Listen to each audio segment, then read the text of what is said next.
Volume 1. Preface.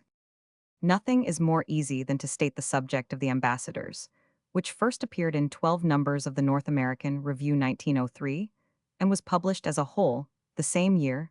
The situation involved is gathered up betimes, that is in the second chapter of Book Fifth, for the reader's benefit into as few words as possible planted or sunk, stiffly and saliently in the center of the current, almost perhaps to the obstruction of traffic. Never can a composition of this sort have sprung straighter from a dropped grain of suggestion, and never can that grain developed overgrown and smothered have yet lurked more in the mass as an independent particle. The whole case, in fine, is in Lambert Strether's irrepressible outbreak to little Bilham on the Sunday afternoon, in Gloriani's garden, the candor, with which he yields for his young friend's enlightenment, to the charming admonition of that crisis. The idea of the tale resides, indeed, in the very fact that an hour of such unprecedented ease should have been felt by him as a crisis, and he is at pains to express it for us as neatly as we could desire. The remarks, to which he thus gives utterance, contain the essence of the ambassadors, his fingers close, before he has done round the stem of the full-blown flower, which after that fashion, he continues officiously to present to us. Live, all you can, it's a mistake not to, it doesn't so much matter what you do in particular so long as you have your life. If you haven't had that, what have you had? I am too old, at any rate. For what I see, what one loses, make no mistake about that. Still, we have the illusion of freedom, therefore, don't like me today, be? Without the memory of that illusion, I was either at the right time too stupid or too intelligent to have it, and now I am a case of reaction against the mistake. Do what you like so long as you don't make it, for it was a mistake. Live. Such is the gist of Strether's appeal to the impressed youth whom he likes, and whom he desires to befriend. The word mistake occurs several times, it will be seen, in the course of his remarks, which gives the measure of the signal warning he feels attached to his case. He has accordingly missed too much, though perhaps, after all, constitutionally qualified for a better part. And he wakes up to it in conditions that press the spring of a terrible question.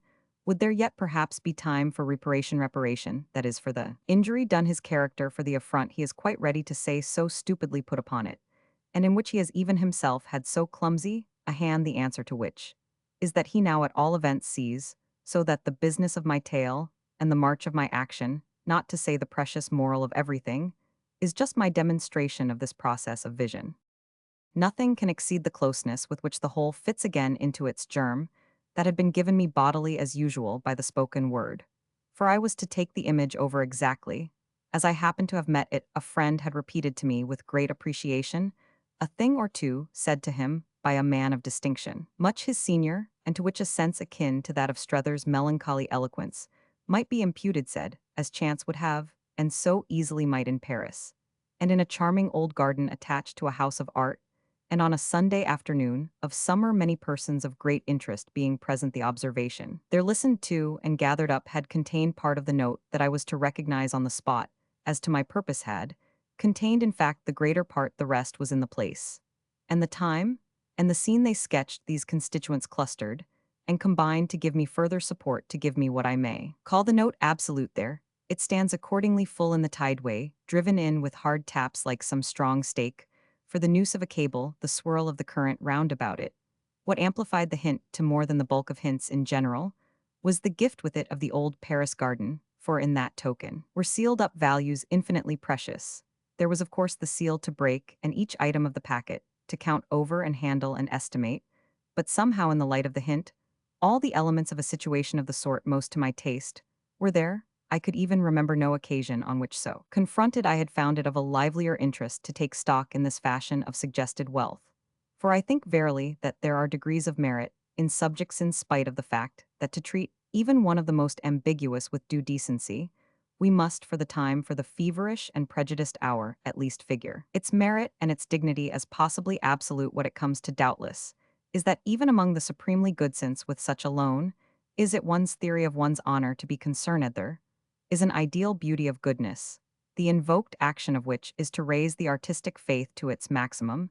Then truly I hold one's theme may be said to shine, and that of the ambassadors, I confess, wore this glow for me from beginning to end. Fortunately, thus I am able to estimate this as frankly quite the best all round of all my productions.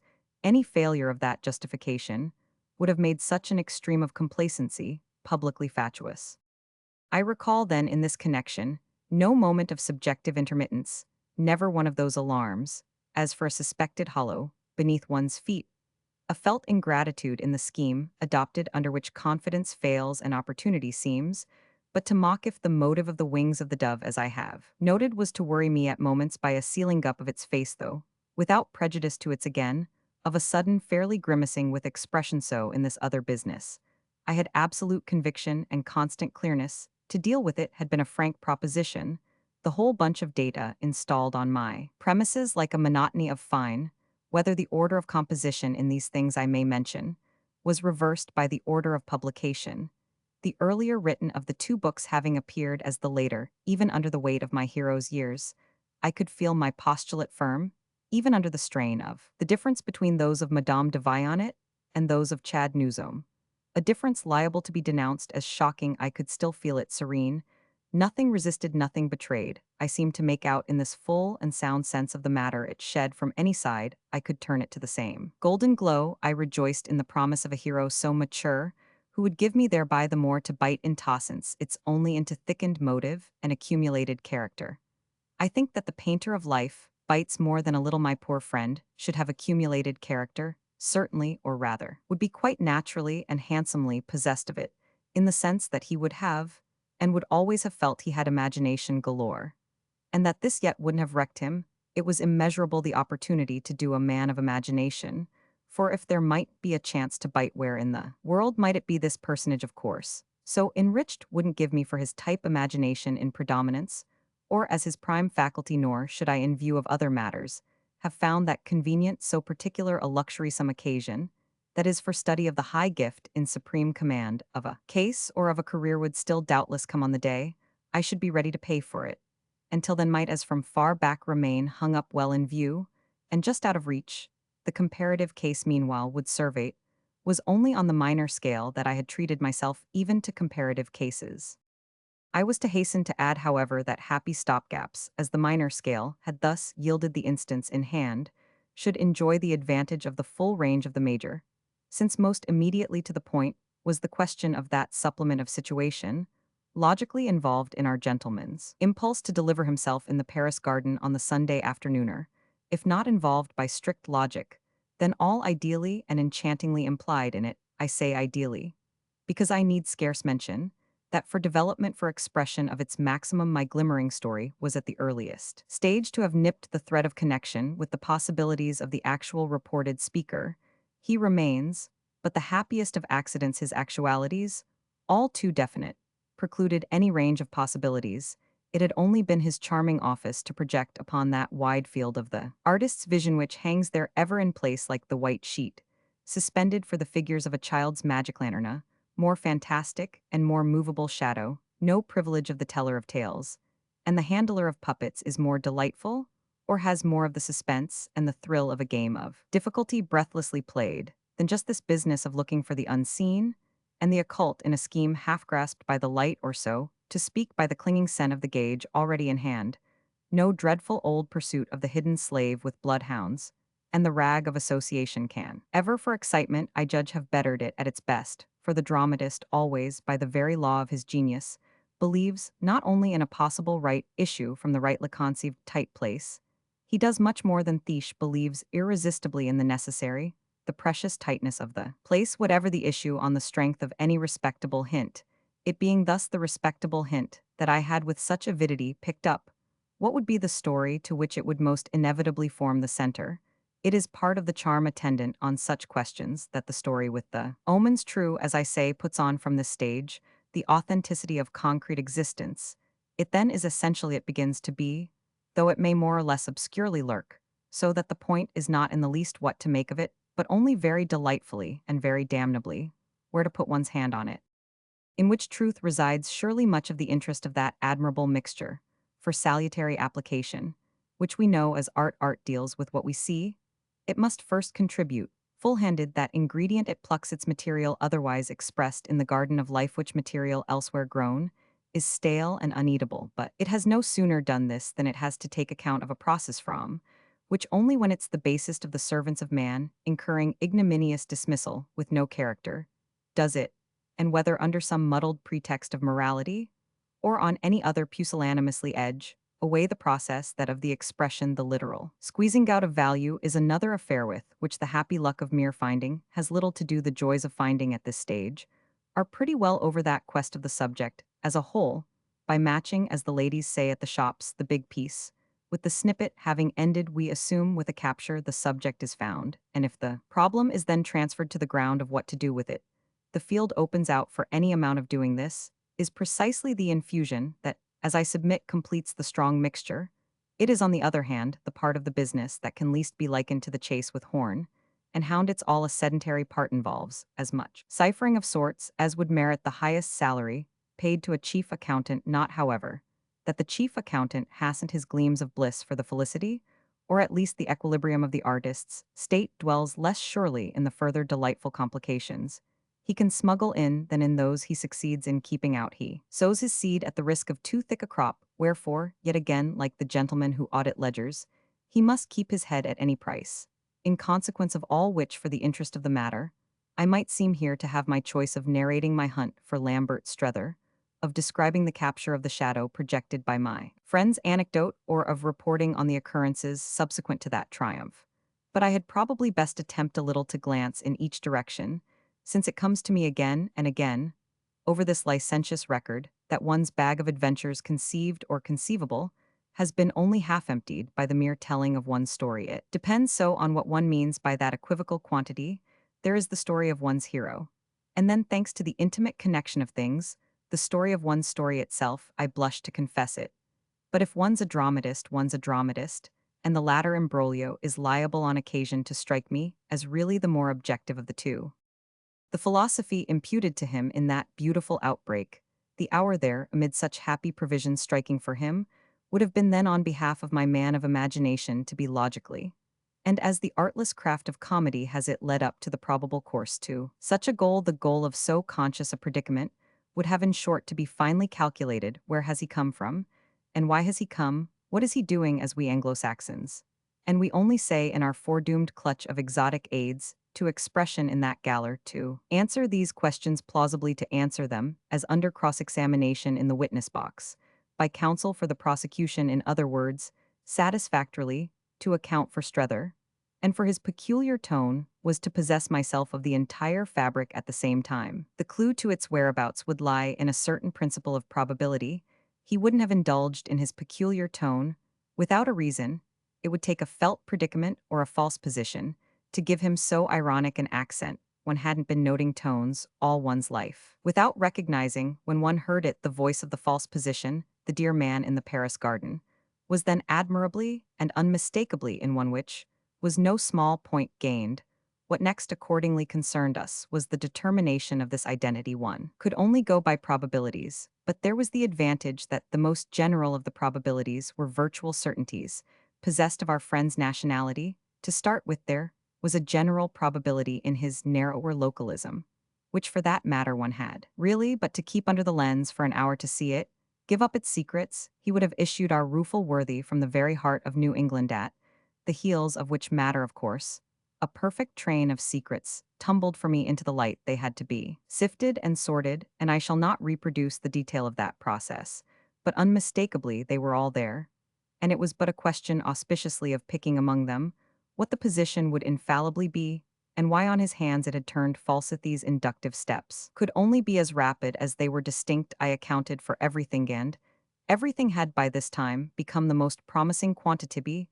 The view that he had come to Paris in some state of mind, which was literally undergoing, as a result of new and unexpected assaults and infusions, a change almost from hour to hour. He had come with a view that might have been figured by a clear green liquid, say, in a neat glass phial, and the liquid, once poured into the open cup of application, once exposed to the action of another, had begun to turn from green to red or whatever, and might for all he knew be on its way to purple, to black, to yellow, at the still wilder extremes, represented perhaps, for all he could say to the contrary, by a variability so violent he would at first naturally but have gazed in surprise and alarm, whereby the situation clearly would spring from the play of wildness and the development of extremes. I saw in a moment that should this development proceed both with force and logic, my story would leave nothing to be desired. There is always, of course, for the storyteller, the irresistible determinant, and the incalculable advantage of his interest in the story. As such, it is ever obviously overwhelmingly the prime and precious thing as other than this. I have never been able to see it as two, which what makes for it with whatever headlong energy may be said to pale before the energy, with which it simply makes for itself. It rejoices none the less at its best to seem to offer itself in a light to seem to know, and with the very last knowledge what it's aboutlyable as it yet is at moments to be caught by us with its tongue in its cheek, and absolutely no warrant but its splendid impudence. Let us grant, then, that the impudence is always there so to speak for grace and effect, and allure there above all because the story is just the spoiled child of art, and because as we are always disappointed when the pampered don't play up, we like it to that extent to look all its character, it probably does so in truth, even when we most flatter ourselves that we negotiate with it by treaty. All of which again is but to say that the steps for my fable place themselves with a prompt, and as it were functional assurancy and air, quite as of readiness to have dispensed with logic. Had I been in fact too stupid for my clue, never positively none the less as the links multiplied had I felt less stupid than for the determination of poor Strether's errand, and for the apprehension of his issue, these things continued to fall together, as by the neat action of their own weight and form, even while their commentator scratched his head about them. He easily sees now that they were always well in advance of him, as the case completed itself. He had in fact from a good way behind to catch up with them breathless, and a little flurried as he best could the false position for our belated man of the world belated, because he had endeavored so long to escape being one, and now, at last, had really to face his doomed false position for him, I say, was obviously to have presented himself at the gate of that boundless menagerie, primed with a moral scheme of the most approved pattern, which was yet framed to break down on any approach to vivid facts, that is to any at all liberal appreciation of them. There would have been of course the case of the Strether prepared, wherever presenting himself only to judge, and to feel meanly, but he would have moved for me, I confess, enveloped in no legend, whatever the actual man's. Note from the first of our seeing it struck is the note of discrimination. Just as his drama is to become under stress the drama of discrimination, it would have been his blessed imagination we have seen, that had already helped him to discriminate the element that was for so much of the pleasure of my cutting thick, as I have intimated, into his intellectual, into his moral substance. Yet here it was at the same time, just here, that a shade for a moment fell across the scene. There was the dreadful little old tradition, one of the platitudes of the human comedy that people's moral scheme does break down in Paris, that nothing is more frequently observed, that hundreds of thousands of more or less hypocritical or more or less cynical persons annually visit the place for the sake of the probable catastrophe, and that I came late in the day to work myself up about it. There was in fine the trivial association, one of the vulgarest in the world, but which, give me pause no longer, I think simply because its vulgarity is so advertised the revolution performed by Strether, under the influence of the most interesting of great cities, was to have nothing to do with any betize of the imputably tempted state. He was to be thrown forward, rather thrown quite with violence upon his lifelong trick of intense reflection, which friendly test, indeed, was to bring him out through winding passages, through alternations of darkness and light very much in Paris, but with the surrounding scene itself a minor matter, a mere symbol for more things than had been dreamt of. In the philosophy of Woollett, another surrounding scene would have done as well for our show, could it have represented a place in which Strether's errand was likely to lie, and his crisis to await him. The likely place had the great merit of sparing me preparations. There would have been too many involved, not at all impossibilities, only rather worrying and delaying. Difficulties in positing elsewhere, Chad Newsome's interesting relation, his so interesting complexity of relations, Strether's appointed stage in fine, could be, but Chad's most luckily selected, when the young man had gone in, as they say, for circumjacent charm, and where he would have found it by the turn of his mind, most authentic, was where his earnest friend's analysis would most find him, as well as where, for that matter, the former's whole analytic faculty would be led such a wonderful dance. The ambassadors had been all conveniently arranged, for its first appearance was from month to month in the North American Review during 1903, and I had been open from far back to any pleasant provocation for ingenuity that might reside in one's actively adapting so, as to make it in its way.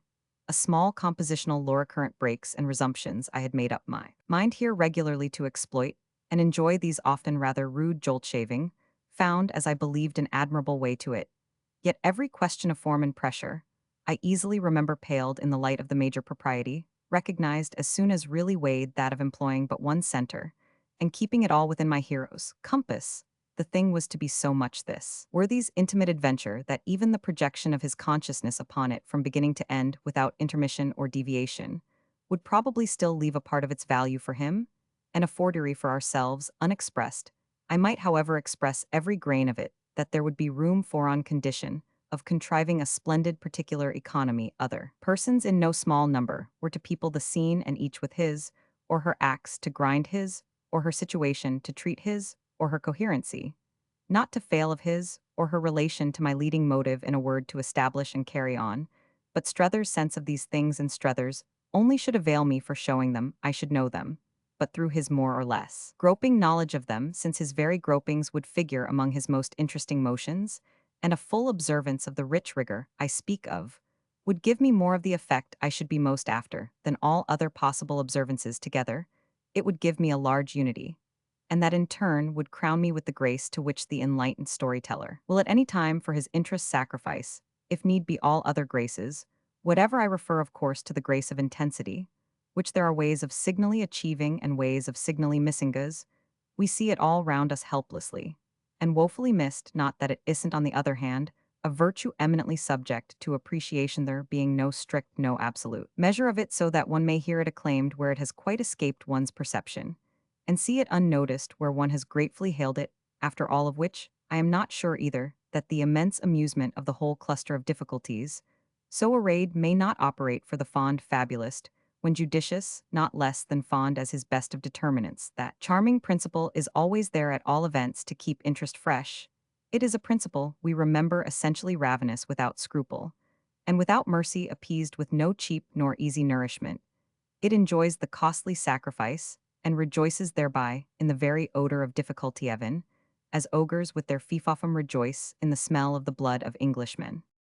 Thus it was at all events that the ultimate, though after all so speedy, definition of my gentleman's job highs, coming out all solemnly appointed and deputed to save Chad, and his then finding the young man so disobligingly, and at first so bewilderingly not lost, that a new issue altogether in the connection prodigiously faces them, which has to be dealt with in a new light permissed as many calls on ingenuity, and on the higher branches of the compositional art as one could possibly desire again, and yet again, as from book to book I proceed with my survey, I find no source of interest equal to this verification, after the fact as I may call it, and the more in detail the better of the scheme of consistency, gone in, for as always since the charm never fails, retracing of the process from point to point, brings back the old illusion, the old intentions bloom again and flower in spite of all the blossoms they were to have dropped by the way. This is the charm, as I say, of adventure, transposed the thrilling ups and downs, the intricate ins and outs of the compositional problem, made after such a fashion admirably objective, becoming the question at issue,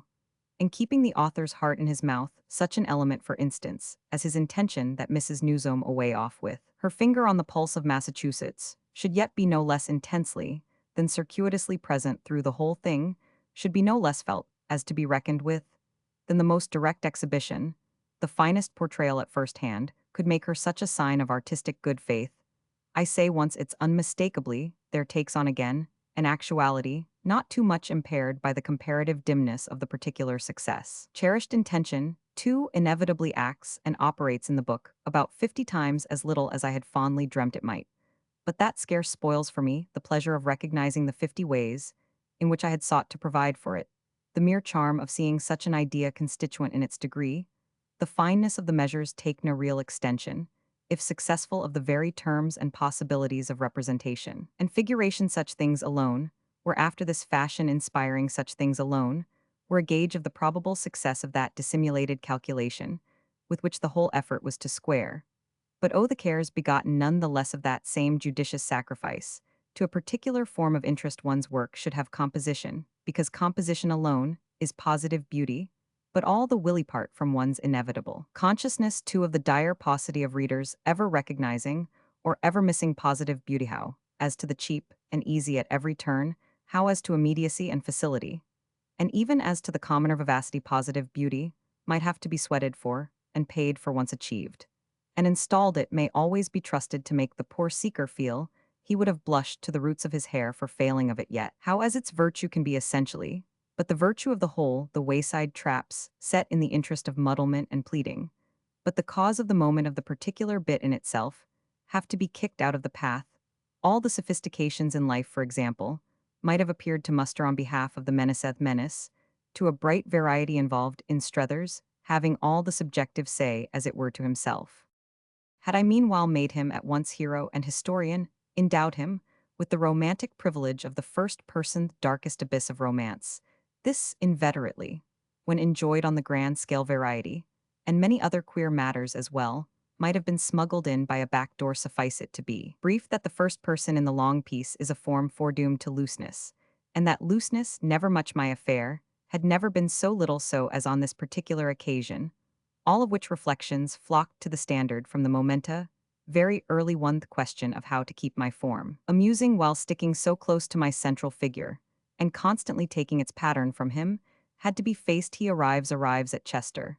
As for the dreadful purpose of giving his creator no end to tell about him before, which rigorous mission, the serenest of creators might well have quailed. I was far from the serenest. I was more than agitated enough to reflect that, grimly deprived of one alternative, or one substitute, for telling, I must address myself tooth and nail to another I couldn't save by implication, make other persons tell each other about humblest resource blessed necessity of the drama which reaches its effects of unity, all remarkably by paths, absolutely opposite to the paths of the novel with other persons, save as they were primarily his persons, not he primarily. But one of theirs I had simply nothing to do. I had relations for him none the less by the mercy of Providence, quite as much as if my exhibition was to be a muddle if I could only by implication, and a show of consequence, make other persons tell each other about him. I could at least make him tell them whatever in the world he must, and could so, by the same token which was a further luxury thrown in sea, straight into the deep differences between what that could do for me, or at all events for him, and the large ease of autobiography. It may be asked why, if one so keeps to one's hero, one shouldn't make a single mouthful of method, shouldn't throw the reins on his neck, and letting them flap there as free as in Gil Blas or in David Copperfield, equip him with the double privilege of subject and object a course that has at least the merit of brushing away questions at a sweep, the answer to which is, I think, that one makes that surrender only if one is prepared not to make certain precious discriminations. The first person then so employed is addressed by the author directly to ourselves, his possible readers, whom he has to reckon with at the best by our English tradition, so loosely and vaguely, after all so little respectfully, on so scant a presumption of exposure to criticism. Strether, on the other hand, encaged and provided for, as the ambassadors encages and provides, has to keep in view proprieties much stiffer and more salutary than any our straight and credulous gape are likely to bring home to him, has exhibitional conditions to meet, in a word, that forbid the terrible fluidity of self-revelation. I may seem not to better the case for my discrimination if I say that for my first care I had thus inevitably to set him up a confidant, or two, to wave away with energy the custom of the seated mass of explanation, after the fact, the inserted block of merely referential narrative, which flourishes so to the shame of the modern impatience on the serried page of Balzac, but which seems simply to appall our general weaker digestion, harking back to make up took at any rate more doing, as the phrase is not only than the reader of today demands, but than he will tolerate at any price any call upon him, either to understand or remotely to measure. And for the beauty of the thing when done, the current editorial mind in particular appears wholly without sense. It is not, however, primarily for either of these reasons, whatever their weight, that Strether's friend Waymarsh is so keenly clutched at on the threshold of the book, or that no less a pounce is made on Maria Gostra without even the pretext either of her being in essence Strether's friend. She is the reader's friend much rather in consequence of dispositions that make him so eminently require one, and she acts in that capacity, and really in that capacity alone, with exemplary devotion from beginning to end. Of the book she is an enrolled, a direct aid to lucidity. She is in fine to tear off her mask, the most unmitigated and abandoned of ficelles, half the dramatist's art, as we well know, since, if we don't, it's not the fault of the proofs that lie scattered about uses in the use of ficelles, by which I mean in a deep dissimulation of his dependence on them. Waymarsh, only to a slighter degree, belongs in the whole business less to my subject than to my treatment of it, the interesting proof in these connections being that one has but to take one's subject for the stuff of drama, to interweave with enthusiasm as many gostries as need be. The material of the ambassadors conforming in this respect exactly to that of the wings of the dove published, just before it is taken absolutely for the stuff of drama, so that availing myself of the opportunity, given me by this edition, for some prefatory remarks on the latter work, I had mainly to make. On its behalf, the point of its scenic consistency, it disguises that virtue in the oddest way in the world, by just looking as we turn its pages as little scenic as possible. But it sharply divides itself, just as the composition before us does, into the parts that prepare that tend in fact to over-prepare. For scenes and the parts, or otherwise into the scenes that justify and crown the preparation, it may definitely be said, I think, that everything in it that is not scene, not I, of course, mean complete and functional scene, treating all the submitted matter, as by logical start, logical turn, and logical finish. Is discriminated preparation, is the fusion and synthesis of picture these alternations, propose themselves all recognizably, I think, from an early stage, as the very form and figure of the ambassadors, so that to repeat such an agent as Miss Gostry pre-engaged at a high salary, but waits in the drafty wing. With her shawl and her smelling salts, her function speaks at once for itself, and by the time she has dined with Strether in London, and gone to play with him, her intervention as a ficelle is, I hold, expertly justified thanks to it. We have treated scenically and scenically alone the whole lumpish question of Strether's past, which has seen us more happily on the way than anything else could have done. We have strained to a high lucidity and vivacity, or at least we hope. We have certain indispensable facts. We have seen our 2 or 3 immediate friends, all conveniently and profitably, in action to say. Nothing of our beginning to descry others of a remoter intensity, getting into motion, even, if a bit vaguely as yet for our further enrichment. Let my first point be here that the scene in question, that in which the whole situation at Woolwich and the complex forces that have propelled my hero to where this lively extractor of his value and distiller of his essence awaits him, is normal and entire, is really an excellent standard scene, copious, comprehensive, and accordingly never short, but with its office as definite as that of the hammer on the gong of the clock, the office of expressing all that is in the hour. The ficelle character of the subordinate party is as artfully dissimulated throughout as may be, and to that extent that, with the seams or joints of Maria Gostry's ostensible connectedness, taken particular care of, duly smoothed over, that is, and anxiously kept from showing as pieced on this figure, doubtless achieves, after a fashion, something of the dignity of a prime idea which circumstance, but shows us afresh how many quite incalculable, but none the less clear sources of enjoyment for the infatuated artist, how many copious springs of our never-to-obslated fun for the reader and critic, susceptible of contagion, may sound their incidental plash, as soon as an artistic process begins to enjoy free development, exquisitine illustration of this, mere interest and amusement of such at once creative and critical questions as how and where and why to make Miss Gostry's false connection carry itself under a due high polish as a real one. Nowhere is it more of an artful expedient for mere consistency of form, to mention a case, than in the last scene of the book, where its function is to give, or to add nothing whatever, but only to express as vividly as possible certain things quite other than itself, and that are of the already fixed and appointed measure, since however all art is expression, and is thereby vividness, one was to find the door open here to any amount of delightful dissimulation. These verily are the refinements and ecstasies of methodamid which, or certainly under the influence of any exhilarated demonstration, of which one must keep one's head, and not lose one's way to cultivate an adequate intelligence for them. And to make that sense operative is positively to find a charm in any produced ambiguity of appearance that is not by the same stroke and all helplessly an ambiguity of sense to project imaginatively for my hero, a relation that has nothing to do with the matter of my subject, but has everything to do with the manner of my presentation of the same, and yet to treat it at close quarters, and for fully economic expression's possible sake, as if it were important and essential to do that sort of thing, and yet muddle nothing may easily become, as one goes, a signally attaching proposition, even though it all remains, but part and parcel, I hasten to recognize, of the merely general and related question of expressional curiosity and expressional decency. I am moved to add, after so much insistence on the scenic side of my labor, that I have found the steps of reperusal almost as much waylaid here by quite another style of effort in the same signal interester, have in other words not failed to note how even so associated, and so discriminated the finest proprieties and charms of the non-scenic may, under the right hand for them, still keep their intelligibility and assert their office infinitely suggestive such an observation, as this last on the whole delightful head, where representation is concerned of possible variety of effective expressional change and contrast. One would like at such an hour as this for critical license, to go into the matter of the noted inevitable deviation, from two, fond an original vision that the exquisite treachery, even of the straightest execution, may ever be trusted to inflict even on the most mature planned case, being that, though one's last reconsidered production always seems to bristle with that particular evidence, the ambassadors would place a flood of such light at my service, I must attach to my final remark here a different import, noting in the other connection.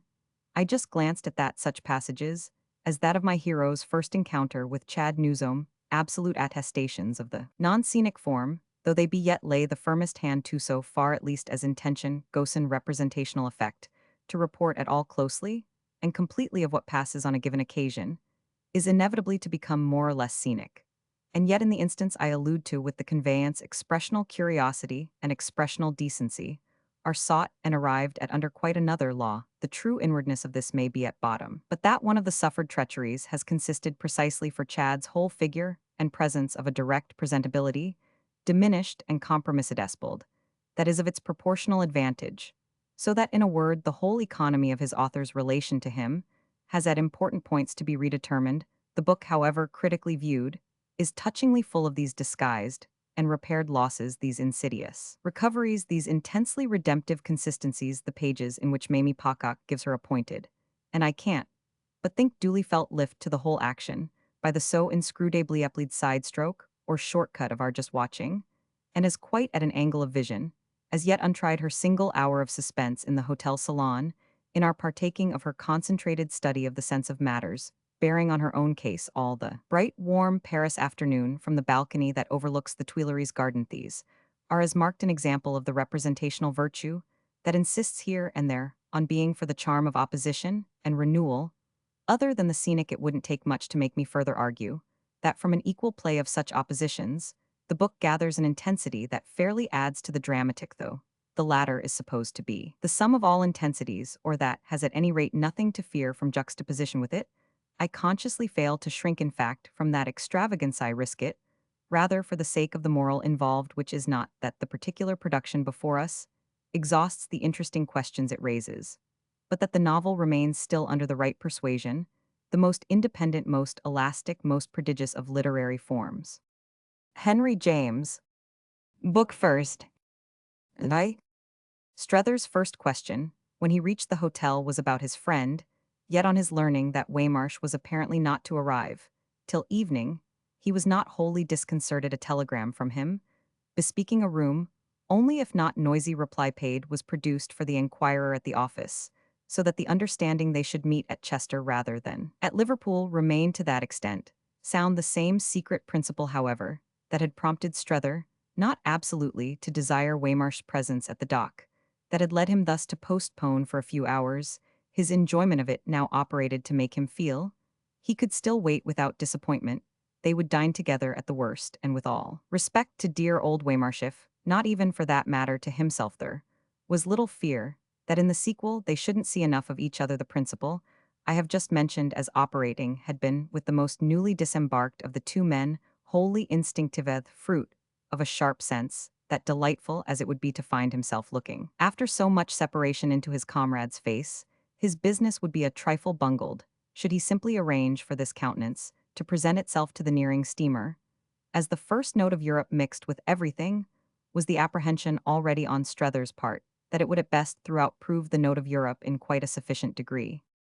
That note had been meanwhile since the previous afternoon, thanks to this happier device, such a consciousness of personal freedom, as he hadn't known for years, such a deep taste of change, and of having above all for the moment nobody and nothing to consider as promised. Already, if headlong hope were not too foolish to color his adventure with cool success, there were people on the ship with whom he had easily consorted, so far as ease could up to now be imputed to him, and who, for the most part, plunged straight into the current that set from the landing stage to London.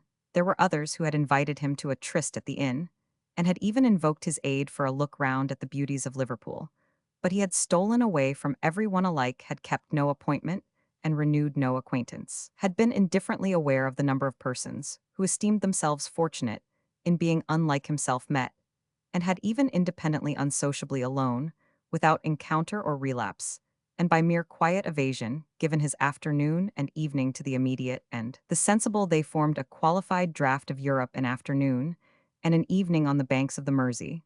But such as it was, he took his potion at least undiluted. He winced a little truly at the thought that Waymarsh might be already at Chester. He reflected that, should he have to describe himself there, as having got in so early, it would be difficult to make the interval look particularly eager. But he was like a man who, elatedly finding in his pocket more money than usual, handles it a while and idly and pleasantly chinks it, before addressing himself to the business of spending, that he was prepared to be vague to Waymarsh about the hour of the ship's touching, and that he both wanted extremely to see him, and enjoyed extremely the duration of Delathy's things, it is to be conceived were early signs in him that his relation to his actual errand might prove none of the simplest. He was burdened, poor Stretheret, had better be confessed at the outset, with the oddity of a double consciousness. There was detachment in his zeal and curiosity in his indifference. After the young woman in the glass cage had held up to him across her counter the pale pink leaflet bearing his friend's name, which she neatly pronounced, he turned away to find himself in the hall facing a lady who met his eyes as with an intention suddenly determined, and whose feature rests not freshly young, not markedly fine, but on happy terms with each other, came back to him. As from a recent vision, for a moment they stood confronted. Then the moment placed her. He had noticed her the day before, noticed her at his previous in Warragain in the Halsh, had been briefly engaged with some people of his own ship's company. Nothing had actually passed between them, and he would as little have been able to say what had been the sign of her face for him on the first occasion, as to name the ground of his present recognition. Recognition, at any rate, appeared to prevail on her own side as well, which would only have added to the mystery.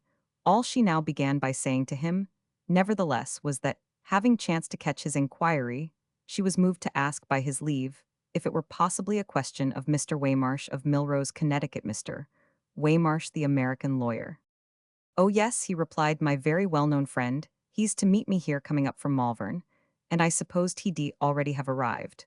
But he doesn't come till later, and I am relieved not to have kept him. Do you know him? Strether wound up.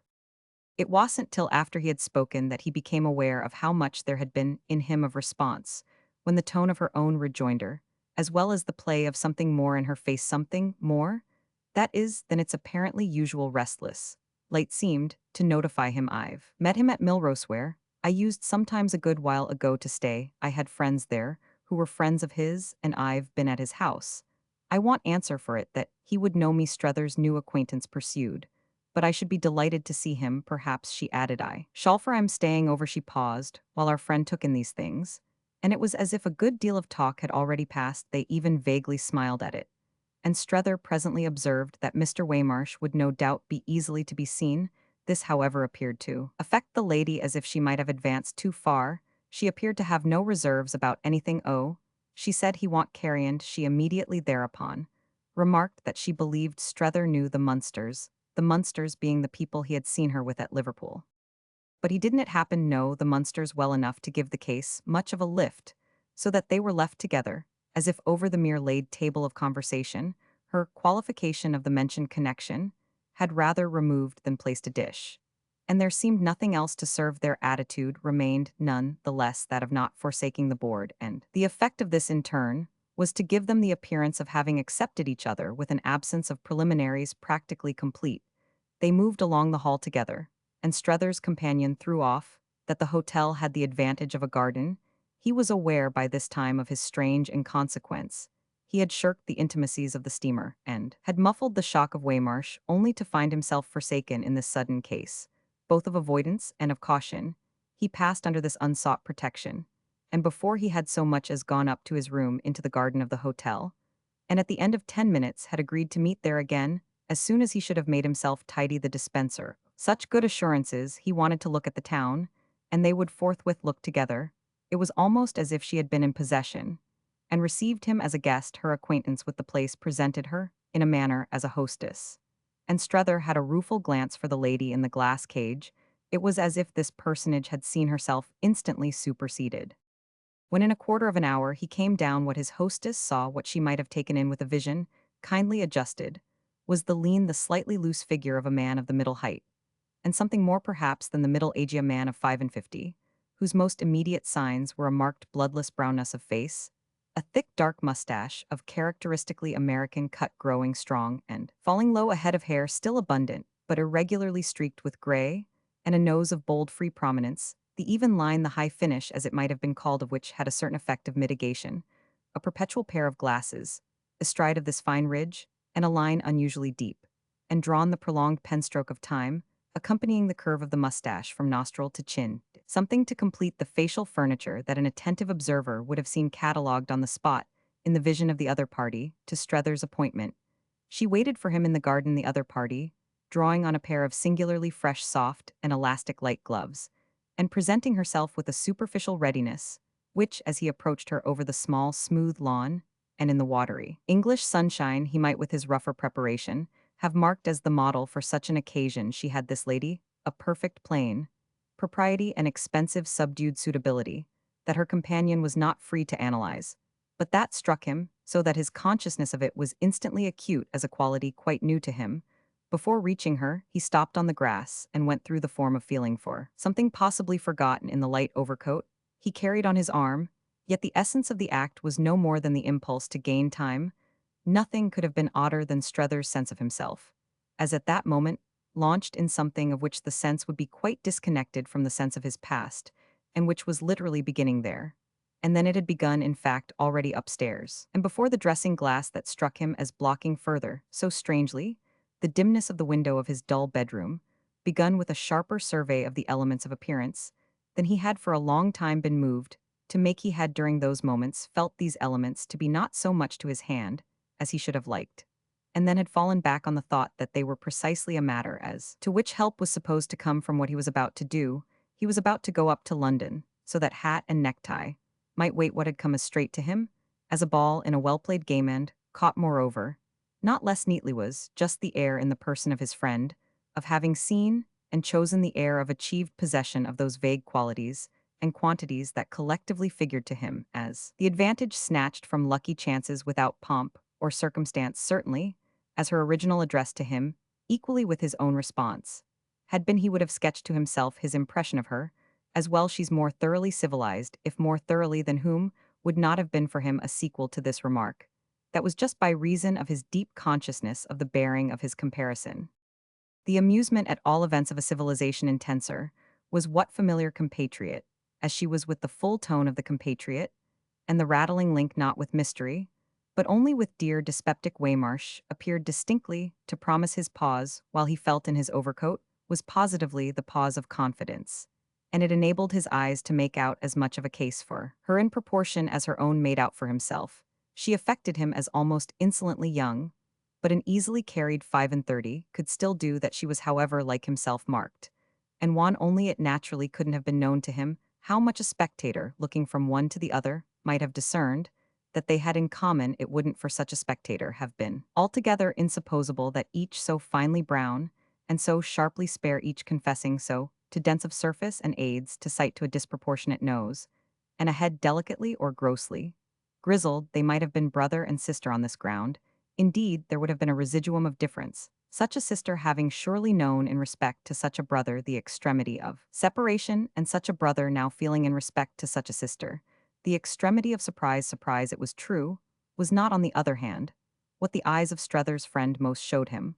While she gave him stroking her gloves smoother the time he appreciated, they had taken hold of him straightway, measuring him up and down, as if they knew how, as if he were human material. They had already in some sort handled their possessor, was in truth, it may be communicated, the mistress of 100 cases, or categories, receptacles of the mind, subdivisions for convenience, in which from a full experience she pigeonholed her fellow mortals with a hand as free as that of a compositor scattering type.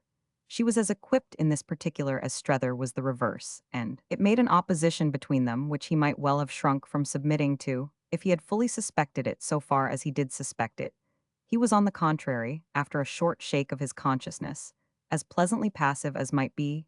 He really had a sort of sense of what she knew. He had quite the sense that she knew things he didn't, and though this was a concession that in general he found not easy to make to women, he made it now as good-humoredly as if it lifted a burden. His eyes were so quiet behind his eternal nippers that they might almost have been absent without changing his face, which took its expression mainly, and not least its stamp of sensibility from other sources, surface and grain and form.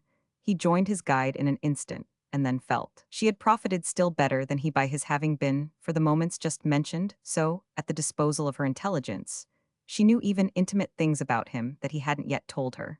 And perhaps never would he wasn't unaware that he had told her, rather remarkably many for the time, but these were not the real ones, some of the real ones, however, precisely, were what she knew. They were to pass again through the hall of the inn to get into the street, and it was here she presently checked him with a question, "Have you looked up my name?" He could only stop with a laugh, "Have you looked up mine?" "Oh dear, yes, as soon as you left me. I went to the office and asked hadn't you better do the same. He wondered find out who you are after the uplifted young woman, there has seen us thus scrape acquaintance." She laughed on her side now at the shade of alarm in his amusement. "Isn't it a reason the more if what you're afraid of is the injury for Memmy being seen to walk off with a gentleman who has to ask who? I assure you I don't in the least mind here, however," she continued, "is my card. And as I find there's something else again, I have to say at the office you can just study it during the moment I leave you." She left him after he had taken from her the small pasteboard she had extracted from her pocketbook, and he had extracted another from his own to exchange with it before she came back. He read thus the simple designation Maria Gostri, to which was attached in a corner of the card, with a number, the name of a street presumably in Paris, without other appreciable identity than its foreignness. He put the card into his waistcoat pocket, keeping his own meanwhile in evidence. And as he leaned against the doorpost, he met with the smile of a straying thought what the expanse before the hotel offered to his view. It was positively droll to him that he should already have Maria Gostri, whoever she was off, which he hadn't really the least idea in a place of safe keeping. He had somehow an assurance that he should carefully preserve the little token he had just tucked, and he gazed with unseeing lingering eyes as he followed some of the implications of his act, asking himself if he really felt admonished to qualify it as disloyal. It was prompt, it was possibly even premature, and there was little doubt of the expression of face the sight of it would have produced in a certain person. But if it was wrongly, then he had better not have come out at all. At this poor man had he already, and even before meeting Waymarsheriffed, he had believed he had a limit, but the limit had been transcended within 36 hours. By how long a space on the plane of manners, or even of morals, moreover? He felt still more sharply after Maria Gostri had come back to him, and with a gay decisive so now, led him forth into the world. This counted, it struck him, as he walked beside her with his overcoat on an arm, his umbrella under another, and his personal pasteboard, a little stiffly retained between forefinger and thumb. This struck him as really, in comparison, introduction to things, it hadn't been Europe at Liverpool. Not even in the dreadful, delightful, impressive streets the night before, to the extent his present companion made it so. She hadn't yet done that so much as when, after their walk had lasted a few minutes, and he had had time to wonder if a couple of sidelong glances from her meant that he had best have put on gloves, she almost pulled him up with an amused challenge. "But why fondly? As it's so easy to imagine you're clinging to it, don't you put it away, or if it's an inconvenience to you to carry it, one's often glad to have one's card back the fortune one spends in them."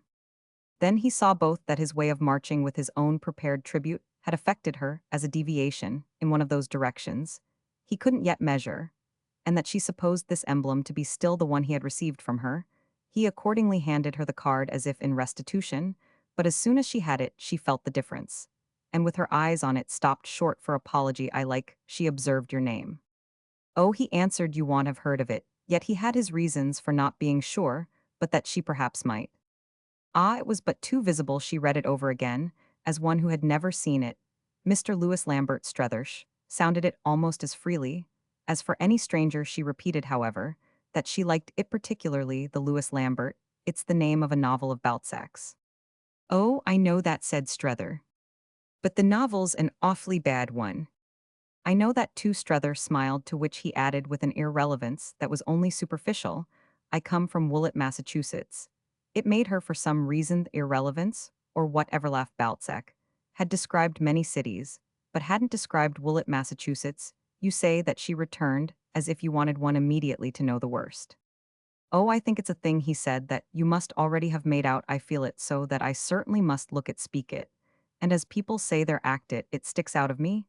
And you knew surely for yourself as soon as you looked at me." The worst, you mean? Well, the fact of where I come from there, at any rate, it is, so that you won't be able if anything happens to say I've not been straight with you. I see, and Miss Gostry looked really interested in the point he had made, but what do you think of as happening? Though he wasn't shy, which was rather anomalous, Strether gazed about, without meeting her eyes, emotion that was frequent with him in talk, yet of which his words often seemed not at all the effect. Why, that you should find me too hopeless, with which they walked on again together, while she answered as they went that the most hopeless of her countryfolk were in general precisely, though she liked best all sorts of other pleasant, small things that were yet large for him, flowered in the air of the occasion. But the bearing of the occasion itself on matters still remote concerns us too closely to permit us to multiply our illustrations two or three. However, in truth, we should perhaps regret to lose the tortuous wall-girdle, long since snapped, of the little swollen city, half held in place by careful civic handswanders in narrow file between parapets, smoothed by peaceful generations pausing here and there for a dismantled gate, or a bridged gap with rises and drops, steps up and steps down, queer twists, queer contacts, peeps into homely streets. And under the brows of gables, views of cathedral tower and waterside fields of huddled English town and ordered English country, too deep almost for words, was the delight of these things to Strether, yet as deeply mixed with it were cert images of his inward picture. He had trod this walks in the far-off time at 25, but that instead of spoiling, it only enriched it for present feeling, and marked his renewal as a thing substantial enough to share it. Was with Waymarsh he should have shared it, and he was now accordingly taking from him something that was his due. He looked repeatedly at his watch, and when he had done so for the fifth time, Miss Gostry took him up. "You're doing something that you think not right." It so touched the place that he quite changed color, and his laugh grew almost awkward. "Am I enjoying it as much as that?" "You're not enjoying it, I think, so much as you ought." I see, appeared thoughtfully to agree. "Great is my privilege." "Oh, it's not your privilege, it has nothing to do with me, it has to do with yourself, your failures general." "Ah, there you are," he laughed. "It's the failure of Woollett that's general." "The failure to enjoy," Miss Gostry explained, "is what I mean." "Precisely. Woollett isn't sure it ought to enjoy, if it were it would, but it hasn't, poor thing, Strether," continued, "anyone to show it, how it's not like me. I have somebody." They had stopped in the afternoon, sunshine constantly pausing in their stroll for the sharper sense of what they saw when Strether rested on one of the high sides of the old stony groove of the little rampart. He leaned back on this support, with his face to the tower of the cathedral, now admirably commanded by their station, the high red-brown mass, square and subordinately spired and crocketed, retouched and restored, but charming to his long-sealed eyes, and with the first swallows of the year weaving their flight all round it. Miss Gostry lingered near him, full of an air to which she more and more justified her right of understanding the effect of things. She quite concurred. "You've indeed somebody." And she added, "I wish you would let me show you how." "Oh, I am afraid of you," he cheerfully pleaded. She kept on him a moment through her glasses, and through his own a certain pleasant pointedness. "Ah, no, you're not in the least, thank goodness. If you had been, we shouldn't so soon have found ourselves here together. I think," she comfortably concluded, "you trust me." "I think I do, but that's exactly what I'm afraid of. I shouldn't mind, if I didn't. It's falling thus, in 20 minutes, so utterly into your hands, I dare say, Strether," continued. "It's a sort of thing you're thoroughly familiar with, but nothing more extraordinary has ever happened to me." She watched him with all her kindness. "That means simply that you've recognized Muhich is rather beautiful, and rare. You see what I am as on this, however," he protested with a good-humored headshake, "a resignation of any such claim." She had a moment of explanation. "If y'all only come on further as you have come, y'all at any rate make out my own fate has been too many for me, and I've succumbed to it. I am a general guide to Europe. Don't you know, I wait for people, I put them through, I pick them up, I set them down. I am a sort of superior courier maid. I am a companion at large. I take people as I've told you about. I never sought it, it has come to me. It has been my fate, and one's fate one accepts. It's a dreadful thing to have to say in so wicked a world, but I verily believe that such as you see me, there's nothing I don't know. I know all the shops and the prices, but I know worse things still. I bear on my back the huge load of our national consciousness, or in other words, for it comes to that of our nation itself, of what is our nation composed, but of the men and women individually on my shoulders. I don't do it, you know, for any particular advantage. I don't do it, for instance, some people do, you know, for money." Strether could only listen and wonder and weigh his chance. "And yet affected, as you are then to so many of your clients, You can scarcely be said to do it for love. He waited a moment. How do we reward you? She had her own hesitation, but you don't. She finally returned, setting him again. In motion they went on. But in a few minutes, though, while still thinking over what she had said, he once more took out his watch mechanically, unconsciously, and as if made nervous by the mere exhilaration of what struck him as her strange and cynical wit, he looked at the hour without seeing it, and then on something again said by his companion, had another pause, Ure really in terror of him. He smiled a smile that he almost felt to be sickly. Now, you can see why I am afraid of you. Because I've such illuminations, why they're all for your help. It's what I told you, she added, just now you feel as if this were wrong. He fell back once more, settling himself against the parapet, as if to hear more about it, then get me out. Her face fairly brightened for the joy of the appeal, but as if it were a question of immediate action, she visibly considered out of waiting for him off seeing him at all. Oh, no, not that, said poor Strether, looking grave. I've got to wait for him, and I want very much to see him. But out of the terror, you did put your finger on it a few minutes ago, it's general. But it avails itself of particular occasions. That's what it's doing for me now. I am always considering something else, I mean, than the thing of the moment, the obsession of the other thing, is the terror. I am considering at present, for instance, something else than you. She listened with charming earnestness. Oh, you ought to do that. It's what I admit make it, then, impossible. She continued to think, is it really an order from you set? I shall take the job, will you give yourself up? Poor Strether heaved his sigh. If I only could, but that's the deuce of it that I never can. No, I can't. She wasn't, however, discouraged, but you want to at least. Oh, unspeakably. Ah, then, if y'all try, and she took over the job, as she had called it on the spot. Trust me, she exclaimed. And the action of this, as they retraced their steps, was presently to make him pass his hand into her arm in the manner of a benign, dependent, paternal old person who wishes to be nice to a younger one.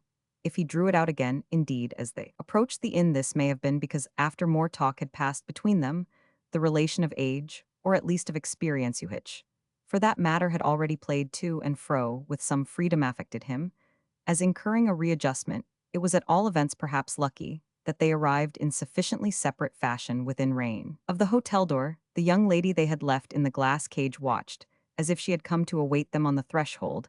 At her side stood a person, equally interested by his attitude in their return, and the effect of the sight of whom was instantly to determine for Strether another of those responsive arrests that we have had so repeatedly to note. He left it to Miss Gostry to name with the fine full bravado, as it almost struck him of her, Mr. Waymarsh, what was to have been what more than ever felt as his short stare of suspended welcome took things in. Would have been, but for herself, his doom, it was already upon him. Even at that distance Mr. Waymarsh was for his part joyless. Roman 2. He had none the less to confess to this friend that evening that he knew almost nothing about her. And it was a deficiency that Waymarsh, even with his memory, refreshed by contact, by her own prompt and lucid allusions and inquiries, by their having publicly partaken of dinner in her company, and by another stroll to which she was not a stranger out into the town to look at the cathedral by moonlight. It was a blank that the resident of Milrose, though admitting acquaintance with the Munsters, professed himself unable to fill. He had no recollection of Miss Gostry, and 2 or 3 questions that she put to him about those members of his circle had, to Strether's observation, the same effect he himself had already more directly felt, effect of appearing to place all knowledge for the time on this original woman's side. It interested him, indeed, to mark the limits of any such relation for her with his friend as there could possibly be a question of, and it particularly struck him that they were to be marked altogether in Waymarsh's quarter. This, added to his own sense of having gone far with her, gave him an early illustration of a much shorter course. There was a certitude he immediately grasped at, a conviction that Waymarsh would quite fail, as it were, and on whatever degree of acquaintances, to profit by her. There had been, after the first interchange among the 3, a talk of some 5 minutes in the hall, and then the 2 men had adjourned to the garden. Miss Gostry, for the time disappearing, Strether in due course accompanied his friend to the room he had bespoken, and had before going out scrupulously visited where, at the end of another half-hour, he had no less discreetly left him. On leaving him, he repaired straight to his own room, but with the prompt effect of feeling the compass of that chamber resented by his condition. There he enjoyed at once the first consequence of their reunion. A place was too small for him after it that had seemed large enough before. He had awaited it with something he would have been sorry, have been almost ashamed, not to recognize as emotion, yet with a tacit assumption at the same time that emotion would in the event find itself. Relieved the actual oddity was that he was only more excited, and his excitemento, which indeed he would have found it difficult, instantly to give a name brought him once more downstairs, and caused him for some minutes vaguely to wander. He went once more to the garden. He looked into the public room, found Miss Gostry writing letters, and backed out. He roamed, fidgeted, and wasted time, but he was to have his more intimate session with his friend before the evening closed. It was late not till Strether had spent an hour upstairs with him that this subject consented to betake himself to doubtful rest dinner, and the subsequent stroll by moonlight a dream on Strether's part of romantic effects, rather prosaically merged in a mere missing of thicker. Coachshed measurably intervened, and this midnight conference was the result of Waymarsh's having, when they were free, as he put it of their fashionable friend, found the smoking room not quite what he wanted, and yet bed what he wanted less. His most frequent form of words was that he knew. Himself and they were applied on this occasion to his certainty of not sleeping. He knew himself well enough to know that he should have a night of prowling, unless he should succeed as a preliminary in getting prodigiously tired, if the effort directed to this end involved, till a late hour, the presence of Strether consisted that is in the detention of the latter for full discourse other, was yet an impression of minor discipline, involved for our friend in the picture, Waymarsh made as he sat in trousers and shirt on the edge of his couch with his long legs extended and his large back much bent.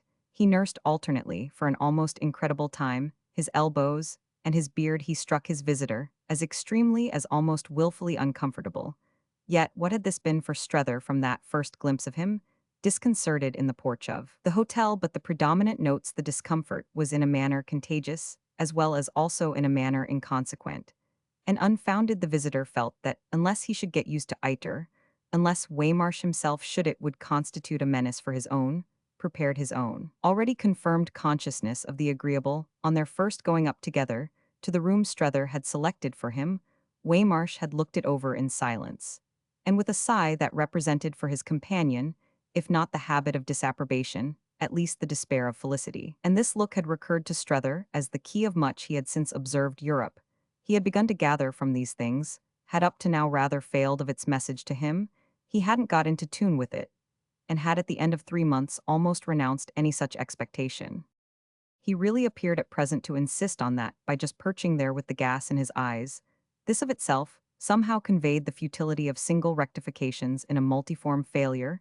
He had a large handsome head, and a large sallow seamed face, a striking significant physiognomic total, the upper range of which the great political brow, the thick loose hair, the dark fuliginous eyes, recalled even to a generation whose standard had dreadfully deviated the impressive image familiar by engravings and busts of some great national worthy of the earlier part of the mid-century. He was of the personal type, and it was an element in the power and promise that, in their early time, Strether had found in him off the American statesman, the statesman trained in congressional halls of an elder day. The legend had been in later years that, as the lower part of his face, which was weak and slightly crooked, spoiled the likeness, this was the real reason for the growth of his beard, which might have seemed to spoil it for those not in the secret. He shook his mane, he fixed with his admirable eyes his auditor or his observer. He wore no glasses, and had a way partly formidable, yet also partly encouraging. As from a representative to a constituent of looking very hard at those who approached him, he met you as if you had knocked, and he had bidden you enter. Strether, who hadn't seen him for so long an interval, apprehended him now with a freshness of taste, and had perhaps never done him such ideal justice. The head was bigger, the eyes finer than they need have been for the career, but that only meant after all that the career was itself expressive.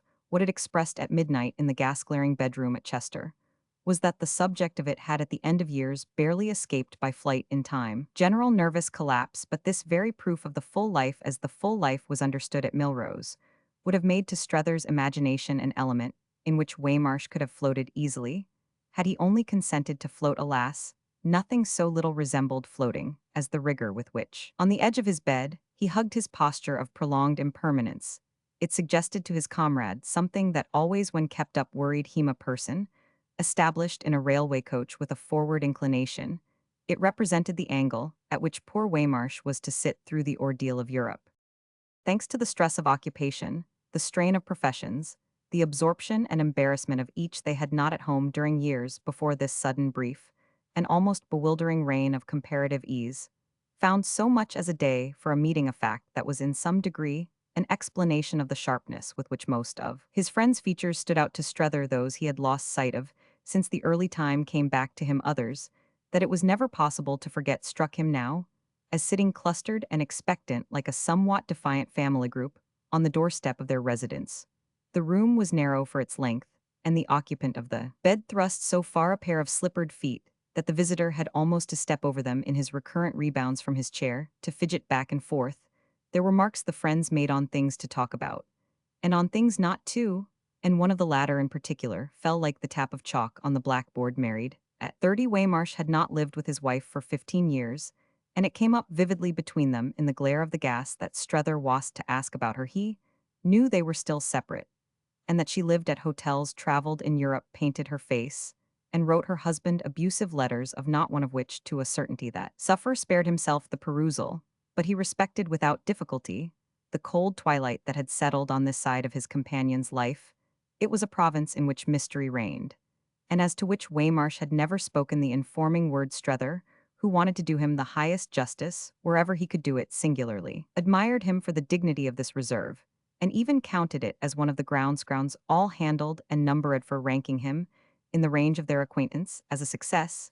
He was a success, Waymarsh, in spite of overwork or prostration of sensible shrinkage of his wife's letters, and of his not liking Europe. Strether would have reckoned his own career less futile had he been able to put into it anything so handsome as so much fine silence. One might oneself easily have left Mrs. Waymarsh, and one would assuredly have paid one's tribute to the ideal, in covering with that attitude the derision of having been left by her. Her husband had held his tongue, and had made a large income, and these were in especial the achievements as to which Strether envied him. Our friend had had indeed on his side, too, a subject for silence which he fully appreciated, but it was a matter of a different sort, and the figure of the income he had arrived at had never been high enough to look anyone in the face. "I don't know as I quite see what you require it, for you don't appear sick to speak of it," was of Europe. Waymarsh thus finally spoke. "Well," said Strether, who fell as much as possible into step, "I guess I don't feel sick now that I've started, but I had pretty well run down before I did start." Waymarsh raised his melancholy look. "Ain't you about up to your usual average?" It was not quite pointedly skeptical, but it seemed somehow a plea for the purest veracity, and it thereby affected our friend, as the very voice of Milrose he had long since made a mental distinction, though never in truth daring to betray it, between the voice of Milrose and the voice even of Woollett. It was the former he felt that was most in the real tradition. There had been occasions in his past when the sound of it had reduced him to temporary confusion, and the present, for some reason, suddenly became such another. It was nevertheless no light matter that the very effect of his confusion should be to make him again prevaricate. That description hardly does justice to a man to whom it has done such a lot of good to see you. Waymarsh fixed on his washing stand the silent, detached stare with which Milrose in person, as it were, might have marked the unexpectedness of a compliment from Woollett, and Strether for his part felt once more like Woollett in person. "I mean," his friend presently continued, "that your appearance isn't as bad as I've seen it. It compares favorably with what it was when I last noticed it." On this appearance Waymarsh's eyes yet failed to rest. It was almost as if they obeyed an instinct of propriety, and the effect was still stronger when, always considering the basin and jug, he added, "You've filled out some since then." "I'm afraid I have." Strether laughed. "One does fill out some with all one takes in, and I've taken in, I dare say, more than I've natural room for. I was dogtired when I sailed." It had the oddest sound of cheerfulness. "I was dogtired," his companion returned, "when I arrived, and it's this wild hunt for rest that takes all the life out of me. The fact is, Stretherand, it's a comfort to have you here at last to say it to, though I don't know after all that I've really waited. I've told it to people I've met in the cars. The fact is, such a country as this ain't my kind of country. Anyway, there ain't a country I've seen over here that does seem my kind. Oh, I don't say but what there are plenty of pretty places and remarkable old things. But the trouble is that I don't seem to feel anywhere in tune. That's one of the reasons why I suppose I've gained so little. I haven't had the first sign of that lift I was led to expect with this." He broke out more earnestly. "Look here, I want to go back." His eyes were all attached to Strether's now, for he was one of the men who fully face you when they talk of themselves. This enabled his friend to look at him hard, and immediately to appear to the highest advantage in his eyes. By doing so, that's a genial thing to say to a fellow who has come out on purpose to meet you. Nothing could have been finer on this than Waymarsh's somber glow. Have you come out on purpose? Well, very largely. I thought from the way you wrote there was something back of it. Strether hesitated back of my desire to be with you. Back of your prostration. Strether, with a smile made more dim by a certain consciousness, shook his head. There are all the causes of it. And no particular cause that seemed most to drive you. Our friend could at last conscientiously answer, yes, one, there is a matter that has had much to do with my coming out. Waymarsh waited a little too private to mention. No, not too private, Effer, you only rather complicated. Well said, Waymarsh, who had waited again. I may lose my mind over here, but I don't know as I've done so yet. Oh, you shall have the whole thing, but not tonight. Waymarsh seemed to sit stiffer, and to hold his elbows tighter. Why not if I can't sleep? Because, my dear man, I can. Then where's your prostration? Just in that I can put in 8 hours, and Strether brought it out that if Waymarsh didn't gain it was because he didn't go to bed, the result of which was in its order, that to do the latter justice, he permitted his friend to insist on his really getting settled Strether with a kind coercive hand, for it assisted him to this consummation, and again found his own part in their relation auspiciously enlarged by the smaller touches of lowering the lamp and seeing to a sufficiency of blanket. It somehow ministered for him to indulgence to feel Waymarsh, who looked unnaturally big and black in bed, as much tucked in as a patient in a hospital, and with his covering up to his chin as much simplified by it, he hovered in vague pity to be brief, while his companion challenged him out of the bedclothes. Is she really after you? Is that what's behind? Strether felt an uneasiness at the direction taken by his companion's insight, but he played a little at uncertainty. Behind my coming out. Behind your prostration, or whatever it's generally felt, you know that she follows you up pretty close. Strether's candor was never very far off. Oh, it has occurred to you that I am literally running away from Mrs. Newsome. Well, I haven't known but what you are, Ure, a very attractive man. Strether, you've seen for yourself, said Waymarsh, what that lady downstairs makes of it, unless, indeed, he rambled on, with an effect between the ironic and the anxious, it's you who are after her. Is Mrs. Newsome over here? He spoke as with a droll dread of her. It made his friend, though, rather dimly smile. Dear no, she's safe, thank goodnesses. I think I more and more feel at home. She thought of coming, but she gave it up. I've come in a manner instead of her. And come to that extent, for you're right in your inferency and her business, so you see there is plenty of connection. Waymarsh continued to see at least all there was involving accordingly the particular one I've referred to. Strether took another turn about the room, giving a twitch to his companion's blanket, and finally gaining the door. His feeling was that of a nurse who had earned personal rest by having made everything straight, involving more things than I can think of breaking ground on now. But don't be afraid, you shall have them from me. Y'all probably find yourself having quite as much of them as you can do with I shall if we keep toads. They're very much depend on your impression of some of them. Waymarsh's acknowledgement of this tribute was characteristically indirect. You mean to say, you don't believe we will keep together? I only glance at the danger, Strether paternally said, because, when I hear you wail to go back, I seem to see you open up such possibilities of folly. Waymarsh took insolent, a little like a large snubbed child. What are you going to do with me? It was the very question Strether himself had put to Miss Gostry, and he wondered if he had sounded like that, but he at least could be more definite. I am going to take you right down to London. Oh, I've been down to London, Waymarsh more softly moaned. I've no use, Strether, for anything down there. Well, said Strether good-humoredly, I guess you've some use for me. So I've got to go. Oh, you've got to go further yet? Well, Waymarsh sighed, do your damnedest, only you will tell me before you lead me on all the way. Our friend had again so lost himself both for amusement and for contrition in the wonder of whether he had made in his own challenge that afternoon such another figure that he for an instant missed the thread. Tell you. Why, what you've got on hand. Strether hesitated. Why, it's such a matter as that, even if I positively wanted, I shouldn't be able to keep it from you. Waymarsh gloomily gazed. What does that mean then, but that your trip is just for her? For Mrs. Newsome? Oh, it certainly is, as I say, very much. Then why do you also say it's for me? Strether, in impatience, violently played with his latch, It's simple enough, it's for both of you. Waymarsh at last turned over with a groan. Well, I won't marry you. Neither when it comes to that, but the visitor had already laughed and escaped. Romans 3. He had told Miss Gostry he should probably take for departure with Waymarsh some afternoon train, and it thereupon in the morning appeared that this lady had made her own plan for an earlier one. She had breakfasted, when Strether came into the coffee room, but Waymarsh not having yet emerged, he was in time to recall her to the terms of their understanding, and to pronounce her discretion overdone she was surely not. To break away at the very moment she had created a want he had met her, as she rose from her little table, in a window where, with the morning papers beside her, she reminded him, as he let her know of Major Pendennis breakfasting at his Cluba compliment of which she professed a deep appreciation, and he detained her as pleadingly as if he had already and, notably, under pressure of the visions of the night learned to be unable to do without her. She must teach him at all events before she went to order breakfast, as breakfast was ordered in Europe, and she must especially sustain him in the problem of ordering for Waymarsh.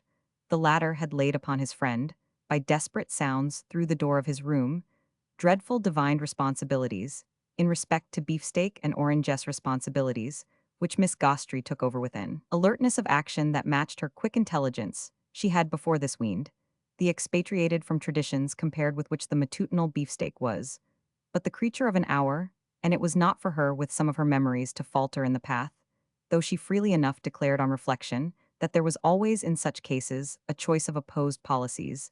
There are times when to give them their head, you know.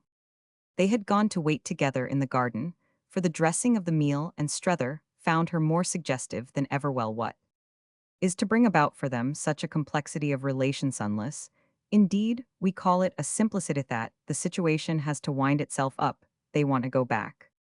And you want them to go, Strether gaily concluded. I always want them to go, and I send them as fast as I can. Oh, I know you take them to Liverpool. Any port will serve in a storm. And with all my other functions an agent for repatriation, I want to repeople our stricken country. What will become of it else? I want to discourage others. The ordered English garden in the freshness of the day was delightful to Strether, who liked the sound under his feet of the tight, fine gravel, packed with the chronic damp, and who had the idlest eye for the deep smoothness of turf and the clean curves of paths. Other people. Other countries, other people eyes, I want to encourage our own. Strether wondered not to come. Why then do you meet them, since it doesn't appear to be to stop them? Oh, that they shouldn't come is as yet too much to ask. What I attend to is that they come quickly and return still more, so I meet them to help it to be over as soon as possible. And though I don't stop them, I've my way of putting them through. That's my little system. And if you want to know, said Maria Gostry, it's my real secret, my innermost mission, and use I only seem, you see, to beguile and approve, but I've thought it all out, and I'm working all the while underground. I can't perhaps quite give you my formula, but I think that practically I succeed. I send you back, spent, so you stay back, passed through my hands. We don't turn up again. The further she went, the further he always saw himself able to follow. I don't want your formula, I feel quite enough, as I hinted yesterday. Your abysses spent, he echoed, if that's how you're arranging so subtly to send me. I thank you for the warning. For a minute, amid the pleasantness poetry in tariffed items, but all the more for guests already convicted a challenge to consumption, they smiled at each other, in confirmed fellowship. Do you call it subtly? It's a plain poor tale. Besides, you're a special case. Oh, special case, that's weak. She was weak enough further still to defer her journey and agree to accompany the gentlemen on their own. Might a separate carriage mark her independence? Though it was in spite of this to befall after luncheon that she went off alone, and that with a tryst taken for a day of her company in London, they lingered another night she had during the morning spent in a way that he was to remember later on as the very climax of his foretaste, as warm with presentiments with what he would have called collapsishad all sorts of things out with Strether, and among them the fact that though there was never a moment of her life when she wasn't due somewhere, there was yet scarce a perfidy to others of which she wasn't capable for his sake. She explained moreover that wherever she happened to be, she found a dropped thread to pick up a ragged edge to repair some familiar appetite in ambush, jumping out as she approached, yet appeasable with a temporary biscuit. It became on her taking the risk of the deviation imposed on him by her insidious arrangement of his morning meal, a point of honor for her not to fail with Waymarsh of the larger success too, and her subsequent boast to Strether was that she had made their friend Farian quite without his. Knowing what was the matter as Major Pendennis would have fared at the Megatherium, she had made him breakfast like a gentleman, and it was nothing she forcibly asserted to what she would yet make him do. She made him participate in the slow, reiterated ramble, with which for Strether the new day amply filled itself, and it was by her art that he somehow had the air on the ramparts, and in the rows of carrying a point of his own. The three strolled and stared and gossiped, or at least the two did, the case really yielding for their comrade if analyzed. But the element of stricken silence, this element indeed affected Strether as charged with audible rumblings, but he was conscious of the care of taking it explicitly as a sign of pleasant peace. He wouldn't appeal too much for that provoked stiffness, yet he wouldn't be too freely tacit for that suggested giving up. Waymarsh himself adhered to an ambiguous dumbness that might have represented either the growth of a perception or the despair of one, and at times, and in place where the low-browed galleries were darkest, the opposite gables, queerest the solicitations of every kind densest, others caught him fixing hard some object of minor interest, fixing, even at moments nothing discernible, as if he were indulging it with a truce. When he met Strether's eye on such occasions he looked guilty and furtive, fell the next minute into some attitude of retractation. Our friend couldn't show him the right things for fear of provoking some total renouncement, and was tempted even to show him the wrong in order to make him differ with triumph. There were moments when he himself felt shy of professing the full sweetness of the taste of leisure, and there were others when he found himself feeling as if his passages of interchange with the lady at his side might fall upon the third member of their party, very much as Mr. Burchell at Dr. Primrose's fireside was influenced by the high flights of the visitors from London. The smallest things so arrested and amused him that he repeatedly almost apologized, brought up afresh in explanation his plea of a previous grind. He was aware at the same time that his grind had been as nothing to Waymarsh's, and he repeatedly confessed that to cover his frivolity, he was doing his best for his previous virtue. Do what he might in any case, his previous virtue was still there, and it seemed fairly to stare at him out of the windows of shops that were not as the shops of Woollet, fairly to make him want things that he shouldn't know what to do with. It was by the oddest, the least admissible of laws demoralizing him now, and the way it boldly took was to make him want more wants. These first walks in Europe were, in fact, a kind of finely lurid intimation of what one might find at the end of that process, had he come back after long years in something already so like the evening of life, only to be exposed to it. It was at all events over the shop windows that he made with Waymarsh, most free, though it would have been easier had not the latter most sensibly yielded to the appeal of the merely useful trades. He pierced with his somber detachment the plate glass of ironmongers and saddlers, while Strether flaunted an affinity with the dealers in stamped letterpaper. And in smart neckties Strether was in fact recurrently shameless in the presence of the tailors, though it was just over the heads of the tailors that his countrymen most loftily looked. This gave Miss Gostry a grasped opportunity to back up Waymarsh at his expense. The weary lawyer, it was unmistakable, had a conception of dress, but that in view of some of the features of the effect produced was just what made the danger of insistence on it. Strether wondered if he by this time thought Miss Gostry less fashionable, or Lambert Strether more so, and it appeared probable that most of the remarks exchanged between this latter pair about passers, figures, faces, personal types exemplified in their degree the disposition to talk as society talked. Was what was happening to himself, then, was what already had happened really, that a woman of fashion was floating him into society, and that an old friend deserted on the brink was watching the force of the current when the woman of fashion permitted Strether as she permitted him at the most the purchase of a pair of gloves, the terms she made about it, the prohibition of neckties and other items, till she should be able to guide him through the Burlington Arcade, were such as to fall upon a sensitive ear as a challenge to just imputations. Miss Gostry was such a woman of fashion as could make without a symptom of vulgar, blinking an appointment for the Burlington Arcade. Mere discriminations about a pair of gloves could thus at any rate represent ways for such sensitive ears, as were in question possibilities of something that Strether could make a mark against only as the peril of apparent wantonness. He had quite the consciousness of his new friend, for their companion, that he might have had of a Jesuit in petticoats, a representative of the recruiting interests of the Catholic Church for Waymarsh, that was to say the enemy, the monster of bulging eyes and fairy-ching quivering groping tentacles, was exactly society, exactly the multiplication of shibboleths, exactly the discrimination of types and tones, exactly the wicked old rose of Chester, rank with feudalism, exactly in short Europe. There was light for observation, however, in an incident that occurred just before they turned back to luncheon, Waymarsh had been for a quarter of an hour exceptionally mute and distant, and something or other Strether was never to make out exactly what proved, as it were too much for him, after his comrades had stood for 3 minutes taking in. While they leaned on an old balustrade that guarded the edge of the row, a particularly crooked and huddled street view, he thinks us sophisticated, he thinks us worldly, he thinks us wicked, he thinks us all sorts of queer things. Strether reflected for wondrous. Were the vague quantities our friend had within a couple of short days acquired the habit of conveniently and conclusively lumping together. There seemed moreover a direct connection between some such inference and a sudden grim dash taken by Waymarsh to the opposite side.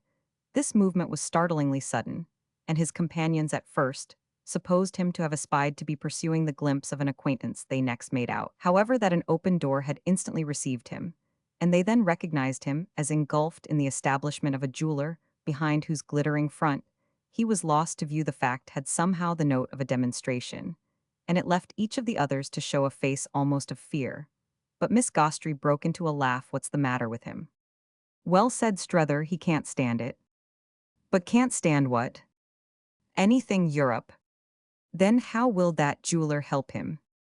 Strether seemed to make it out from their position, between the interstices of arrayed watches of close-hung dangling gewgaws. "You'll see." "Ah, that's just what if he buys anything. I'm afraid of that I shall see something rather dreadful." Strether studied the finer appearances. "He may buy everything." "Then don't you think we ought to follow him?" "Not for worlds. Besides, we can't. We're paralyzed." We exchange a long, scared look. We publicly tremble. "The thing is, you see, we realize he has struck for freedom." She wondered, but she laughed. "Ah, what a price to pay, and I was preparing some for him so cheap." "No, no," Strether went on, frankly amused. "Now don't call it that. The kind of freedom you deal in is dear then as to justify himself. Am I not in my way trying it? It's this. Being here, you mean, with me?" "Yes, and talking to you as I do. I've known you a few hours, and I've known him all my life, so that if the ease I thus take with you about him isn't magnificent, and the thought of it held him a moment, it's rather base." "It's magnificent," said Miss Gostry, "to make an end of it. And you should hear," she added, "the ease I take and I above all intend to take with Mr. Waymarsh." Strether thought. "About me? Ah, that's no equivalent. The equivalent would be Waymarsh himself serving me up his remorseless analysis of me. And hell never do Thathe was sadly clear. Hell never remorselessly analyze me." He quite held her with the authority of this hell. "Never say a word to you about me." She took it in. She did it justice, yet, after an instant, her reason, her restless irony disposed of it. "Of course he want, for what do you take people, that they're able to say words about anything, able remorselessly to analyze? There are not many like you and me. It will be only because he's too stupid." It stirred in her friend a skeptical echo, which was at the same time the protest of the faith of years. Waymarsh stupid. "Compared with you." Strether had still his eyes on the jeweler's front, and he waited a moment to answer. "He's a success of a kind that I haven't approached." "Do you mean he has made money?" "He makes it my belief." And I said, Strether, though with a back quite as bent, "Have never made anything. I am a perfectly equipped failure." He feared an instant she'd ask him if he meant he was poor, and he was glad she didn't, for he really didn't know to what the truth on this unpleasant point might have prompted her. She only, however, confirmed his assertion. "Thank goodness you're a failure rates. Why I so distinguish you anything else today is too hideous. Look about you, look at the successes. Would you be one on your honor? Look." Moreover, she continued at me.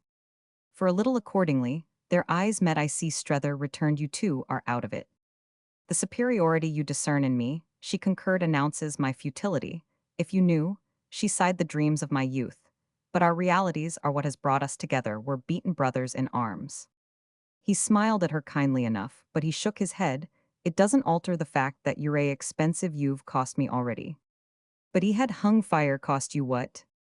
"Well, my past in one great lump, but no matter," he laughed, "ill pay with my last penny." Her attention had unfortunately now been engaged by their comrade's return, for Waymarsh met their view as he came out of his shop. "I hope he hasn't paid," she said with his last, "though I am convinced he has been splendid, and has been so for you." "Oh, no, not that." "Then for me." Quite as little. Waymarsh was by this time near enough to show signs his friend could read, though he seemed to look almost carefully at nothing in particular. "Then for himself." "For nobody, for nothing, for freedom." But what has freedom to do with it? Strether's answer was indirect, to be as good as you and me, but different. She had had time to take in their companion's face, and with it, as such things were easy for her, she took in all different eyes but better. If Waymarsh was somber, he was also indeed almost sublime. He told them nothing left his absence unexplained, and though they were convinced he had made some extraordinary purchase, they were never to learn its nature. He only glowered grandly at the tops of the old gables. It's the sacred rage Strether had had further time to say, and this sacred rage was to become between them for convenient comprehension the description of one of his periodical necessities. It was Strether who eventually contended that it did make him better than they. But by that time, Miss Gostry was convinced that she didn't want to be better than Strether. Book second.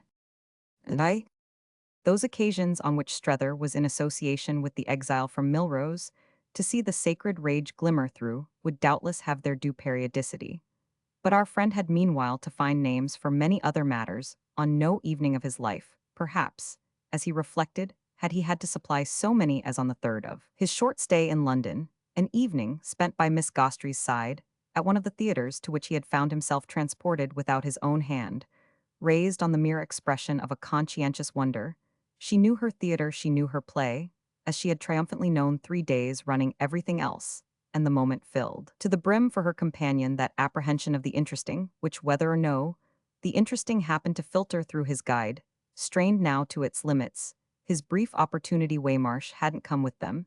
He had seen plays enough, he signified, before Strether had joined him in affirmation that had its full force when his friend ascertained by questions that he had seen two, and a circus questions, as to what he had seen had on him, indeed an effect only less favorable than questions. As to what he hadn't, he liked the former to be discriminated. But how could it be done, Strether asked of their constant counselor, without discriminating the latter? Miss Gostry had dined with him at his hotel face to face over a small table on which the lighted candles had rose-colored shades, and the rose-colored shades, and the small table, and the soft fragrance of the lady had, anything to his mere sense, ever been so soft were so many touches and he scarce knew what positive. High picture he had been to the theatre, even to the opera in Boston, with Mrs. Newsome more than once acting as her only escort. But there had been no little confronted dinner, no pink lights, no whiff of vague sweetness, as a preliminary, one of the results of which was that at present, mildly rueful though with a sharpish accent, he actually asked himself why there was much the same difference in his impression of the noticed state of his companion, whose dress was cut down, as he believed the term to be in respect to shoulders and bosom, in a manner quite other than Mrs. Newsome's, and who wore round her throat a broad red velvet band with an antique jewel, was rather complacently sure it was antiquated attached to it in front. Mrs. Newsome's dress was never in any degree cut down, and she never wore round her throat a broad red velvet band. If she had, moreover, would it ever have served so to carry on and complicate, as he now almost felt his vision? It would have been absurd of him to trace into ramifications the effect of the ribbon from which Miss Gostry's trinket depended, had he not for the hour at the best been so given over to uncontrolled perceptions. What was it but an uncontrolled perception that his friend's velvet band somehow added in her appearance to the value of every other item, to that of her smile, and of the way she carried her head, to that of her complexion, of her lips, her teeth, her eyes, her hair? What certainly had a man conscious man's work in the world to do with red velvet bands, he wouldn't for anything have so exposed himself as to tell Miss Gostry how much he liked hers, yet he had none the less not only caught himself in the act frivolous, no doubt idiotic, and above all, unexpected off liking it, he had in addition taken it as a starting point for fresh backward, fresh forward, fresh lateral flights. The manner in which Mrs. Newsome's throat was encircled suddenly represented for him, in an alien order, almost as many things as the manner in which Miss Gostry's was. Mrs. Newsome wore at operatic hours a black silk dress, very handsome. He knew it was handsome, and an ornament that his memory was able further to identify as a ruche. He had his association, indeed, with the ruche, but it was rather imperfectly romantic. He had once said to the wearerand, it was as free a remark as he had ever made to her, that she looked with her ruff and other matters like Queen Elizabeth. And it had after this in truth been his fancy, that as a consequence of that tenderness and an acceptance of the idea, the form of this special tribute to the frill had grown slightly more marked. The connection, as he sat there and let his imagination roam, was to strike him as vaguely pathetic, But there it all was, and pathetic was doubtless in the conditions the best thing it could possibly be. It had assuredly existed at any rate, for it seemed now to come over him that no gentleman of his age at Woolwich could ever to a lady of Mrs. Newsome's, which was not much less than his, have embarked on such a simile. All sorts of things, in fact, now seemed to come over him, comparatively few of which his chronicler can hope for space to mention. It came over him, for instance, that Miss Gostry looked perhaps like Mary Stuart Lambert Strether, had a candour of fancy, which could rest for an instant gratified in such an antithesis. It came over him that never before, no, literally, never had a lady dined with him at a public place before going to the play. The publicity of the place was just in the matter for Strether, the rare strange thing. It affected him, almost as the achievement of privacy might have affected a man of a different experience. He had married in the faraway years so young as to have missed the time natural in Boston for taking girls to the museum. And it was absolutely true of Hint Thatvin after the close of the period of conscious detachment, occupying the center of his life, the gray middle desert of the two deaths, that of his wife, and that 10 years later of his boy. Had never taken anyone anywhere. It came over him, in especial though, the monition had as happened already sounded fitfully gleamed in other forms that, the business he had come out on hadn't yet been so brought home to him, as by the sight of the people about him, she gave him the impression his friend at first more straight than he got it for himself gave it, simply by saying with offhand illumination, "Oh yes, there are types," but, after he had taken it, he made to the full his own use of it both while he kept silence for the 4 acts, and while he talked in the intervals. It was an evening, it was a world of types. And this was a connection, above all, in which the figures and faces in the stalls were interchangeable with those on the stage. He felt as if the play itself penetrated him with the naked elbow of his neighbor, a great stripped, handsome, red-haired lady, who conversed with a gentleman on her other side in stray dissyllables, which had for his ear in the oddest way in the world so much sound that he wondered they hadn't more sense. And he recognized by the same law beyond the footlights what he was pleased to take for the very flush of English life. He had distracted drops, in which he couldn't have said if it were actors or auditors, who were most true, and the upshot of which each time was the consciousness of new contacts. However he viewed his job, it was types he should have to tackle. Those before him and around him were not as the types of Woolwich, where for that matter it had begun to seem to him that there must only have been the male, and the female. These made two exactly, even with the individual varieties here on the other hand, apart from the personal, and the sexual range which might be greater or less. A series of strong stamps had been applied as it were from without, stamps that his observation played with as before a glass case on a table. It might have passed from metal to metal, and from copper to gold. It befell that in the drama precisely, there was a bad woman in a yellow frock, who made a pleasant, weak, good-looking young man in perpetual evening dress do the most dreadful things. Strether felt himself on the whole not afraid of the yellow frock, but he was vaguely anxious over a certain kindness into which he found himself drifting. For its victim he hadn't come out. He reminded himself to be too kind, or indeed to be kind at all, to Chadwick Newsome. Would Chad also be in perpetual evening dress? He somehow rather hoped it seemed so to add to this young man's general amenability, though he wondered too, if to fight him with his own weapons, he himself, a thought almost startling, would have likewise to be this young man. Furthermore, would have been much more easy to handle, at least for him, than appeared probable in respect to Chad. It came up for him with Miss Gostry that there were things of which she would really perhaps, after all, have heard. And she admitted when a little pressed that she was never quite sure of what she heard as distinguished from things, such as on occasions like the present, she only extravagantly guessed. I seem with this freedom you see to have guessed, Mr. Chad. He's a young man on whose head high hopes are placed at Woolwich, a young man a wicked woman has got hold of, and whom his family over there have sent you out to rescue. You've accepted the mission of separating him from the wicked woman. Are you quite sure she's very bad for him? Something in his manner showed it as quite pulling him up. Of course, we are, wouldn't you be? Oh, I don't know, one never does one beforehand, one can only judge on the facts. Yours are quite new to me. I am really not in the least, as you see, in possession of them. So, it will be awfully interesting to have them from you.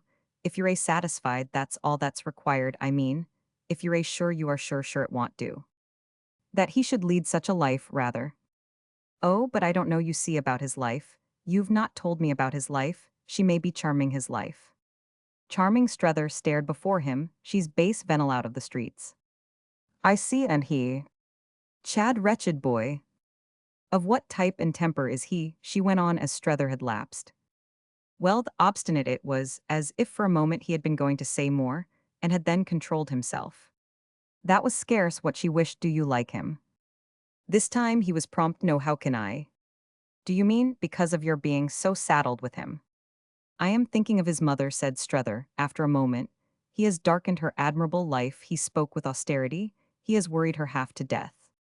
Oh, that's of course odious, she had a pause as if for renewed emphasis of this truth, but it ended on another note, is her life very admirable? Extraordinarily. There was so much in the tone that Miss Gostry had to devote another pause to the appreciation of it. And has he only her? I don't mean the bad woman in Paris, she quickly added, for, I assure you, I shouldn't even at the best be disposed to allow him more than one, but has he only his mother? He has also a sister, older than himself and married, and they're both remarkably fine women. Very handsome, you mean? This promptitude, almost as he might have thought this precipitation, gave him a brief drop. But he came up again, Mrs. Newsome, I think is handsome, though she's not, of course, with a son of 28, and a daughter of 30 in her very first youth. She married, however, extremely young. And is wonderful, Miss Gostry asked for her age. Strether seemed to feel with a certain disquiet the pressure of it. I don't say she's wonderful. Or rather, he went on the next moment, I do say. It's exactly what she is wonderful.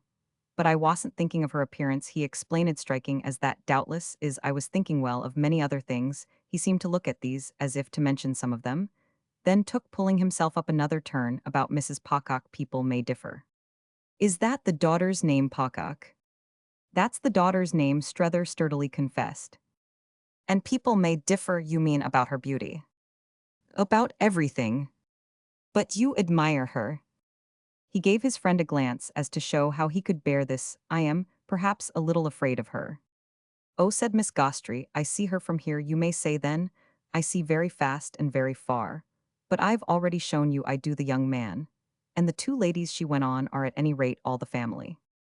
Quite all his father has been dead 10 years, and there's no brother nor any other sister, they do, said Strether, anything in the world for him. And you'd do anything in the world for them. He shifted again, she had made it perhaps just a shade too affirmative for his nerves. Oh, I don't know. You do at any rate this, and the anything they'd do is represented by their making you do it. Ah, they couldn't have come either of them, they're a very busy people, and Mrs. Newsome in particular has a large full life, she's moreover highly nervous and not at all strong. You mean she's an American invalid? He carefully distinguished, there's nothing she likes less than to be called one, but she would consent to be one of those things. I think he laughed if it were the only way to be the other. Consent to be an American, in order to be an invalid. No, said Strether, the other way round, she's at any rate delicate, sensitive, high-strung. She puts so much of herself into everything. Ah, Maria knew these things, that she has nothing left for anything else, of course. She has, to whom do you say it, high-strung? Don't I spend my life for them? Jamming down the pedal, I see, moreover, how it has told on you. Strether took this more lightly. Oh, I jam down the pedal too. Well, she lucidly returned, we must from this moment bear on it together with all our might, and she forged ahead, have they money? But it was as if, while her energetic image still held him, her inquiry fell short, Mrs. Newsome. He wished further to explain, hasn't, moreover, your courage on the question of contact. If she had come, it would have been to see the person herself. The woman, ah, but that's courage.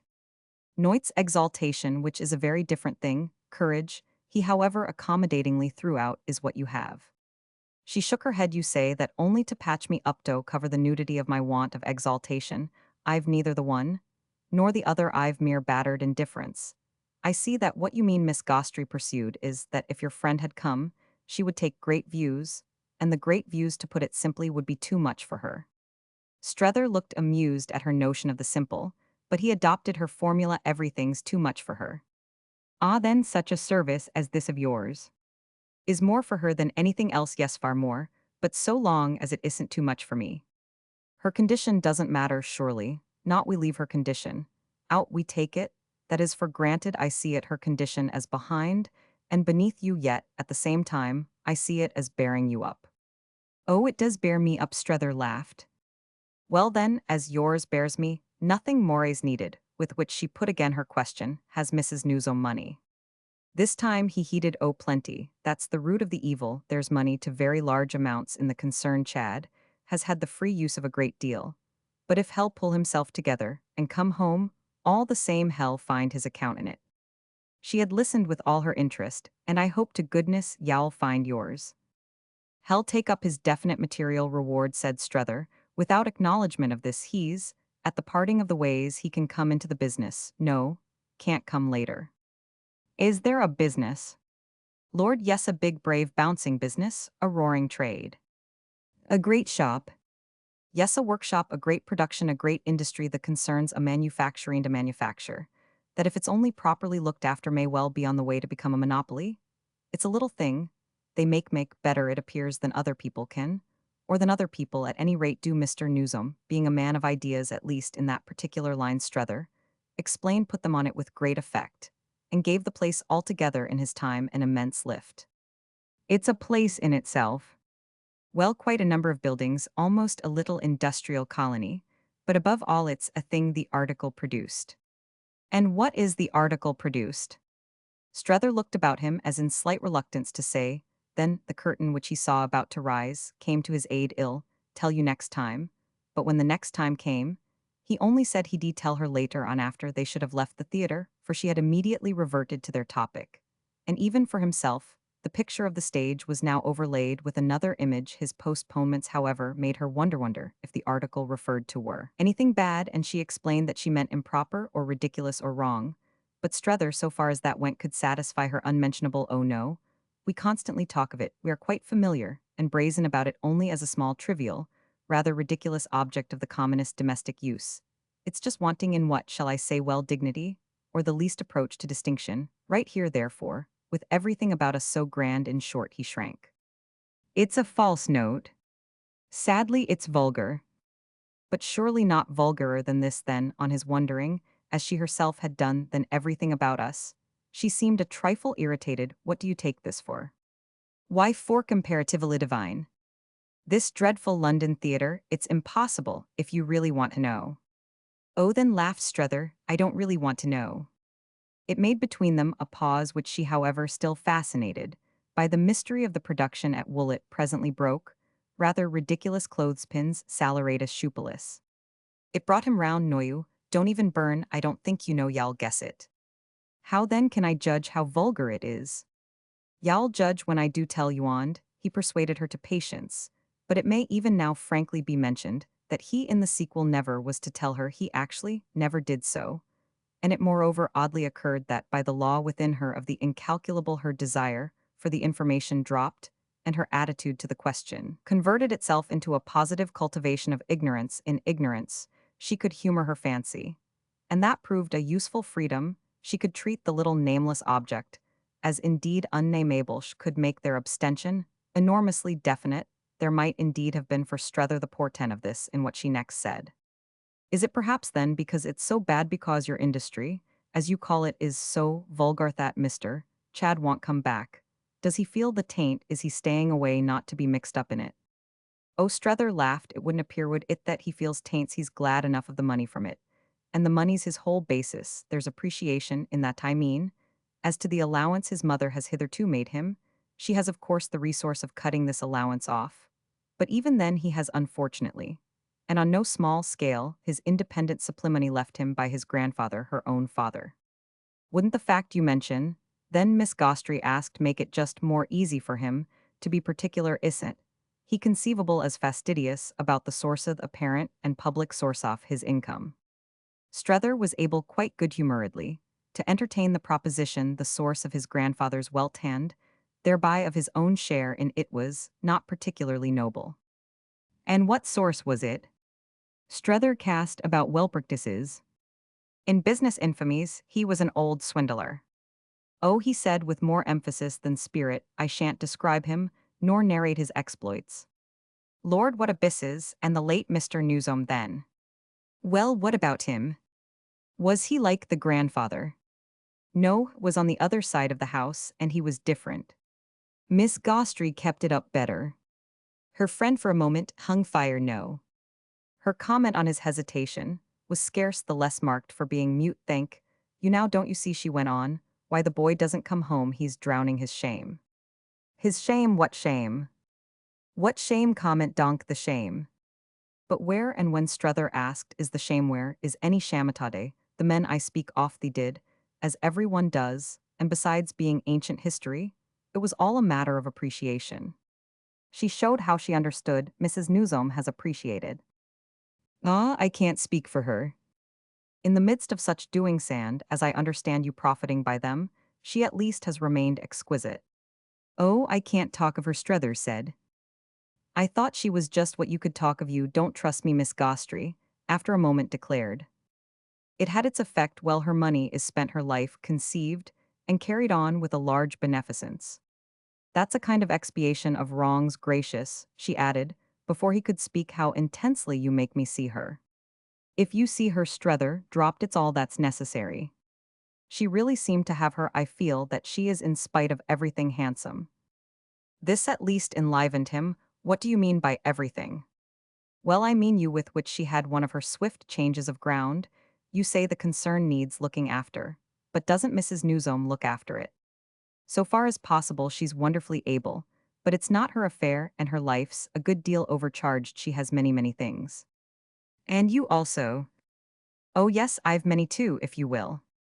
I see, but what I mean is Miss Gostry amended, do you also look after the business? Oh no, I don't touch the business. Only everything else. Well yes, some things. As for instance, Strether obligingly thought well the review. The review you have a review.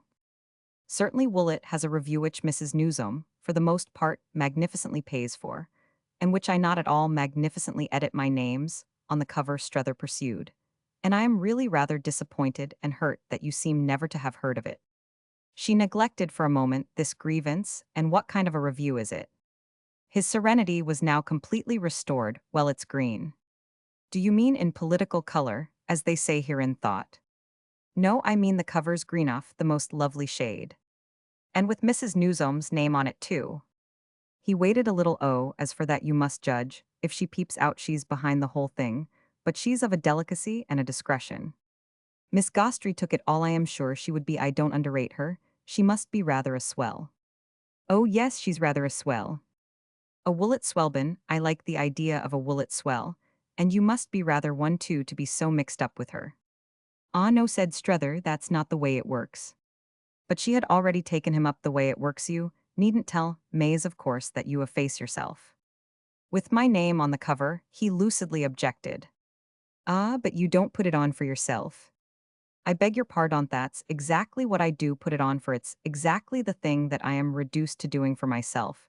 It seems to rescue a little you see, from the wreck of hopes and ambitions, the refuse heap of disappointments and failures, my one presentable little scrap of an identity. On this she looked at him as to say many things, but what she at last simply said was, she likes to see it there. You're the bigger swell of the two, she immediately continued. Because you think you're not one, she thinks she is one, however, Miss Gostry added. She thinks you're one too, you're at all events the biggest. She can get hold of, she embroidered, she abounded, I don't say it to interfere between you. But on the day she gets hold of a bigger one, Strether had thrown back his head, as in silent mirth, over something that struck him in her audacity or felicity, and her flight meanwhile was already higher, therefore close with her. Close with her, he asked, as she seemed to hang poised. Before you lose your chance. Their eyes met over it. What do you mean by closing? And what do I mean by your chance? I'll tell you when you tell me. All the things you don't, is it her greatest fad, she briskly pursued. The review, he seemed to wonder how he could best describe it. This resulted, however, but in a sketch it's her tribute to the ideal. I see you go in for tremendous things. We go in for the unpopular side, that is so far as we dare. And how far do you dare? Well, she very far, I much less. I don't begin to have her faith. She provides, said Strether, 3/4 of that. And she provides, as I've confided to you, all the money. It evoked somehow a vision of gold that held for a little Miss Gostry's eyes, and she looked as if she heard the bright dollars shoveled in. I hope, then you make a good thing. I never made a good thing, he at once returned. She just waited. Don't you call it a good thing to be loved? Oh, we're not loved, we're not even hated, we're only just sweetly ignored. She had another pause. You don't trust me, she once more repeated. Don't I when I lift the last veil tell you, the very secret of the prison house? Again she met his eyes, but to the result that after an instant her own turned away with impatience. You don't sell, oh, I'm glad of that. After which, however, and before he could protest, she was off again. She's just a moral swell. He accepted gaily enough the definition, yes, I really think that describes her. But it had for his friend the oddest connection, how does she do her hair? He laughed out beautifully. Ah, that doesn't tell me, however, it doesn't matter, I know, it's tremendously, neat, a real reproach, quite remarkably thick, and without as yet a single strand of white there. He blushed for her realism, but gaped at her truth, you're the very deuce. What else should I be? It was as the very deuce I pounced on you, but don't let it trouble you for everything. But the very deuced our ages a bore and a delusion. And even he himself, after all, but half a joy, with which on a single sweep of her wing she resumed you assist her to expiate, which is rather hard when you've yourself not sinned. It's she who hasn't sinned, Strether replied, I've sinned the most. Ah, Miss Gostry cynically laughed, what a picture of her, have you robbed the widow and the orphan? I've sinned enough, said Strether. Enough for whom, enough for what? Well, to be where I am. Thank you. They were disturbed at this moment by the passage between their knees and the back of the seats, before them, of a gentleman who had been absent during a part of the performance, and who now returned for the close, but the interruption left Miss Gostry time, before the subsequent hush, to express as a sharp finality her sense of the moral of all their talk. I knew you had something up your sleeve. This finality, however, left them in its turn at the end of the play, as disposed to hang back, as if they had still much to say, so that they easily agreed to let every one go before them. Found an interest in waiting. They made out from the lobby that the night had turned to rain, yet Miss Gostry let her friend know that he was to see her home. He was simply to put her by herself into a four-wheeler.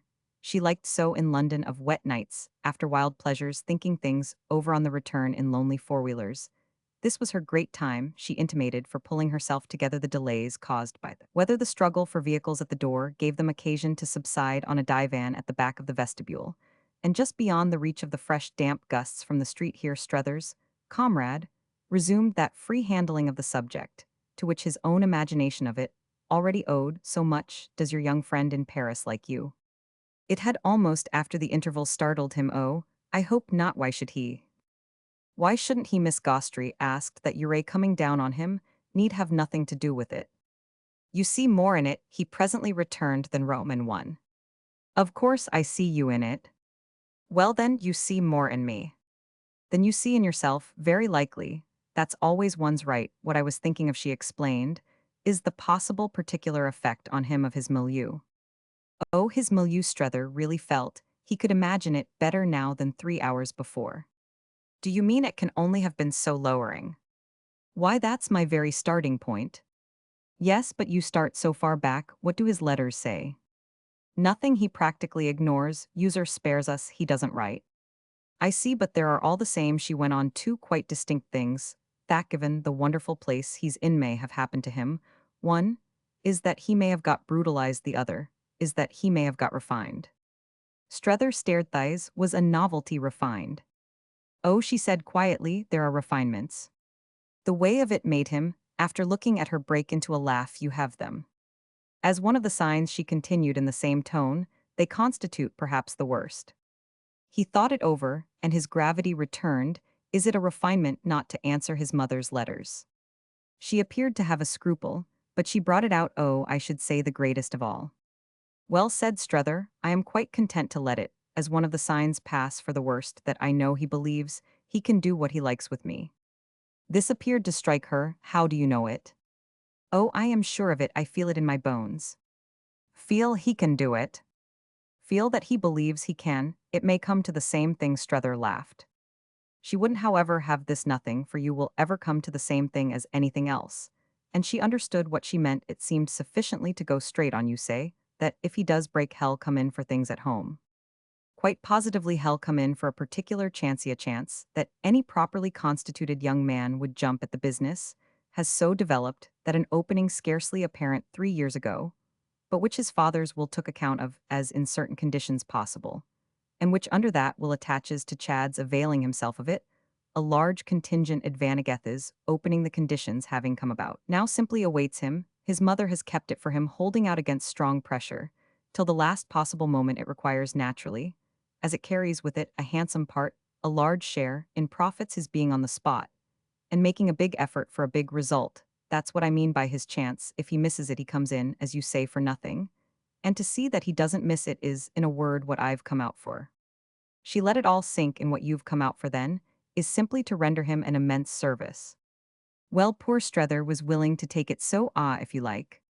He stands, as they say, if you succeed with him to gain. Oh, a lot of advantages, Strether had them clearly at his fingers' ends. By which you mean, of course, a lot of money. Well, not only I am acting with a sense for him of other things, too, consideration and comfort, and securitized general safety, of being anchored by a strong chain he wants, as I see him, to be protected I mean from life. Ah, voila, her thought fitted with a click, from life. What you really want to get him home for is to marry him. Well, that's about the size of it. Of course, she said, it's rudimentary, but to anyone in particular. He smiled at this, looking a little more conscious. You get everything out. For a moment again, their eyes met. You put everything in. He acknowledged the tribute by telling her to Mamie Pocock. She wondered then, gravely, even exquisitely, as if to make the oddity also fit his own niece.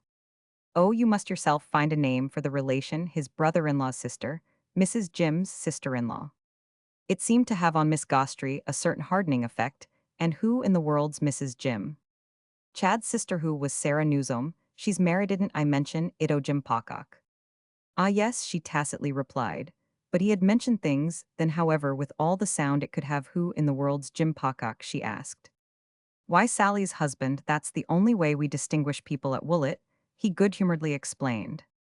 And is it a great distinction being Sally's husband? He considered, I think there can be scarcely a greater unless it may become one in the future to be Chad's wife. Then how do they distinguish you? They don't, except, as I've told you, by the green cover. Once more their eyes met on it, and she held him an instant. The green cover, Wantner, will any cover avail you with me? Ure of a depth of duplicity still. She could, in her own large grasp of the real, condone it. Is Mamie a great party? Oh, the greatest. We have her prettiest, brightest girl. Miss Gostry seemed to fix the poor child. I know what they can be, and with money. Not perhaps with a great deal of that, but with so much of everything else that we don't miss it. We don't miss money much, you know, Strether added, in general in America, in pretty girls. No, she conceded, but I know also what you do sometimes miss. And do you, she asked yourself, admire her? It was a question. He indicated that there might be several ways of taking, but he decided after an instant for the humorous haven't I sufficiently showed you how I admire any pretty girl. Her interest in his problem was by this time such that it scarce left her freedom, and she kept close to the facts. I supposed that at Woollet you wanted them, what shall I call it, blameless? I mean your young men for your pretty girls. So did I, Strether confessed, but you strike there a curious fact, the fact that Woollet too accommodates itself to the spirit of the age, and the increasing mildness of manners. Everything changes. And I hold that our situation precisely marks a date. We should prefer them blameless. But we have to make the best of them, as we find them, since the spirit of the age and the increasing mildness send them so much more to Paris. You've to take them back as they come. When they do come, bon, once more. She embraced it all, but she had a moment of thought. Poor Chad. Ah, said Strether cheerfully, Mamie will save him. She was looking away still in her vision, and she spoke with impatience, and almost as if he hadn't understood her. Y'all save him, that's hall save him. Oh, but with Mamie's aid, unless, indeed you mean, he added, that I shall effect so much more with yours. It made her at last again look at him. Y'all do moras, you're so much better than all of us put together. I think I'm only better since I've known you, Strether bravely returned. The depletion of the place, the shrinkage of the crowd, and now comparatively quiet withdrawal of its last elements, had already brought them nearer the door, and put them in relation with a messenger of whom he bespoke Miss Gostry's cab. But this left them a few minutes more, which she was clearly in no mood, not to use. You've spoken to me of what be your success, Mr. Chad stands to gain, but you've not spoken to me of what you do. Oh, I've nothing more to gain, said Strether very simply.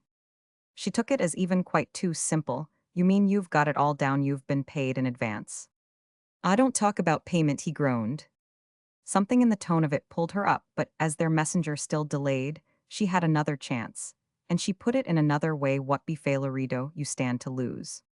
He still, however, wouldn't have it. Nothing, he exclaimed, and on the messengers at this instant reappearing, He was able to sink the subject in their responsive advance. When a few steps up the street under a lamp, he had put her into her four-wheeler, and she had asked him if the man had called for him no second conveyance. He replied before the door was closed, "You want take me with you." "Not for the world." "Then I shall walk." "In the rain." "I like the rain," said Strether. "Good night."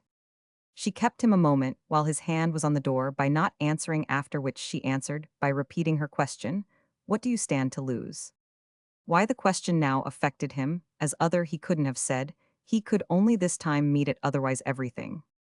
"So I thought then you shall succeed, and to that end I am yours." "Ah, dear lady," he kindly breathed. "Till death," said Maria Gostri. "Good night." Roman 2. Strether called his second morning in Paris, on the bankers of the Rue Scribe, to whom his letter of credit was addressed, and he made this visit attended by Waymarsh, in whose company he had crossed from London 2 days before they had hastened to the Rue Scribe on the morrow of their arrival. But Strether had not then found the letters, the hope of which prompted this errand. He had had as yet none at all, hadn't expected them in London, but had counted on several in Paris, and disconcerted now, had presently strolled back to the boulevard, with a sense of injury that he felt himself taking for as good a start as any other it would serve this spur to his spirit. He reflected, as pausing at the top of the street, he looked up, and down the great foreign avenue, it would serve to begin business with his idea, was to begin business immediately. And it did much for him the rest of his day that the beginning of business awaited him. He did little else till night but ask himself what he should do if he hadn't fortunately had so much to do.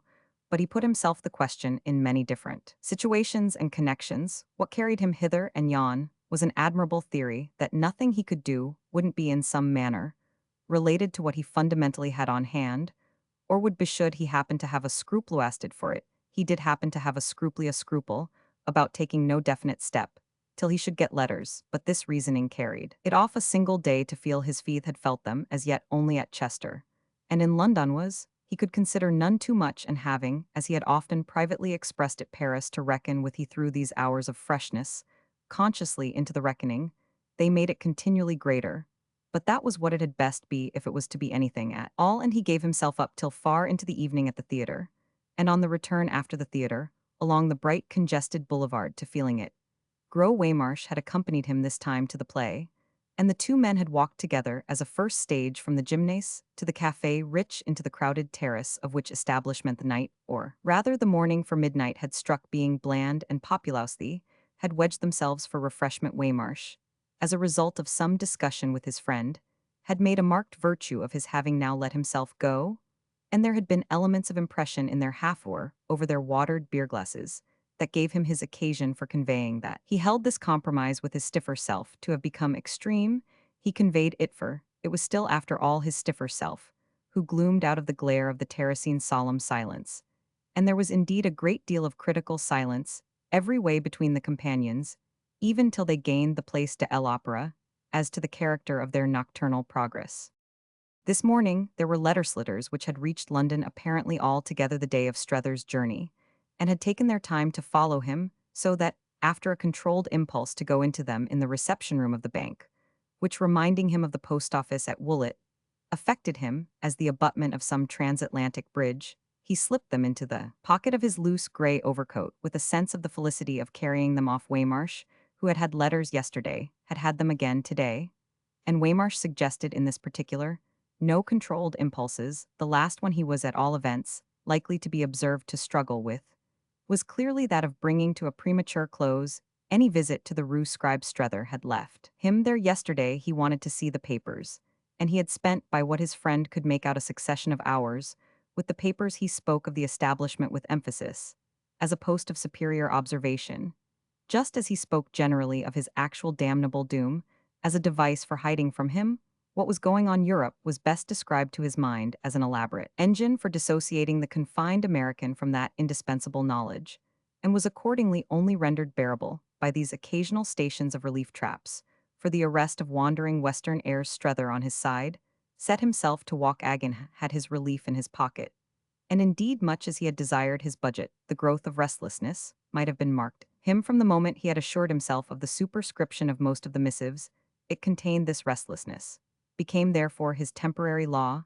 he knew he should recognize, as soon as see it, the best place of all for settling down with his chief correspondent.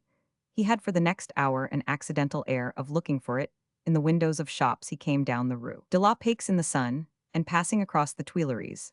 And the river indulged more than Ancias, if on finding himself determined in a sudden pause before the bookstalls of the opposite quay, in the garden of the Tuileries, he had lingered on 2 or 3 spots to look. It was as if the wonderful Paris spring had stayed him.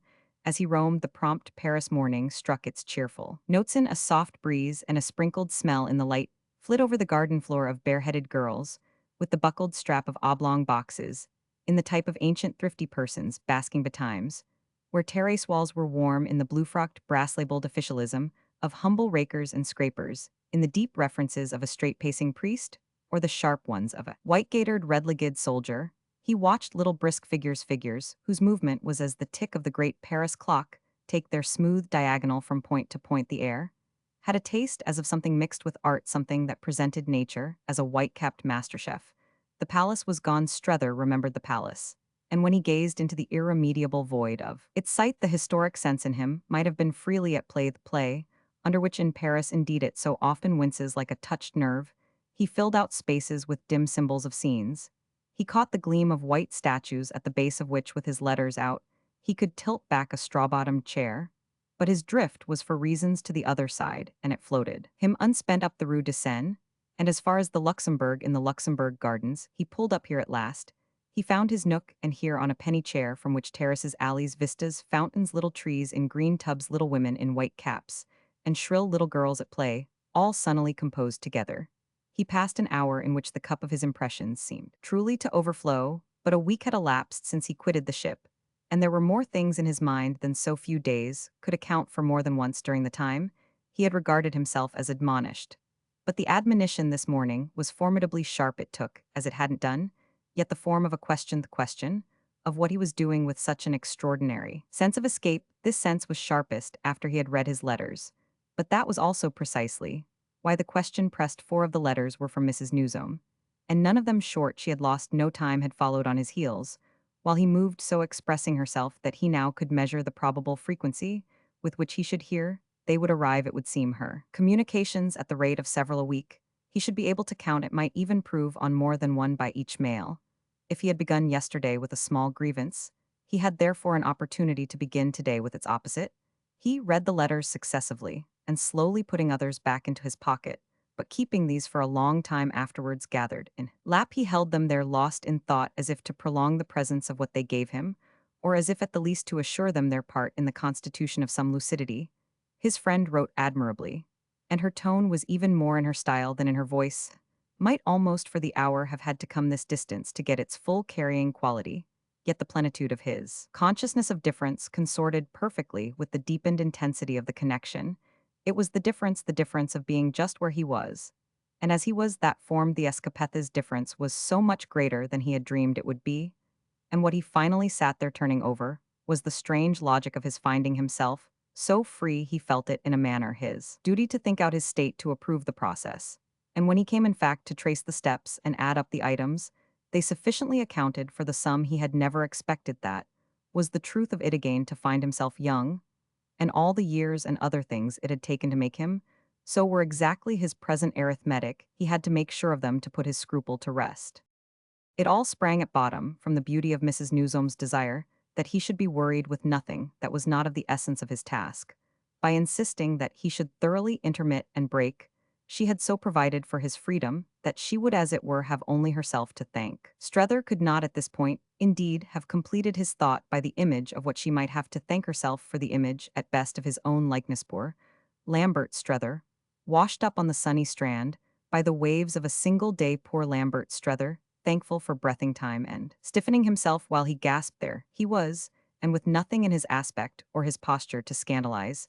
It was only true that if he had seen Mrs. Newsome coming, he would instinctively have jumped up to walk away a little. He would have come round and back to her bravely, but he would have had first to pull himself together. She abounded in news of the situation at home, proved to him how perfectly she was arranging for his absence, told him who would take up this, and who take up that, exactly where he had left. It gave him, in fact, chapter and verse for the moral that nothing would suffer. It filled for him, this tone of hers, all the air, yet it struck him at the same time as the hum of vain things.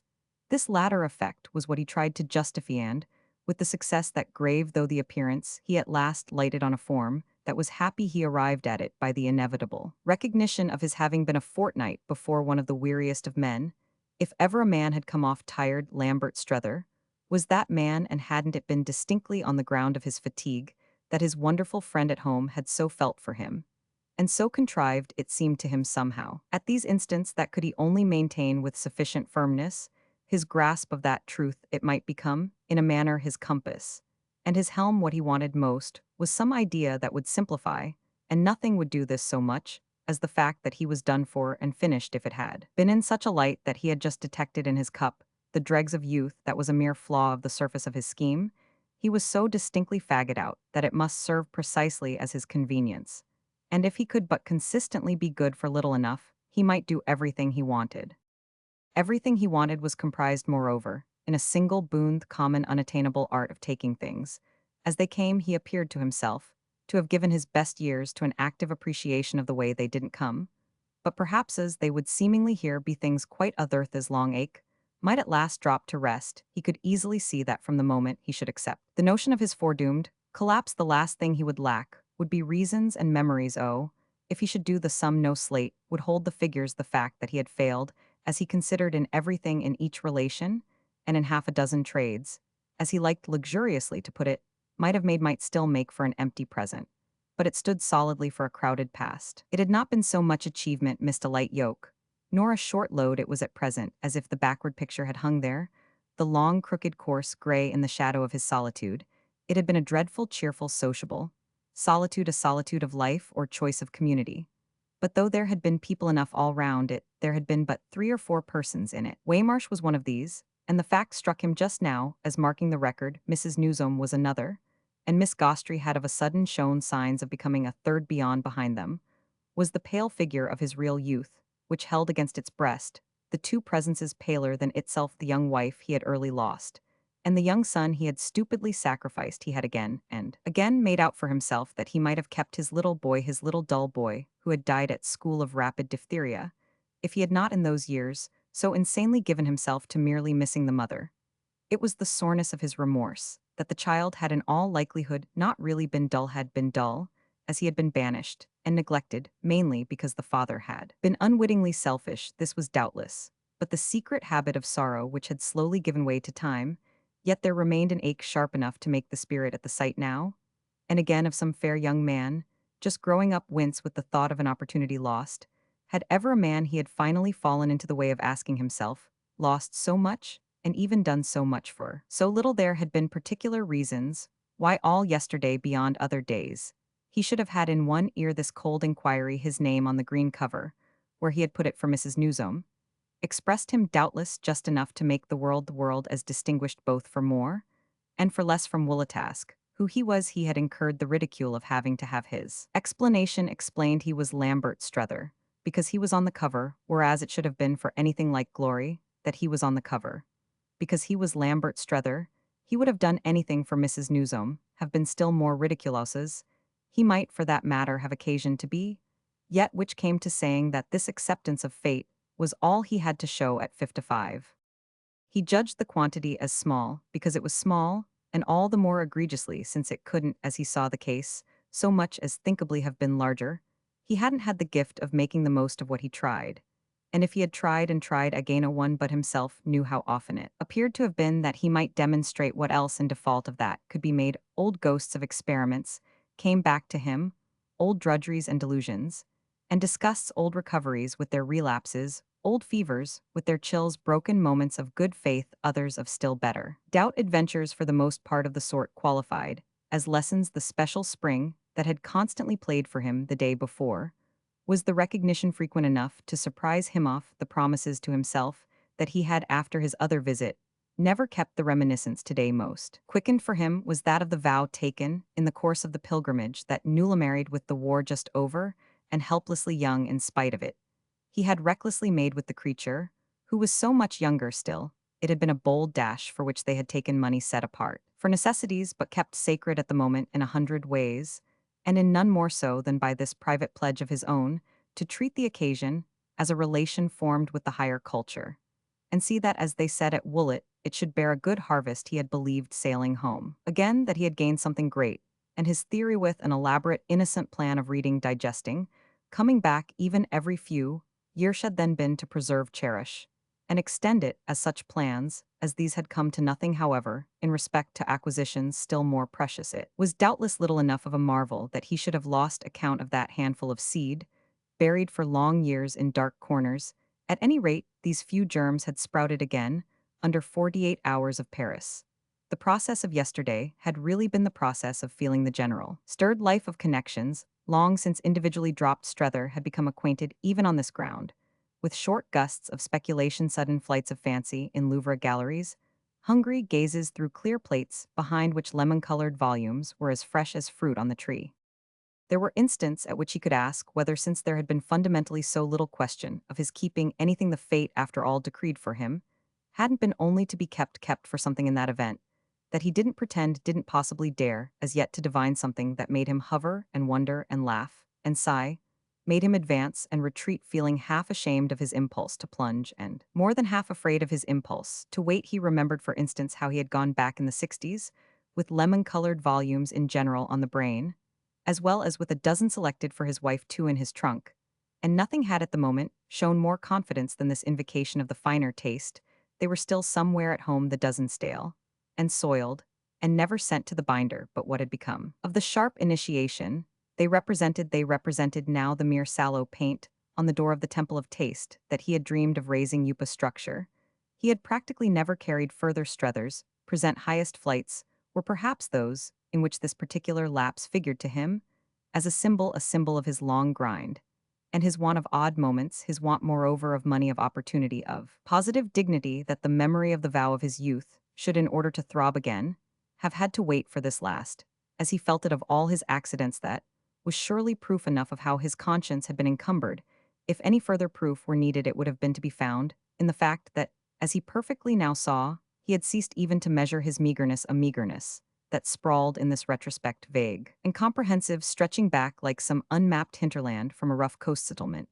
His conscience had been amusing itself for the 48 hours. By forbidding him the purchase of a book, he held off from that, held off from everything from the moment. He didn't yet call on Chad. He wouldn't for the world have taken any other step on this evidence, however, of the way they actually affected him. He glared at the lemon-colored covers in confession of the subconsciousness that, all the same, in the great desert of the years, he must have had of them, the green covers at home, comprised by the law of their purpose, no tribute to letters. It was of a mere rich kernel of economics, politics, ethics, that glazed, and, as Mrs. Newsome maintained, rather against his view, preeminently pleasant to touch, they formed the specious shell without, therefore, any needed instinctive knowledge of what was coming out in Paris on the bright highway. He struck himself at present as having more than once flushed with a suspicion. He couldn't otherwise at present be feeling so many fears confirmed. There were movements he was too late for, weren't they, with the fun of them already spent. There were sequences he had missed and great gaps in the procession. He might have been watching it all recede in a golden cloud of dust. If the playhouse wasp closed his seat had at least fallen to somebody else, he had had an uneasy feeling the night before that, if he was at the theater at all, though he indeed justified the theater in the specific sense, and with a grotesqueness to which his imagination did all honor, as something he owed, poor Waymarsh should have been there with, and as might have been said for Chad. This suggested the question of whether he could properly have taken him to such a play, and what effect it was, a point that suddenly rose high. His peculiar responsibility might be held in general to have on his choice of entertainment. It had literally been present to him at the gymnase, where one was held, moreover, comparatively safe. That having his young friend at his side would have been an odd feature of the work of redemption, and this quite in spite of the fact that the picture presented might well, confronted with Chad's own private stage, have seemed the pattern of propriety. He clearly hadn't come out in the name of propriety, but to visit unattended equivocal performances, yet still less had he done so to undermine his authority by sharing them with the graceless youth. Was he to renounce all amusement for the sweet sake of that authority? And would such renouncement give him for Chad a moral glamour? The little problem bristled the more by reason of poor Strether's fairly open sense of the irony of things. Were there then sides on which his predicament threatened to look rather droll to him?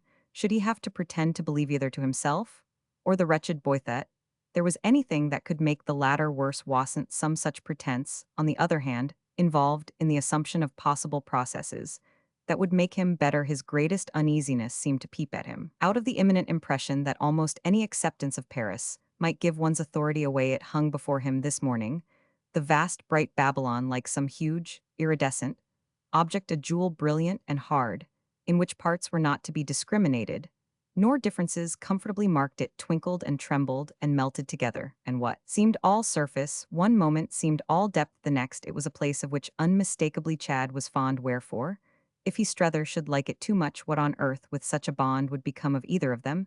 It all depended, of course. Which was a gleam of light in how the too much was measured, though indeed our friend fairly felt while he prolonged the meditation I described that for himself, even already, a certain measure had been reached. It will have been sufficiently seen that he was not a man to neglect any good chance for reflection. Was it at all possible, for instance, to like Paris enough, without liking it too much? He luckily, however, hadn't promised Mrs. Newsome not to like it at all. He was ready to recognize at this stage that such an engagement would have tied his hands. The Luxembourg Gardens were incontestably just so adorable at this hour, by reason in addition to their intrinsic charm of his not having taken it. The only engagement he had taken, when he looked the thing in the face, was to do what he reasonably could. It upset him a little none the less, and after a while to find himself at last remembering on what current of association he had been floated so far. Old imaginations of the Latin Quarter had played their part for him, and he had duly recalled its having been with this scene of rather ominous legend that, like so many young men in fiction, as well as in fact, Chad had begun. He was now quite out of it with his home, as Strether figured the place in the Boulevard Malesherbes, now, which was perhaps why, repairing not to fail of justice, either to the elder neighborhood, our friend had felt he could allow for the element of the usual, the immemorial, without courting perturbation. He was not at least in danger of seeing the youth and the particular person flaunt by together, and yet he was in the very air of which just to feel what the early natural note must have been wished most to take counsel. It became at once vivid to him that he had originally had for a few days an almost envious vision of the boy's romantic privilege melancholy merger with Francine and Musette, and Rodolphe at home was in the company of the tattered one, if he not in his single self, two or three of the unbound, the paper-covered dozen on the shelf. And when Chad had written 5 years ago, after a sojourn then already prolonged to 6 months, that he had decided to go in for economy, and the real thing, Strether's fancy had quite fondly accompanied him in this migration, which was to convey him, as they somewhat confusedly learned at Woollet, across the bridges, and up the Montagne Saint Genevieve.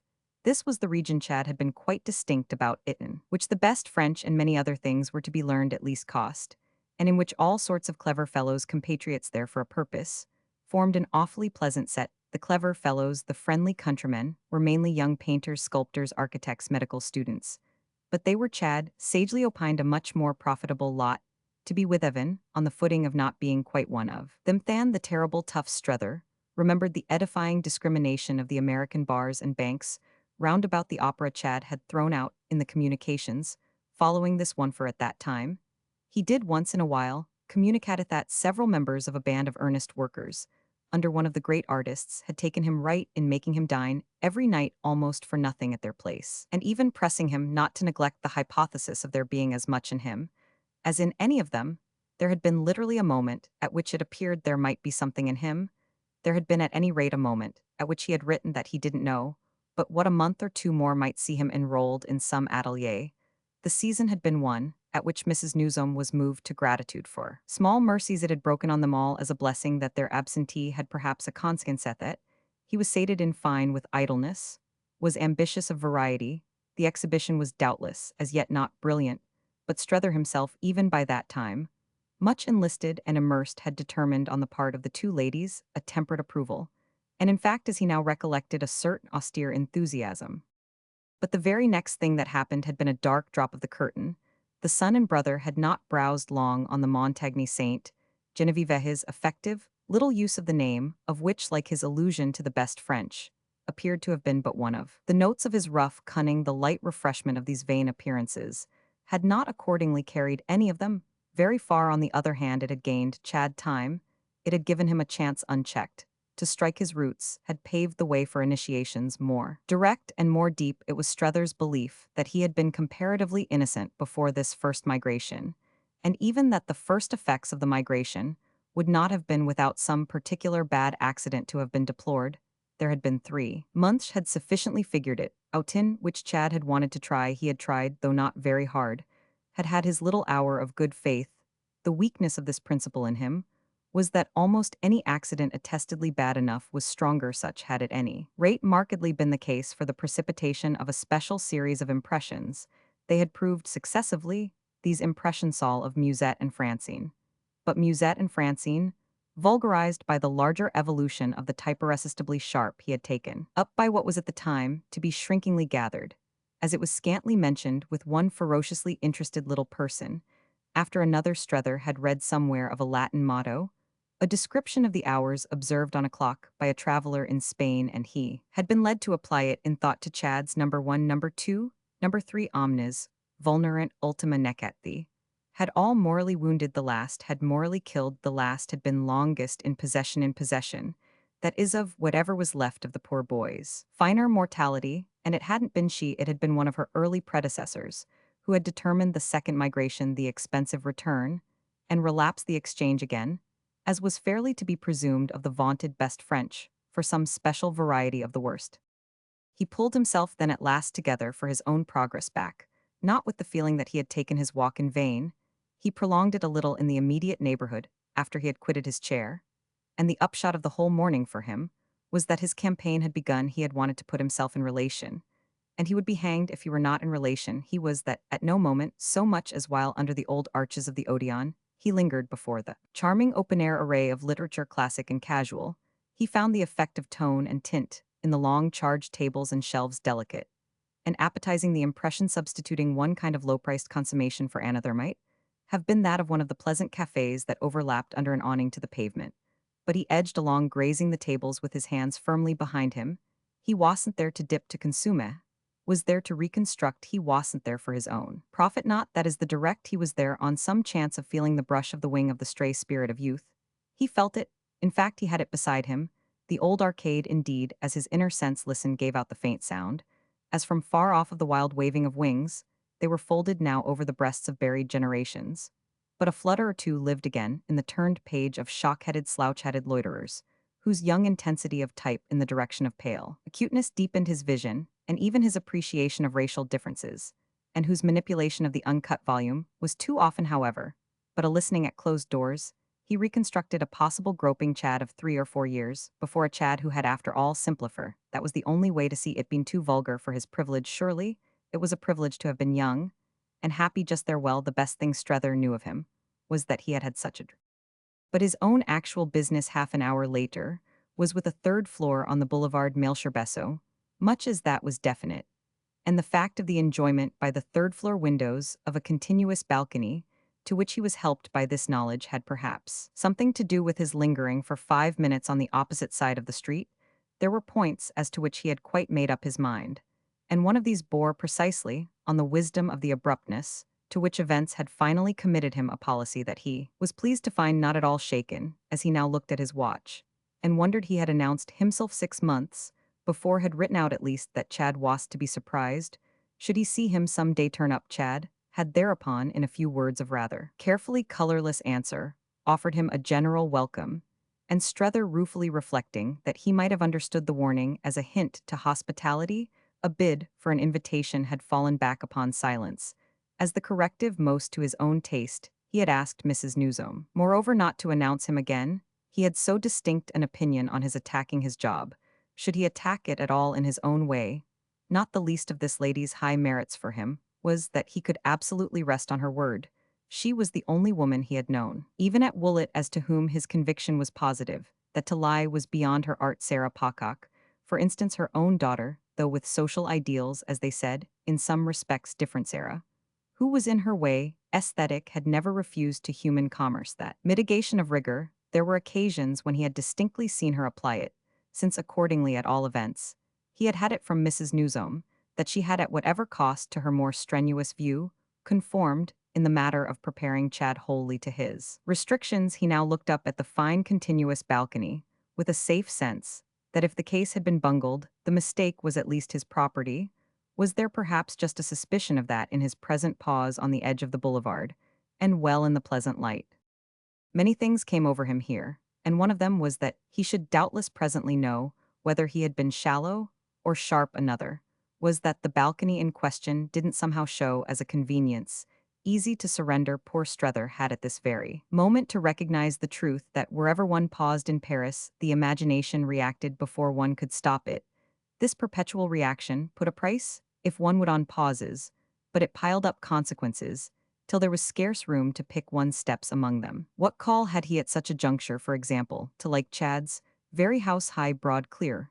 Was expert enough to make out in a moment that it was admirably built. It fairly embarrassed our friend by the quality that, as he would have said, it sprang on him. He had struck off the fancy that it might as a preliminary be of service to him to be seen by a happy accident from the third-story windows, which took all the March sun. But of what service was it to find himself making out, after a moment, that the quality sprung the quality produced by measure and balance, the fine relation of part to part and space to space, was probably aided by the presence of ornament as positive as it was discreet, and by the complexion of the stone, a cold fair gray warmed and polished a little by life, neither more nor less than a case of distinction, such a case as he could only feel unexpectedly, as a sort of delivered challenge. Meanwhile, however, the chance he had allowed for, the chance of being seen in time from the balcony, had become a fact. Two or three of the windows stood open to the violet air, and before Strether had cut the knot by crossing, a young man had come out and looked about him, had lighted a cigarette, and tossed the match over, and then, resting on the rail, had given himself up to watching the life below while he smoked. His arrival contributed in its order to keeping Strether in position, the result of which in turn was that Strether soon felt himself noticed. The young man began to look at him, as in acknowledgement of his being himself in observation. This was interesting so far as it went, but the interest was affected by the young man's not being Chad. Strether wondered at first if he were perhaps Chad altered, and then saw that this was asking too much of alteration. The young man was light bright and alert, with an air too pleasant to have been arrived at by patching. Strether had conceived Chad as patched, but not beyond recognition. He was in presence, he felt, of amendments enough. As they stood, it was a sufficient amendment that the gentleman up there should be Chad's friend. He was young too. Then the gentleman up there was very young enough apparently to be amused at an elderly watcher, to be curious even to see what the elderly watcher would do on finding himself watched. There was youth, in that there was youth in the surrender to the balcony. There was youth for Strether at this moment in everything. But his own business and Chad's thus pronounced association with youth had given the next instant an extraordinary quick lift to the issue. The balcony, the distinguished front, testified suddenly for Strether's fancy to something that was up and up. They placed the whole case materially, and as by an admirable image, on a level that he found himself at the end of another moment, rejoicing to think he might reach. The young man looked at him. Still he looked at the young man, and the issue by a rapid process was that this knowledge of a perched privacy appeared to him the last of luxuries. To him, too, the perched privacy was open, and he saw it now, but in one light, that of the only domicile, the only fireside in the great ironic city on which he had the shadow of a claim. Miss Gostry had a fireside, she had told him of it, and it was something that doubtless awaited him. But Miss Gostry hadn't yet arrived, mightn't arrive for days, and the sole attenuation of his excluded state was his vision of the small, the admittedly secondary hotel in the by street from the Rue de la Paix, in which her solicitude for his purse had placed him, which affected him somehow as all indoor, chill, glass-roofed court and slippery staircase, and which by the same token expressed the presence of Waymarsh. Even at times, when Waymarsh might have been certain to be round at the bank, it came to pass before he moved that Waymarsh, and Waymarsh alone, Waymarsh not only undiluted but positively strengthened, struck him as the present alternative to the young man in the balcony. When he did move, it was fairly to escape that alternative. Taking his way over the street at last, and passing through the porticature of the house, was like consciously leaving Waymarsh out. However, he would tell him all about it. Book third. And Strether told Waymarsh all about it that very evening on their dining together at the hotel, which needn't have happened. He was all the while aware, hadn't he chosen to sacrifice to this occasion a rarer opportunity, the mention to his companion of the sacrifice was moreover exactly what introduced his reciteller, as he would have called it with more confidence, in his interlocutor. His confession was that he had been captured, and that one of the features of the affair had just failed to be his engaging himself on the spot to dinner, as, by such a freedom, Waymarsh would have lost him. He had obeyed his scruple, and he had likewise obeyed another scruple which bore on the question of his himself bringing a guest. Waymarsh looked gravely ardent over the finished soup at this array of scruples. Strether hadn't yet got quite used to being so unprepared for the consequences of the impression he produced. It was comparatively easy to explain, however, that he hadn't felt sure his guest would please. The person was a young man whose acquaintance he had made, but that afternoon in the course of rather a hindered inquiry for another person in inquiry. His new friend had just prevented in fact from being vain. Oh, said Strether, I've all sorts of things to tell you on.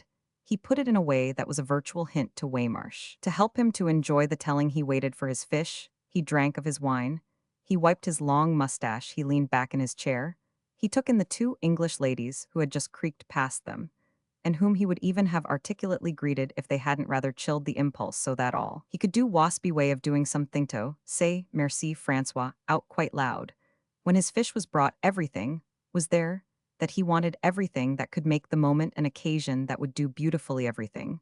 But what Waymarsh might give the little waxed sallymanger was sallow and sociable. Francois, dancing over it all smiles, was a man, and a brother, the high-shouldered patron with her high-held muck-rubbed hands, seemed always assenting exuberantly to something unsaid. The Paris evening, in short, was for Strether in the very taste of the soup, in the goodness, as he was innocently pleased to think it, of the wine, in the pleasant coarse texture of the napkin, and the crunch of the thick-crusted bread. These all were things congruous with his confession. And his confession was that he had it would come out properly, just there, if Waymarsh would only take it properly. Agreed to breakfast out at 12 literally, the next day. He didn't quite know where the delicacy of the case came straight up, in the remembrance of his new friend's well see, ill, take you somewhere for. It had required little more than that, after all, to let him right in. He was affected, after a minute face to face with his actual comrade, by the impulse to overcolor. There had already been things in respect to which he knew himself tempted by this perversity. If Waymarsh thought them bad, he should at least have his reason for his discomfort, so Strether showed them as worse still. He was now in his way sincerely perplexed. Chad had been absent from the boulevard. Malesherbes was absent from Paris altogether. He had learned that from the concierge, but had nevertheless gone up, and gone up there were no two ways about it, from an uncontrollable a really, if one would, depraved curiosity. The concierge had mentioned to him that a friend of the tenant of the Troism was for the time in possession, and this had been Strether's pretext for a further inquiry, an experiment carried on under Chad's roof without his knowledge. I found his friend in fact there, keeping the place warm as he called it for him, Chad himself being, as appears, in the south. He went a month ago to Cannes, and though his return begins to be looked for, it can't be for some days. I might, you see, perfectly have waited a week, might have beaten a retreat, as soon as I got this essential knowledge. But I beat no retreat, I did the opposite. I stayed, I dawdled, I trifled. Above all, I looked round, I saw, in fine, and I don't know what to call it. I sniffed, it's a detail, but it's as if there were something very good to sniff. Waymarsh's face had shown his friend an attention, apparently so remote that the latter was slightly surprised to find it at this point abreast with him. Do you mean a smell? What of? A charming scent, but I don't know. Waymarsh gave an inferential grunt. Does he live there with a woman? I don't know.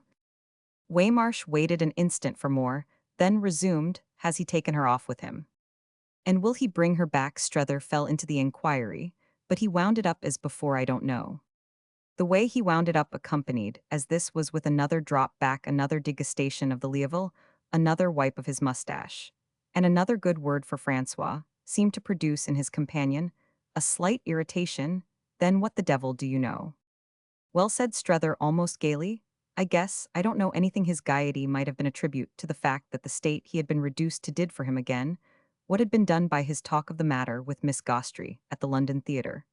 It was somehow enlarging, and the air of that amplitude was now doubtless more or lessened all for Waymarsh to feel in his further response. That's what I found out from the young man. But I thought you said you found out nothing. Nothing, but that's it, I don't know anything. And what good does that do you? It's just, said Strether, what I've come to you to help me to discover. I mean, anything about anything over here. I felt that up there it regularly rose before me in its might. The young man, moreover, Chad's friend, as good as told me so. As good as told you know nothing about anything? Waymarsh appeared to look at someone who might have as good as told him. How old is he? Well, I guess not 30.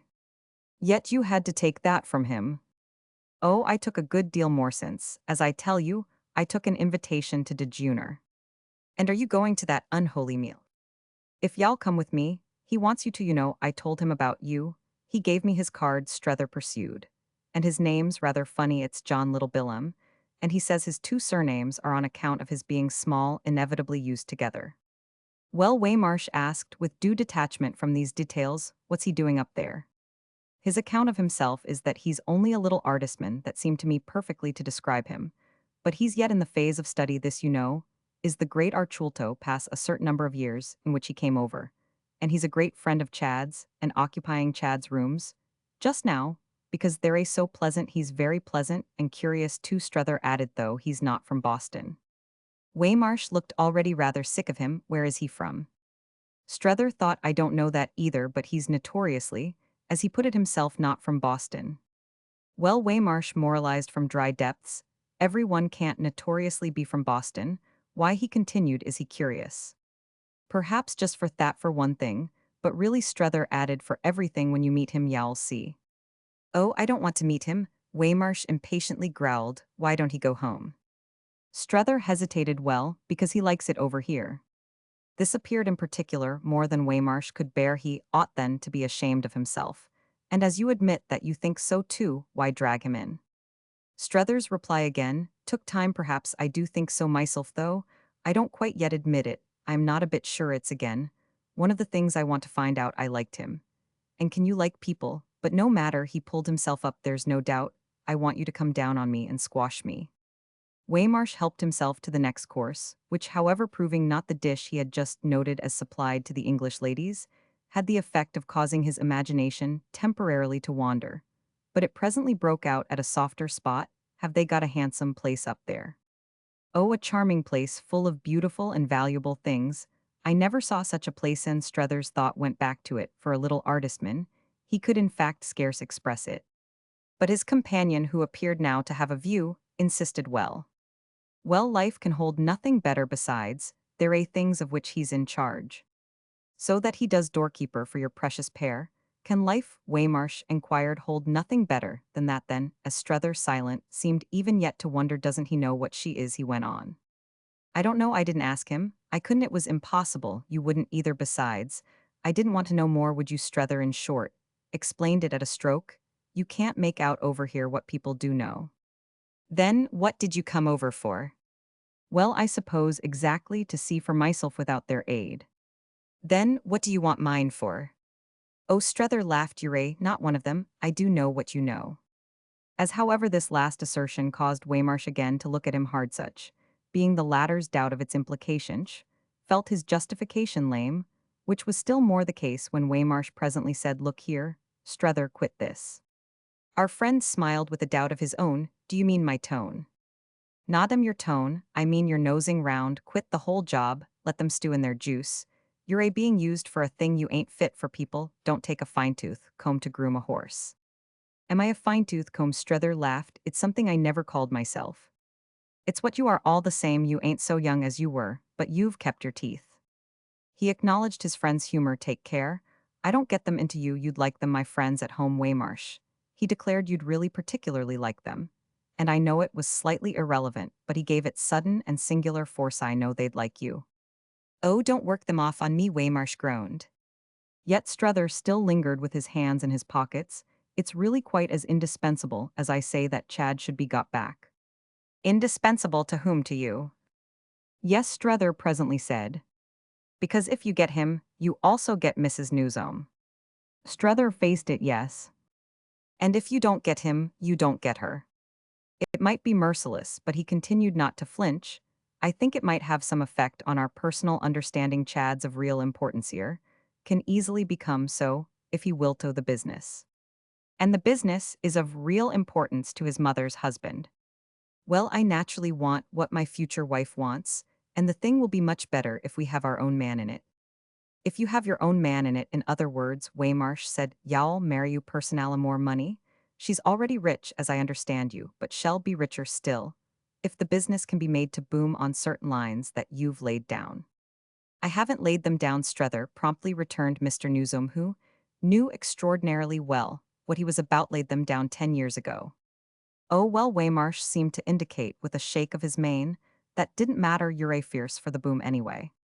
His friend weighed a moment in silence the justice of the charge. I can scarcely be called fierce, I think, when I so freely take my chance of the possibility, the danger of being influenced in a sense counter to Mrs. Newsome's own feelings. Waymarsh gave this proposition a long, hard look. I see you're afraid yourself of being squared, but you're a humbug, he added all the same. Oh, Strether quickly protested. Yes, you ask me for protection, which makes you very interesting, and then you won't take it, you say you want to be squashed.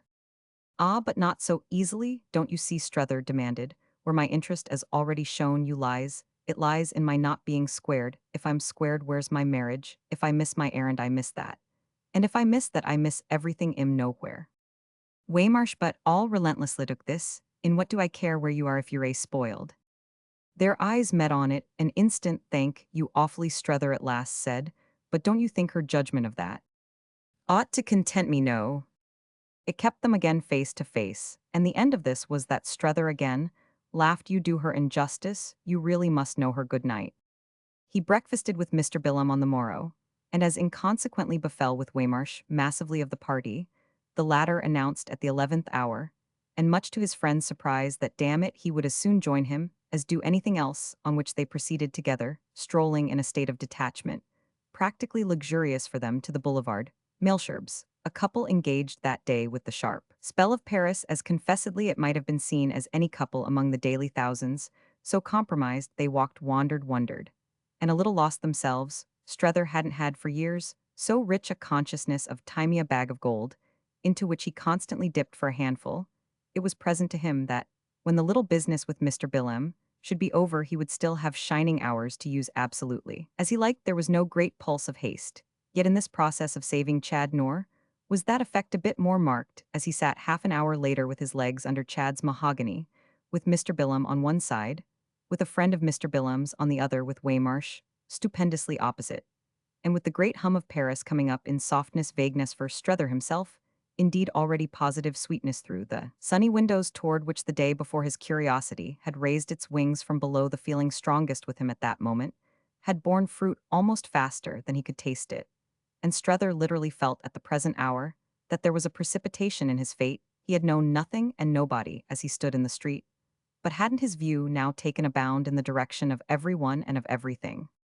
What's he up to? What's he up to? Something like that was at the back of his head, all the while in respect to little Billam, but meanwhile, till he should make out every one and everything were as good as represented for him by the combination of his host and the lady on his left, the lady on his left, the lady thus promptly and ingeniously invited to meet Mr. Strether and Mr. Waymarsh. It was the way she herself expressed her case, was a very marked person, a person who had much to do with our friend's asking himself if the occasion weren't in its essence the most baited, the most gilded of traps. Baited it could properly be called when the repast was of so wise a savor, and gilded surrounding objects seemed inevitably to need to be, when Miss Barrys, which was the lady's name, looked at them with convex Parisian eyes, and through a glass with a remarkably long tortoise-shell handle, while Miss Barrys, mature, meager, erect, and eminently gay, highly adorned, perfectly familiar, freely contradictious, and reminding him of some last century portrait of a clever head without powdery. Miss Barris should have been in particular the note of a trap. Strether couldn't on the spot have explained. He blinked in the light of a conviction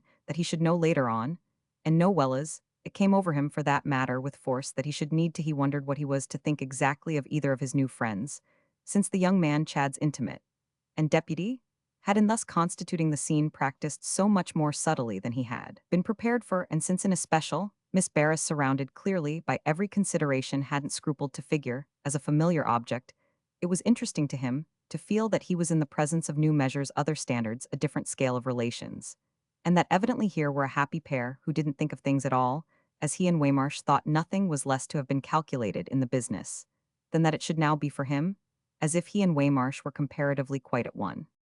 The latter was magnificent. This, at least, was an assurance privately given him by Miss Barris. Oh, your friends? A type, the grand old American, what shall one call it, the Hebrew prophet Ezekiel Jeremiah, who used, when I was a little girl in the Rue Montaigne, to come to see my father, and who was usually the American minister to the Tuileries, or some other court. I haven't seen one these ever so many years. The sight of it warms my poor old chilled heart. This specimen is wonderful in the right quarter. You know hell have a success, Foo Strether hadn't failed to ask what the right quarter might be much, as he required his presence of mind to meet such a change in their scheme the artist quarter. And that kind of thing here already for instance, as you see he had been on the point of. Echoing Here's this the artist quarter, but she had already disposed of the question with a wave of all her tortoise shell.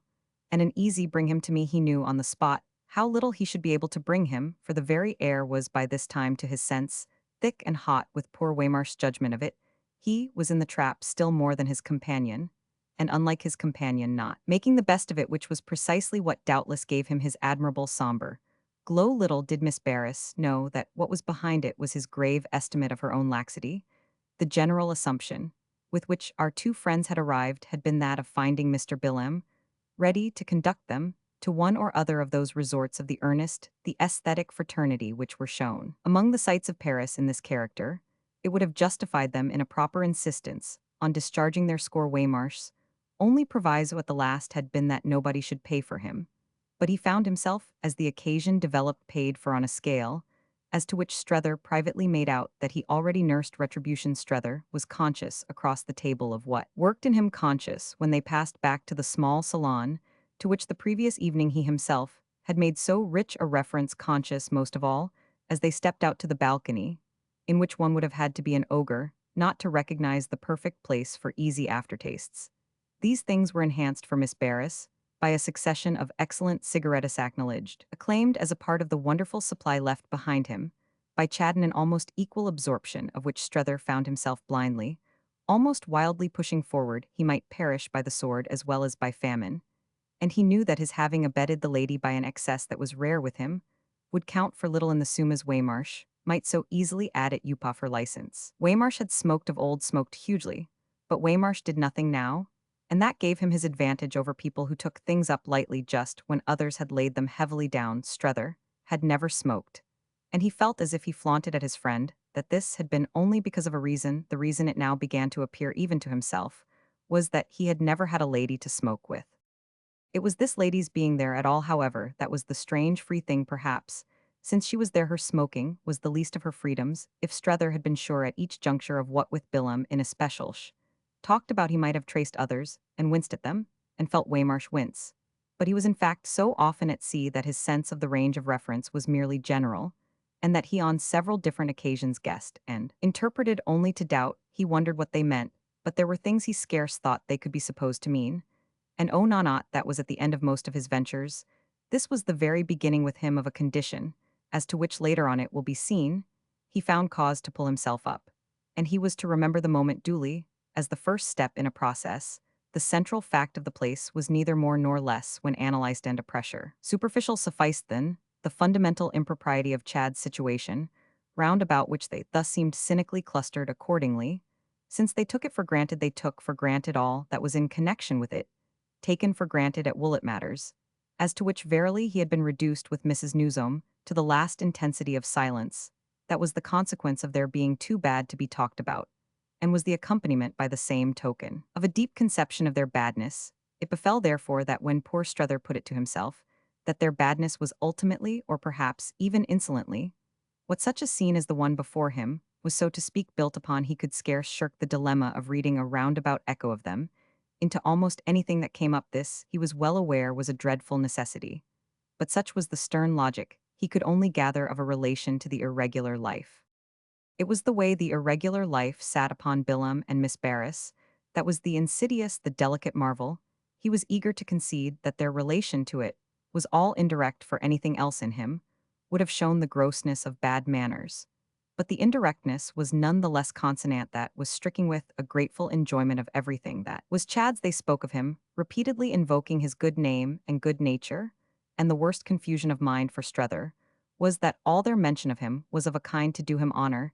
They commended his munificence and approved his taste, and in doing so sat down, as it seemed to Strether, in the very soil out of which these things flowered. Our friend's final predicament was that he himself was sitting down for the time with them, and there was a supreme moment at which, compared with his collapse, Waymarsh's erectness affected him as really high. One thing was certain: saw he must make up his mind, he must approach Chad, must wait for him, deal with him, master him, but he mustn't dispossess himself of the faculty of seeing things as they were. He must bring him to him, not go himself, as it were so much of the way.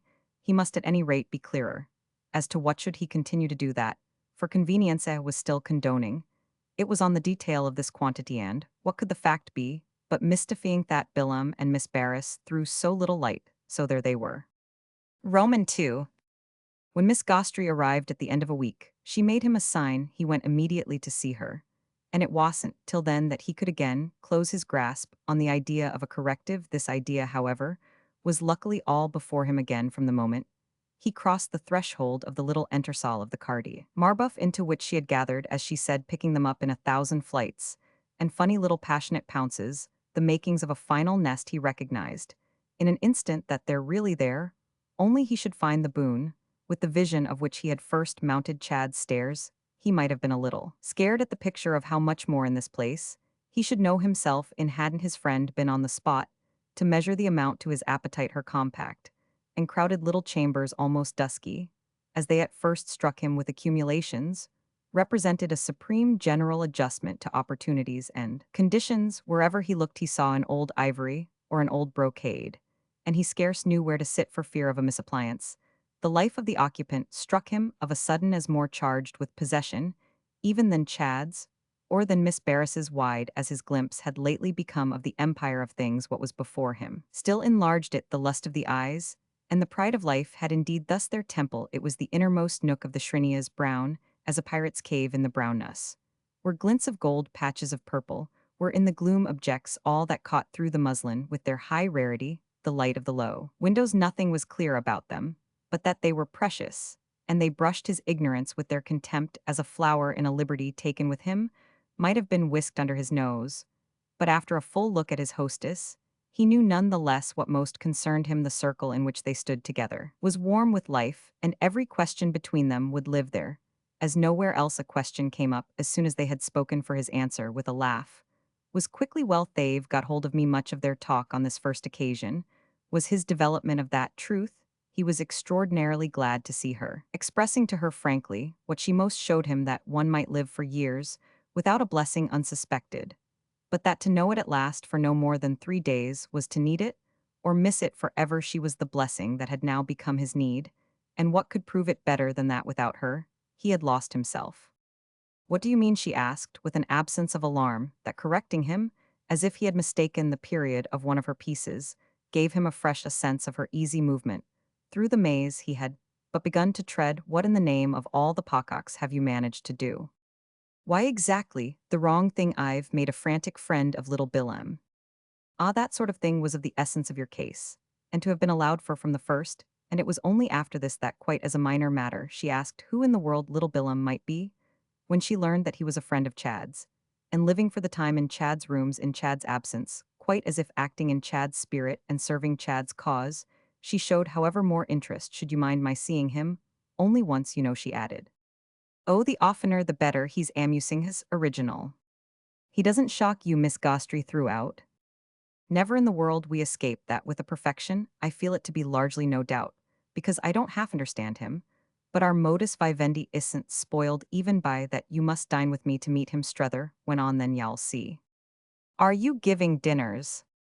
"Yes, there I am. That's what I mean." All her kindness wondered that you're spending too much money. "Dear, not these seem to cost so little, but that I do it to them I ought to hold off." She thought Aginch laughed. "The money you must be spending to think it cheap, but I must be out of it the naked eye." He looked for a moment as if she were really failing him. "Then you want meet them?" It was almost as if she had developed an unexpected personal prudence. She hesitated. "Who are they first?"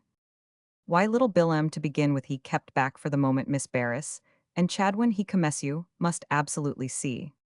"When then does he come?" "When Bilam has had time to write him and hear from him about me. Bilam, however," he pursued, "will report favorably for Chad. That will make him not afraid to come. I want you the more, therefore, you see, for my bluff." "Oh, y'all do yourself for your bluff." She was perfectly easy. "At the rate you've gone I am quiet."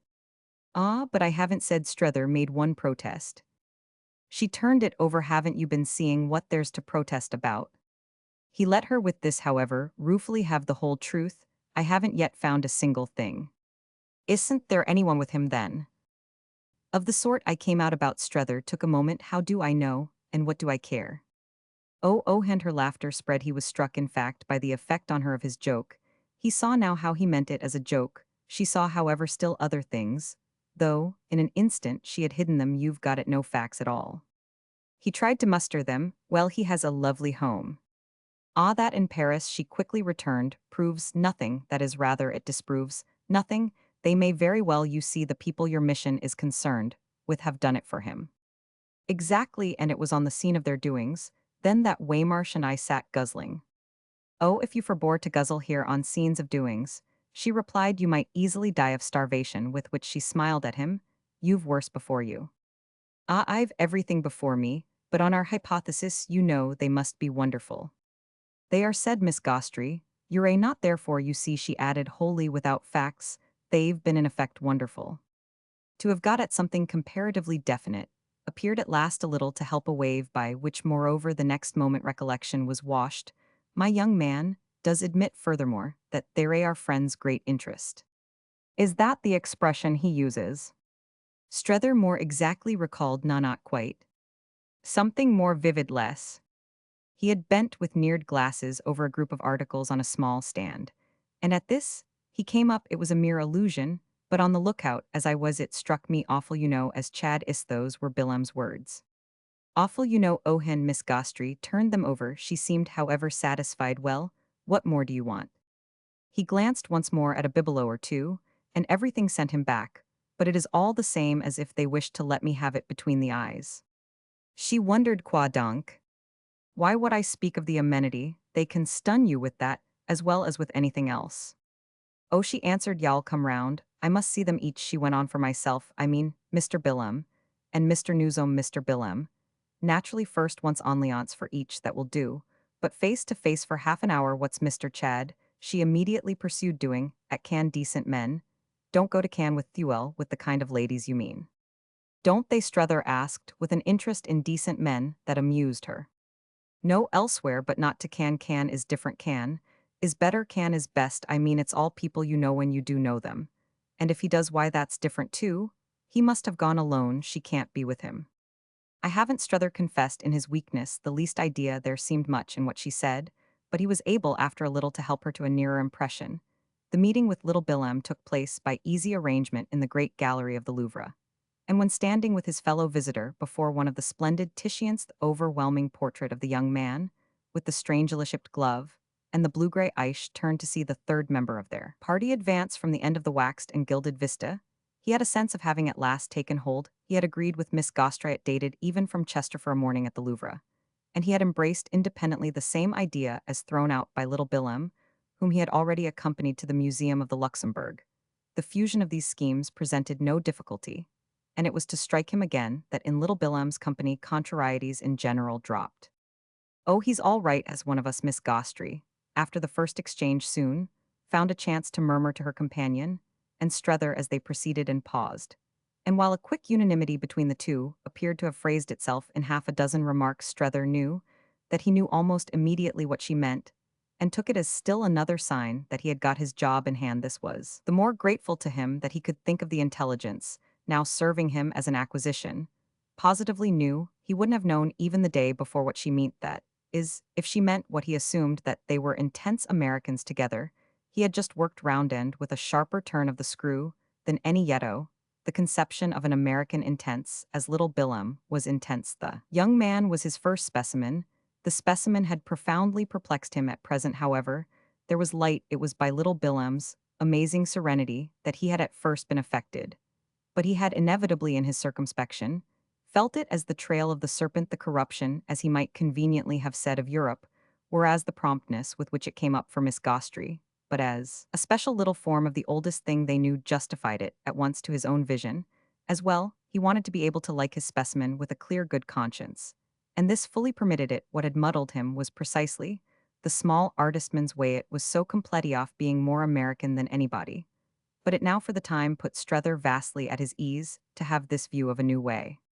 The amiable youth then looked out as it had first struck Strether at a world, in respect to which he hadn't a prejudice. The one our friend most instantly missed was the usual one in favor of an occupation, accepted little Bilam had an occupation, but it was only an occupation declined, and it was by his general exemption from alarm anxiety or remorse on this score that the impression of his serenity was made. He had come out to Paris to painto fathom, that is at large that mystery, but study had been fatal to him, so far as anything could be fatal, and his productive power faltered in proportion as his knowledge grew. Strether had gathered from him that, at the moment of his finding him in Chad's rooms, he hadn't saved from his shipwreck a scrap of anything, but his beautiful intelligence and his confirmed habit of Paris. He referred to these things with an equal fond familiarity, and it was sufficiently clear that as an outfit they still served him. They were charming to Strether through the hour spent at the Louvre, where indeed they figured for him as an unseparated part of the charged iridescent, ere the glamour of the name, the splendor of the space, the color of the masters, yet they were present, too, wherever the young man led, and the day after the visit to the Louvre, they hung in a different walk about the steps of our party. He had invited his companions to cross the river with him, offering to show them his own poor place, and his own poor place, which was very poor, gave to his idiosyncrasies for Strether the small sublime indifference and independences that had struck the latter as fresh and odd, and engaging dignity. He lived at the end of an alley that went out of an old short cobbled street, a street that went in turn out of a new long smooth avenue street, an avenue and alley having, however in common, a sort of social shabbiness, and he introduced them to the rather cold and blank little studio, which he had lent to a comrade, for the term of his elegant absence. The comrade was another ingenuous compatriot, to whom he had wired that tea was to await them regardless, and this reckless repast, and the second ingenuous compatriot, and the faraway makeshift life with its jokes, and its gaps, its delicate daubs, and its 3 or 4 chairs, its overflow of taste and conviction, and its lack of nearly all else. These things wove round the occasion a spell to which our hero unreservedly surrendered. He liked the ingenuous compatriots, for 2 or 3 others soon gathered. He liked the delicate daubs, and the free discriminations involving references, indeed, involving enthusiasms and execrations that made him, as they said, sit up. He liked above all the legend of good-humored poverty of mutual accommodation, fairly raised to the romantic that he soon read into the scene. The ingenuous compatriots showed candor, he thought, surpassing even the candor of Woollett. They were red-haired and long-legged. They were quaint and queer and dear. And droll, they made the place resound with the vernacular, which he had never known so marked, as when figuring for the chosen language, he must suppose of contemporary art, they twanged with a vengeance the aesthetic lyre. He drew from it wonderful airs. This aspect of their life had an admirable innocence, and he looked on occasion at Maria Gostri, to see to what extent that element reached her.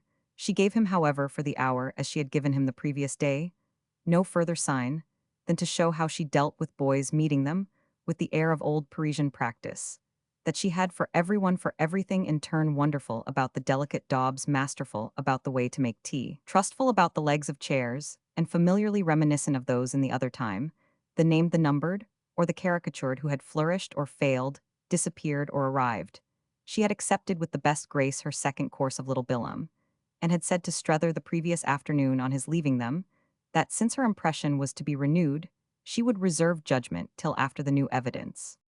The new evidence was to come, as it proved, in a day or two. He soon had from Maria a message to the effect that an excellent box at the Franchise had been lent her for the following night, it seeming on such occasions, not the least of her merits, that she was subject to such approaches. The sense of how she was always paying for something in advance was equaled on Strether's part only by the sense of how she was always being paid, all of which made for his consciousness, in the larger air, of a lively bustling traffic, the exchange of such values as were not for him to handle. She hated, he knew, at the French play anything but a box, just as she hated at the English anything but a stall, and a box was what he was already in this phase girding himself to press upon her. But she had for that matter her community with little Bilam. She too, always on the great issues, showed as having known in time. It made her constantly beforehand with him, and gave him mainly the chance to ask himself how on the day of their settlement their account would stand. He endeavored, even now, to keep it a little straight by arranging that if he accepted her invitation, she should dine with him first. But the upshot of this scruple was that at 8 o'clock on the morrow, he awaited her with Waymarsh under the pillared portico. She hadn't dined with him, and it was characteristic of their relation that she had made him embrace her refusal without in the least understanding it. She ever caused her rearrangements to affect him as her tenderest touches. It was on that principle, for instance, that giving him the opportunity to be amiable again to little Bilhem, she had suggested his offering the young man a seat in their box. Strether had dispatched for this purpose a small blue missive to the boulevard. Mailsherbs, but up to the moment of their passing into the theater, he had received no response to his message. He held, however, even after they had been for some time, conveniently, seated that their friend who knew his way about would come in at his own right moment. His temporary absence, moreover, seemed, as never yet, to make the right moment for Miss Gostry. Strether had been waiting till tonight to get back from her in some mirrored form her impressions and conclusions. She had elected, as they said, to see little Bilhem once, but now she had seen him twice, and had nevertheless not said more than a word. Waymarsh meanwhile sat opposite him with their hostess between, and Miss Gostry spoke of herself as an instructor of youth, introducing her little charges to a work that was one of the glories of literature. The glory was happily unobjectionable, and the little charges were candid for herself. She had traveled that road, and she merely waited on their innocence, but she referred in due time to their absent friend, whom it was clear they should have to give up. He either want have got your note, she said, or you want have got his. He has had some kind of hindrance. And of course, for that matter, a man never writes about coming to a box. She spoke as if with her look it might have been Waymarsh who had written to the youth, and the latter's face showed a mixture of austerity and anguish. She went on, however, as if to meet this, he's far and away, the best of them. The best of whom, Mom? Why, of all the long procession, the boys, the girls, or the old men and old women, as they sometimes really are the hope, as one may say, of our country. They've all passed year after year. But there has been no one in particular I've ever wanted to stop. I feel, don't you, Thet? I want to stop little Bilhem. He's so exactly right, as he is. She continued to talk to Waymarsh. He's too delightful. If hell only not spoil it, but they always will, they always do, they always have. I don't think Waymarsh knows, Strether said, after a moment, quite what it's open to Bilhem to spoil. It can't be a good American, Waymarsh lucidly enough replied, for it didn't strike me the young man had developed much in that shape. Ah, Miss Gostry sighed. The name of the good American is as easily given as taken away. What is it to begin with, to be one? And what's the extraordinary hurry? Surely nothing that's so pressing was ever so little defined. It's such an order, really, that before we cook you the dish, we must at least have your receipt. Besides, the poor chicks have time. What I've seen so often spoiled, she pursued, is the happy attitude itself, the state of faith, and what shall I call it, the sense of beauty. You're a right about himsh. Now took in Strether. Little Bilhem has them to a charm. We must keep little Bilhem along. Then she was all again for Waymarsh. The others have all wanted so dreadfully to do something, and they've gone and done it in too many cases, indeed. It leaves them never the same afterwards, the charm's always somehow broken. Now, I think really he want do the least dreadful little thing. We shall continue to enjoy him, just as he is knows quite beautiful. He sees everything, he isn't a bit ashamed, he has every scrap of the courage of it that one could ask. Only think what he might do. One wants real for fear of some accidento. Keep him in view at this very moment, perhaps. What mayn't he be up to? I've had my disappointments. Poor things are never really safe, or only, at least, when you have them under your eye, one can never completely trust them. One's uneasy. And I think that's why I most miss him now. She had wound up with a laugh of enjoyment over her embroidery of her idea, and enjoyment that her face communicated to Strether, who almost wished none the less at this moment that she would let poor Waymarsh alone. He knew more or less what she meant. But the fact wasn't a reason for her not pretending to Waymarsh that he didn't. It was craven of him, perhaps, but he would, for the high amenity of the occasion, have liked Waymarsh not to be so sure of his wit. Her recognition of it gave him away, and before she had done with him, or with that article, would give him worse. What was he all the same to do? He looked across the box at his friend. Their eyes met, something queer and stiff, something that bore on the situation, but that it was better not to touch past in silence between them. Well, the effect of it for Strether was an abrupt reaction, a final impatience of his own tendency to temporize. Where was that taking him anyway? It was one of the quiet instants that sometimes settle more matters than the outbreaks dear to the historic muse. The only qualification of the quietness was the synthetic hang it into which Strether's share of the silence soundlessly flowered. It represented this mute ejaculation, a final impulse to burn his ships. These ships, to the historic muse, may seem of course mere cockles. But when he presently spoke to Miss Gostry, it was with the sense at least of applying the torch. Is it then a conspiracy between the two young men? Well, I don't pretend to be a seer or a prophetess, she presently replied. But if I am simply a woman of sense, he's working for you tonight. I don't quite know how, but it's in my bones. And she looked at him at last as if little material as she yet gave him. He do really understand, for an opinion that's my opinion, he makes you out too well not to. Not to work for me tonight, Strether wondered, then I hope he isn't doing anything very bad. They've got you, she portentously answered. Do you mean he is? They've got you, she merely repeated, though she disclaimed the prophetic vision she was at this instant, the nearest approach he had ever met to the priestess of the oracle. The light was in her eyes, you must face it now. He faced it on the spot they had arranged.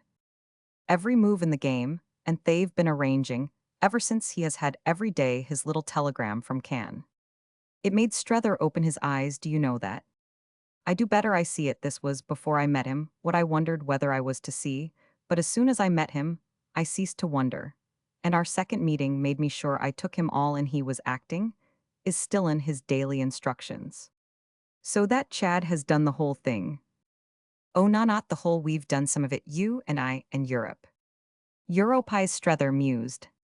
Dear old Paris, she seemed to explain, but there was more, and with one of her turns she risked it, and dear old Waymarsh, you she declared have been a good bit of it. He sat massive, a good bit of what, Mom? Why, of the wonderful consciousness of our friend, here you've helped too in your way to float him to where he is. And where the devil is he? She passed it on with a laugh, where the devil, Strether, are you? He spoke as if he had just been thinking it out, well, quite already in Chad's hands, it would seem, and he had had with this another thought. Will that be just all through Bilham the way he's going to work? It would be for him, you know, an idea, and Chad with an idea. Well, she asked, while the image held him. Well, is Chad, what shall I say, monstrous? Oh, as much as you like, but the idea you speak of, she said, won't have been his best, hell have a better, it won't be all through little Bilham, that hell work it. This already sounded almost like a hope destroyed through whom else then? That's what we shall see, but quite as she spoke, she turned and Strether turned, for the door of the box had opened with the click of the ovius from the lobby, and a gentleman, a stranger to them, had come in with a quick step. The door closed behind him, and though their faces showed him his mistake, his air, which was striking, was all good confidence. The curtain had just again arisen, and in the hush of the general attention Strether's challenge was tacit, as was also the greeting, with a quickly deprecating hand and smile, of the unannounced visitor. He discreetly signed that he would wait, would stand, and these things, and his face, one look from which she had caught had suddenly worked for Miss Gostry.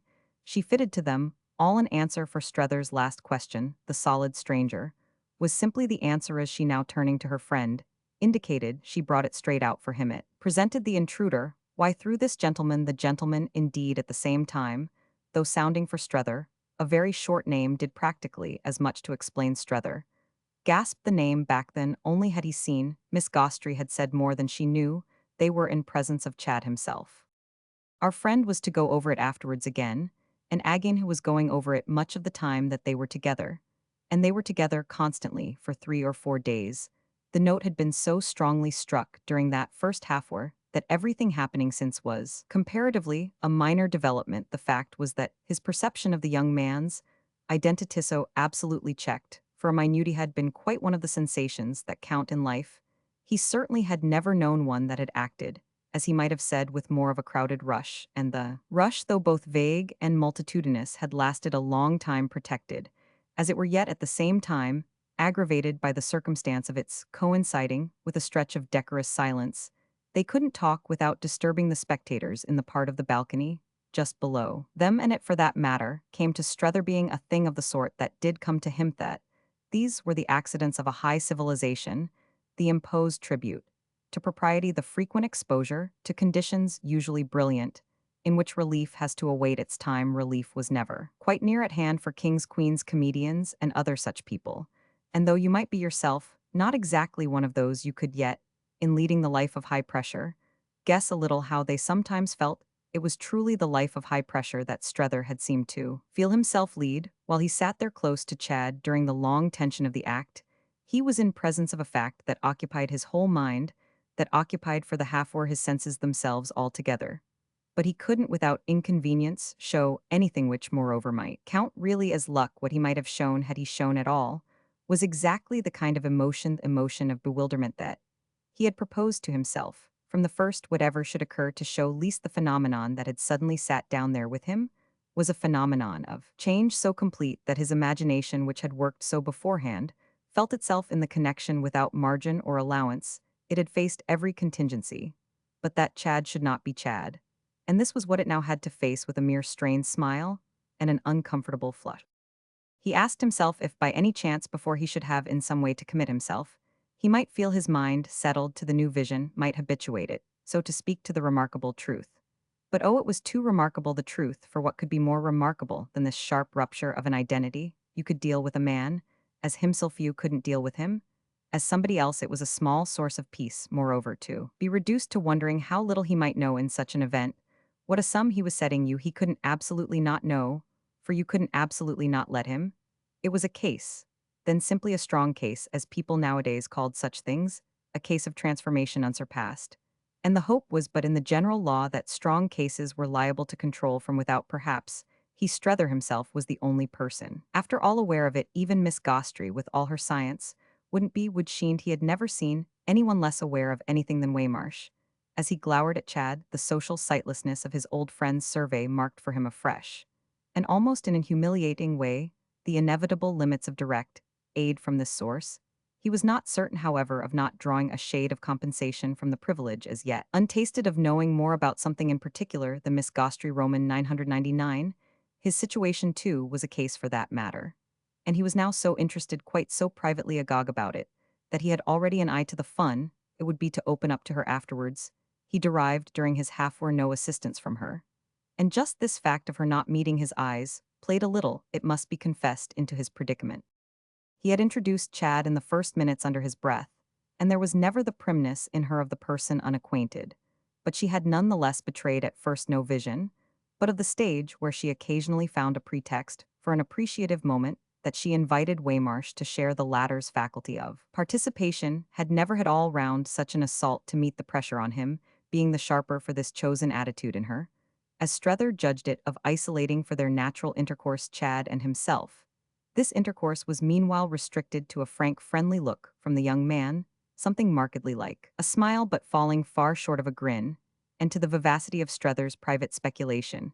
As to whether he carried himself like a fool, he didn't quite see how he could so feel as one without somehow showing, as one. The worst of that question, moreover, was that he knew it as a symptom, the sense of which annoyed him. If I am going to be odiously conscious of how I may strike the fellow, he reflected, it was so little what I came out for that I may as well stop before I begin this sage consideration. Too distinctly seemed to leave untouched the fact that he was going to be conscious. He was conscious of everything, but of what would have served him. He was to know afterwards, in the watches of the night, that nothing would have been more open to him than, after a minute or two, to propose to Chad to seek with him the refuge of the lobby. He hadn't only not proposed it, but had lacked even the presence of mind to see it as possible. He had stuck there like a schoolboy wishing not to miss a minute of the show, though for that portion of the show then presented he hadn't had an instant's real attention. He couldn't, when the curtain fell, have given the slightest account of what had happened. He had therefore further not at that moment acknowledged the amenity added by this acceptance of his awkwardness to Chad's general patience. Hadn't he none the less known, at the very time known it stupidly, and without reaction, that the boy was accepting something he was modestly benevolent, the boy that was at least what he had been capable of the superiority of making out his chance to be, and one had one's self literally not had the gumption to get in ahead of him. If we should go into all that occupied our friend in the watches of the night, we should have to mend our pen. But an instance or two may mark for us the vividness with which he could remember. He remembered the two absurdities that, if his presence of mind had failed, were the things that had most to do with it. He had never in his life seen a young man come into a box at 10 o'clock at night, and would, if challenged on the question in advance, have scarce been ready to pronounce as to different ways of doing so. But it was in spite of this definite to him that Chad had had a way that was wonderful, a fact carrying with it an implication that, as one might imagine it, he knew he had learned how. Here already then were abounding results he had on the spot, and without the least trouble of intention taught Strether that even in so small a thing as that there were different ways he had done in the same line. Still more than this, had, by a mere shake or two of the head, made his old friend observe that the change in him was perhaps more than anything else for the eye a matter of the marked streaks of gray extraordinary at his age in his thick black hair, as well as that this new feature was curiously becoming to him, did something for him as characterization, Also, even off all things in the world as refinement that had been a good deal wanted Strether, felt, however, he would have had to confess that it wouldn't have been easy just now on this and other counts in the presence of what had been supplied to be quite clear as to what had been missed. A reflection a candid critic might have made of old, for instance, was that it would have been happier for the son to look more like the mother. But this was a reflection that at present would never occur. The ground had quite fallen away from it. Yet no resemblance whatever to the mother had supervened. It would have been hard for a young man's face and air to disconnect themselves more completely than Chad's at this juncture from any imaginable aspect of a New England female parent. That, of course, was no more than had been on the cards. But it produced in Strether none the less one of those frequent phenomena of mental reference with which all judgment in him was actually beset. Again and again, as the days passed, he had had a sense of the pertinence of communicating quickly with Willett, communicating with a quickness with which telegraphy alone would rhyme, the fruit really of a fine fancy in him for keeping things straight for the happy forestalment of error. No one could explain better when needful, nor put more conscience into an account or a report, which burden of conscience is perhaps exactly the reason why his heart always sank when the clouds of explanation gathered. His highest ingenuity was in keeping the sky of life clear of them, whether or no he had a grand idea of the lucid. He held that nothing ever was in fact for anyone else explained. One went through the vain motions, but it was mostly a waste of life. A personal relation was a relation only so long as people either perfectly understood or, better still, didn't care. If they didn't from the moment they cared, if they didn't, it was living by the sweat of one's brow, and the sweat of one's brow was just what one might buy oneself off from by keeping the ground free of the wild weed of delusion. It easily grew too fast, and the Atlantic cable, now alone, could race with it. That agency would each day have testified for him to something that was not what Willett had argued. He was not at this moment absolutely sure that the effect of the morrows, or rather of the night's appreciation of the crisis, wouldn't be to determine some brief missive have at last seen him. But oh dear, some temporary relief of that sort seemed to hover before him. It hovered somehow as preparing them. Alget preparing them for what? If he might do so more luminously and cheaply, he would tick out in 4 words, awfully old grey hair, to this particular item in Chad's appearance. He constantly during their mute half-hour reverted, as if so very much more than he could have said had been involved in it. The most he could have said would have been, if he's going to make me feel young, which indeed, however, carried with it quite enough. If Strether was to feel young, that is, it would be because Chad was to feel old, and an aged and hoary sinner had been no part of the scheme.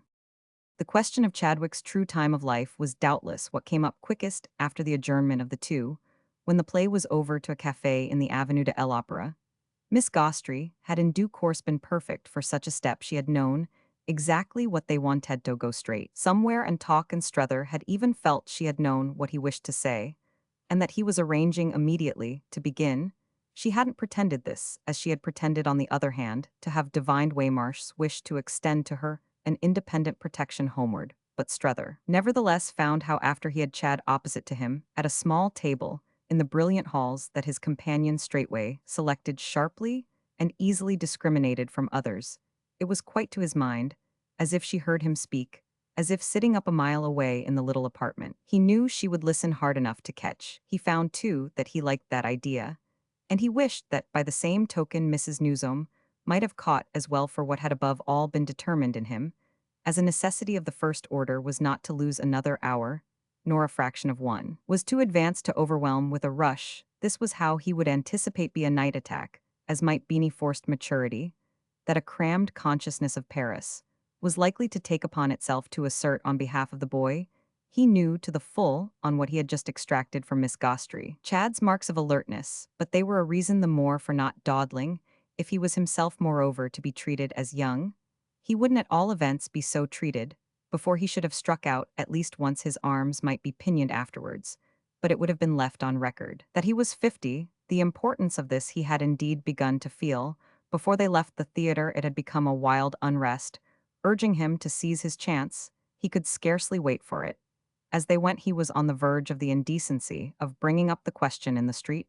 He fairly caught himself going on so. He afterwards invidiously named Ida's, if there would be for him no second chance should the present be lost, not till on the purple divan before the perfunctory Bach he had brought out the words themselves, was he sure for that matter that the present would be saved.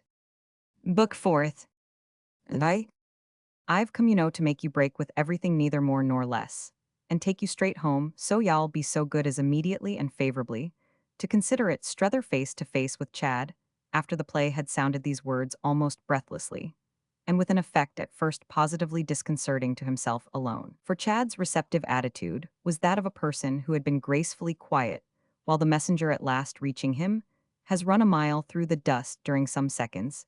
After he had spoken, Strether felt as if he had made some such exertion, he was not even certain that the perspiration wasn't on his brow. It was the kind of consciousness for which he had to thank the look that, while the strain lasted, the young man's eyes gave him. They reflected, and the deuce of the thing was that they reflected really with a sort of shyness of kindness's momentarily disordered state, which fact brought on in its turn for our friend the dawn of a fear that Chad might simply take it out, take everything out, in being sorry for him. Such a fear, any fear, was unpleasant. But everything was unpleasant. It was odd how everything had suddenly turned. So this, however, was no reason for letting the least thing go. Strether had the next minute proceeded as roundly as if with an advantage to follow up. Of course I am busybody if you want to fight the case to the death. But after all, mainly in the sense of having known you, and having given you such attention as you kindly permitted when you were in jackets and knickerbockers. Yes, it was knickerbockers. I am busybody enough to remember that, and that you had for your age. I speak of the first far away. Timmy tremendously stout legs. Well, we want you to break your mother's hearts passionately set upon it. But she has above and beyond that excellent arguments and reasons. I've not put them into her head. I needn't remind you how little she's a person who needs that, but they exist. You must take it from me as a friend, both of hers and yours for myself as well. I didn't invent them. I didn't originally work them out, but I understand them. I think I can explain them, by which I mean make you actively do them justice. And that's why you see me here. You had better know the worst at once. It's a question of an immediate rupture and an immediate return. I've been conceited enough to dream I can sugar that pill. I take at any rate the greatest interest in the question. I took it already before I left home, and I don't mind telling you that altered, as you are. I take it still more now that I've seen you. You're older, and I don't know what to call it, more of a handful. But you're by so much the more I seem to make out to our purpose. Do I strike you as improved? Strether was to recall that Chad had at this point inquired. He was likewise to recalend. It had to count for some time as his greatest comfort that it had been given him, as they said at Woollet, to reply with some presence of mind. I haven't the least idea. He was really for a while to like thinking he had been positively hard on the point of conceding that Chad had improved in appearance. But that too, the question of appearance, the remark must be confined.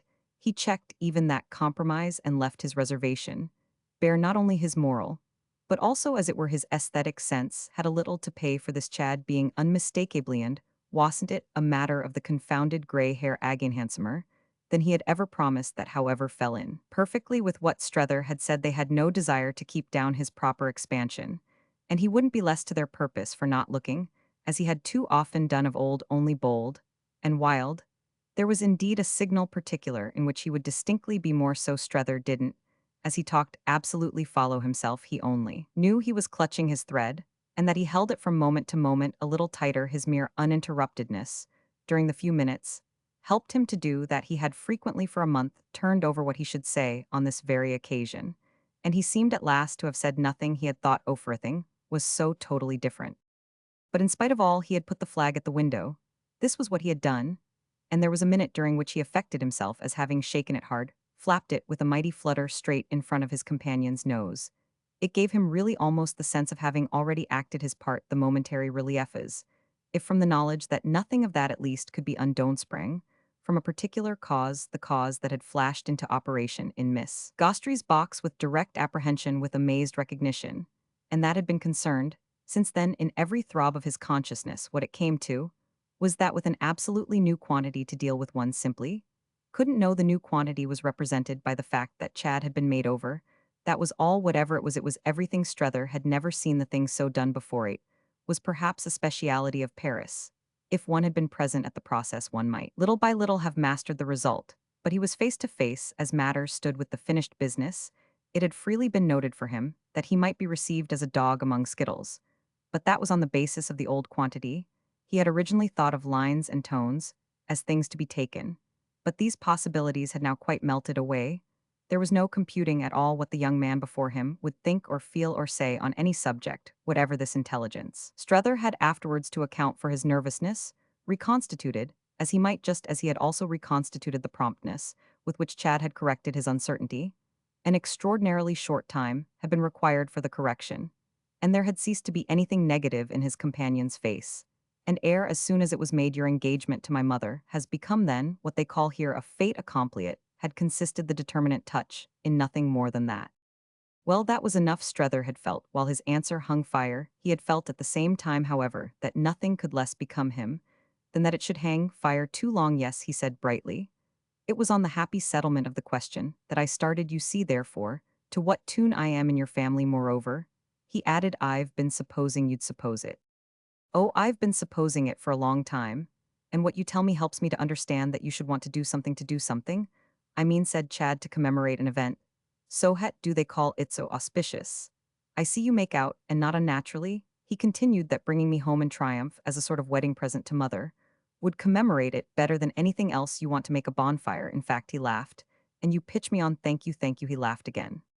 He was altogether easy about it, and this made Strether now see how at bottom, and in spite of the shade of shyness that really cost him, nothing he had from the first moment been easy about. Everything the shade of shyness was mere good taste people with manners formed could apparently have as one of their best cards. The shade of shyness, too, he had leaned a little forward to speak, his elbows were on the table, and the inscrutable new face that he had got somewhere, and somehow was brought by the movement nearer to his critics. There was a fascination for that critic in its not being this ripe physiognomy, the face that, under observation at least, he had originally carried away from Woollett. Strether found a certain freedom on his own side in defining it as that of a man of the world, of formula that indeed seemed to come now in some degree to his relief, that of a man to whom things had happened and were variously known in gleams and glances. The past did perhaps peep out of it, but such lights were faint and instantly merged. Chad was brown and thick and strong, and of old Chad had been rough. Was all the difference, therefore, that he was actually smooth? Possibly, for that he was smooth was as marked as in the taste of a sauce or in the rub of a hand. The effect of it was general. It had retouched his features, drawn them with a cleaner line, it had cleared his eyes, and settled his color, and polished his fine square teeth, the main ornament of his face. And at the same time that it had given him a form and a surface, almost a design, it had toned his voice, established his accent, encouraged his smile to more play, and his other motions to less. He had formerly, with a great deal of action, expressed very little, and he now expressed whatever was necessary with almost none at all. It was as if, in short, he had really copious, perhaps, but shapeless, been put into a firm mold and turned successfully out. The phenomenon. Strether kept eyeing it as a phenomenon. An eminent case was marked enough to be touched by the finger. He finally put his hand across the table and laid it on Chad's arm. If y'all promise meher on the spot, and giving me your word of honor, do break straight off, y'all make the future the real right thing for all of us alike, y'all ease off the strain of this decent but none the less acute suspense in which I've for so many days been waiting for you, and let me turn in to rest. I shall leave you with my blessing and go to bed in peace. Chad again fell back at this, and his hands pocketed, settled himself a little, in which posture he looked, though he rather anxiously smiled. Only the more earnest than Strether seemed to see that he was really nervous, and he took that as what he would have called a wholesome sign. The only mark of it hitherto had been his more than once taking off and putting on his wide-brimmed crush hat. He had at this moment made the motion again to remove it, then had only pushed it back so that it hung informally on his strong young grizzled crop. It was a touch that gave the note of the familiar, the intimate, and the belato their quiet colloquy, and it was indeed by some such trivial aid that Strether became aware at the same moment of something else. The observation was at any rate determined in him, by some light too fine to distinguish from so many others. But it was none the less sharply determined. Chad looked unmistakably during these instants well, as Strether put it to himself, all he was worth. Our friend had a sudden apprehension of what that would on certain sides be. He saw him in a flash, as the young man marked out by women, and for a concentrated minute, the dignity, the comparative austerity, as he funnily fancied it, of this character, affected him almost with awe. There was an experience on his interlocutor's part that looked out at him from under the displaced hat, and that looked out moreover by a force of its own, the deep fact of its quantity and quality, and not through Chad's intending bravado or swagger. That was then the way men marked out by women, whereand also the men by whom the women were doubtless in turn sufficiently distinguished. It affected Strether for 30 seconds as a relevant truth. a truth which, however, the next minute had fallen into its relation. Can't you imagine there being some questions, Chad asked, that a fellow, however much impressed by your charming way of stating things, would like to put to you first? Oh, yes, easily. I am here to answer everything. I think I can even tell you things of the greatest interest to you, that you want know enough to ask me. Well, take as many days to it as you like, but I want Strether wound up to go to bed now. Really? Chad had spoken in such surprise that he was amused. Can't you believe it with what you put me through? The young man seemed to consider. Oh, I haven't put you through much yet. Do you mean there's so much more to come? Strether laughed. All the more reason, then, that I should gird myself. And as if to mark what he felt he could by this time count on, he was already on his feet. Chad, still seated, stayed him with a hand against him, as he passed between their table and the next. Oh, we shall get on. The tone was as who should say everything Strether could have desired, and quite as good the expression of face with which the speaker had looked up at him, and kindly held him. All these things lacked. Was there not showing quite so much as the fruit of experience? Yes, experience was what Chad did play on him. If he didn't play any grossness of defiance, of course experience was in a manner defiance. But it wasn't at any rather, indeed quite the contrary, grossness, which was so much gained he fairly grew older, Strether thought, while he himself so reasoned. Then, with his mature pat of his visitor's arm, he also got up, and there had been enough of it all by this time to make the visitor feel that something was settled. Wasn't it settled that he had at least the testimony of Chad's own belief in a settlement? Strether found himself treating Chad's profession that they would get on as a sufficient basis for going to bed.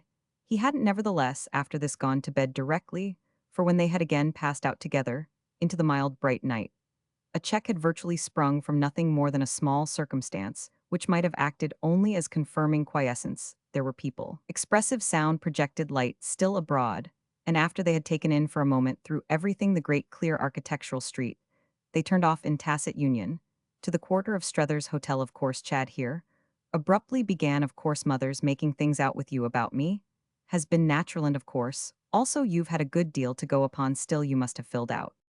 He had stopped, leaving his friend to wonder a little what point he wished to make. And this it was that enabled Strether meanwhile to make one. Oh, we've never pretended to go into detail. We weren't in the least bound to that. It was filling out enough to miss you, as we Roman 999. But Chad rather oddly insisted, though, under the high lamp at their corner. Where they paused, he had at first looked as if touched by Strether's allusion to the long sense at home of his absence. What I mean is you must have imagined. Imagined what? Well, horrors. It affected Strether. Horrors were so little, superficially at least, in this robust and reasoning image. But he was none the less there to be veracious. Yes, I dare say we have imagined horrors. But where's the harm if we haven't been wrong? Chad raised his face to the lamp, and it was one of the moments at which he had, in his extraordinary way, most his air of designedly showing himself. It was as if at these instants he just presented himself, his identity, so rounded off his palpable presence, and his massive young manhood as such a link in the chain, as might practically amount to a kind of demonstration. It was as if and how but Anomalously couldn't, after all, help thinking sufficiently well of these things to let them go for what they were worth. What could there be in this for Strether? But the hint of some self-respect, some sense of power, oddly perverted, something latent, and beyond access ominous. And perhaps enviable. The intimation had the next thing in a flash taken on a name, on which our friend seized as he asked himself if he weren't perhaps really dealing with an irreducible young pagan. This description quite jumped at Ithad, a sound that gratified his mental ear so that of a sudden he had already adopted it. Paganized, that wasn't it what Chad would logically be, it was what he must be, it was what he was. The idea was a clue. And instead of darkening the prospect, projected a certain clearness. Strether made out in this quick ray that a pagan was perhaps at the pass. They had come to the thing most wanted at Woollet. They'd be able to do with one a good one. He'd find an open in Gies, and Strether's imagination even now prefigured and accompanied the first appearance there of the rousing personage. He had only the slight discomfort of feeling, as the young man turned away from the lamp, that his thought had in the momentary silence possibly been guessed. Well, I've, no doubt, said, Chad, you've come near enough. The details, as you say, don't matter. It has been generally the case that I've let myself go, but I'm coming round him. Not so bad now. With which they walked on again to Strether's hotel. Do you mean, the latter asked, as they approached the door, that there isn't any woman with you now? But pray, what has that to do with it? Why, it's the whole question of my going home. Chad was clearly surprised. Oh, not much. Do you think that When I want to go, anyone will have any power. To keep you, Strether took him straight up from, carrying out your wish. Well, our idea has been that somebody has hitherto a good many persons, perhaps kept you pretty well, from wanting. That's what if you're in anybody's hands may again happen. You don't answer my question, kept it up. But if you aren't in anybody's hands, so much the better, there's nothing then, but what makes for your going? Chad turned this over. I don't answer your question, he spoke quite without resenting it. Well, such questions have always a rather exaggerated side. One doesn't know quite what you mean by being in women's hands. It's all so vague. One is when one isn't when one is. And then one can't quite give people away. He seemed kindly to explain, I've never got stuck so very hard. And as against anything at any time. Really better, I don't think I've ever been afraid. There was something in it that held Strether to wonder. And this gave him time to go on. He broke out, as with a more helpful thought. Don't you know how I like Paris itself? The upshot was indeed to make our friend marvel. Oh, if that's all that's the matter with you, it was he who almost showed resentment.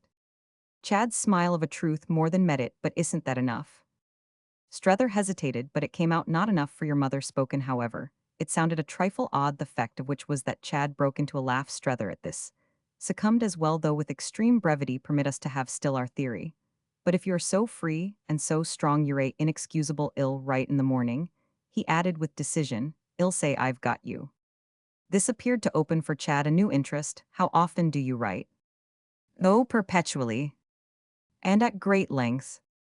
Strether had become a little impatient. I hope it's not found too great.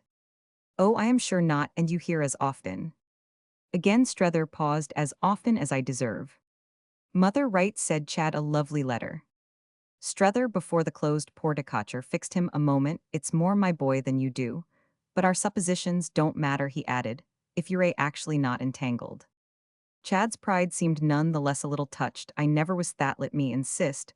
I always had my own way, with which he pursued, and I have it at present.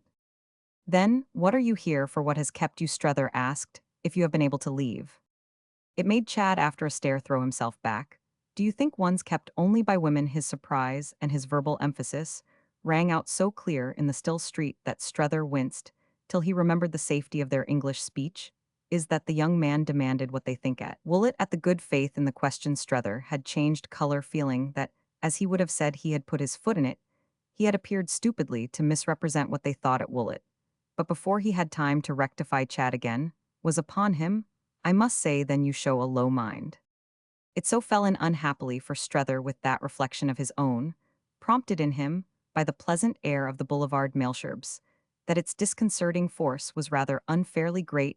It was a dig that, administered by himself and administered even to poor Mrs. Newsome, was no more than salutary. But administered by Chad, and quite logically, it came nearer drawing blood. They hadn't a low mind nor any approach to one, yet incontestably they had worked, and with a certain smugness on a basis that might be turned against them. Chad had at any rate pulled his visitor up. He had even pulled up his admirable mother. He had absolutely, by a turn of the wrist and a jerk of the far-flung noose, pulled up in a bunch Woollett, browsing in its pride. There was no doubt Woollett had insisted on his coarseness, and what he at present stood there for in the sleeping street was, by his manner of striking the other note, to make of such insistence a preoccupation compromising to the insisters. It was exactly as if they had imputed to him a vulgarity that he had by a mere gesture caused to fall from him. The devil of the case was that Strether felt it by the same stroke as falling straight upon himself. He had been wondering a minute ago if the boy weren't a pagan, and he found himself wondering now if he weren't by chance a gentleman. It didn't in the least on the spot spring up helpfully for him that a person couldn't at the same time be both. There was nothing at this moment in the air to challenge the combination. There was everything to give it, on the contrary, something of a flourish. It struck Strether into the bargain as doing something to meet the most difficult of the questions, though perhaps, indeed, only by substituting another. Wouldn't it be precisely by having learned to be a gentleman that he had mastered the consequent trick of looking so well that one could scarce speak to him straight? But what in the world was the clue to such a prime-producing cause? There were too many clues then that Strether still lacked, and these clues to clues were among them. What it accordingly amounted to for him was that he had to take full in the face a fresh attribution of ignorance. He had grown used by this time to reminders, especially from his own lips, of what he didn't know, but he had borne them because in the first place they were private, and because in the second they practically conveyed a tribute, He didn't know what was bad and as others, didn't know how little he knew Ith could put up with his state. But if he didn't know in so important a particular, what was good Chad at least was now aware he didn't, and that for some reason affected our friend as curiously public. It was in fact an exposed condition that the young man left him in long enough for him to feel its chiltil. He saw fit, in a word, generously again, to cover him. This last was in truth what Chad quite gracefully Roman 999. But he did it as with a simple thought that met the whole of the case. Oh, I am all right. It was what Strether had rather bewilderedly to go to bed on. Roman 2. It really looked true, moreover, from the way Chad was to behave after this. He was full of attentions to his mother's ambassador, in spite of which all the while the latter's other relations rather remarkably contrived to assert themselves. Strether's sittings pen in hand with Mrs. Newsome up in his own room were broken, yet they were richer, and they were more than ever interspersed with the hours in which he reported himself in a different fashion, but with scarce less earnestness and fullness to Maria Gostri, now that, as he would have expressed it, he had really something to talk about. He found himself, in respect to any oddity that might reside for him in the double connection, at once more aware and more indifferent. He had been fine to Mrs. Newsome about his useful friend, but it had begun to haunt his imagination that Chad taking up again for her benefit a pen too long disused might possibly be finer. It wouldn't at all do. He saw that anything should come up for him at Chad's hand. But what specifically was to have come the greatest divergence, from which would be precisely the element of any lubrication of their intercourse by levity, it was accordingly to forestall such an accident that he frankly put before the young man the several facts, just as they had occurred, of his funny alliance. He spoke of these facts pleasantly and obligingly as the whole story, and felt that he might qualify the alliance as funny if he remained sufficiently grave about it. He flattered himself that he even exaggerated the wild freedom of his original encounter with the wonderful lady. He was scrupulously definite about the absurd conditions in which they had made acquaintance at there, having picked each other up almost in the street. And he had finest inspiration of all a conception of carrying the war into the enemy's country, by showing surprise at the enemy's ignorance. He had always had a notion that this last was the grand style of fighting, the greater, therefore the reason for it, as he couldn't remember that he had ever before fought in the grand style. Every one, according to this new Miss Gostri, how came it Chad didn't know her, the difficulty, the impossibility was really to escape it. Strether put on him, by what he took for granted, the burden of proof of the contrary. This tone was so far successful as that Chad quite appeared to recognize her as a person whose fame had reached him, but against his acquaintance with whom much mischance had worked. He made the point at the same time that his social relations, such as they could be called, were perhaps not to the extent Strether supposed. With the rising flood of their compatriots, he hinted at his having more and more given way to a different principle of selection, the moral of which seemed to be that he went about little in the colony. For the moment, certainly, he had quite another interest. It was deep, what he understood, and Strether for himself could only so observe it. He couldn't see as yet how deep might he not all too soon, for there was really too much of their question that Chad had already committed himself to liking. He liked to begin with his prospective stepfather, which was distinctly what had not been on the cards. His hating him was the untowardness for which Strether had been best prepared. He hadn't expected the boy's actual form to give him more to do than his imputed. It gave him more through suggesting that he must somehow make up to himself for not being sure he was sufficiently disagreeable, that had really been present to him, as his only way to be sure he was sufficiently thorough.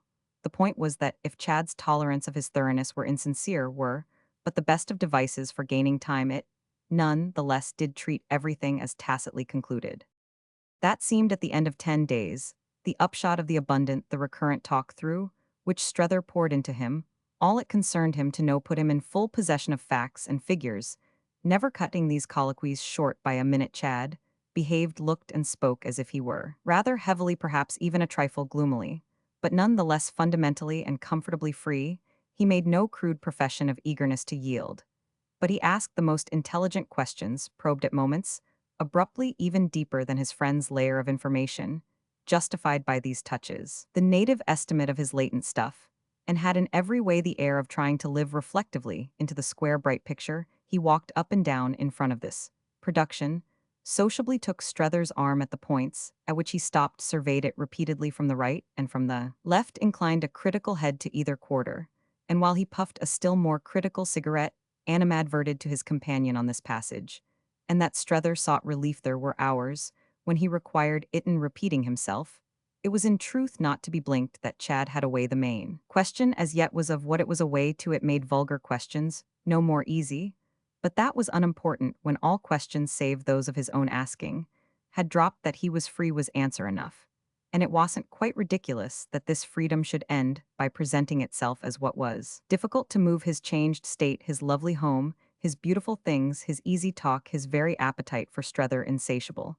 And when all was said, flattering what were such marked matters, all but the notes of his freedom, he had the effect of making a sacrifice of it just in these handsome forms to his visitor, which was mainly the reason the visitor was privately for the time a little out of countenance. Strether was at this period again and again, thrown back on a felt need to remodel somehow his plan. He fairly caught himself shooting rueful glances, shy looks of pursuit toward the embodied influence, the definite adversary who had by a stroke of her own failed him, and on a fond theory of whose palpable presence he had, under Mrs. Newsome's inspiration altogether, proceeded he had once or twice in secret, literally expressed the irritated wish that she would come out and find her. He couldn't quite yet force it upon Woollett that such a career, such a perverted young life, showed, after all a cert plausible side did in the case before them, flaunt something like an impunity for the social man. But he could at least treat himself to the statement that would prepare him for the sharpest echo, this echo as distinct over there in the dry, thin air, as some shrill heading above a column, of print seemed, to reach him even as he wrote. He says there's no woman, he could hear Mrs. Newsome report, in capitals almost of newspaper size, to Mrs. Pocock, and he could focus in Mrs. Pocock the response of the reader of the journal. He could see in the younger lady's face the earnestness of her attention, and catch the full skepticism of her, but slightly delayed. What is there then? Just so he could again, as little miss the mother's clear decision.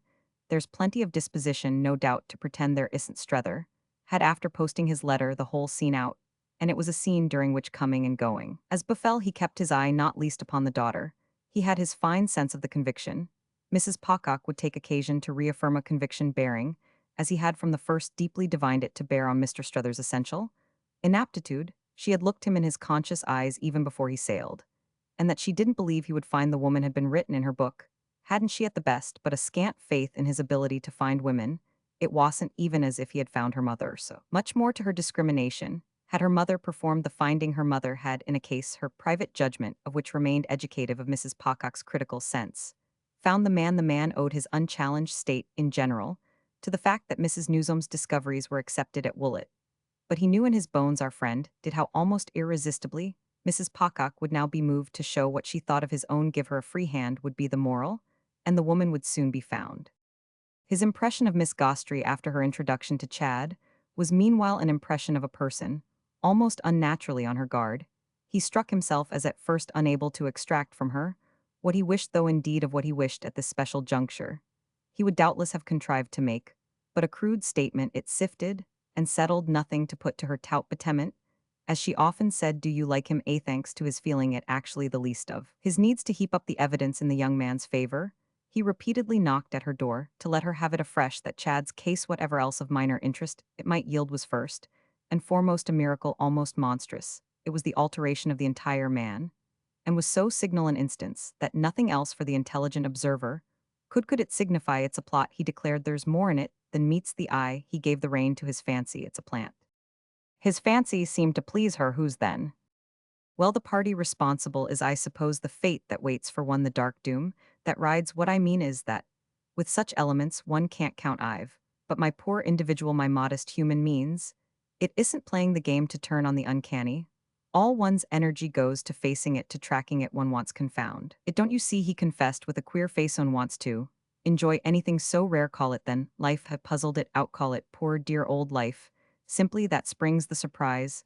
Nothing alters the fact that the surprise is paralyzing, or at any rate engrossing. Gall. Practically hang it that one sees that one can see.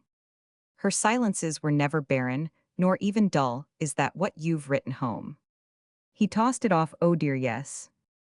She had another pause while across her carpets he had another walk. If you don't look out, y'all have them straight over. Oh, but I've said hell go back.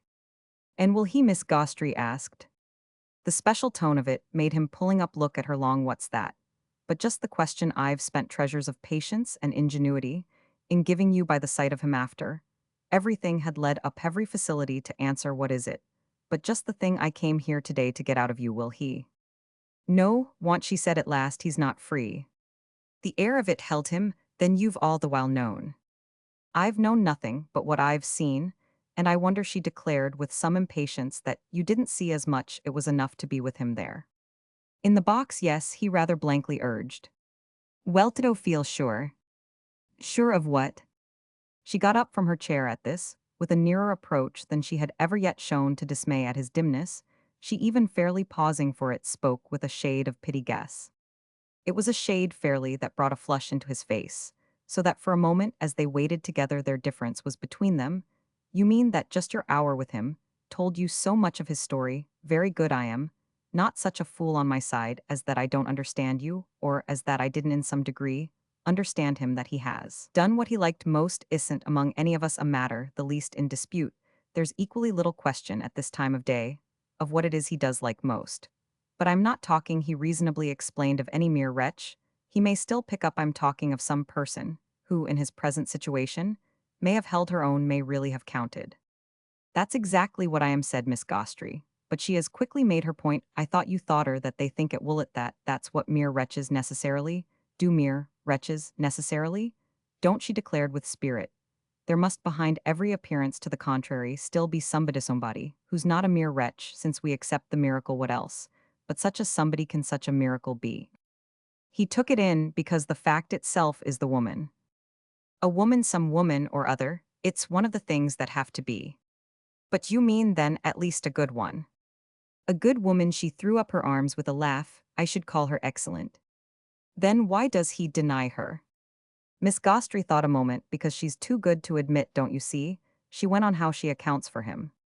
Strether clearly more and more did see, yet it made him also see other things. But isn't what we want that he shall account for her? Well, he does what you have before you is his way, you must forgive him. If it isn't quite outspoken in Paris, such debts are tacit.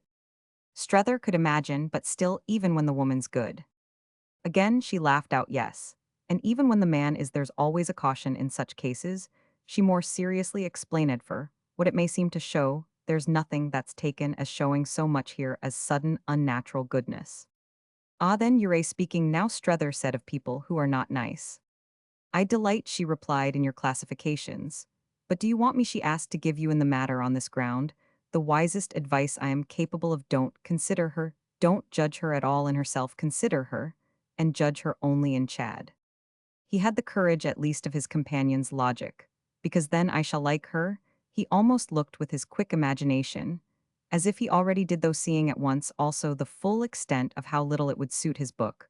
But is that what I came out for? She had to confess, indeed, that it wasn't. But there was something else. Don't make up your mind. There are all sorts of things you haven't seen him all.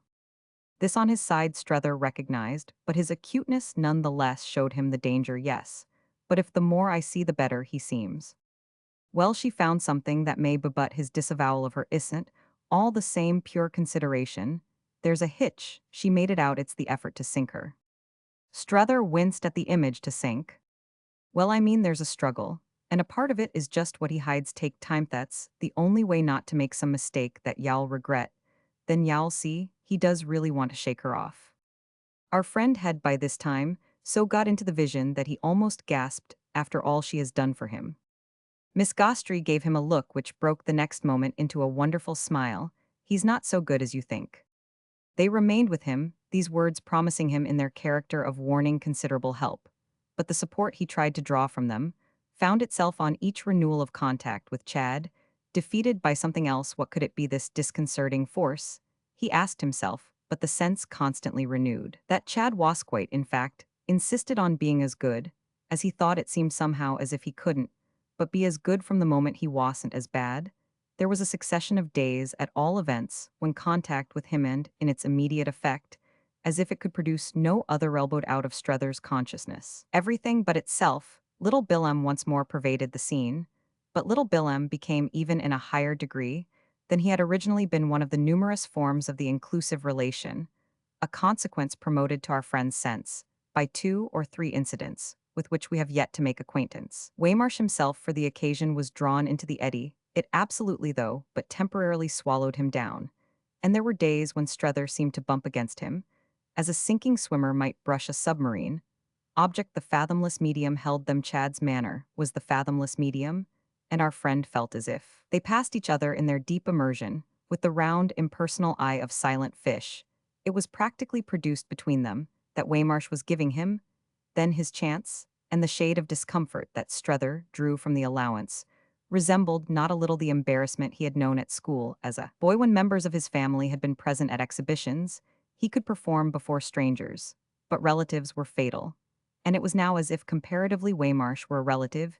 He seemed to hear him say strike up then, and to enjoy a foretaste of conscientious domestic criticism. He had struck up so far as he actually could. Chad knew by this time in profusion what he wanted, and what vulgar violence did his fellow pilgrim expect of him when he had really emptied his mind. It went somehow to and fro that what poor Waymarsh meant was I told you Sothet you'd lose your immortal soul, but it was also fairly explicit that Strether had his own challenge, and that since they must go to the bottom of things, he wasted no more virtue in watching Chad than Chad wasted in watching him. His dip for duty's sake, where was it worse than Waymarsh's own?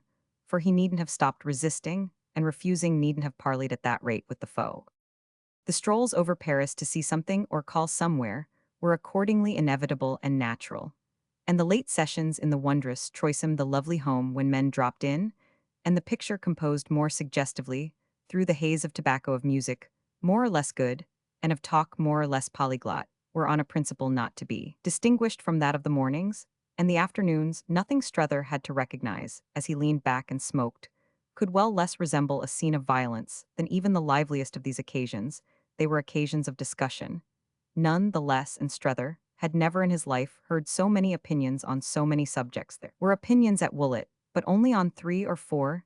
The differences were there to match if they were doubtless deep, though few they were quiet. They were, as might be said, almost as shy, as if people had been ashamed of them. People showed little diffidence about such things on the other hand in the boulevard Malesherbes, and were so far from being ashamed of Themer, indeed of anything else, that they often seemed to have invented them to avert those agreements that destroy the taste of talk. No one had ever done that at Woollet, though Strether could remember times when he himself had been tempted to it, without quite knowing why. He saw why at present had but wanted to promote intercourse. These, however, were but parenthetic memories, and the turn taken by his affair on the whole was positively that if his nerves were on the stretch it was because he missed violence when he asked himself if none would then in connection with it ever come at all. He might almost have passed as wondering how to provoke it. It would be too absurd if such a vision as that should have to be invoked for relief. It was already marked enough as absurd that he should actually have begun with flutters and dignities on the score of a single accepted meal. What sort of a brute had he expected Chad to be anyway? Strether had occasion to make the inquiry, but was careful to make it in private. He could himself comparatively recent as it was truly, but the fact of a few days since focus his primal crudity, but he would on the approach of an observer as if handling an illicit possession have slipped the reminiscence out of sight. There were echoes of it still in Mrs. Newsome's letters, and there were moments when these echoes made him exclaim on her want of tact. He blushed, of course, at once still more for the explanation than for the ground of it. It came to him, in time to save his manners, that she couldn't at the best become tactful as quickly as her tact had to reckon with the Atlantic Ocean, the General Post Office, and the extravagant curve of the globe. Chad had one day offered tea at the Boulevard Malesherbes to a chosen few, a group again, including the unobscured Miss Barris and Strether, had on coming out walked away with the acquaintance whom in his letters to Mrs. Newsome he always spoke of as the little artistman. He had had full occasion to mention him as the other party so oddly to the only close personal alliance observation had as yet detected in Chad's existence. Little Billum's way this afternoon was not Strether's, but he had none the less kindly come with him. And it was somehow a part of his kindness that, as it had sadly begun to rain, they suddenly found themselves seated for conversation at a café in which they had taken refuge. He had passed no more crowded hour in Chad's society than the one just ended. He had talked with Miss Barris, who had reproached him with not having come to see her, and he had above all hit on a happy thought for causing Waymarsh's tension to relax. Something might possibly be extracted for the latter from the idea of his success with that lady, whose quick apprehension of what might amuse her had given Strether a free hand. What had she meant if not to ask whether she couldn't help him with his splendid encumbrance, and might the sacred rage at any rate be kept a little in abeyance by thus creating for his comrade's mind, even in a world of irrelevance, the possibility of a relation? What was it but a relation to be regarded as so decorative, and in especial on the strength of it to be whirled away amid flounces and feathers in a coupe lined by what Strether could make out with dark blue, brocade he himself had never been whirled. Away never at least in a coupe, and behind a footman, he had driven with Miss Gostry in cabs with Mrs. Pocock, a few times in an open buggy with Mrs. Newsome in a four-seated cart, and occasionally up at the mountains on a buckboard. But his friend's actual adventure transcended his personal experience. He now showed his companion soon enough indeed how inadequate as a general monitor this last queer quantity could once more feel itself. What game under the sun is he playing? He signified the next moment that his allusion was not to the fat gentleman immersed in dominoes on whom his eyes had begun by resting, but to their host of the previous hour, as to whom there on the velvet bench with a final collapse of all consistency, he treated himself to the comfort of indiscretion. Where do you see him come out? Little Bilham in meditation looked at him with a kindness, almost paternal, don't you like it over here? Strether laughed out for the tone was indeed droll. He let himself go. What has that to do with it? The only thing I've any business to like is to feel that I am moving him. That's why I ask you whether you believe I am. Is the creaturine he did his best to show that he simply wished to ascertain honest. His companion looked responsible, but looked it through a small dim smile. What creature do you mean? It was on this that they did have for a little a mute interchange. Is it untrue that he's free? How then? Strether asked, wondering, does he arrange his life? Is the creature you mean Chad himself? Little Bilham said. Strether here with a rising hope, just thought we must take one of them at a time, but his coherence lapsed. Is there some woman of whom he's really afraid? Of course I mean her, who does with him what she likes. It's awfully charming of you, Bilham presently remarked, not to have asked me that before. Oh, I am not fit for my job. The exclamation had escaped our friend, but it made little Bilham more deliberate. Chad's a rare case, he luminously observed. He's awfully changed, he added. Then you see it too. The way he has improved. Oh yes, I think everyone must see it. But I'm not sure, said little Bilham, that I didn't like him about as well in his other state. Then this is really a new state altogether. Well, the young man after a moment returned, I am not sure he was really meant by nature to be quite so good. It's like the new edition of an old book that one has been fond of, revised and amended, brought up to date, but not quite the thing one knew and loved. However that may be, at all events, he pursued, I don't think you know that he's really playing, as you call it, any game. I believe he really wants to go back and take up a career he's capable of, when you know that will improve and enlarge him still more. He want then, little Bilham continued to remark, be my pleasant, well-rubbed, old-fashioned volume at all, but of course I am beastly immoral. I'm afraid it would be a funny world outage through a world with things the way I like them. I ought, I dare say, to go home and go into business myself, only id simply, rather de-simply, and I've not the least difficulty in making up my mind not to, and in knowing exactly why, and in defending my ground against all comers. All the same, he wound up, I assure you, I don't say a word against it for himself. I mean to, Chad, I seem to see it as much the best thing for him. You see he's not happy. Do I? Strether stared. I've been supposing I see just the opposite, an extraordinary case of the equilibrium, arrived at and assured. Oh, there's a lot behind it. Ah, there you are, Strether exclaimed, that's just what I want to get at. You speak of your familiar volume, altered out of recognition. Well, who's the editor? Little Bilham looked before him, a minute in silence. He ought to get married, that would do it, and he wants to. Wants to marry her. Again little Bilham waited, and with a sense that he had information Strether scarce, knew what was coming. He wants to be free. He isn't used, you see, the young man explained in his lucid way, to being so good. Strether hesitated, then I may take it from you that he is good. His companion matched his pause, but making it up with a quiet fullness, do take it from me. Well then, why is't he free? He swears to me he is, but meanwhile does nothin' except of course that he's so kind to me to prove it, and couldn't really act much otherwise, if he weren't. My question to you just now was exactly on this queer impression of his diplomacy, as if instead of really giving ground his line were to keep me on here, and set me a bad example. As the half-hour meanwhile had ebbed, Strether paid his score, and the waiter was presently in the act of counting out change. Our friend pushed back to him a fraction of it, with which, after an emphatic recognition, the personage in question retreated. You give too much, little Bilham permitted himself benevolently to observe. Oh, I always give too much, Strether helplessly sighed. But you don't, he went on as if to get quickly away from the contemplation of that doom. Answer my question, why isn't he free? Little Billam had got up as if the transaction with the waiter had been a signal, and had already edged out between the table and the divan. The effect of this was that, a minute later, they had quitted the place. The gratified waiter, alert again at the open door, Strether had found himself deferring to his companion's abruptness, as to a hint that he should be answered. As soon as they were more isolated, this happened, when after a few steps in the outer air they had turned the next corner. There our friend had kept it up. Why isn't he free if he's good?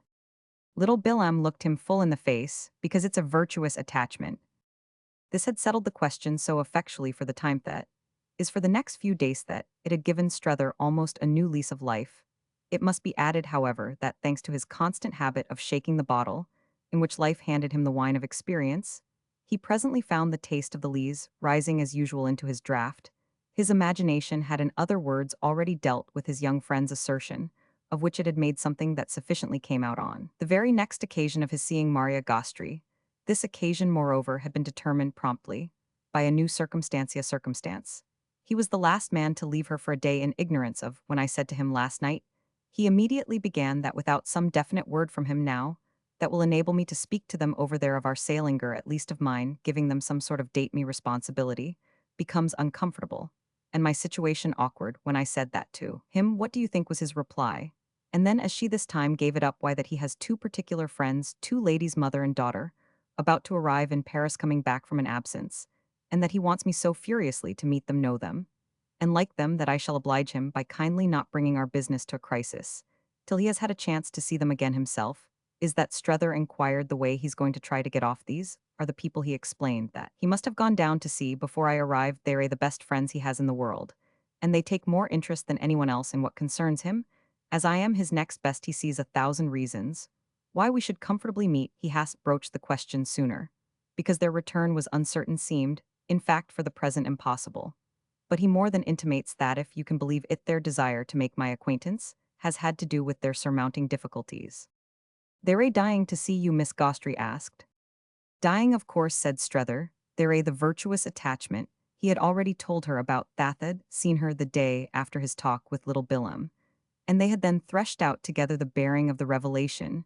She had helped him to put into it the logic in which little Billam had left it slightly deficient. Strether hadn't pressed him as to the object of the preference, so unexpectedly described feeling in the presence of it, with one of his irrepressible scruples, a delicacy from which he had in the quest of the quite other article worked himself sufficiently free. He had held off, as on a small principle of pride, from permitting his young friend to mention a name, wishing to make with this the great point that Chad's virtuous attachments were none of his business. He had wanted from the first not to think too much of his dignity, but that was no reason for not allowing it any little benefit that might turn up. He had often enough wondered to what degree his interference might pass for interested, so that there was no want of luxury in letting it be seen, whenever he could, that he didn't interfere. That had, of course, at the same time, not deprived him of the further luxury of much private astonishment, which, however, he had reduced to some order, before communicating his knowledge. When he had done this at last, it was with the remark that, surprised as Miss Gostri might like himself at first, she would probably agree with him on reflection that such an account of the matter did, after all, fit the confirmed appearances. Nothing, certainly, on all the indications, could have been a greater change for him than a virtuous attachment. And since they had been in search of the word, as the French called it, of that change, little Billam's announcement, so long and so oddly delayed, would serve, as well as another, she had assured Strether, in fact, after a pause, that the more she thought of it, the more it did serve. And yet her assurance hadn't so weighed with him, as that before they parted, he hadn't ventured to challenge her sincerity. Didn't she believe the attachment was virtuous? Had made sure of her again, with the aid of that question. The tidings he brought her on this second occasion were moreover such as would help him to make surer still. She showed at first none the less as only amused. You say, there are two in attachment to them. Both then would, I suppose, almost necessarily be innocent. Our friend took the point, but he had his clue, mayn't he be still in the stage of not quite knowing which of them, mother or daughter, he likes best. She gave it more thought. Oh, it must be the daughter at his age. Possibly, yet what do we know? Strether asked about hers. She may be old enough. Old enough for what? Why, to marry Chad. That may be, you know what they want, and if Chad wants it too, and little Billam wants it, and even we at a pinch could do with it, that is, If she doesn't prevent repatriation, we it may be plain sailing yet. It was always the case for him in these councils that each of his remarks as it came seemed to drop into a deeper well. He had at all events to wait a moment to hear the slight splash of this one. I don't see why. If Mr. Newsome wants to marry the young lady, he hasn't already done it or hasn't been prepared with some statement to you about it. And if he both wants to marry her and is on good terms with them, why isn't he free? Strether responsively wondered, indeed, perhaps the girl herself doesn't like him. Then why does he speak of them to you as he does? Strether's mind echoed the question, but also again met it perhaps it's with the mother he's on good terms. As against the daughter, well, if she's trying to persuade the daughter to consent to him, what could make him like the mother more? Only Strether threw out, why shouldn't the daughter consent to him? Oh, said Miss Gostry, mayn't it be that everyone else isn't quite so struck with him as you? Doesn't regard him, you mean, as such an eligible young man? Is that what I've come to he audibly? And rather gravely sought to know however he went on his marriage. Is what his mother most desirous that is, if it will help and ought any marriage to help, they must want him had already worked it. To be better off almost any girl he may marry will have a direct interest in his taking up his chances, it won't suit her at least that he shall miss them. Miss Gostry cast about know you reason well, but of course on the other hand, there's always dear old Woollet itself. Oh yes, he mused, there's always dear old Woollet itself. She waited a moment, the young lady mayn't find herself able to swallow that quantity, she may think it's paying too much, she may weigh one thing against another. Strether, ever restless in such debates, took a vague turn. It will all depend on who she is, that of course hath proved ability to deal with dear old Woollet, since I am sure she does deal with itis, what makes so strongly for Mamie. Mamie? He stopped short at her tone before her, then, though seeing that it represented not vagueness, but a momentary embarrassed fullness, let his exclamation come, you surely haven't forgotten about Mamie. No, I haven't forgotten about Mamie. She smiled, there's no doubt whatever that there's ever so much to be said for her. Mamie's my girl, she roundly declared. Strether resumed for a minute his walk. She's really perfectly lovely. You know, far prettier than any girl I've seen over here yet. That's precisely on what I perhaps most build. And she mused a moment in her friend's way, I should positively like to take her in hand. He humored the fancy, though indeed finally to deprecate it. Oh, but don't in your zeal go over to her. I need you most and can't, you know, be left. But she kept it up. I wish they'd send her out to me. If they knew you, he returned, they would. Ah, but don't they after all that, as I've understood you, you've told them about me. He had paused before her again, but he continued his course. They will before, as you say, I've done then. He came out with the point he had wished after almost to make. It seems to give away now his game. This is what he has been doing, keeping me along, for he has been waiting for them. Miss Gostry drew in her lips. You see a good deal in it. I doubt if I see as much as you do. You pretend, he went on, that you don't see. Well, what pressed him as he paused? Why, that there must be a lot between them and that it has been going on from the first, even from before I came. She took a minute to answer, who are they then if it's so grave? It mayn't be grave, it may be gay, but at any rate it's marked. Only I don't know. Strether had to confess anything about them. Their name, for instance, was a thing that, after little Billem's information, I found it a kind of refreshment not to feel obliged to follow up. Oh, she returned, if you think you've got off. Her laugh produced in him a momentary gloom. I don't think I've got off, I only think I'm breathing for about 5 minutes, I dare say. I shall have it the best still to get on a look over it all passed between them, and the next minute he had come back to good humor.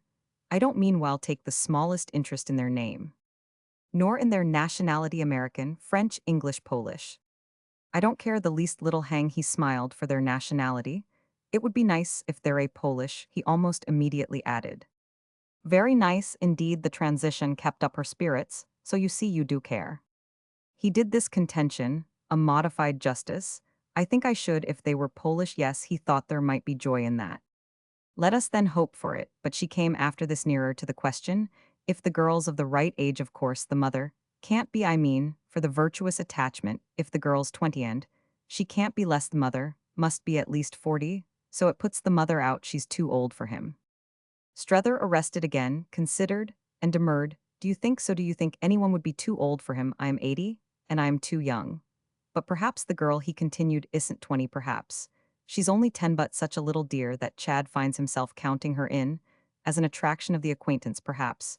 She's only 5 perhaps the mother's, but 5 and 20 a charming young widow. Miss Gostry entertained the suggestion, she is a widow then.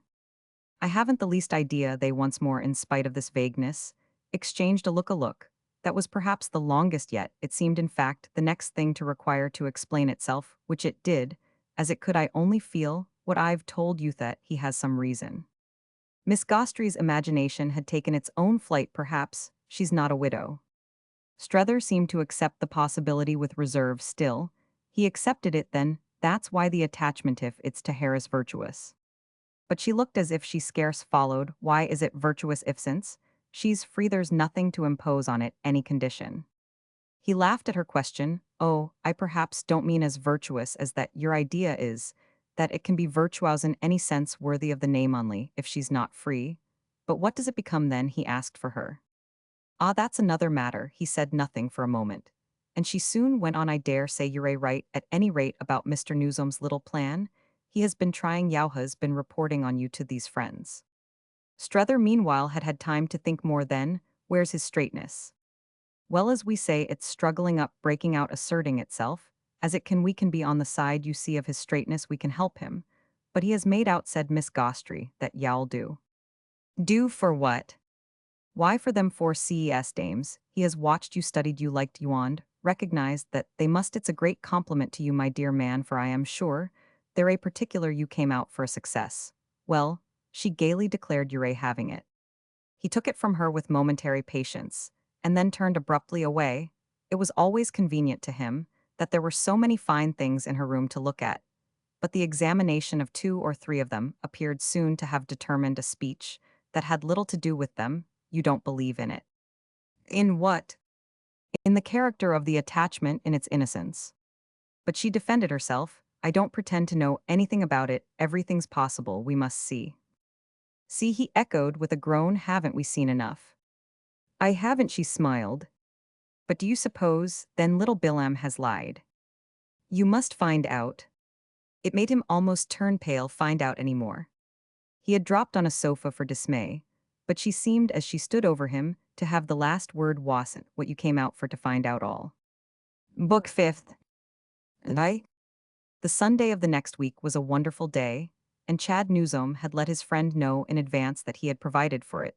There had already been a question of his taking him to see the great Gloriani, who was at home on Sunday afternoons, and at whose house for the most part fewer bores were to be met than elsewhere. But the project through some accident had not had instant effect and now revived in happier conditions. Chad had made the point that the celebrated sculptor had a queer old garden, for which the weather spring at last frank and fair was propitious. And 2 or 3 of his other allusions had confirmed for Strether the expectation of something special. He had by this time, for all introductions and adventures, let himself recklessly go cherishing the sense that whatever the young man showed him, he was showing at least himself. He could have wished indeed, so far as this went, that Chad were less of a mere cicerone, for he was not without the impressiono that the vision of his game, his plan, his deep diplomacy, did recurrently assert itself off, his taking refuge from the realities of their intercourse, in profusely dispensing as our friend mentally phrased it panem et circenses our friend, continued to feel rather smothered in flowers, though he made in his other moments the almost angry inference that this was only because of his odious ascetic suspicion of any form of beauty. He periodically assured himself his reactions were sharp that he shouldn't reach the truth of anything till he had at least got rid of that. He had known beforehand that Madame de Vionnet and her daughter would probably be on view, an intimation to that effect, having constituted the only reference again made by Chad to his good friends from the south. The effect of Strether's talk about them with Miss Gostry had been quite to consecrate his reluctance to pry something in the very air of Chad's silence edged. In the light of that, talk offered it to him, as a reserve he could markedly match it shrouded them about with. He scarce knew what a consideration, a distinction he was in presence at any rati so far as it placed him thereof ladies, and the one thing that was definite for him was that they themselves should be to the extent of his responsibility. In presence of a gentleman, was it because they were very beautiful, very clever, or even very good was it for one of these reasons that Chad was so to speak nursing his effect, did he wish to spring them in the woolet phrase with a fuller foresee, confound his critic slight, though as yet the criticism with some form of merit, exquisitely incalculable, the most the critic had at all events asked, was whether the persons in question were French, and that inquiry had been but a proper comment on the sound of their name. Yes, that is no, had been Chad's reply. But he had immediately added that their English was the most charming in the world, so that if Strether were wanting an excuse for not getting on with them, he wouldn't in the least find one. Never in fact had Strether in the mood, into which the place had quickly launched him felt for himself, less the need of an excuse those he might have found, would have been at the worst all for the others, the people before him in whose liberty, to be as they were he was aware that he positively rejoiced his fellow guests were multiplying. And these things their liberty, their intensity, their variety, their conditions at large, were in fusion in the admirable medium of the scene. The place itself was a great impression, a small pavilion clear-faced, and sequestered an effect of polished parquet of fine white panel, and spare sallow gilt of decoration delicate, and rare in the heart of the Faubourg Saint-Germain, and on the edge of a cluster of gardens attached to old noble houses far back from streets, and unsuspected by crowds, reached by a long passage and a quiet court. It was as striking to the unprepared mind, he immediately saw as a treasure dug up, giving him too more than anything, yet the note of the range of the immeasurable town, and sweeping away, as by a last brave brush his usual landmarks and terms. It was in the garden, a spacious cherished remnant, out of which a dozen persons had already passed, that Chad's host presently met them, while the tall bird-haunted trees, all of a twitter with the spring, and the weather, and the high party walls on the other side, of which grave hotels stood off for privacy, spoke of survival, transmission, association, a strong, indifferent, persistent order. The day was so soft that the little party had practically adjourned to the open air. But the open air was in such conditions all a chamber of state. Strether had presently the sense of a great convent, a convent of missions famous for he scarce knew what, a nursery of young priests of scattered shade of straight alleys and chapel bells that spread its mass in one quarter. He had the sense of names in the air, of ghosts at the windows, of signs and tokens, a whole range of expression all about him too thick for prompt discrimination. This assault of images became for a moment, in the address of the distinguished sculptor, almost formidable. Gloriani showed him in such perfect confidence on Chad's introduction of him, a fine, worn, handsome face, a face that was like an open letter in a foreign tongue, with his genius in his eyes, his manners on his lips, his long career behind him, and his honors and rewards all round the great artist in the course of a single sustained look, and a few words of delight at receiving him, affected our friend, as a dazzling prodigy of type Strether had seen in museums in the Luxembourg, as well as more reverently later on in the New York of the billionaires, the work of his hand, knowing too that after an earlier time in his native Rome, he had migrated in mid-career to Paris, where with a personal luster almost violent he shone, in a constellation, all of which was more than enough to crown him for his guest with the light, with the romance of glory. Strether, in contact with that element as he had never yet so intimately been, had the consciousness of opening to it, for the happy instant, all the windows of his mind, of letting this rather gray interior drink in. For once the son of a clime not marked in his old geography, he was to remember again repeatedly the metal-like Italian face in which every line was an artist's own, in which time told only as tone and consecration, and he was to recall in especial as the penetrating radiance, as the communication of the illustrious spirit itself, the manner in which, while they stood briefly in welcome and response face to face, he was held by the sculptor's eyes. He wasn't soon to forget them, was to think of them, all unconscious, unintending, preoccupied though they were, as the source of the deepest intellectual sounding to which he had ever been exposed. He was in fact quite to cherish his vision of it, to play with it in idle hours, only speaking of it to no one, and quite aware he couldn't have spoken without appearing to talk nonsense. Was what it had told him, or what it had asked him, the greater of the mysteries? Was it the most special flare, unequaled, supreme of the aesthetic torch, lighting that wondrous world forever, or was it, above all, the long straight shaft, sunk by a personal acuteness, that life had seasoned to steal? Nothing on earth could have been stranger, and no one doubtless more surprised than the artist himself. But it was for all the world to Strether, just then, as if, in the matter of his accepted duty, he had positively been on trial. The deep human expertness in Gloriani's charming Smilio, the terrible life behind it, was flashed upon him as a test of his stuff. Chad, meanwhile, after having easily named his companion, had still more easily turned away, and was already greeting other persons present. He was as easy, clever Chad, with the great artist as with his obscure compatriot, and as easy with everyone else as with either. This fell into its place for Strether and made almost a new light, giving him as a concatenation Something more he could enjoy he liked Gloriani, but should never see him again of that he was sufficiently sure Chad accordingly, who was wonderful with both of them, was a kind of link for hopeless fancy, an implication of possibilitiso if everything had been different. Strether noted at all events that he was thus on terms with illustrious spirits, and also Thaddeus distinctly, hadn't in the least swaggered about it. Our friend hadn't come there only for this figure of Abel Newsome's son, but that presence threatened to affect the observant mind as positively central. Gloriani, indeed remembering something, and excusing himself, pursued Chad to speak to him, and Strether was left musing on many things. One of them was the question of whether, since he had been tested, he had passed, did the artist drop him from having made out that he wouldn't do. He really felt just today that he might do better than usual. Hadn't he done well enough so far as that went in being exactly so dazzled? And in not having to, as he almost believed wholly hidden from his host, that he felt the latter's plummet suddenly across the garden. He saw little Bilham approach, and it was a part of the fit that was on him that, as their eyes met, he guessed also his knowledge. If he had said to him on the instant what was uppermost, he would have said, "Have I passed? For of course I know one has to pass here." Little Bilham would have reassured him, have told him that he exaggerated, and have adduced happily enough the argument of little Bilham's own very presence, which in truth he could see was as easy a one as Gloriani's own, or as Chad's. He himself would perhaps then, after a while, cease to be frightened, would get the point of view for some of the face types tremendously alien to Woollett that he had already begun to take in. Who were they all, the dispersed groups and couples, the ladies even more unlike those of Woollett than the gentlemen's, was the inquiry that, when his young friend had greeted him, he did find himself making. Oh, there are every one, all sorts and sizes, of course. I mean within limits, though limits down perhaps rather more than limits up there. Are always artists beautiful and inimitable to the share confer.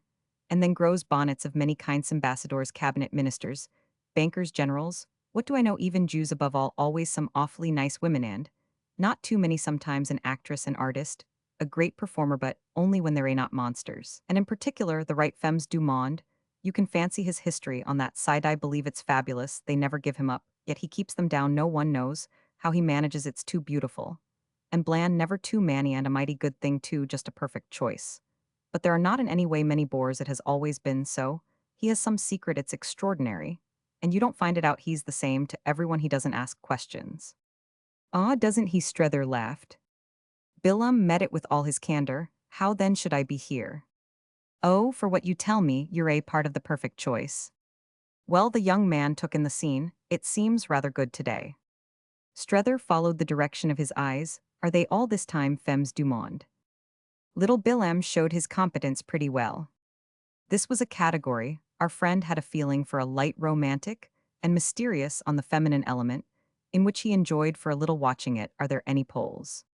His companion considered. I think I make out a Portuguese, but I've seen Turks. Strether wondered, desiring justice. They seem all the women very harmonious.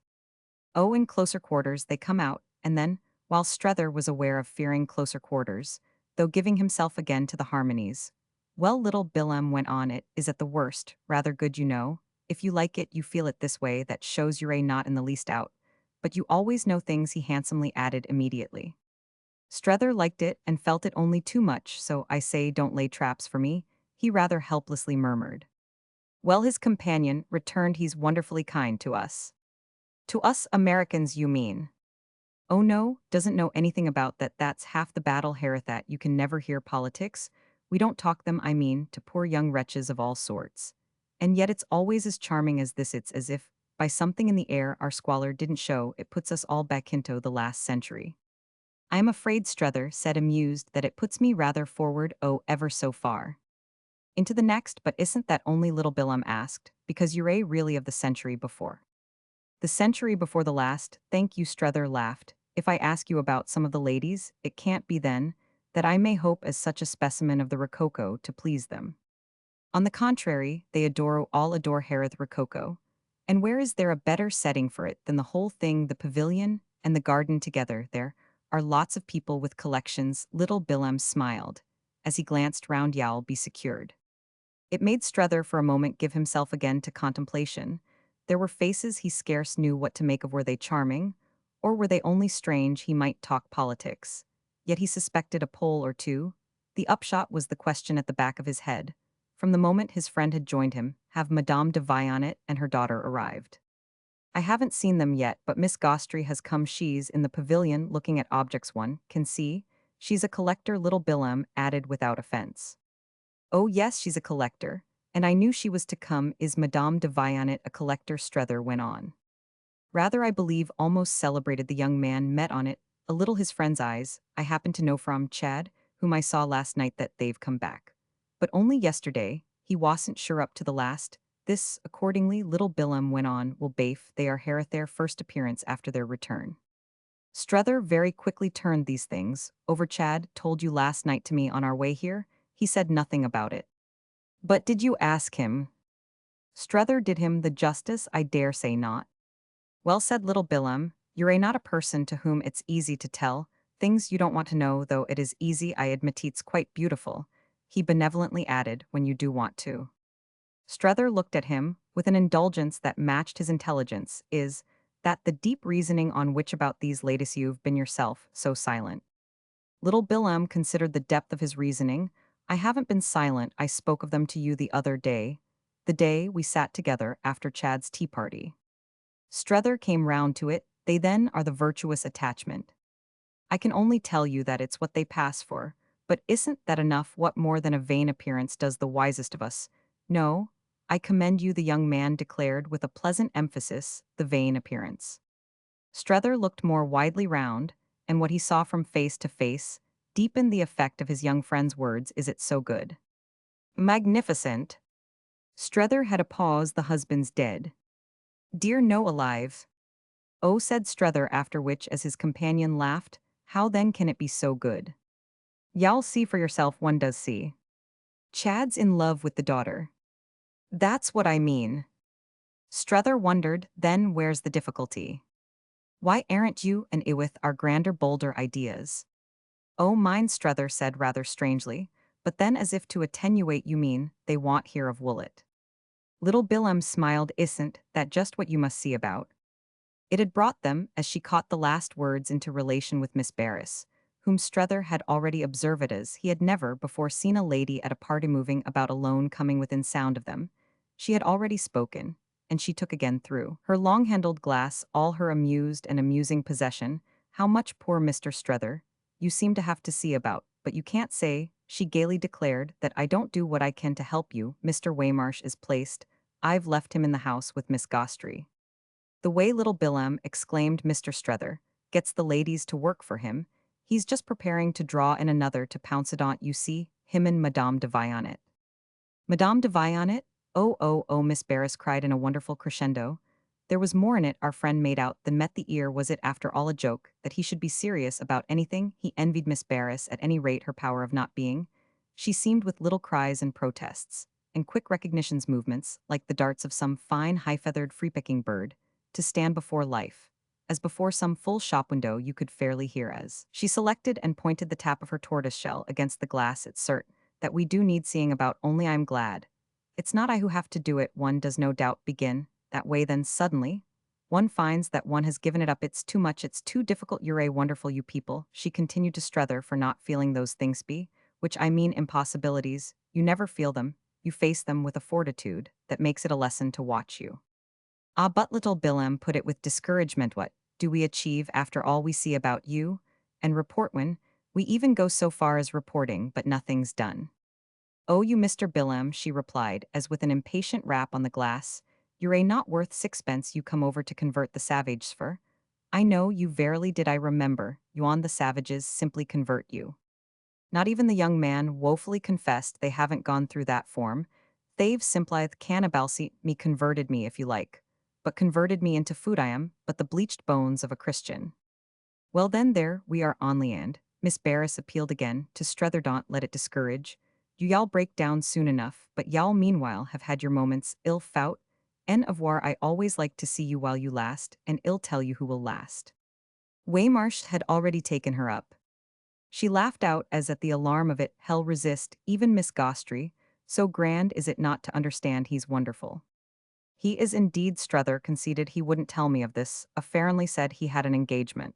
But with such a gloom, you must let me insist, as if it had been an engagement to be hanged. Then silently, and secretly, he turns up here with you. Do you call that lasting? Oh, I hope it's lasting, Miss Barris said, but he only at the best bears with me. He doesn't understand not one little scrap. He's delightful, he's wonderful, she repeated. Michelangelesque little Bilem completed her meaning. He is a success Moses on the ceiling, brought down to the floor overwhelming colossal, but somehow portable. Certainly if you mean by portable, she returned looking so well in one's carriage he's too funny beside me in his corner. He looks like somebody foreign and famous and exil, so that people wonder it's very amusing whom I am. Taking about I show him Paris, show him everything. And he never turns a hair. He's like the Indian chief one reads about who, when he comes up to Washington, to see the great father stands wrapped in his blanket, and gives no sign I might be the great father from, the way he takes everything. She was delighted at this hit of her identity. With that personage, fitted so her character, she declared it, was the title she meant henceforth to adopt. And the way he sits too in the corner of my room, only looking at my visitors very hard. And as if he wanted to start something, they wonder what he does want to start, but he's wonderful, Miss Barris once more insisted, he has never started anything yet. It presented him none the less in truth to her actual friends, who looked at each other in intelligence with frank amusement on Bilem's part, and a shade of sadness on Strether's sadness sprang for the image had its grandeur from his thinking how little he himself was wrapped in his blanket, how little in marble halls, all too oblivious of the great father, he resembled a really majestic aboriginal. But he had also another reflection. You've all of you here so much visual sense that you've somehow all run to it. There are moments when it strikes one that you haven't any other. Any moral, little Bilem explained, watching serenely across the garden the several femmes du monde. But Miss Barris has a moral distinction, he kindly continued speaking, as if for Strether's benefit not less than for her own. Have you Strether, scarce, knowing what he was about, asked of her almost eagerly. Oh, not a distinction. She was mightily amused at his tone. Mr. Billem's too good. But I think I may say a sufficiency. Yes, a sufficiency. Have you supposed strange things have meaned? She fixed him again through all her tortoise shell, with the droll interest of it. You are all indeed wonderful. I should awfully disappoint you. I do take my stand on my sufficiency. But I know, I confess, she went on, strange people. I don't know how it happens. I don't do it on purpose. It seems to be my doomas, if I were always one of their habits. It's wonderful, I dare say, moreover, she pursued with an interested gravity, that we all do here run too much to mere eye. But how can it be helped? We're all looking at each other, and in the light of Paris, one sees what things resemble. That's what the light of Paris seems always to show. It's the fault of the light of Paris, dear old light. Dear old Paris, little Bilem echoed. Everything everyone shows, Miss Barris went on. But for what they really are, Strether asked. Oh, I like your Boston reallys, but sometimes sighs. Dear old Paris, then Strether resignedly sighed, while for a moment they looked at each other. Then he broke out, does Madame de Vionnet do that, I mean, really show for what she is? Her answer was prompt, she's charming, she's perfect. Then why did you a minute ago say oh at her name? She easily remembered why, just because she's wonderful. Ah, she too, Strether had almost a groan. But Miss Barris had meanwhile perceived relief. Why not put your question straight to the person who can answer it best? No, said little Bilem, don't put any question, wait rather, it will be much more fun to judge for yourself. He has come to take you to her. Roman 2. On which Strether saw that Chad was again at hand, and he afterwards scarce knew, absurd as it may seem, what had then quickly occurred the moment concerned him, he felt more deeply than he could have explained, and he had a subsequent passage of speculation as to whether, on walking off with Chad, he hadn't looked either pale or red. The only thing he was clear about was that luckily nothing indiscreet had in fact been said, and that Chad himself was more than ever in Miss Barris's great sense wonderful. It was one of the connections, though. Really why it should be, after all, was none so apparent in which the whole change in him came out as most striking. Strether recalled, as they approached the house, that he had impressed him that first night as knowing how to enter a box well. He impressed him scarce less now as knowing how to make a presentation. It did something for Strether's own quality, marked it as estimated, so that our poor friend, conscious and passive, really seemed to feel himself quite handed over and delivered absolutely, as he would have said, made a present of. Given away. As they reached the house, a young woman about to come forth appeared unaccompanied on the steps at the exchange, with whom of a word on Chad's part, Strether immediately perceived that, obligingly kindly, she was there to meet them. Chad had left her in the house, but she had afterwards come halfway, and then the next moment had joined them in the garden. Her air of youth for Strether was at first almost disconcerting, while his second impression was not less sharply a degree of relief at their not having just been with the others. Any freedom used about her, it was upon him at a touch that she was no subject for that, and meanwhile on Chad's introducing him, she had spoken to him very simply and gently in an English clearly of the easiest to her, yet unlike any other he had ever heard. It wasn't as if she tried. Nothing he could see after they had been a few minutes together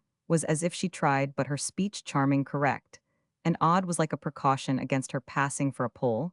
There were precautions he seemed indeed to see only when there were really dangers. Later on he was to feel many more of them, but by that time he was to feel other things besides. She was dressed in black, but in black that struck him as light and transparent. She was exceedingly fair, and though she was as markedly slim, her face had a roundness with eyes far apart, and a little strange. Her smile was natural, and dim, her hat not extravagant. He had only perhaps a sense of the clink beneath her fine black sleeves of more gold bracelets and bangles than he had ever seen a lady wear. Chad was excellently free and light about their encounter. It was one of the occasions on which Strether most wished he himself might have arrived at such ease, and such humor. Here you are then face to face at last. You're made for each othervis a les voir, and I bless your union. It was indeed, after he had gone off, as if he had been partly serious too. This latter motion had been determined by an inquiry from him about Jean, to which her mother had replied that she was probably still in the house with Miss Gostry, to whom she had lately committed her awe. But you know the young man had rejoined he must see her, with which, while Strether pricked up his ears, he had started as if to bring her, leaving the other objects of his interest, together. Strether wondered to find Miss Gostry already involved, feeling that he missed a link, but feeling also with small delay how much he should like to talk with her of Madame de Vionnet on this basis of evidence. The evidence as yet in truth was meager, which for that matter was perhaps a little why his expectation had had a drop. There was somehow not quite a wealth in her, and a wealth was all that in his simplicity he had definitely prefigured. Still, it was too much to be sure already that there was but a poverty. They moved away from the house, and with eyes on a bench at some distance, he proposed that they should sit down. I've heard a great deal about you, she said as they went, but he had an answer to it that made her stop short. Well, about you, Madame de Vionnet, I've heard, I'm bound to say, almost nothing. Those struck him as the only words he himself could utter with any lucidity, conscious as he was, and as with more reason of the determination to be, in respect to the rest of his business, perfectly plain, and go perfectly straight. It hadn't at any rate been in the least his idea to spy on Chad's proper freedom. It was possibly, however, at this very instant, and under the impression of Madame de Vionet's pause, that going straight began to announce itself as a matter for care. She had only after all to smile at him, ever so gently, in order to make him ask himself if he weren't already going crooked. It might be going crooked to find it of a sudden, just only clear that she intended very definitely to be what he would have called nice to him. This was what passed between them, while for another instant they stood still.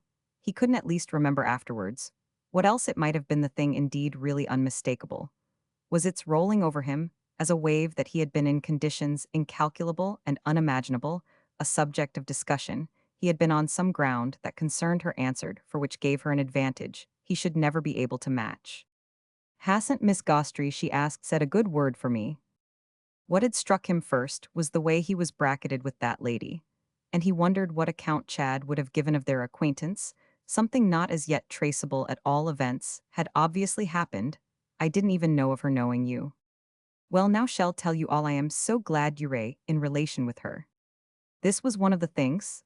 All Miss Gostry would now tell him that, with every deference to present preoccupation, was uppermost for Strether. After they had taken their seat, one of the others was at the end of 5 minutes that incontestably yes differed. Less differed, that is scarcely at all, well, superficially speaking, from Mrs. Newsome, or even from Mrs. Pocock. She was ever so much younger than the one, and not so young as the other. But what was there in her, if anything, that would have made it impossible he should meet her at Woollet? And wherein was her talk during their moments on the bench together? Not the same as would have been found adequate for a Woollet garden party, unless perhaps truly, in not being quite so bright.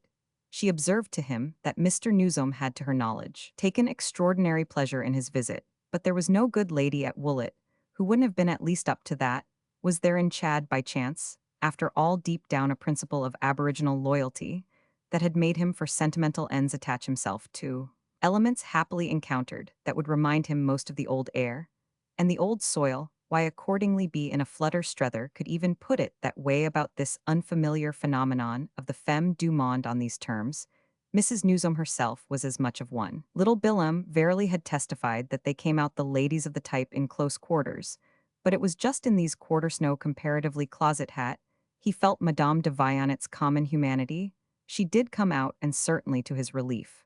But she came out as the usual thing. There might be motives behind, but so could there often be even at Woollet. The only thing was that, if she showed him, she wished to like Hima's, the motives behind might conceivably prompt it, would possibly have been more thrilling for him that she should have shown as more vividly alien. She was neither Turk nor Pole, which would be indeed flat once more for Mrs. Newsome. And Mrs. Pocock, a lady and two gentlemen had meanwhile however approached their bench, and this accident stayed for the time further developments. They presently addressed his companion, the brilliant strangers. She rose to speak to them, and Strether noted how the escorted lady, though mature, and by no means beautiful, had more of the bold high look, the range of expensive reference that he had, as might have been said, made his plans for Madame de Vionnet, greeted her as Duchesse, and was greeted in turn, while talk started in French, as ma Taudabelle, little facts that had their due their vivid interest for Strether. Madame de Vionnet didn't none the less introduce him a note. He was conscious of his false to the Woollet scale, and the Woollet humanity, though it didn't prevent the Duchess, who struck him as confident and free, very much what he had obscurely supposed duchesses, from looking at him as straight and as hard. For it was hard as if she would have liked all the same to know him. Oh yes, my dear, it's all right, it's me. And who are you with your interesting wrinkles? And your most effective, is it the handsomest, is it the ugliest of noses, some such loose handful of bright flowers? She seemed fragrantly enough to fling at him. Strether almost wondered at such a pace. Was he going give some divination of the influence of either party? Or what determined Madame de Vionet's abstention? One of the gentlemen, in any case, succeeded in placing himself in close relation with our friend's companion, a gentleman rather stout and importantly short, in a hat with a wonderful wide curl to its brim and a frock coat buttoned with an effect of superlative decision. His French had quickly turned to equal English, and it occurred to Strether that he might well be one of the ambassadors. His design was evidently to assert a claim to Madame de Vionet's undivided countenance, and he made it good in the course of a minutely her away, with a trick of 3 words, a trick played with a social art of which Strether, looking after them, as the four whose backs were now all turned moved off, felt himself no master. He sank again upon his bench, and while his eyes followed the party, reflected, as he had done before on Chad's strange communities, he sat there alone for 5 minutes with plenty to think of. Above all, with his sense of having suddenly been dropped by a charming woman, overlaid now by other impressions, and in fact quite cleared and indifferent. He hadn't yet had so quiet a surrender. He didn't in the least care if nobody spoke to him. More he might have been by his attitude in, for something of a march so broad that the want of ceremony with which he had just been used could fall into its place, as but a minor incident of the procession. Besides, there would be incidents enough, as he felt when this term of contemplation was closed by the reappearance of little Billem, who stood before him, a moment with a suggestive well, in which he saw himself reflected as disorganized, as possibly floored. He replied, with a well-intended to show that he wasn't floored in the least. No. Indeed, he gave it out as the young man sat down beside him, that if at the worst he had been overturned at all, he had been overturned into the upper air, the sublimer element with which he had an affinity, and in which he might be trusted a while to float. It wasn't a descent to earth to say, after an instant, and in sustained response to the reference, "You're quite sure her husband's living?" "Oh dear, yes." "Ah then. Ah then what?" Strether had after all to think, "Well, I am sorry for them." But it didn't for the moment matter more than that, he assured his young friend. He was quite content they wouldn't stir, were all right as they were. He didn't want to be introduced. Had been introduced already about as far as he could go. He had seen moreover an immensity liked Gloriani, who, as Miss Barris kept saying, was wonderful, had made out, he was sure, the half-dozen other men who were distinguished, the artists, the critics, and oh, the great dramatists. Them it was easy to spot. But wanted no thanks, realito talk, with none of them having nothing at all to say, and finding it would do beautifully, as it was do beautifully, because what it was well was just simply too late. And when after this little Billem, submissive and responsive, but with an eye to the consolation, nearest easily threw off some better late than never, all he got in return for it was a sharp better early than late. This note, indeed, the next thing overflowed for Strether into a quiet stream of demonstration, that as soon as he had let himself go he felt as the real relief it had consciously gathered to a head, but the reservoir had filled sooner than he knew, and his companion's touch was to make the waters spread, there were some things that had to come in time if they were to come at all. If they didn't come in time, they were lost forever. It was the general sense of them that had overwhelmed him with its long, slow rush. It's not too late for you on any side, and you don't strike me as in danger of missing the train, besides which people can be in general pretty well trusted of course you with. The clock of their freedom, ticking as loud as it seems to do here too, keep an eye on the fleeting hour. All the same, don't forget that you're a young blessedly young, be glad of it on the contrary and live up to it, live all you can. It's a mistake not to. It doesn't so much matter what you do in particular, so long as you have your life. If you haven't had that, what have you had? This place and these impressions, Mild, as you may find them to wind a man up. So all my impressions of Chad and of people I've seen at his place well have had their abundant message for me, have just dropped that into my mind. I see it now. I haven't done so enough before and now. I am old, too old at any rate for what I see. Oh, I do see at least, and more than you'd believe, or I can express. It's too late. And it's as if the train had fairly waited at the station for me, without my having had the gumption to know it was there. Now I hear its faint receding whistle miles and miles down the line. What one loses, make no mistake about that. The affair, I mean the affair of life, couldn't, no doubt, have been different for me, for it's at the best a tin mold, either fluted and embossed with ornamental excrescences, or else smooth and dreadfully plain, into which a helpless jelly. One's consciousness is parezzo, that one takes the form as the great cook says, and is more or less compactly held by it. One lives in fine, as one can still, one has the illusion of freedom. Therefore, don't be like me, without the memory of that illusion. I was either at the right time too stupid or too intelligent to have it. I don't quite know which of. Course at present I am a case of reaction against the mistake, and the voice of reaction should no doubt always be taken with an allowance.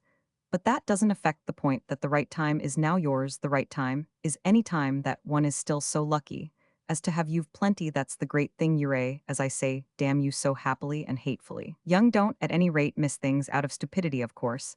I don't take you for a fool, or I shouldn't be addressing you thus awfully.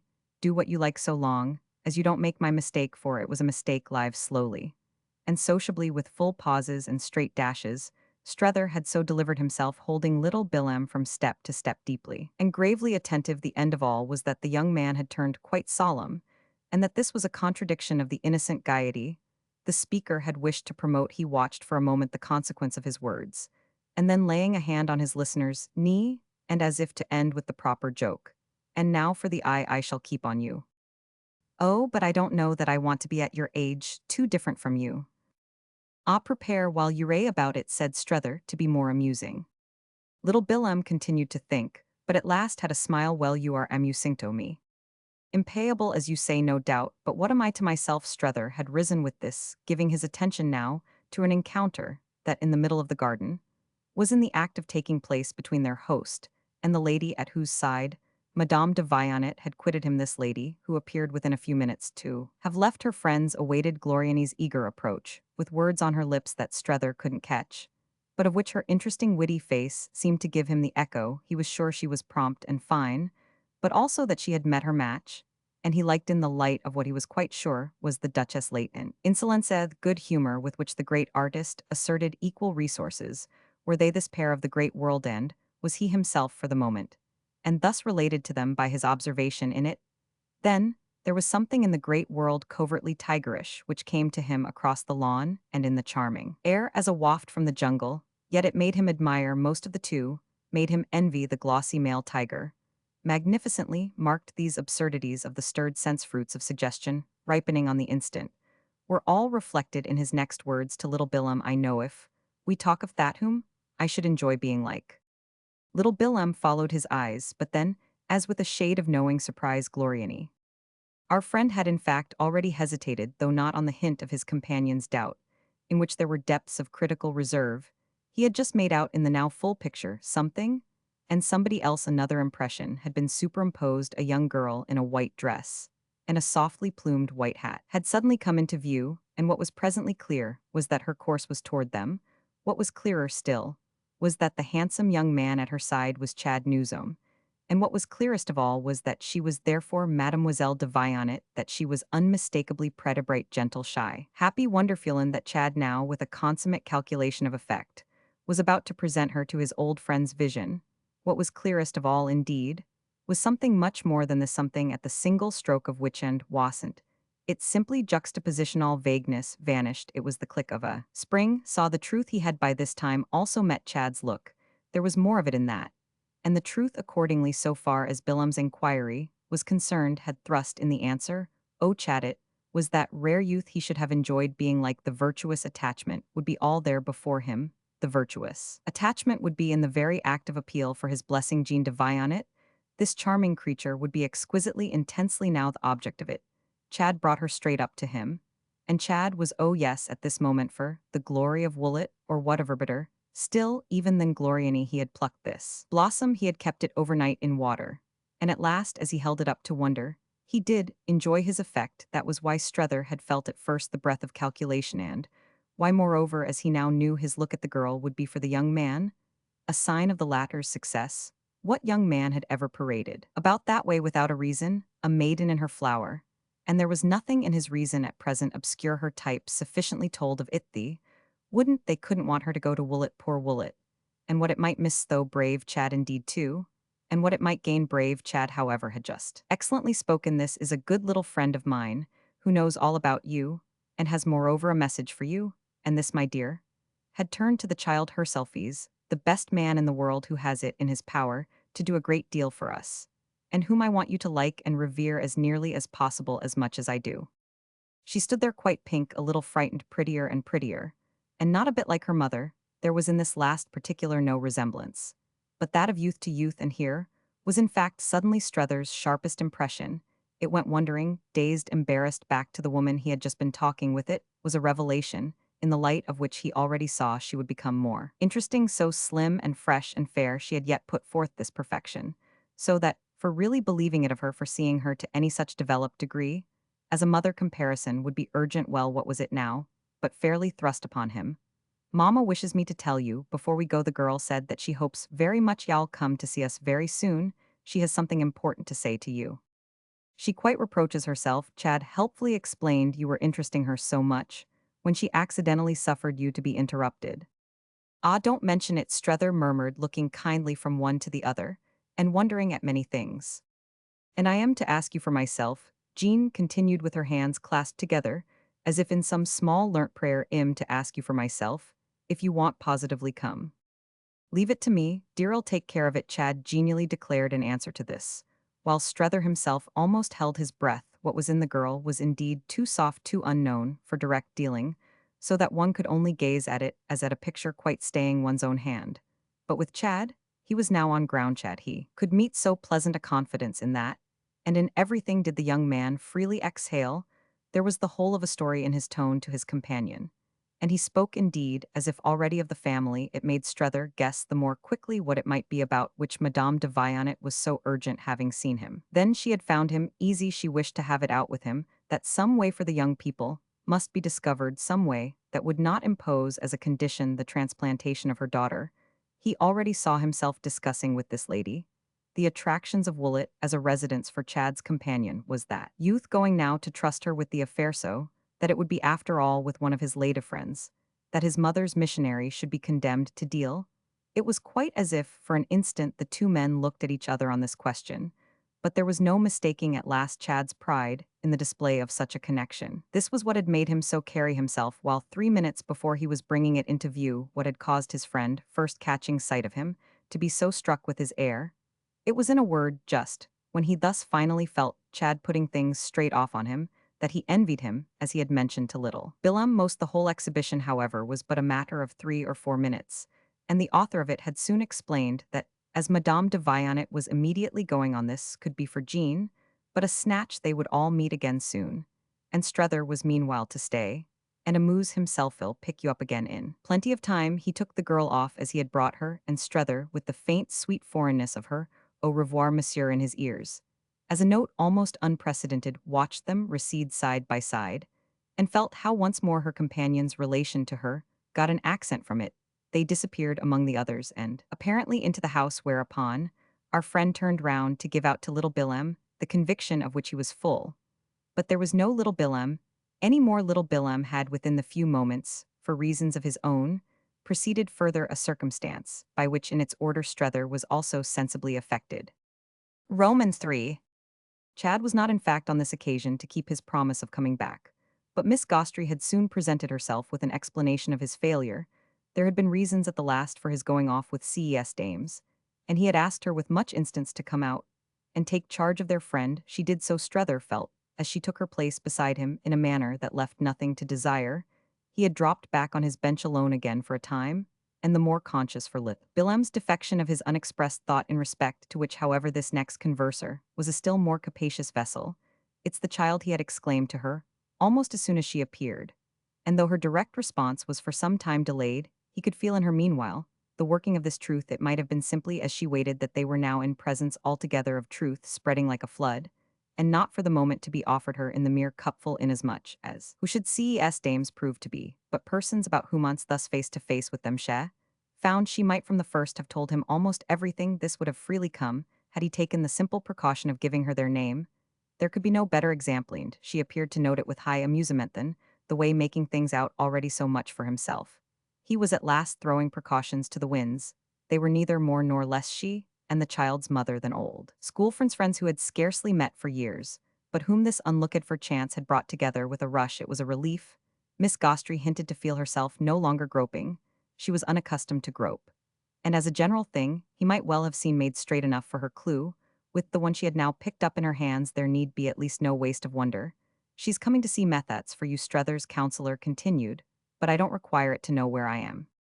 The waste of wonder might be proscribed, but Strether characteristically was even by this time in the immensity of space, by which you mean that you know where she is. She just hesitated. I mean, that if she comes to see me, I shall know that I've pulled myself round a bit after the shock not be at home. Strether hung poised. You call idiot recognition a shock? She gave one of her rare flickers of impatience. It was a surprise, an emotion. Don't be so literal. I wash my hands of her. Poor Strether's face lengthened. She's impossible.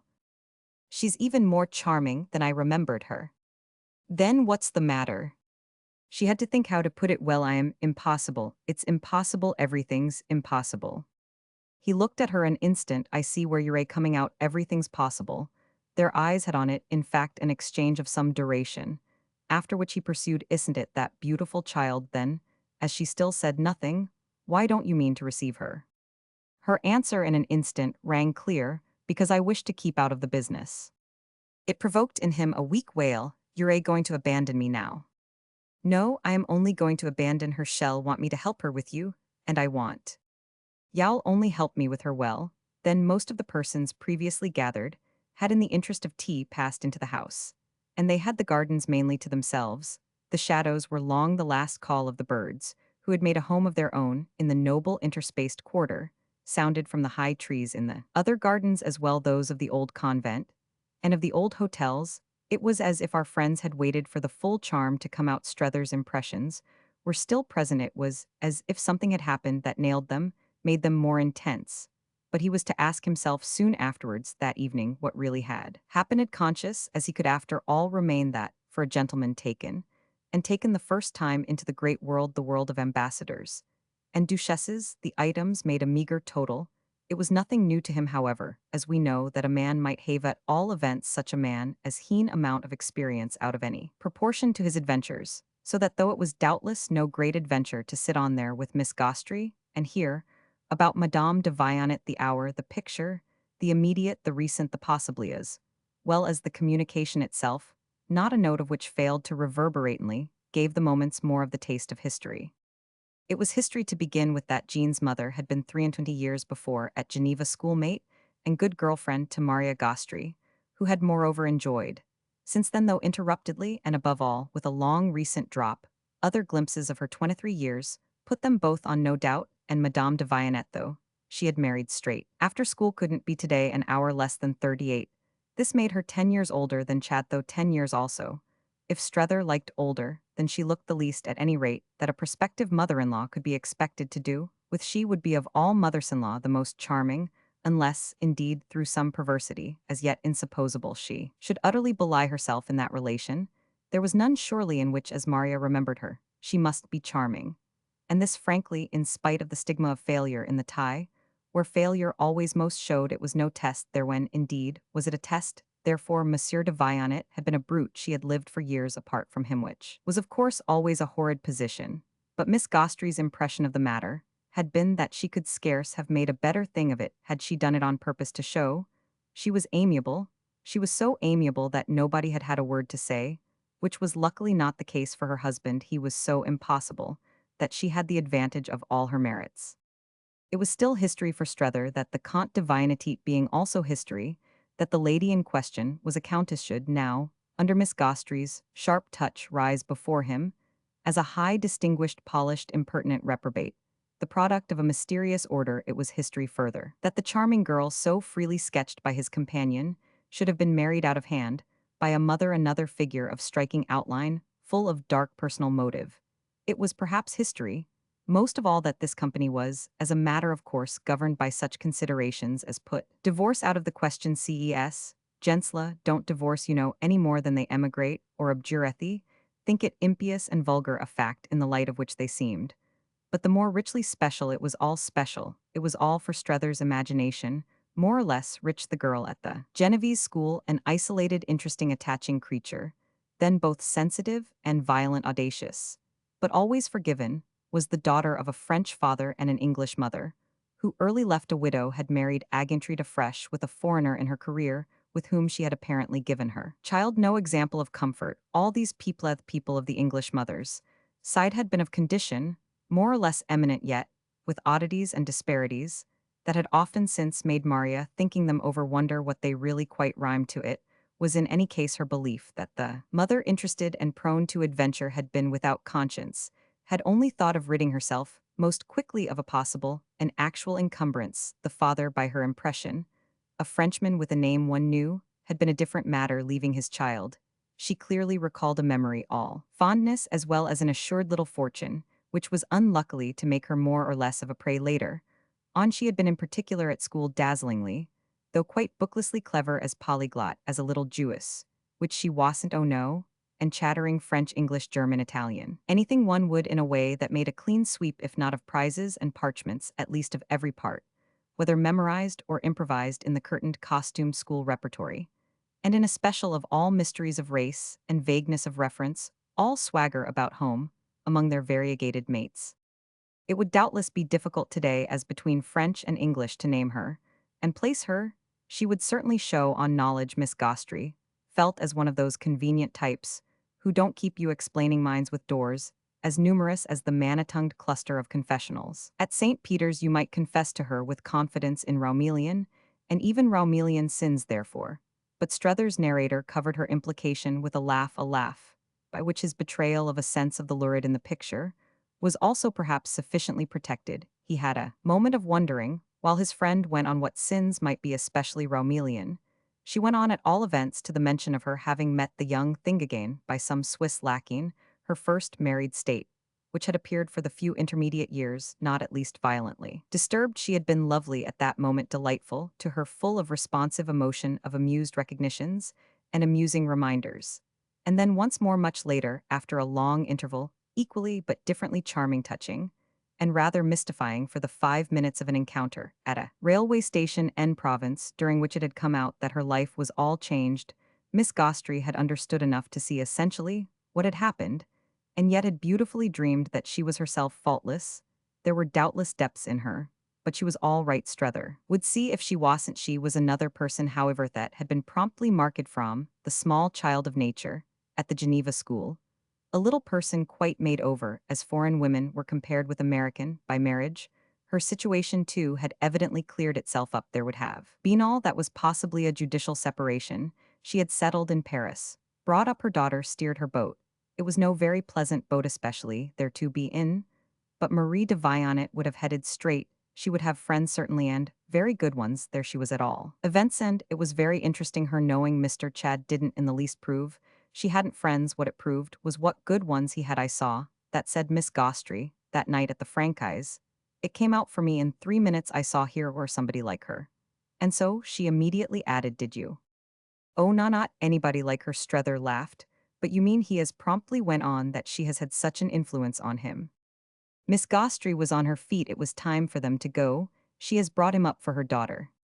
Their eyes, as so often in candid conference, through their settled glasses, met over it long after which Struthers again took in the whole place. They were quite alone. There now mustn't she rather in the time the knave rushed it. Ah, she won of course have lost an hour. But that's just the good mother, the good French one. You must remember that of her that, as a mother, she's French. And that, for them, there's a special providence it precisely however that she may have been able to begin as far back as shed have like makes her grateful for aid. Strether took this in as they slowly moved to the house on their way out. She counts on me then to put the thing through. Yes, she counts on you, oh, and first of all of course Miss Gostry, added on her well convincing you. Ah, her friend returned, she caught Chad Young. Yes, but there are women who are for all your times of life, they're the most wonderful sort. She had laughed the words out, but they brought her companion the next thing to stand. Is what you mean that shall try to make a fool of me? Well, I am wondering what she will with an opportunity make. What do you call Strether asked an opportunity, my going to see her? Ah, you must go to see her, Miss Gostry, was a trifle evasive. You can't not do that, you'd have gone to see the other woman, I mean. If there had been one a different sort, it's what you came out for. It might be, but Strether distinguished, I didn't come out to see this sort.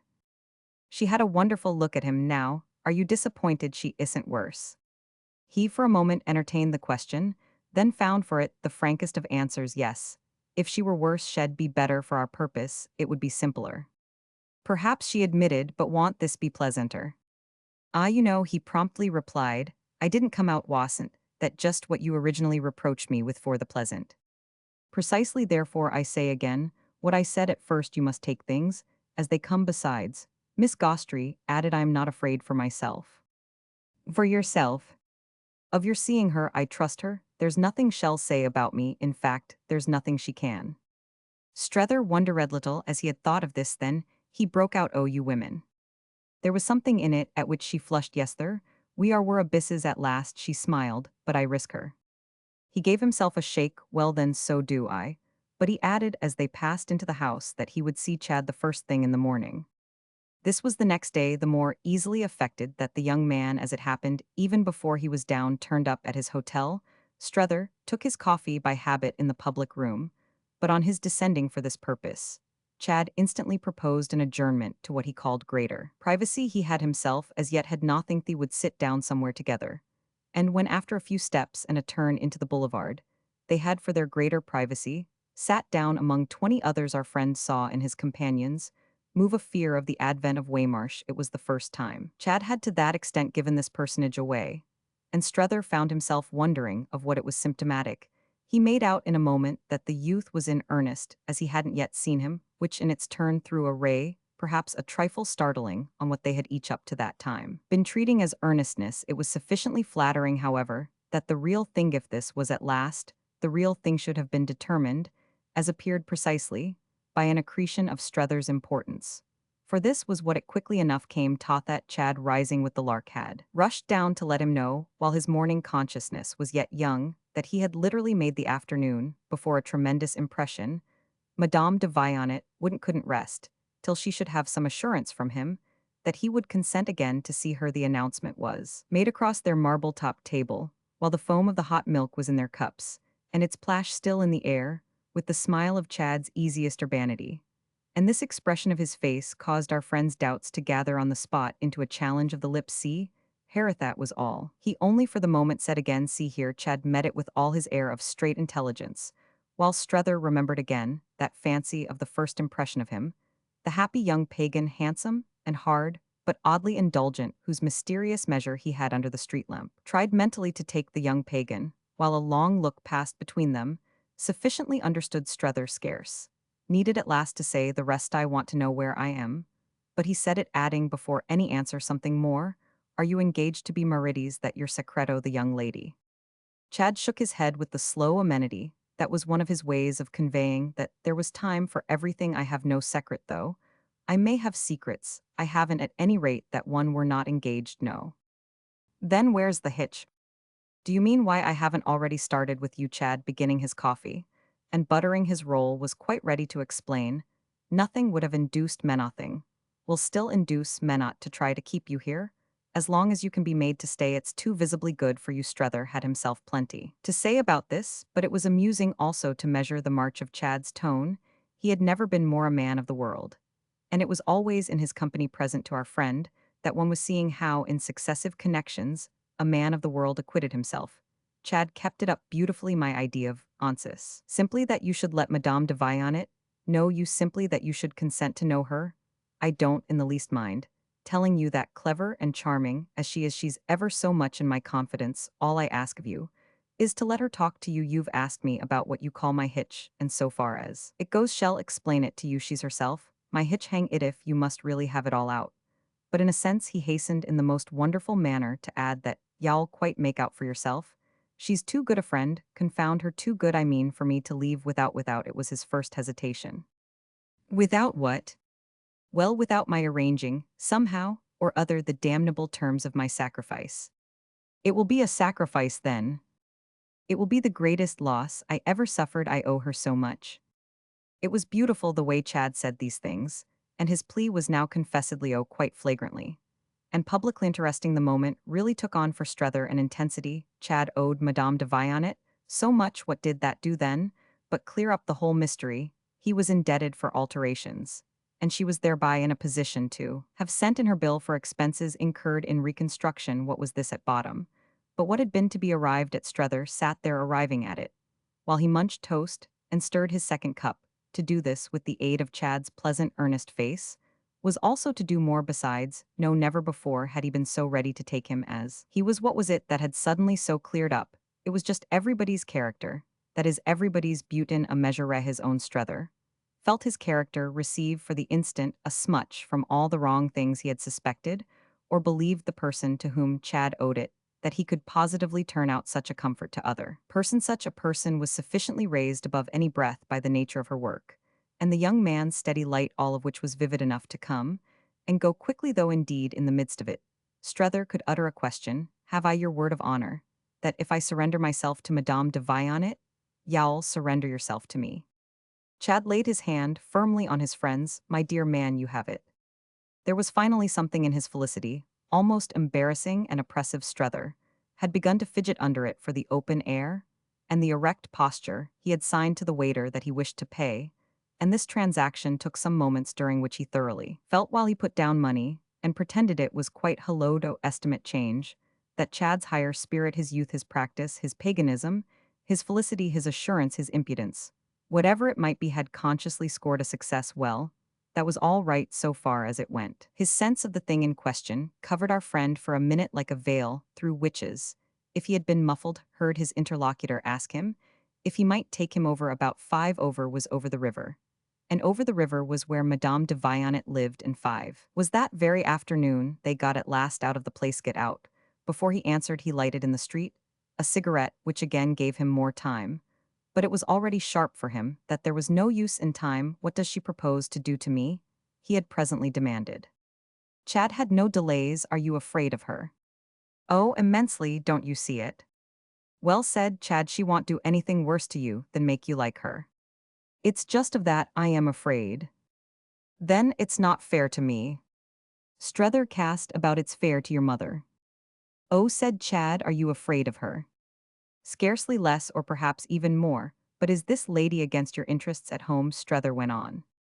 Not directly, no doubt, but she's greatly in favor of them here. And what her redos she consider them to be? Well, good relations. With herself. With herself. And what is it that makes them so good? What? Well, that's exactly what y'all make out, if y'all only go as I am supplicating you to see her. Strether stared at him with a little of the wanness, no doubt, that the vision of more to make out could scarce help producing. I mean, how good are they? Oh, awfully good. Again Strether had faltered, but it was brief. It was all very well, but there was nothing now he wouldn't risk. Excuse me, but I must really, as I began by telling Yauno where I am. Is she bad? Bad, Chad echoed it, but without a shock. Is that what's implied? When relations are good, Strether felt a little silly, and was even conscious of a foolish laugh at having it imposed on him to have appeared to speak so. What indeed was he talking about? His stare had relaxed. He looked now all round him, but something in him brought him back, though he still didn't know quite how to turn it. The 2 or 3 ways he thought of, and one of them in particular, were even with scruples dismissed too ugly. He none the less at last found something as her life without reproach. It struck him directly He had found it as pompous and priggish so much so that he was thankful to Chad for taking it only in the right spirit. The young man spoke so immensely, to the point that the effect was practically of positive blandness, absolutely. Without reproach a beautiful life, a les donc voir. These last words were in the liberality of their confidence, so imperative that Strether went through no form of assent. But before they separated, it had been confirmed that he should be picked up at 4:45. Book 6.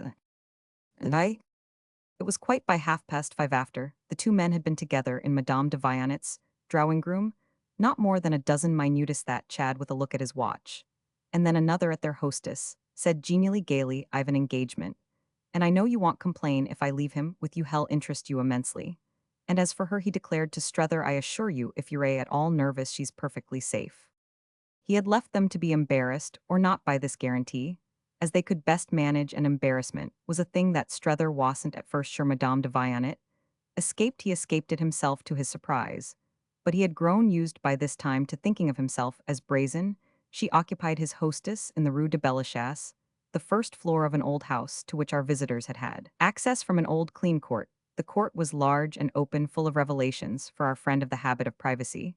The peace of intervals, the dignity of distances, and approaches the house to his restless sense, was in the high homely style of an elder day, and the ancient Paris that he was always looking for sometimes, intensely felt sometimes more acutely missed, was in the immemorial polish of the wide wax staircase, and in the fine boiseries, the medallions, moldings, mirrors, great clear spaces of the grayish-white salon, into which he had been shown. He seemed at the very outset to see her, in the midst of possessions, not vulgarly numerous but hereditary, cherished, charming, while his eyes turned after a little from those of his hostess. And Chad freely talked not in the least about him, but about other people he didn't know, and quite as if he did know them, found himself making out as a background of the occupant, some glory, some prosperity of the First Empire, some Napoleonic glamour, some dim luster of the great legend elements, clinging still to all the consular chairs and mythological brasses and sphinxes' heads, and faded surfaces of satin, striped with alternate silk. The place itself went further back that he guessed, and how old Paris continued in a manner to echo there. But the post-revolutionary period, the world he vaguely thought of as the world of Chateaubriand, of Madame de Staël, even of the young Lamartine, had left its stamp of harps and urns, and torches, a stamp impressed on sundry small objects, ornaments, and relics he had never before, to his knowledge, had present to him relics of any special dignity of a private order, little old miniatures, medallions, pictures, books in leather bindings, pinkish and greenish with gilt garlands on the back, ranged together with other promiscuous properties, under the glass of brass-mounted cabinets. His attention took them all tenderly into account. They were among the matters that marked Madame de Vianet's apartment as something quite different from Miss Gostry's little museum of bargains, and from Chad's lovely home. He recognized it as founded much more on old accumulations that had possibly from time to time shrunken than on any contemporary method of acquisition or form of curiosity. Chad and Miss Gostry had rummaged and purchased and picked up and exchanged, sifting, selecting, comparing, whereas the mistress of the scene before him, beautifully passive under the spell of transmission from her father's line, he quite made up his mind, had only received, accepted, and been quiet when she hadn't been quiet. She had been moved at the most to some occult charity for some fallen fortune. There had been objects she, or her predecessors, might even conceivably have parted with under need. But Strether couldn't suspect them of having sold old pieces to get better ones. They would have felt no difference as to better or worse. He could but imagine their having felt perhaps in emigration. In proscription for his sketch was slight and confused the pressure of want or the obligation of sacrifice. The pressure of want, whatever might be the case with the other forçuas, however presumably not active now, for the tokens of a chastened ease still abounded, after all, many marks of a taste, whose discriminations might perhaps have been called eccentric. He guessed at intense little preferences and sharp little exclusions, deep suspicion of the vulgar, and a personal view of the right. The general result of this was something for which he had no name on the spot quite ready, but something he would have come nearest to naming in speaking of it, as the air of supreme respectability, the consciousness, small, still reserved, but none the less distinct and diffused, of private honor. The air of supreme respectability was a strange blank wall for his adventure to have brought him to break his nose against. It had, in fact, as he was now aware, filled all the approaches, hovered in the court. As he passed, hung on the staircase. As he mounted, sounded in the grave rumble of the old bell, as little electric as possible, of which Chad at the door had pulled the ancient but neat like a tassel. It formed, in short, the clearest medium of its particular kind, that he had ever breathed he would have answered for it, at the end of a quarter of an hour. That some of the glass cases contained swords and epaulets of ancient colonels and generals, medals and orders, once pinned over hearts, that had long since ceased to beat snuff-boxes, bestowed on ministers and envoys copies of works, presented with inscriptions by authors now classic at bottom of it all for him, was the sense of her rare unlikeness to the women he had known. This sense had grown. Since the day before the moor he recalled her, and had been above all singularly fed by his talk with Chad in the morning. Everything, in fine, made her immeasurably new, and nothing so new as the old house. And the old objects, there were books 2 or 3 on a small table near his chair, but they hadn't the lemon-colored covers with which his eye had begun to dally from the hour of his arrival, and to the opportunity of a further acquaintance with which he had for a fortnight, now altogether succumbed. On another table across the room, he made out the Great Review, but even that familiar face conspicuous in Mrs. Newsome's parlors scarce counted here as a modern note. He was sure on the spot, and he afterwards knew he was right, that this was a touch of Chad's own hand. What would Mrs. Newsome say to the circumstance that Chad's interested influence kept her paper knife in the Review? The interested influence, at any rate, had, as we say, gone straight to the point, that, in fact, soon left it quite behind. She was seated near the fire on a small stuffed and fringed chair, one of the few modern articles in the room, and she leaned back in it with her hands clasped in her lap, and no movement in all her person. But the fine prompt play of her deep young face, the fire under the low white marble undraped, and academic, had burnt down to the silver ashes of light. Would one of the windows at a distance stood open to the mildness and stillness out of which, in the short pauses, came the faint sound, pleasant and homely, almost rustic, of a plash, and a clatter of sabots from some coach-house on the other side of the court. Madame de Vionnet, while Strether sat there, was to shift her posture by an inch. "I don't think you seriously believe in what you're doing," she said, "but all the same, you know I am going to treat you quite as if I Roman 999. "By which you mean," Strether directly replied, "quite as if you didn't. I assure you it won't make the least difference with me how you treat me." "Well," she said, taking that menace bravely and philosophically enough, "the only thing that really matters is that you shall get on with me." "Ah, but I don't," he immediately returned. It gave her another pause, which, however, she happily enough shook off. "Will you consent to go on with me, a little provisionally, as if you did?" Then it was that he saw how she had decidedly come all the way, and there accompanied it an extraordinary sense of her raising from somewhere below him her beautiful suppliant eyes. He might have been perched at his doorstep, or at his window, and she standing in the road for a moment. He let her stand, and couldn't moreover have spoken. It had been sad of a sudden, with a sadness that was like a cold breath in his face. "What can I do?" he finally asked, "but listen to you, as I promised Chadwick?" "Ah, but what I am asking you," she quickly said, "isn't what Mr. Newsome had in mind." She spoke at present, he saw, as if to take courageously all her risk. "This is my own idea, and a different thing." It gave poor Strether, in truth, an easy, as it made him, to something of the thrill of a bold perception justified. "Well," he answered kindly enough, "I was sure a moment since that some idea of your own had come to you." She seemed still to look up at him, but now more serenely. "I made out you were sure, and that helped it to come. So you see," she continued, "we do get on." "Oh, but it appears to me I don't at all meet your request. How can I when I don't understand it?" "It isn't at all necessary you should understand. It will do quite well enough if you simply remember it. Only feel, I trust, you want for nothing so tremendous. After all, just," she said, with a wonderful smile for common civility. Strether had a long pause while they sat again face to face, as they had sat scarce less conscious, before the poor lady had crossed the stream. She was the poor lady for Strether now, because clearly she had some trouble, and her appeal to him could only mean that her trouble was deep. He couldn't help it wasn't his fault, he had done nothing. But by a turn of the hand she had somehow made their encounter a relation, and the relation profited by a mass of things that were not strictly in it or of it, by the very air in which they sat, by the high, cold, delicate room, by the world outside, and the little plash in the court, by the First Empire, and the relics in the stiff cabinets, by matters as far off as those, and by others as near as the unbroken clasp of her hands in her lap. And the look her expression had of being most natural, when her eyes were most fixed. "You count upon me, of course, for something really much greater than it sounds." "Oh, it sounds great enough too," she laughed at this. He found himself in time on the point of telling her that she was, as Miss Barris called it, wonderful, but catching himself up, he said something else instead. "What was it Chad's idea, then, that you should say to me?" Ah, his idea was simply what a man's idea always isto, put every effort off on the woman. The woman Strether slowly echoed. The woman he likes and, just in proportion, as he likes her in proportion to her, shifting the troubly as she likes him.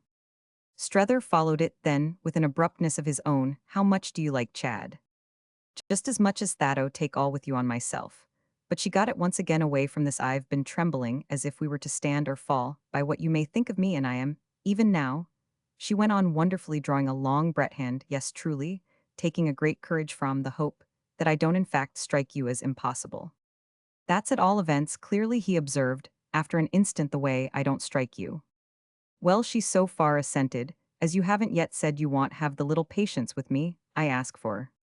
You draw splendid conclusions perfectly, but I don't understand them, Strether pursued. You seem to me to ask for much more than you need. What at the worst for you, what at the best for myself? Can I after all do I can use no pressure that I haven't used you come really late with your request. I've already done all that for myself. The case admits of I've said my say, and here I am. Yes, here you are fortunately Madame de Vianet laughed. Mrs. Newsome, she added in another tone, didn't think you can do so little. He had an hesitation, but he brought the words out well she thinks so now.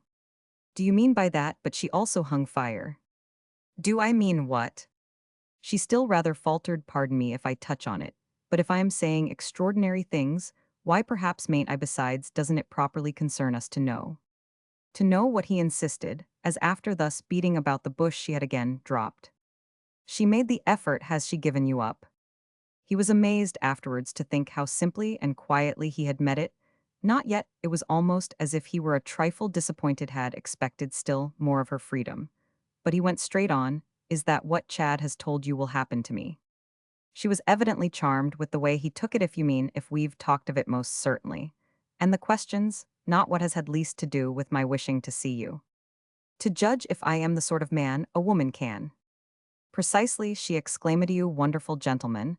I do judge I have judged a woman can't, you're a safe with, every right to be you'd be much happier, if you'd only believe it.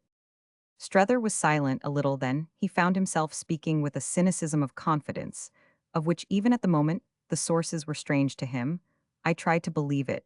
But it's a marvel, he exclaimed, how you already get at it. Oh, she was able to say remember how much I was on the way to it through Mr. Newsome before. I saw you he thinks everything of your strength. Well, I can bear almost anything, our friend briskly interrupted, deep and beautiful on this. Her smile came back. And with the effect of making him hear what he had said just as she had heard it, he easily enough felt that it gave him away. But what in truth had everything done?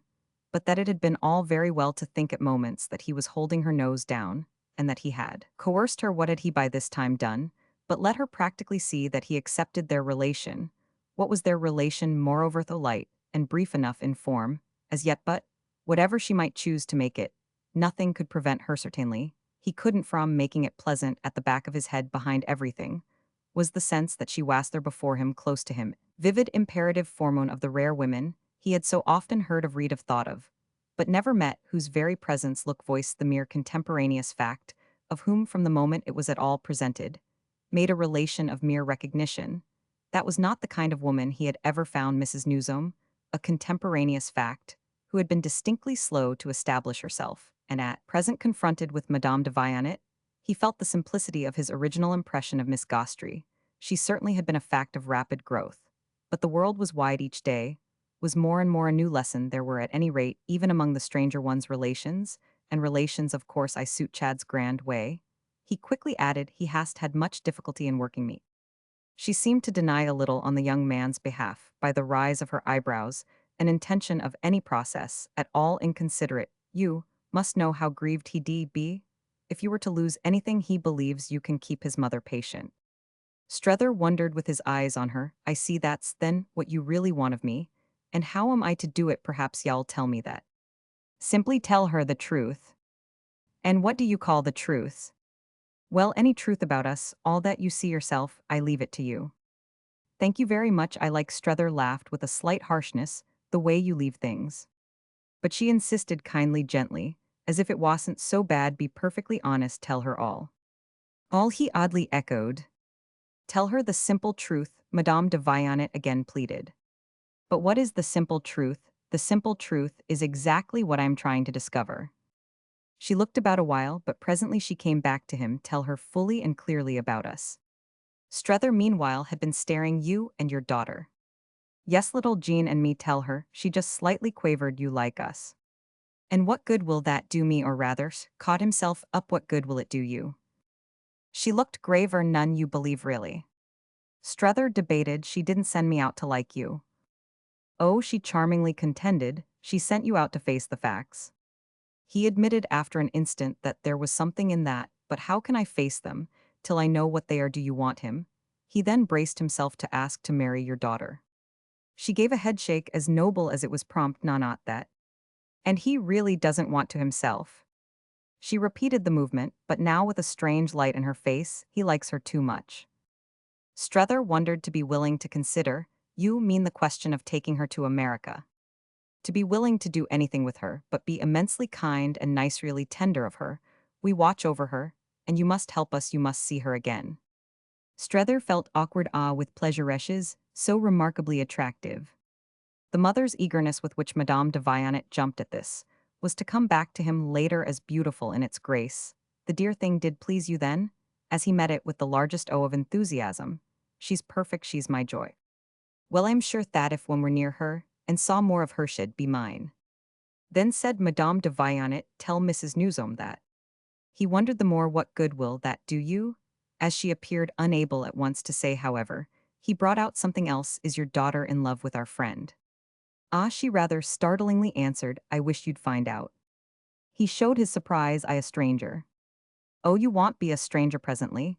You shall see her quite, I assure you, as if you weren't. It remained for him none the less an extraordinary notion, it seems to me surely, that if her mother can't. Ah, little girls and their mothers today, she rather inconsequently broke in, but she checked herself with something she seemed to give out as after all more to the point. Tell her I've been good for him, don't you think I have?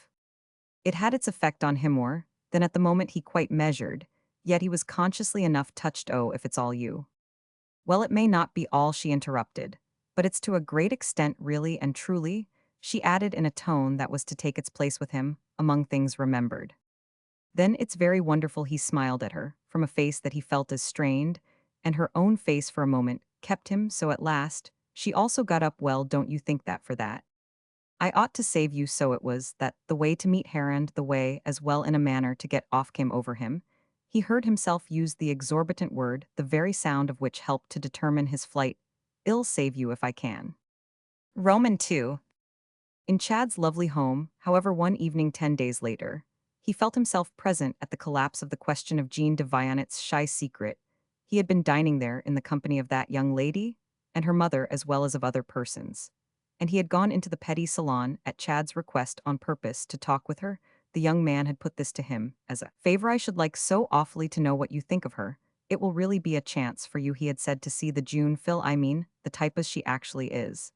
And I don't think that, as an observer of manners, it's a thing you ought to miss. It will be an impression that whatever else you take you can carry home with you, where y'all find again so much to compare it with. Strether knew well enough with what Chad wished him to compare it, and though he entirely assented, he hadn't yet somehow been so deeply reminded that he was being, as he constantly, though mutely expressed it, used. He was as far as ever from making out exactly to what end, but he was none the less constantly accompanied by a sense of the service he rendered. He conceived only that this service was highly agreeable to those who profited by it, and he was indeed still waiting for the moment at which he should catch it, in the act of proving disagreeable, proving, in some degree, intolerable to himself. He failed quite to see how his situation could clear up at all logically, except by some turn of events that would give him the pretext of disgust he was building from day to day on the possibility of disgust, but each day brought forth meanwhile a new and more engaging bend of the road. That possibility was now ever so much further from sight than on the eve of his arrival, and he perfectly felt that should it come at all it would have to be at best inconsequent and violent. He struck himself as a little nearer to it only when he asked himself what service in such a life of utility he was after all rendering Mrs. Newsome. When he wished to help himself to believe that he was still all right, he reflected and, in fact, with wonder in the unimpaired frequency of their correspondence, in relation to which what was after all more natural than that it should become more frequent just in proportion, as their problem became more complicated. Certain it is at any rate that he now often brought himself balm by the question, with the rich consciousness of yesterday's letter well. What can I do more than that? What can I do more than tell her everything to persuade himself that he did tell her, had told her everything? He used to try to think of particular things. He hadn't told her when at rare moments, and in the watches of the night, he pounced on one it generally showed itself to bestow a deeper scrutiny not quite truly of the essence, when anything new struck him, as coming up, or anything already noted as reappearing, he always immediately wrote as if for fear that if he didn't, he would miss something, and also that he might be able to say to himself from time to time, "She knows it, no oven." While I worry it was a great comfort to him in general not to have left past things to be dragged to light, and explained not to have to produce at so late a stage anything not produced or anything even veiled and attenuated at the moment. She knew it now. That was what he said to himself tonight in relation to the fresh fact of Chad's acquaintance with the two latest, not to speak of the fresher one of his own. Mrs. Newsome knew, in other words, that very night at Woollet that he himself knew Madame de Vionnet, and that he had conscientiously been to see her also, that he had found her remarkably attractive, and that there would probably be a good deal more to tell, but she further knew, or would know very soon, that again, conscientiously, he hadn't repeated his visit, and that when Chad had asked him on the Countess' behalf, Strether made her out vividly with a thought at the back of his head. A countess, if he wouldn't name a day for dining with her? He had replied lucidly, "Thank you very much, impossible." He had begged the young man would present his excuses, and had trusted him to understand that it couldn't really strike one as quite the straight thing. He hadn't reported to Mrs. Newsome that he had promised to save Madame de Vionnet, but so far as he was concerned with that reminiscence, he hadn't at any rate promised to haunt her house. What Chad had understood could only in truth be inferred from Chad's behavior, which had been in this connection as easy as in every other. He was easy always when he understood. He was easier still if possible.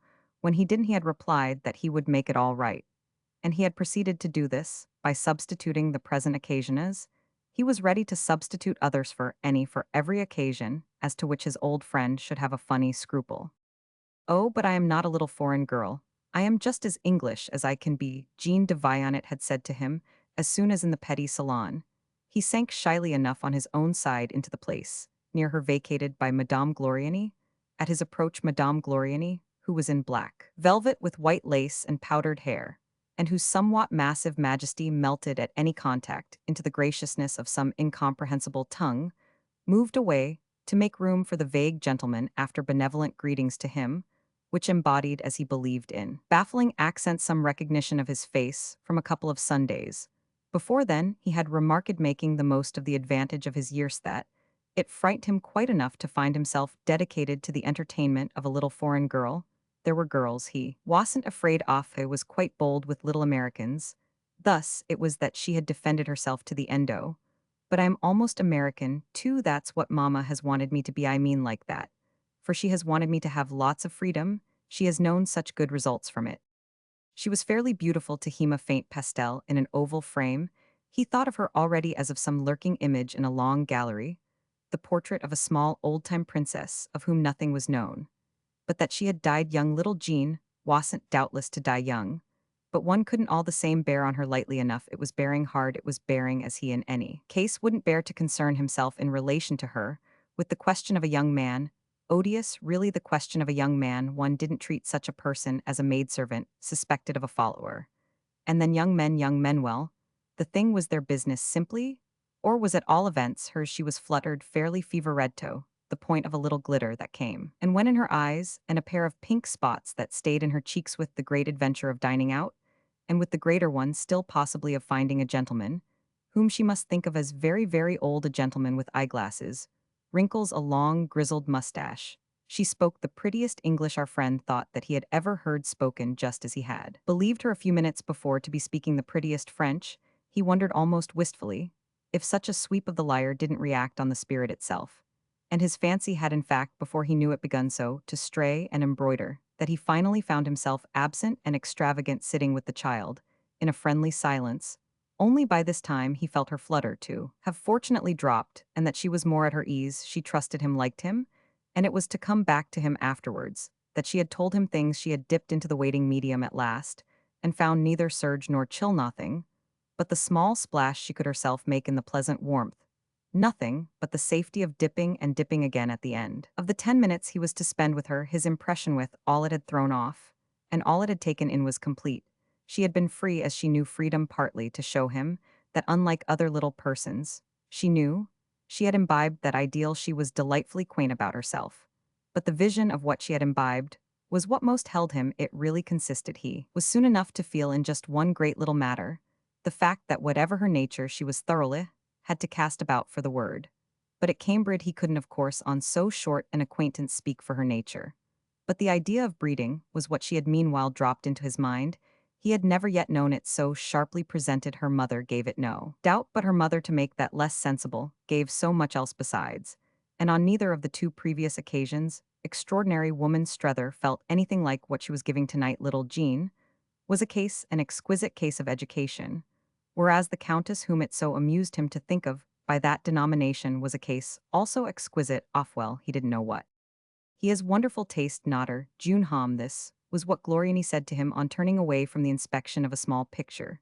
Suspended near the door of the room, the high celebrity in question had just come in, apparently in search of Mademoiselle de Vionnet, but while Strether had got up from beside her, their fellow guest, with his eyes sharply caught, had paused for a long look. The thing was a landscape of no size, but of the French school, as our friend was glad to feel he knew, and also of a quality which he liked to think he should also have guessed. Its frame was large out of proportion to the canvas, and he had never seen a person look at anything, he thought, just as Gloriani, with his nose very near and quick movements of the head from side to side and bottom to top, examined this feature of Chad's collection.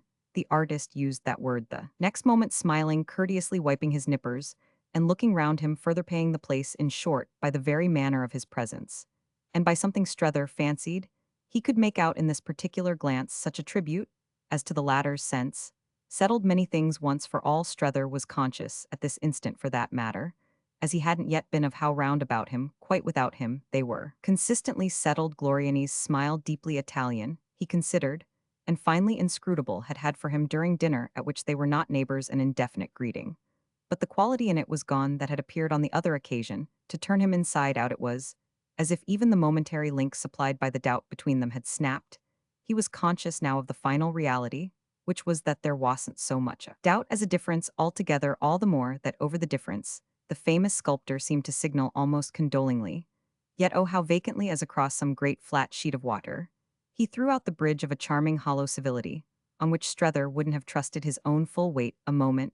That idea, even though but transient and perhaps belated, had performed the office of putting Strether more at his ease, and the blurred picture had already dropped with the sound of something else said, and with his becoming aware by another quick turn that Gloriani was now on the sofa talking with Jean, while he himself had in his ears again the familiar friendliness and the elusive meaning of the "oh" that had made him a fortnight before challenge Miss Barris in vain.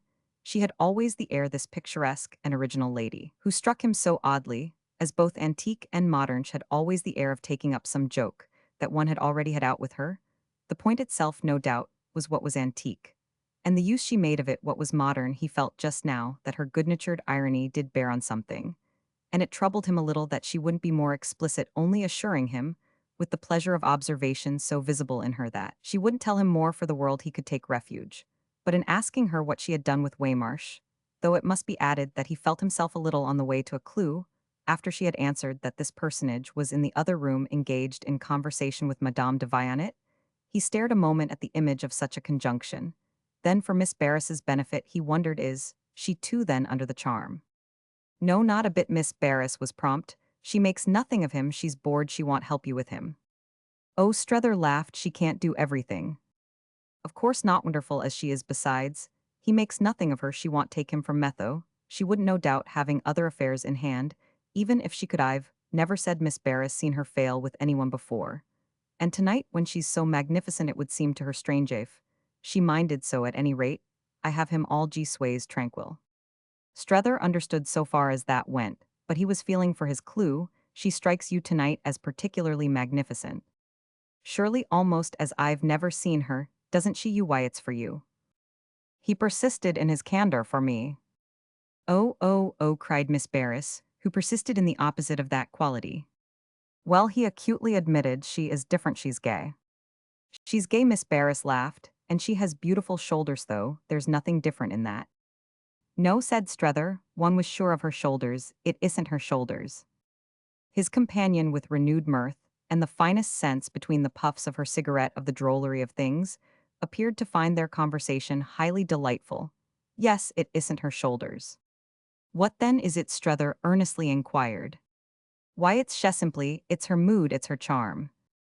Of course it's her charm, but we're speaking of the difference. Well, Miss Barris explained, she's just brilliant. As we used to say, that's all she's, various she's 50 women. Ah, but only one. Strether kept it clear at a time. Perhaps, but in 50 times. Oh, we shan't come to that, our friend declared, and the next moment he had moved in another direction. Will you answer me a plain question, will she ever divorce? Miss Barris looked at him through all her tortoiseshell. Why should she? It wasn't what he had asked for, he signified, but he met it well enough to marry Chad. Why should she marry Chad? Because I am convinced she's very fond of him, she has done wonders for him. Well then, how could she do more? Marrying a man or woman, either, Miss Barris sagely went on, is never the wonder for any Jack and Jill, can bring that off. The wonder is their doing such things without marrying.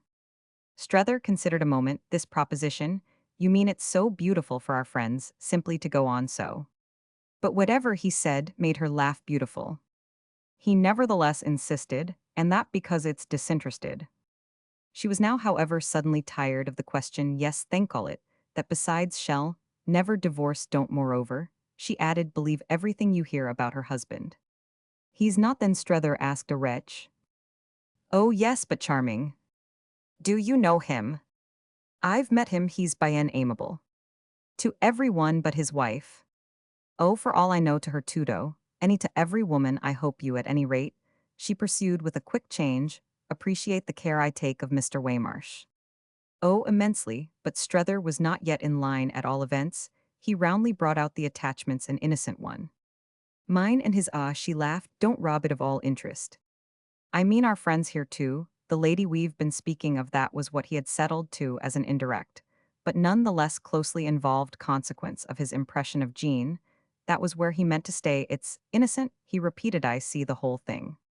Mystified by his abrupt declaration, she had glanced over at Gloriani, as at the unnamed subject of his illusion. But the next moment she had understood, though indeed not before. Strether had noticed her momentary mistake, and wondered what might possibly be behind that too. He already knew that. The sculptor admired Madame de Vionnet, but did this admiration also represent an attachment of which the innocence was discussable? He was moving verily in a strange air, and on ground not of the firmest. He looked hard for an instant at Miss Barris, but she had already gone on all right with Mr. Newsome. Why, of course, she isn't. She got gaily back to the question of her own good friend. I dare say, you're surprised that I am not worn out with all I see it being so much off Sitting Bull. But I am not, you know, I don't mind him, I bear up. And we get on beautifully. I am very strange, I am like that, and often. I can't explain. There are people who are supposed interesting, or remarkable, or whatever, and who bore me to death. And then there are others as to whom nobody can understand what anybody sees in Themin, whom I see no end of things. Then, after she had smoked a moment, he's touching, you know, she said. No, Strether echoed on. I, indeed, we must move you almost to tears. Oh, but I don't mean you, she laughed. You ought to then, for the worst sign of Allah's, I must have it for you's that you can't help me. That's when a woman pities. Ah, but I do help you, she cheerfully insisted. Again he looked at her hard, and then after a pause, no, you don't. Her tortoiseshell on its long chain rattled down. I help you with Sitting Bull, that's a good deal. Oh, that yes, but Strether hesitated. Do you mean he talks of me? So that I have to defend you? No, never. I see. Strether mused, it's too deep. That's his only fault, she returned, that everything with him is too deep. He has depths of silence, you hitch. He breaks only at the longest intervals by a remark. And when the remark comes, it's always something he has seen or felt for himself. Never a bit banal. That would be what one might have feared, and what would kill me, but never. She smoked again as she thus, with amused complacency, appreciated her acquisition. And never about you, we keep clear of you, were wonderful. But I'll tell you what he does do, she continued, he tries to make me presents. Presents? Poor Strether echoed, conscious, with a pang, that he hadn't yet tried that in any quarter. Why, you see, she explained, he's as fine as ever in the Victoria, so that when I leave him, as I often do almost for hours, likes it so the doors of shops, the sight of him, there helps me, when I come out to know my carriage away off in the rank. but sometimes for a change, he goes with me into the shops, and then I've all I can do to prevent his buying me things. He wants to treat you, Strether, almost gasped at all he himself hadn't thought of. He had a sense of admiration. Oh, he's much more in the real tradition than Roman one, yes. He mused, it's the sacred rage. The sacred rage exactly, and Miss Barris, who hadn't before heard this term, applied, recognized its bearing with a clap of her gemmed hands. Now, I do know why he's not banal. But I do prevent him all the same, and, if you saw what he sometimes selects from, buying I save him hundreds and hundreds, I only take flowers. Flowers, Strether echoed again, with a rueful reflection. How many nosegays had her present converser sent? Innocent flowers, she pursued, as much as he likes.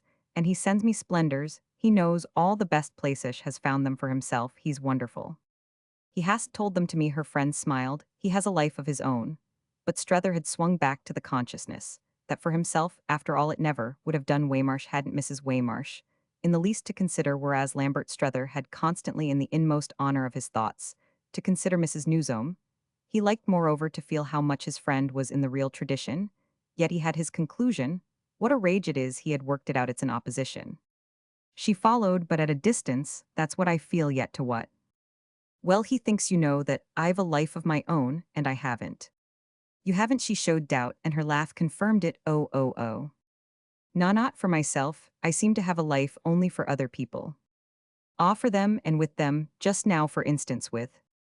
Well, with whom, he asked, before she had had time to say. His tone had the effect of making her hesitate, and even as he guessed speak with a different say, with Miss Gostry. What do you do for her? It really made him wonder nothing at all. Romans 3.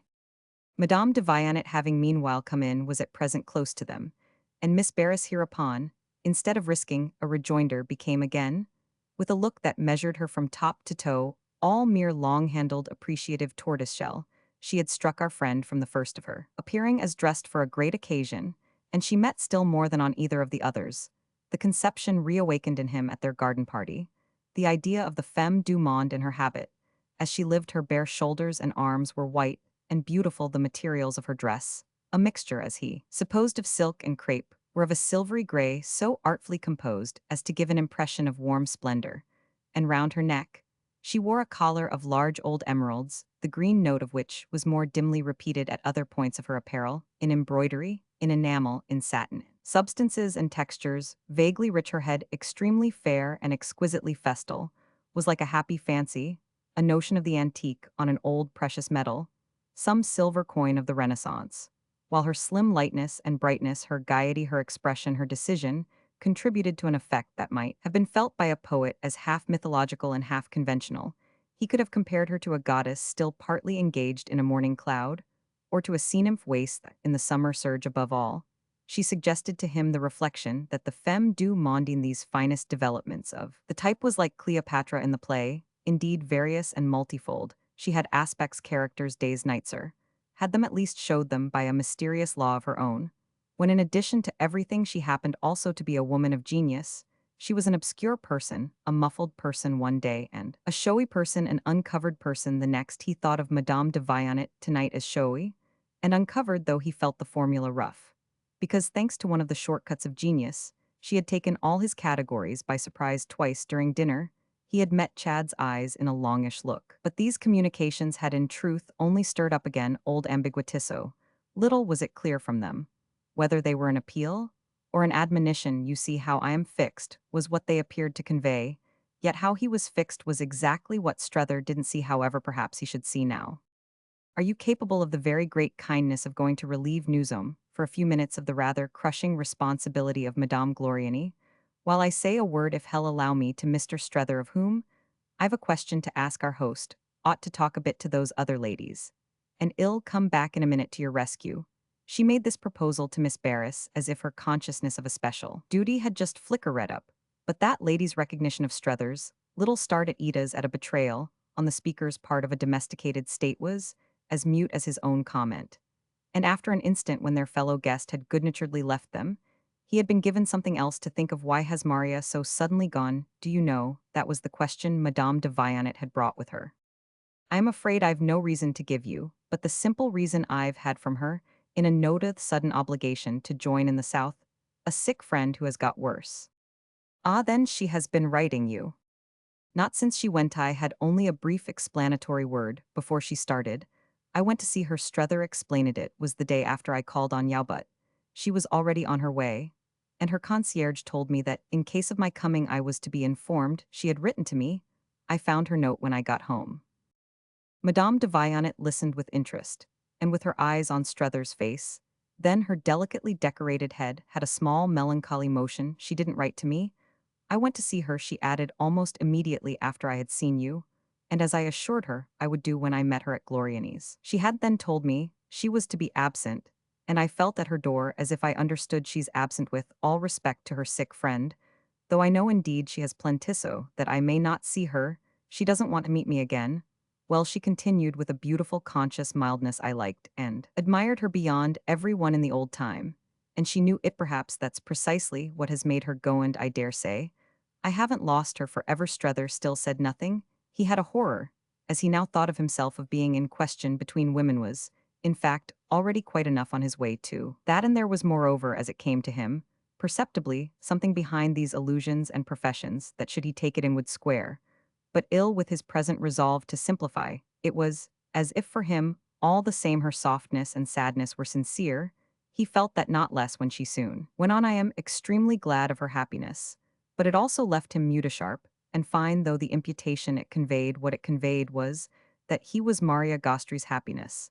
And for the least little instant, he had the impulse to challenge the thought. He could have done so, however, only by saying, "What then do you suppose to be between us?" And he was wonderfully glad, a moment later, not to have spoken. He would rather seem stupid any day than fatuous.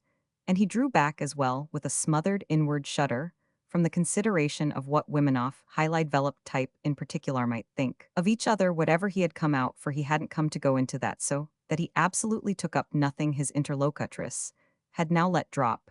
Yet though he had kept away from her for days, had laid wholly on herself the burden of their meeting again, she hadn't a gleam of irritation to show him. Well, about Jean now, she smiled. It had the gaiety with which she had originally come in.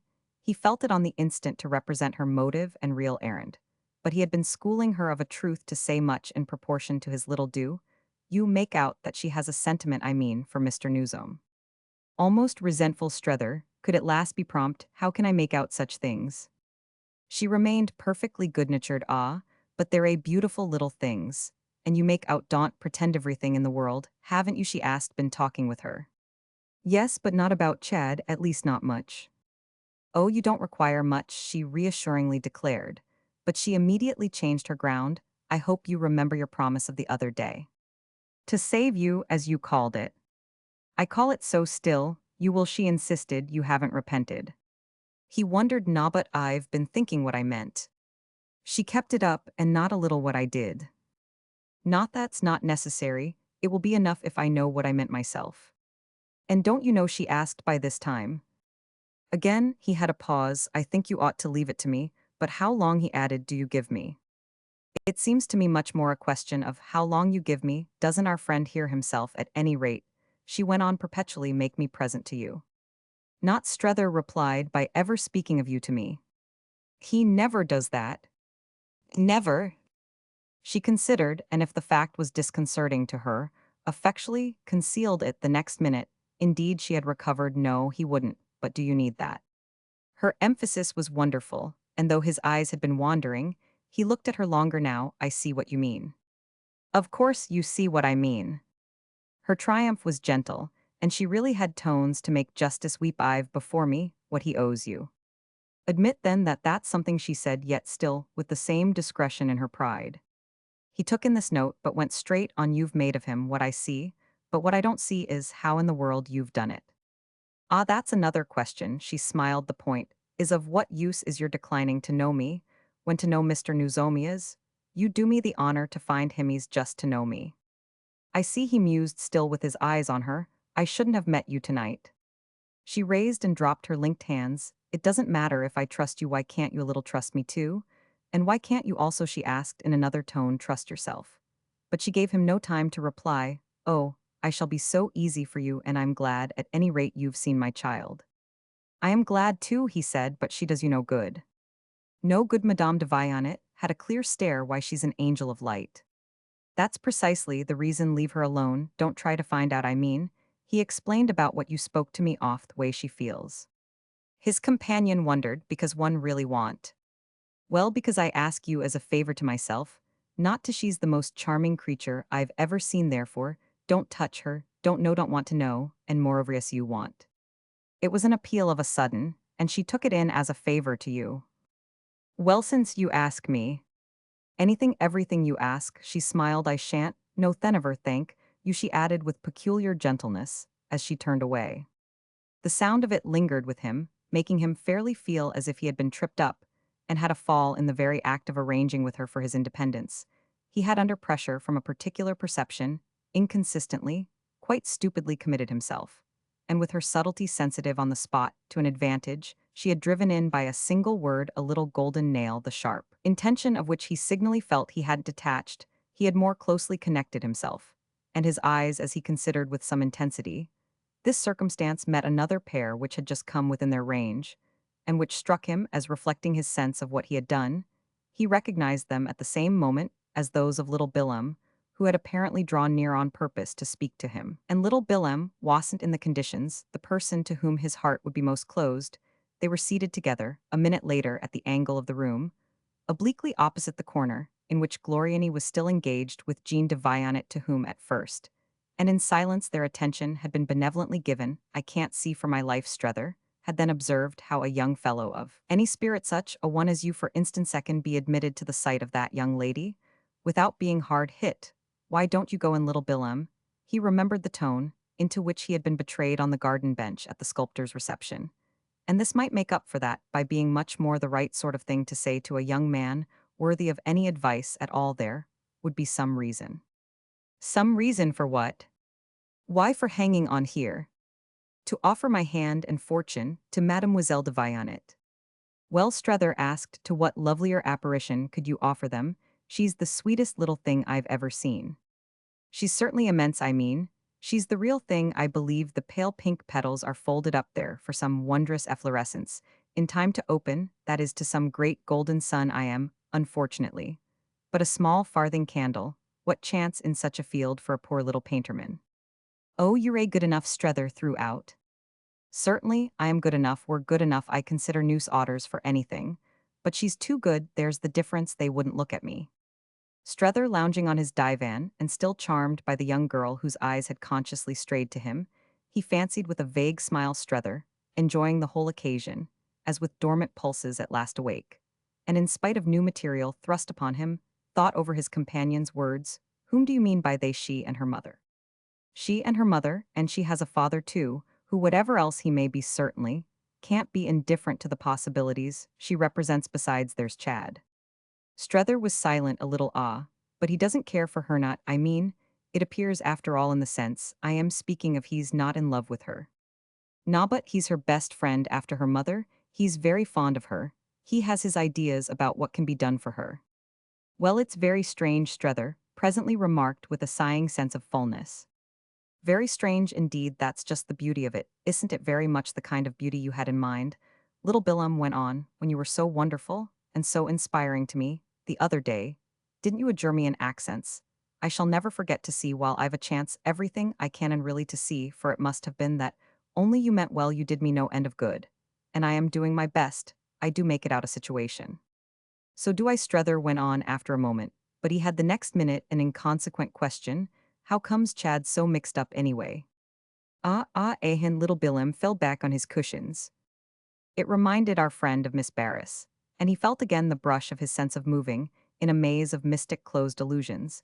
Yet he kept hold of his thread. Of course, I understand really only the general transformation makes me occasionally gasp. Chad, with such a voice, in the settlement of the future of a little countess. No, he declared, it takes more time. You say, moreover, he resumed, that we're inevitably people like you and me out of the running. The curious fact remains that Chad himself isn't.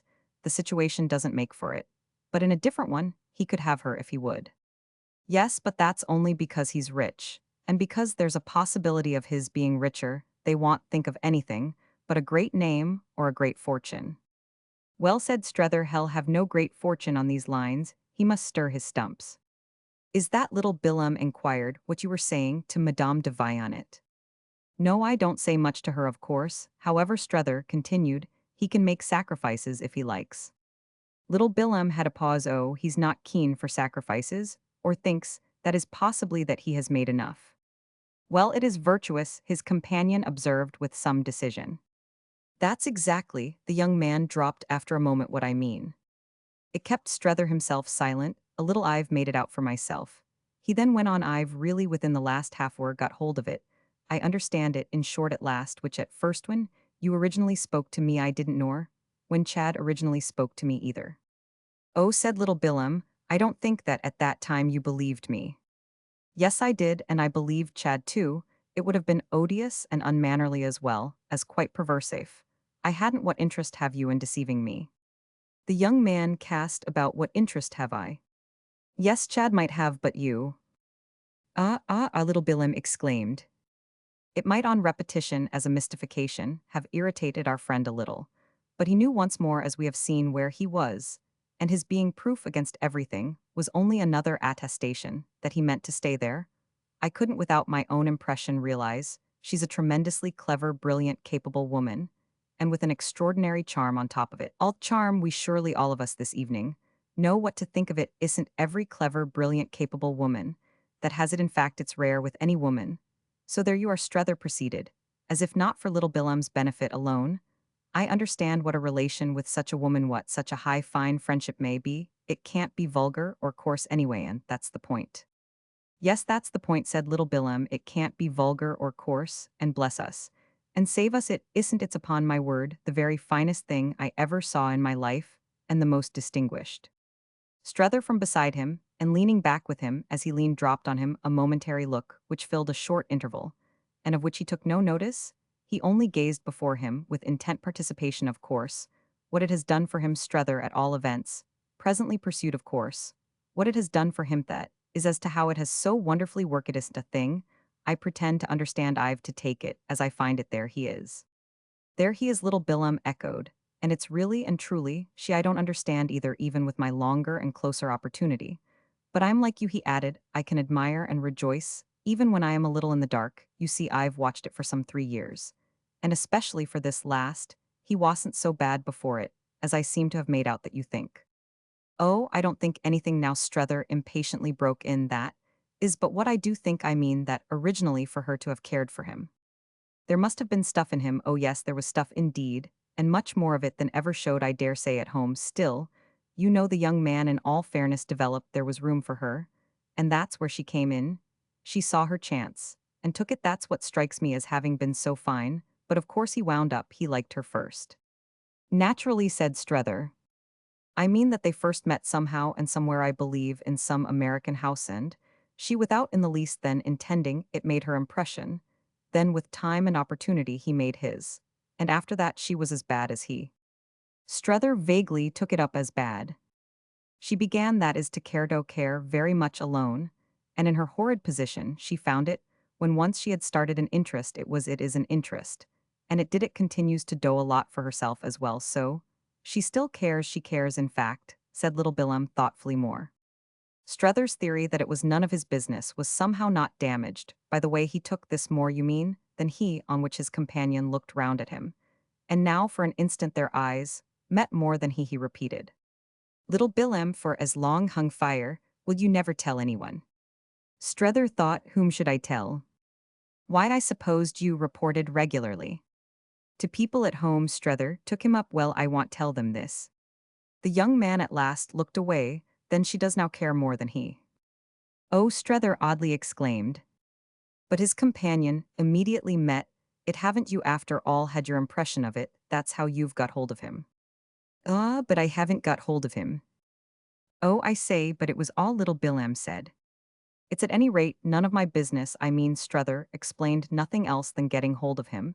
Is it appeared, however, to strike him as his business to add. The fact remains, nevertheless, that she has saved him. Little Billem just waited. I thought that was what you were to do. But Strether had his answer ready. I am speaking in connection with Hierogh, his manners and morals, his character and life. I am speaking of him as a person to deal with and talk with and live with, speaking of him as a social animal. And isn't it as a social animal that you also want him? Certainly, so that it's as if she had saved him for us. It strikes you accordingly, then the young man threw out as for you all to save her. Oh, for us all, Strether could but laugh at that. It brought him back, however, to the point he had really wished to make. They've accepted their situation hard. As it is, they're not free, at least she's not. But they take what's left to them, it's a friendship of a beautiful sort. And that's what makes them so strong, they're a straight they feel. And they keep each other up, it's doubtless. She, however, who, as you yourself have hinted, feels it most. Little Bilam appeared to wonder what he had hinted feels most, that they're a straight. Well, feels that she is, and the strength that comes from it. She keeps him up, she keeps the whole thing up when people are able to, it's fine. She's wonderful, wonderful, as Miss Barris says. And he is in his way too, however, as a mere man, he may sometimes rebel, and not feel that he finds his account in it. She has simply given him an immense moral lift. And what that can explain is prodigious, that's why I speak of it as a situation. It is one if there ever was, and Strether with his head back and his eyes on the ceiling, seemed to lose himself in the vision of it. His companion attended deeply. You state it much better than I could. Oh, you see, it doesn't concern you. Little Bilam considered. I thought you said just now that it doesn't concern you either. Well, it doesn't a bit, as Madame de Vaillanet's affair, but as we were again saying just now, what did I come out for but to save him? Yes, to remove him. To save him by removal, to win him over to himself, thinking it best he shall take up business thinking, he must immediately do therefore what's necessary to that end. Well, said little Bilam, after a moment, you have won him over. He does think it best he has, within a day or two again, said to me as much. And that, Strether asked, is why you consider that he cares less than she. Cares less for her than she for him? Yes, that's one of the reasons, but other things too have given me the impression. A man, don't you think, little Bilam, presently pursued, can't, in such conditions, care so much as a woman? It takes different conditions to make him. And then perhaps he cares more. Chad, he wound up, has his possible future before him. Are you speaking of his business future? Noon the contrary of the other, the future of what you so justly call their situation. Roman 1000 divide on it, may live forever. So that they can't marry. The young man waited a moment, not being able to marry. Is all they've with any confidence to look forward to a woman, a particular woman may stand that strain, but can a man, he propounded. Strether's answer was as prompt as if he had already for himself worked it out, not without a very high ideal of conduct. But that's just what we're attributing to Chad. And how, for that matter, he mused, does his going to America diminish the particular strain? Wouldn't it seem rather to add to it? Out of sight, out of mind, his companion laughed, then more bravely, wouldn't distance lessen the torment? But before Strether could reply, the thing is, you see, Chad ought to marry, he wound up. Strether for a little appeared to think of it. If you talk of torments, you don't diminish mine. He then broke out the next moment. He was on his feet with a question: he ought to marry whom? Little Bilam rose more slowly. Well, someone he can't, some thoroughly nice girl. Strether's eyes, as they stood together, turned again to Jean. Do you mean her? His friend made a sudden strange face. After being in love with her mother, no. But isn't it exactly your idea that he isn't in love with her mother? His friend once more had a pause. Well, he isn't at any rate in love with Jean. I dare say not. How can he be with any other woman? Oh, that I admit, but being in love isn't, you know, here little Bilam spoke in friendly reminder, thought necessary, in strictness for marriage. And what tormento call a torment can there ever possibly be with a woman like that? As if from the interest of his own question, Strether had gone on without hearing. Is it for her to have turned a man out so wonderfully too, only for somebody else? He appeared to make a point of this. And little Bilam looked at him now. When it's for each other that people give things up, they don't miss them. Then he threw off, as with an extravagance of which he was conscious. Let them face the future together. Little Bilam looked at him. Indeed, you mean that, after all, he shouldn't go back? I mean that, if he gives her up. Yes. Well, he ought to be ashamed of himself, but Strether spoke with a sound that might have passed for a laugh. Volume 2. Book 7th. And I? It wasn't the first time Strether had sat alone in the great dim church still. Less was it, the first of his giving himself up so far as conditions permitted to its beneficent action on his nerves. He had been to Notre Dame with Waymarsh, he had been there with Miss Gostry, he had been there with Chad Newsome, and had found the place even in company such a refuge from the obsession of his problem, that with renewed pressure from that source, he had not unnaturally recurred to a remedy meeting. The case for the moment so indirectly, no doubt, but so relievingly he was conscious enough that it was only for the moment, but good moments, if he could call them good still, had their value for a man who by this time struck himself as living almost disgracefully from hand to mouth, having so well learnt the way he had lately made the pilgrimage, more than once by himself had quite stolen off taking an unnoticed chance, and making no point of speaking of the adventure when restored to his friends. His great friend, for that matter, was still absent as well as remarkably silent. Even at the end of 3 weeks, Miss Gostry hadn't come back. She wrote to him from Menton admitting that he must judge her grossly inconsequent, perhaps, in fact, for the time, odiously faithless, but asking for patience for a deferred sentence, throwing herself in short on his generosity for her too. She could assure him life was complicated, more complicated than he could have guessed. She had moreover made certain of him certain, of not wholly missing him on her return before her disappearance. If furthermore she didn't burden him with letters, it was frankly because of her sense of the other great commerce he had to carry on. He himself, at the end of a fortnight, had written twice to show how his generosity could be trusted, but he reminded himself in each case of Mrs. Newsome's epistolary manner. At the times, when Mrs. Newsome kept off delicate ground, he sank his problem. He talked of Waymarsh and Miss Barris, of Little Bilham, and the set over the river with whom he had again had tea, and he was easy for convenience about Chad, and Madame de Vionnet and Jean. He admitted that he continued to see them. He was decidedly so confirmed a haunter of Chad's premises, and that young man's practical intimacy with them was so undeniably great. But he had his reason for not attempting to render for Miss Gostry's benefit the impression of these last days that would be to tell her too much about himself, it being at present just from himself he was trying to escape. This small struggle sprang, not a little in its way, from the same impulse that had now carried him across to Notre Dame, the impulse to let things be, to give them time to justify themselves, or at least to pass. He was aware of having no errand in such a place, but the desire not to be for the hour in certain other places, a sense of safety, of simplification, which each time he yielded to it, he amused himself by thinking of as a private concession to cowardice. The great church had no altar for his worship, no direct voice for his soul, but it was none the less soothing even to sanctity, for he could feel, while there what he couldn't elsewhere, that he was a plain tired man, taking the holiday he had earned. He was tired, but he wasn't plain, that was the pity, and the trouble of it. He was able, however, to drop his problem at the door very much as if it had been the copper piece that he deposited on the threshold, in the receptacle of the inveterate blind beggar. He trod the long dim nave, sat in the splendid choir, paused before the cluttered chapels of the East End, and the mighty monument laid upon him. Its spell he might have been a student under the charm of a museum, which was exactly what in a foreign town in the afternoon of life he would have liked to be free to be. This form of sacrifice did, at any rate for the occasion, as well as another, it made him quite sufficiently understand how within the precinct for the real refugee the things of the world could fall into abeyance. That was the cowardice probability. Dodge them, to beg the question, not to deal with it in the hard outer light. But his own oblivions were too brief, too vain to hurt anyone but himself, and he had a vague and fanciful kindness for certain persons whom he met, figures of mystery and anxiety, and whom with observation for his pastime he ranked as those who were fleeing from justice. Justice was outside in the hard light, and injustice too, but one was as absent as the other from the air of the long aisles and the brightness of the many altars. Thus it was at all events that one morning, some dozen days after the dinner in the Boulevard Malesherbes, at which Madame de Vionnet had been present with her daughter, he was called upon to play his part in an encounter that deeply stirred his imagination. He had the habit in these contemplations of watching a fellow visitant, here and there from a respectable distance, remarking some note of behavior, of penitence, of prostration, of the absolved, relieved state. This was the manner in which his vague tenderness took its course, the degree of demonstration to which it naturally had to confine itself.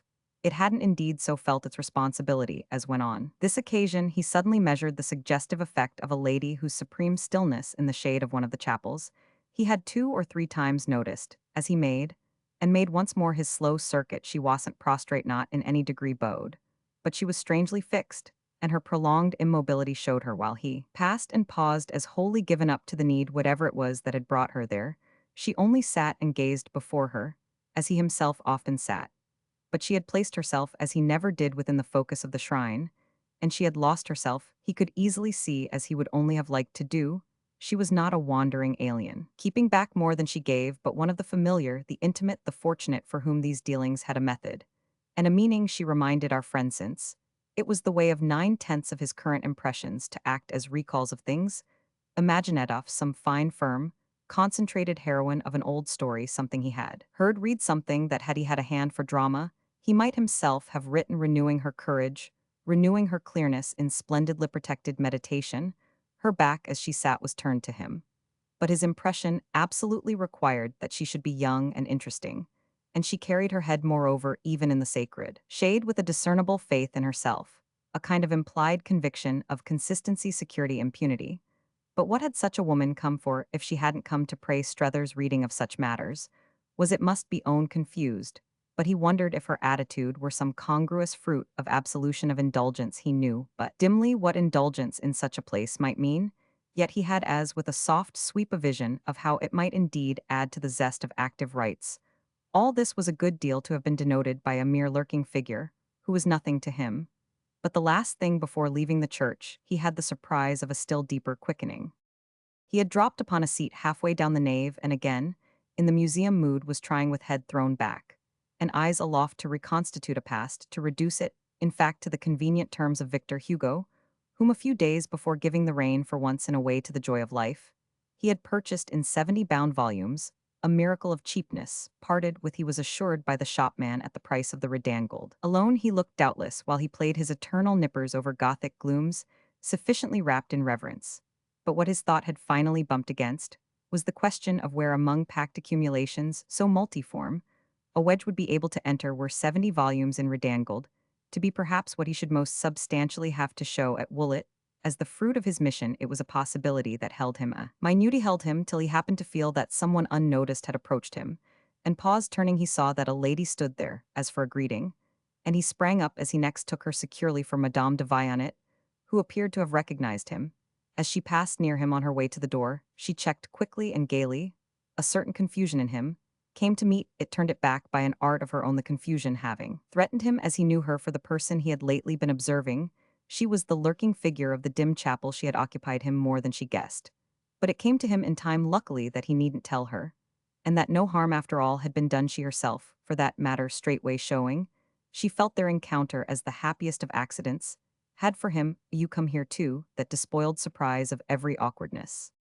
I come often, she said. I love this place, but I'm terrible in general for churches. The old women who live in them all know me. In fact, I am already myself one of the old women. It's like that, at all events, that I foresee I shall end looking about for a chair, so that he instantly pulled one nearer. She sat down with him again, to the sound of an "oh, I like so much your also being fond." He confessed the extent of his feeling, though she left the object vague, and he was struck with the tact, the taste of her vagueness, which simply took for granted in him a sense of beautiful things. He was conscious of how much it was affected, this sense, by something subdued and discreet in the way she had arranged herself for her special object, and her morning walk believed her to have come on foot, the way her slightly thicker veil was drawn a mere touch, but everything, the composed gravity of her dress, in which here and there a dull wine color seemed to gleam faintly through black, the charming discretion of her small compact head, the quiet note as she sat of her folded gray-gloved hands. It was to Strether's mind as if she sat on her own ground, the light honors of which at an open gate she thus easily did him, while all the vastness and mystery of the domain stretched off behind. When people were so completely in possession, they could be extraordinarily civil, and our friend had indeed at this hour a kind of revelation of her heritage. She was romantic for him far beyond what she could have guessed, and again he found his small comfort in the conviction that, subtle though she was, his impression must remain a secret from her. The thing that once more made him uneasy for secrets in general was this particular patience she could have with his own want of color, albeit that, on the other hand, his uneasiness pretty well dropped after he had been for 10 minutes as colorless as possible, and at the same time as responsive. The moments had already, for that matter, drawn their deepest tinge from the special interest excited in him by his vision of his companion's identity with the person whose attitude before the glimmering altar had so impressed him. This attitude fitted admirably into the stand he had privately taken about her connection with Chad on the last occasion of his seeing them together. It helped him to stick fast at the point he had then reached. It was there he had resolved that he would stick, and at no moment since had it seemed as easy to do so. Unassailably innocent was a relation that could make one of the parties to it so carry herself. If it wasn't innocent, why did she haunt the Churchicinto, which, given the woman he could believe, he made out she would never have come to flaunt an insolence of guilt? She haunted them for continued help, for strength, for peace, sublime support, which if one were able to look at it. So, she found from day to day they talked in low, easy tones, and with lifted, lingering looks about the great monument and its history, and its beauty, all of which Madame de Vianet professed, came to her most in the other, the outer view. Well, presently after we go, she said, walk round it again. If you like, I'm not in a particular hurry. And it will be pleasant to look at it well with you. He had spoken of the great romancer and the great romance, and of what to his imagination they had done for the whole, mentioning to her, moreover, the exorbitance of his purchase, the 70 blazing volumes that were so out of proportion. Out of proportion to what? Well, to any other plunge, yet he felt even as he spoke how at that instant he was plunging. He had made up his mind, and was impatient to get into the air, for his purpose was a purpose to be uttered outside, and he had a fear that it might with delay still slip away from him. She however took her time. She drew out their quiet gossip, as if she had wished to profit by their meeting, and this confirmed precisely an interpretation of her manner, of her mystery. While she rose, as he would have called it, to the question of Victor Hugo, her voice itself, the light low quaver of her deference to the solemnity about them, seemed to make her words mean something that they didn't mean. Openly help, strength, peace, a sublime support. She hadn't found so much of these things as that the amount wouldn't be sensibly greater for any scrap. His appearance of faith in her might enable her to feel in her hand every little in a long strain helped. And if he happened to affect her as a firm object, she could hold on by. He wouldn't jerk himself out of her reach. People, in difficulties, held on by what was nearest. And he was perhaps, after all, not further off than sources of comfort more abstract. It was as to this he had made up his mind. He had made it up, that is, to give her a sign. The sign would be that, though it was her own affair. Understood, the sign would be that, though it was her own affair. She was free to clutch, since she took him for a firm object, much as he might to his own sense appear at times to rock, would do his best to be one. The end of it was that half an hour later they were seated together for an early luncheon at a delightful house of entertainment, on the left bank, a place of pilgrimage. For the knowing they were both aware, the knowing, who came for its great renown, the homage of restless days, from the other end of the town, Strether, had already been there 3 times, first with Miss Gostry, then with Chad again, and with Waymarsh and little Bilham, all of whom he had himself sagaciously entertained. And his pleasure was deep now, on learning that Madame de Vianet hadn't yet been initiated, when he had said, as they strolled round the church, by the river, acting at last on what within he had made up his mind to, will you, if you have time, come to Dejeuner with me? Somewhere, for instance, if you know it, over there on the other side, which is so easy a walk in. Then had named the place when he had done this. She stopped short, as for quick intensity, and yet deep difficulty of response. She took in the proposal, as if it were almost too charming to be true, and there had perhaps never yet been for her companion so unexpected a moment of pride, so fine, so odd a case at any rate as his finding himself thus able to offer to a person in such universal possession a new, a rare amusement. She had heard of the happy spot, but she asked him in reply to a further question how in the world he could suppose her to have been there. He supposed himself to have supposed that Chad might have taken her, and she guessed this the next moment, to his no small discomfort. Ah, let me explain, she smiled, that I don't go about with him in public. I never have such chances, not having them otherwise, and it's just the sort of thing that, as a quiet creature living in my hole I adore, it was more than kind of him to have thought of it, though frankly, if he asked whether she had time, she hadn't a single minute. That, however, made no difference, as throw everything over, every duty at home, domestic, maternal, social, awaited her. But it was a case for a high line. Her affairs would go to smash, but hadn't one a right to one snatch of scandal? When one was prepared to pay, it was on this pleasant basis of costly disorder, consequently, that they eventually seated themselves on either side of a small table at a window, adjusted to the busy quay, and the shining barge-burdened Seine, where for an hour, in the matter of letting himself go, of diving deep, Strether was to feel he had touched bottom. He was to feel many things on this occasion, and one of the first of them was that he had traveled far since that evening in London before the theatre, when his dinner with Maria Gostry between the pink-shaded candles had struck him as requiring so many explanations. He had at that time gathered them in the explanations, had stored them up, but it was at present as if he had either soared above or sunk below them.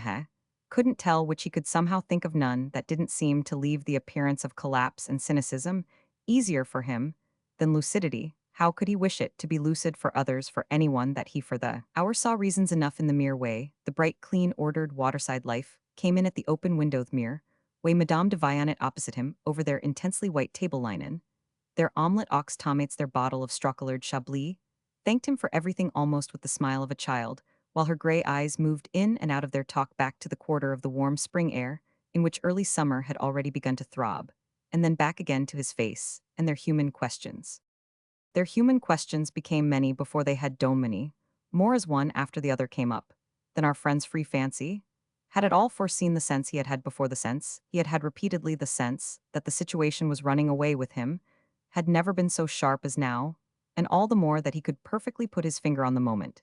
It had taken the bit in its teeth. That accident had definitely occurred the other evening.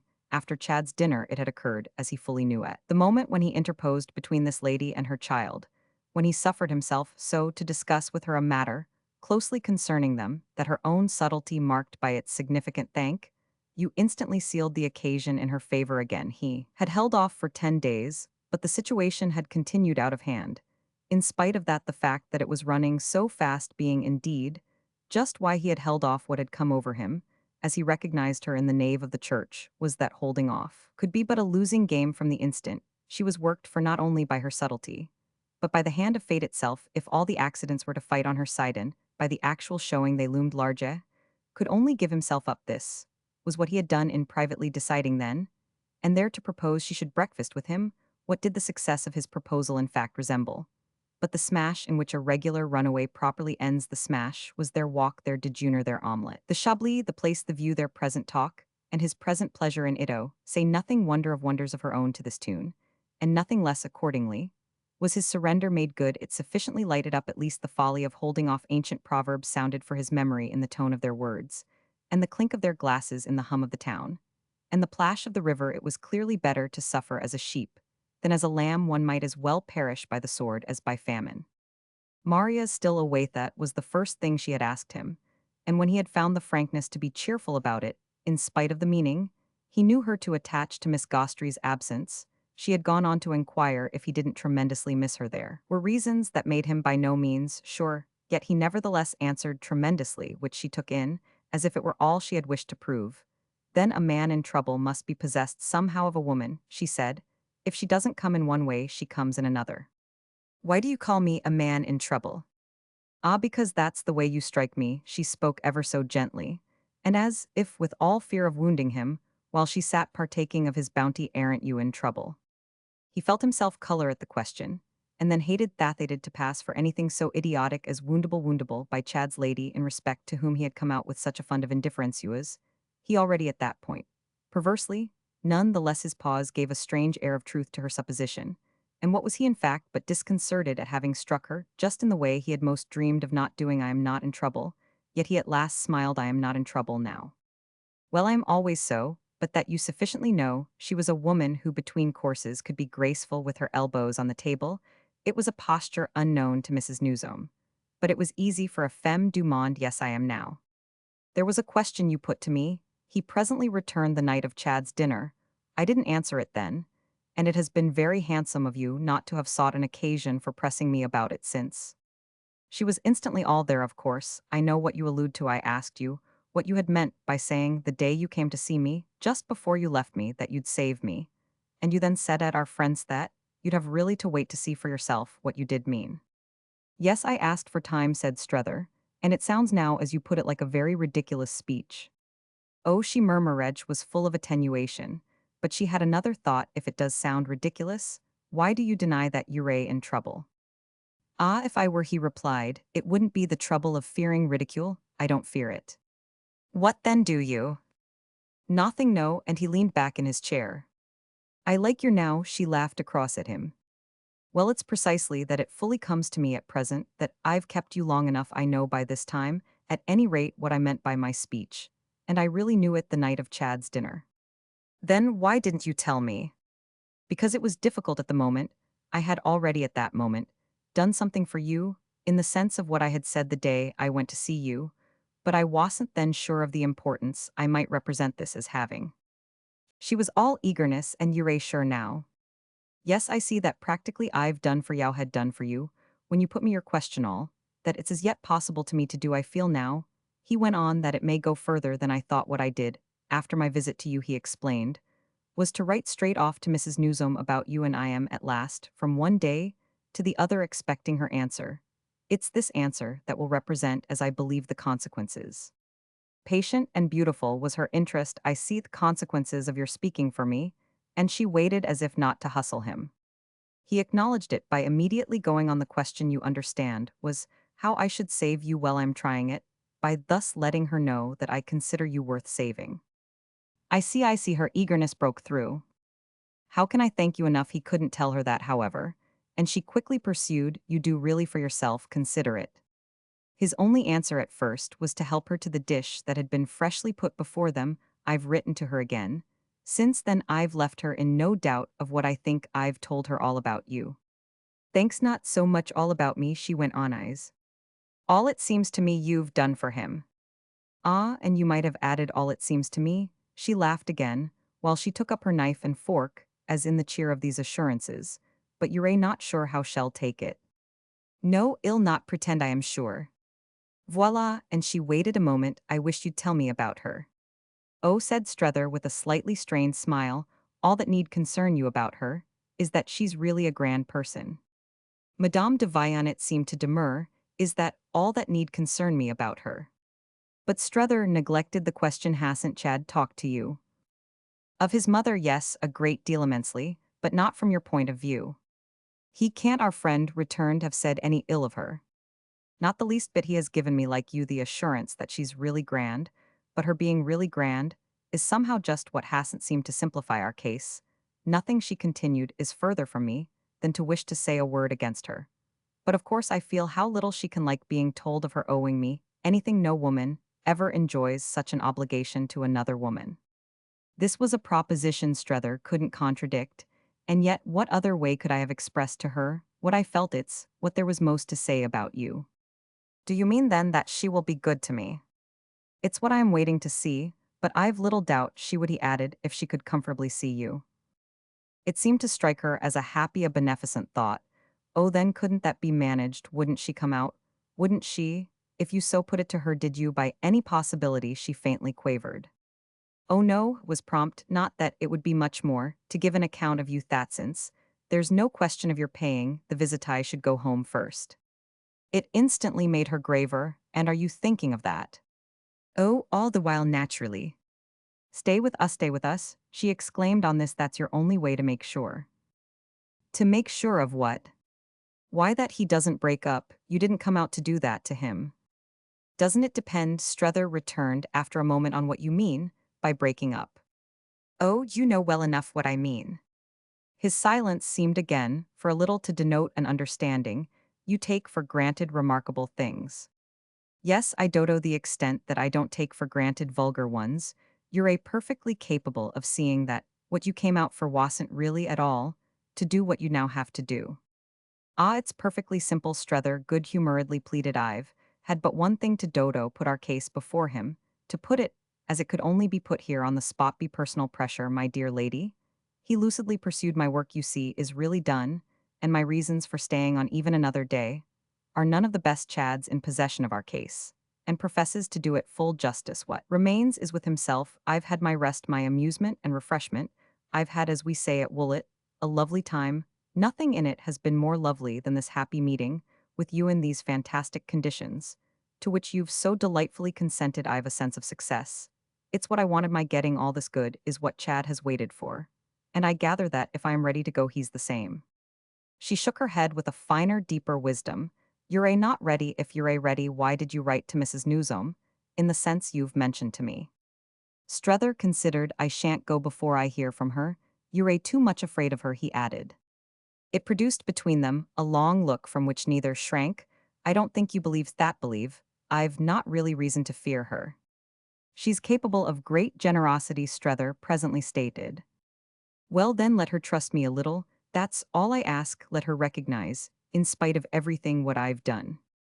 Ah, remember, our friend replied, that she can't effectually recognize it without seeing it for herself. Let Chad go over and show her what you've done, and let him plead with her there for it, and as it were for you.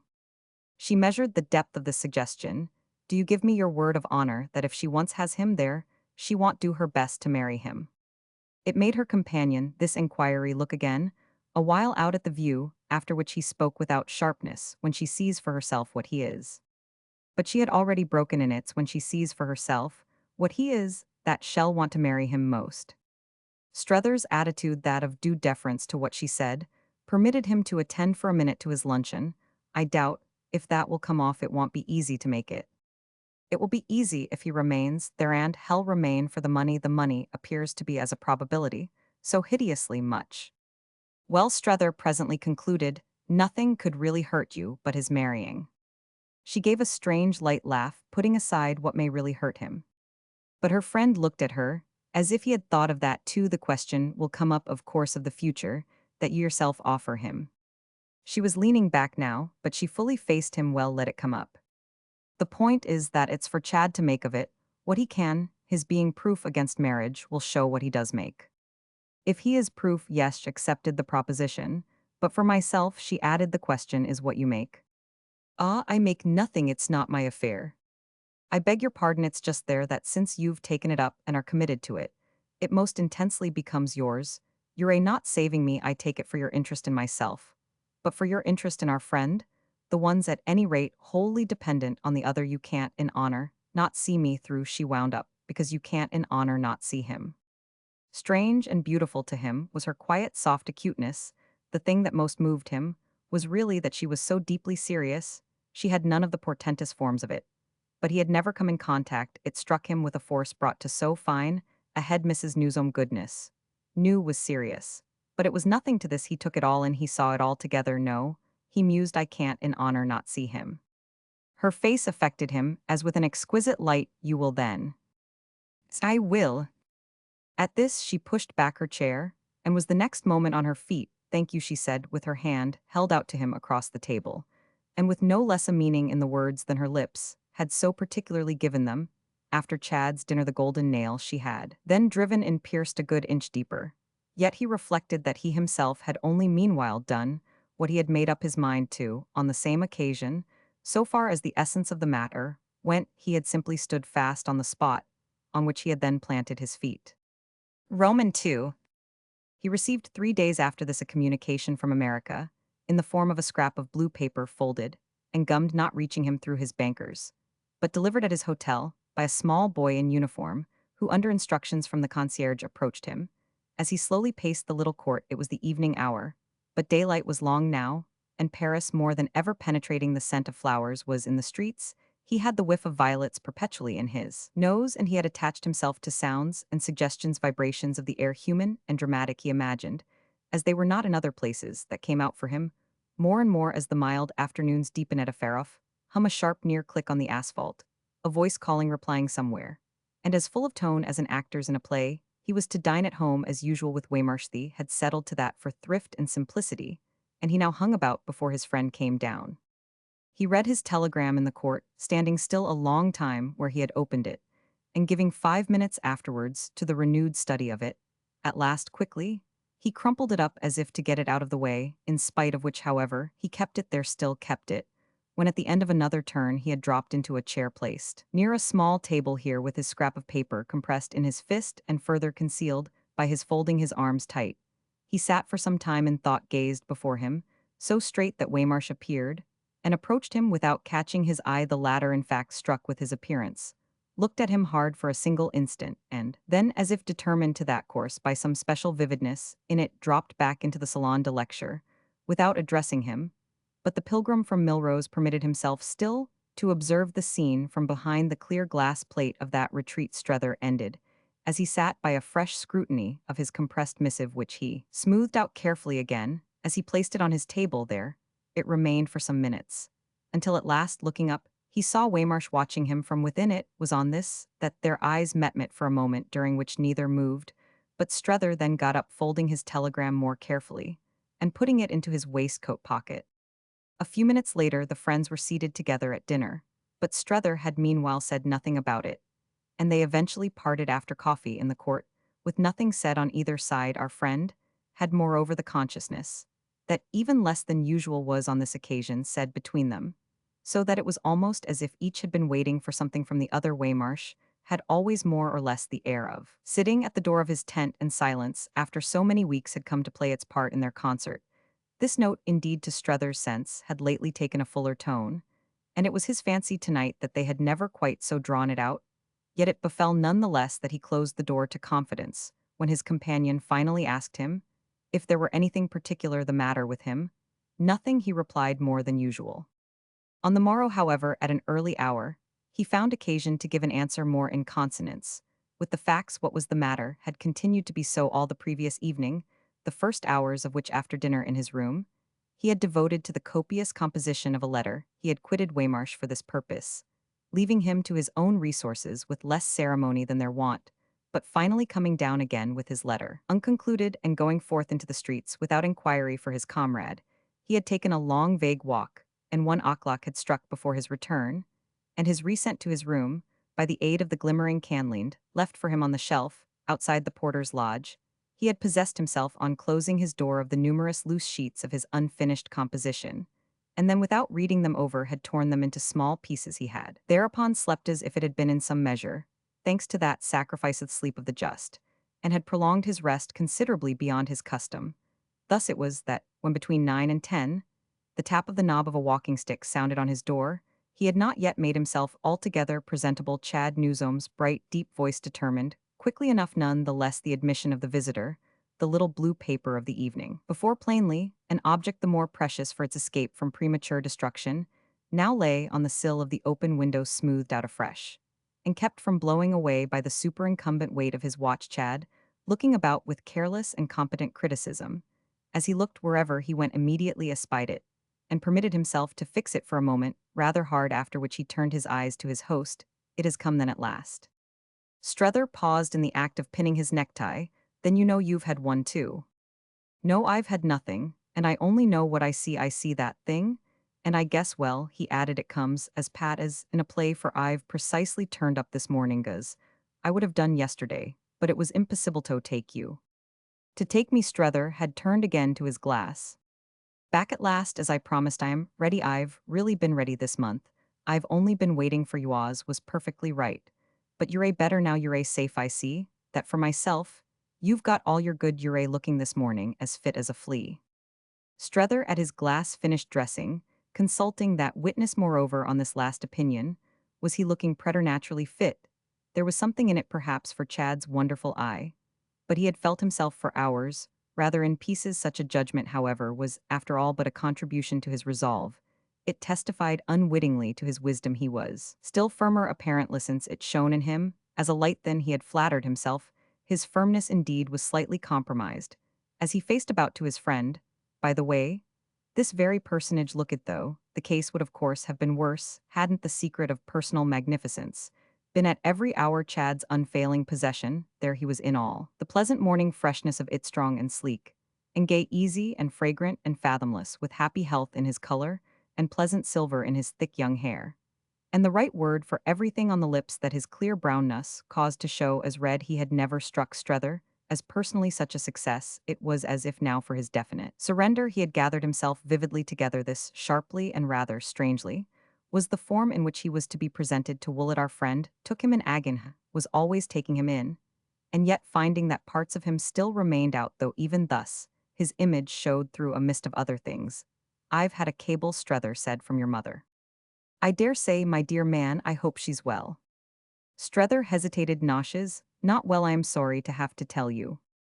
Ah, said Chad, I must have had the instinct of it. All the more reason, then, that we should start straight off. Strether had now got together hat, gloves, and stick, but Chad had dropped on the sofa, as if to show where he wished to make his point. He kept observing his companion's things.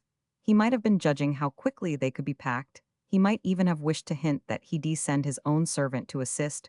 What do you mean? Strether inquired. By straight off? Oh, by one of next week's boats. Everything at this season goes out so light that berths will be easy anywhere.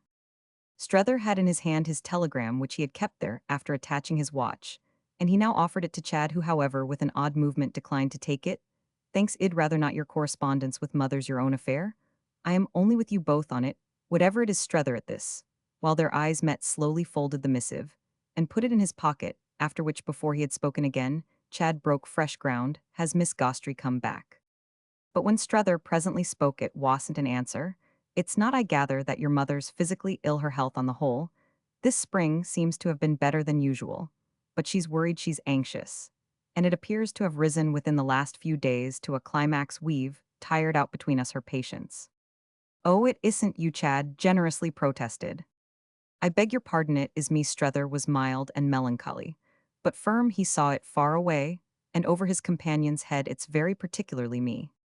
Well then, all the more reason marchons, said the young man, gaily his host however at this, but continued to stand agaze, and he had the next thing repeated his question of a moment before has Miss Gostry come back. Yes, 2 days ago. Then you've seen her. No, to see her today, but Strether wouldn't linger now on Miss Gostry. Your mother sends me an ultimatum. If I can't bring you I am to leave you I am to come at any rate myself. Ah, but you can bring me now, Chad from his sofa reassuringly replied. Strether had a pause. I don't think I understand you. Why was it that, more than a month ago, you put it to me so urgently to let Madame de Vianet speak for you? Why? Chad considered, but he had it at his fingers' ends. Why? But because I knew how well she'd do it, it was the way to keep you quiet. And to that extent do you good. Besides, he happily and comfortably explained, I wanted you really to know her. And to get the impression of Herand, you see the good that has done you. Well said, Strether, the way she has spoken for you all the same so far as I've given her a chance has only made me feel how much she wishes to keep you. If you make nothing of that, I don't see why you wanted me to listen to her. Why, my dear man, Chad exclaimed, I make everything of it. How can you doubt? I doubt only because you come to me this morning with your signal to start. Chad stared, then gave a laugh, and isn't my signal to start just what you've been waiting for? Strether debated. He took another turn this last month. I've been awaiting, I think more than anything else, the message I have here. You mean you've been afraid of it? Well, I was doing my business in my own way, and I suppose your present announcement, Strether, went on, isn't merely the result of your sense of what I've expected. Otherwise, you wouldn't have put me in relation. But he paused, pulling up. At this, Chad rose. Ah, her wanting me not to go has nothing to do with it. It's only because she's afraid of the way that, over there, I may get caught, but her fear's groundless. He had met again his companion's sufficiently searching look. Are you tired of her? Chad gave him in reply to this, with a movement of the head, the strangest slow smile he had ever had from him. Never. It had immediately on Strether's imagination so deep and soft an effect that our friend could only for the moment keep it before him. Never. Never, Chad obligingly and serenely repeated. It made his companion take several more steps. Then you're not afraid.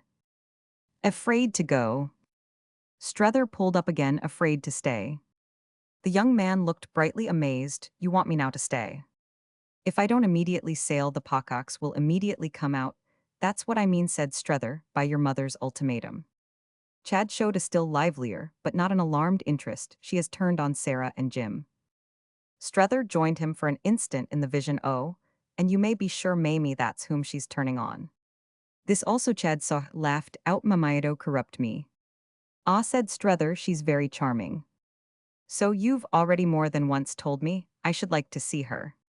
Something happy and easy, something above all unconscious in the way. He said this brought home again to his companion the facility of his attitude and the enviability of his state. See her? Then by all means. And consider too, Strether went on, that you really give your sister a lift in letting her come to you. You give her a couple of months of Paris, which she hasn't seen, if I'm not mistaken, since just after she was married, and which I am sure she wants but the pretext to visit. Chad listened, but with all his own knowledge of the world, she has had it the pretext these several years, yet she has never taken it. Do you mean you, Strether, after an instant inquired? Certain lithe lone exile, and whom do you mean, said Chad. Oh, I mean me, I am her pretext, that is, for it comes to the same thing in your mother's. Then why, Chad asked, doesn't mother come herself? His friend gave him a long look. Should you like her to? And, as he for the moment said nothing, it's perfectly open to you to cable for her. Chad continued to think, will she come if I do? Quite possibly, but try and you'll see. Why don't you try? Chad after a moment asked. Because I don't want to. Chad thought, don't desire her presence here.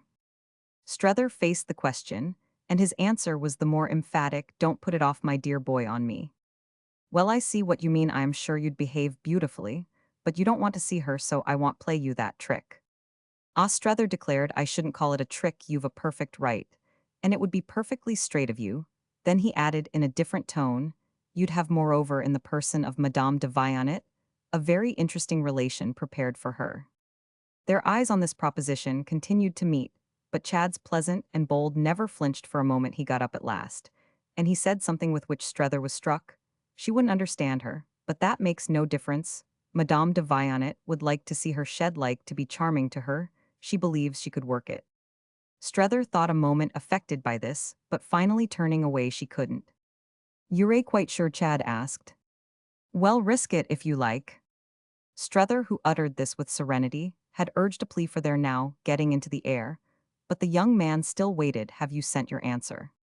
"No, I've done nothing yet." "Were you waiting to see me?" "No, not that. Only waiting." Gan Chad with this had a smile for him to see Miss Gostry.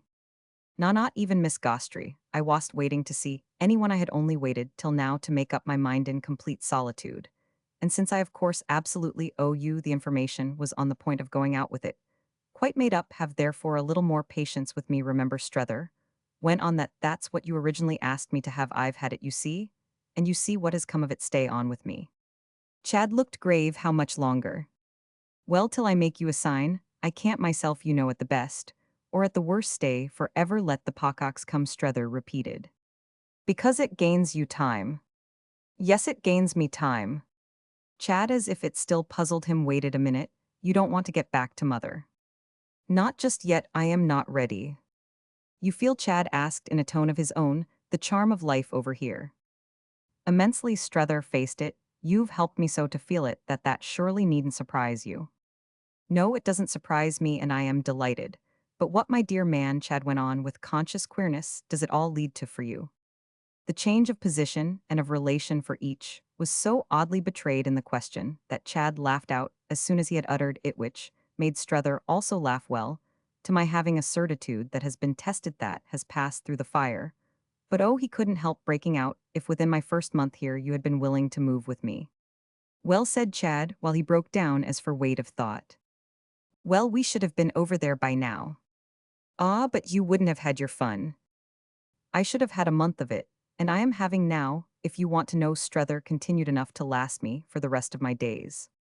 Chad looked amused and interested, yet still somewhat in the dark, partly perhaps because Strether's estimate of fun had required of him, from the first, a good deal of elucidation. "It wouldn't do if I left you." "Left me?" Strether remained blank. "Only for a month or two time, to go and come. Madame de Vionnet," Chad smiled, "would look after you in the interval." "To go back by yourself, I remaining here?" Again for an instant their eyes had the question out, after which Strether said, grotesque, "But I want to see mother." Chad presently returned, "Remember how long it is since I've seen mother." "Long indeed, and that's exactly why I was originally so keen for moving. You hadn't you shown us enough how beautifully you could do without it." "Oh, but," said Chad wonderfully, "I am better now." There was an easy triumph in it that made his friend laugh out again. "Oh, if you were worse, I should know what to do with you in that case. I believe it'd have you gagged and strapped down, carried on board, resisting kicking." "How much?" Strether asked. "Do you want to see mother?" How much? Chad seemed to find it, in fact, difficult to say. "How much?" "Why, as much as you've made me. I'd give anything to see her. And you've left me," Chad went on, in little enough doubt as to how much she wants it. Strether thought a minute. "Well, then, if those things are really your motive, catch the French steamer and sail tomorrow. Of course, when it comes to that, you're absolutely free to do as you choose from the moment you can't hold yourself. I can only accept your flight." "I'll fly in a minute," then said Chad, "if y'all stay here." "I'll stay here till the next steamer, then I'll follow you." "And do you call that," Chad asked, "accepting my flight?" "Certainly, it's the only thing to call it. The only way to keep me here." Accordingly, Strether explained, "is by staying yourself." Chad took it in all the more. "That I've really dished you, eh?" "Dished me?" Strether echoed, as inexpressively as possible. "Why, if she sends out the pocox, it will be that she doesn't trust you. And if she doesn't trust you, that bears up, and well, you know what." Strether decided after a moment that he did know what, and in consonance with this, he spoke. "You see then, all the more what you owe me. Well, if I do see, how can I pay? By not deserting me, by standing by me. Oh, I say, but Chad, as they went downstairs, clapped a firm hand in the manner of a pledge upon his shoulder.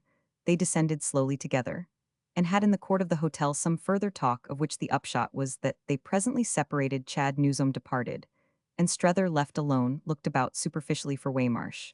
But Waymarsh hadn't yet, it appeared, come down, and our friend finally went forth without sight of him. Romans 3. At 4 o'clock that afternoon he had still not seen him, but he was then, as to make up for this, engaged in talk about him.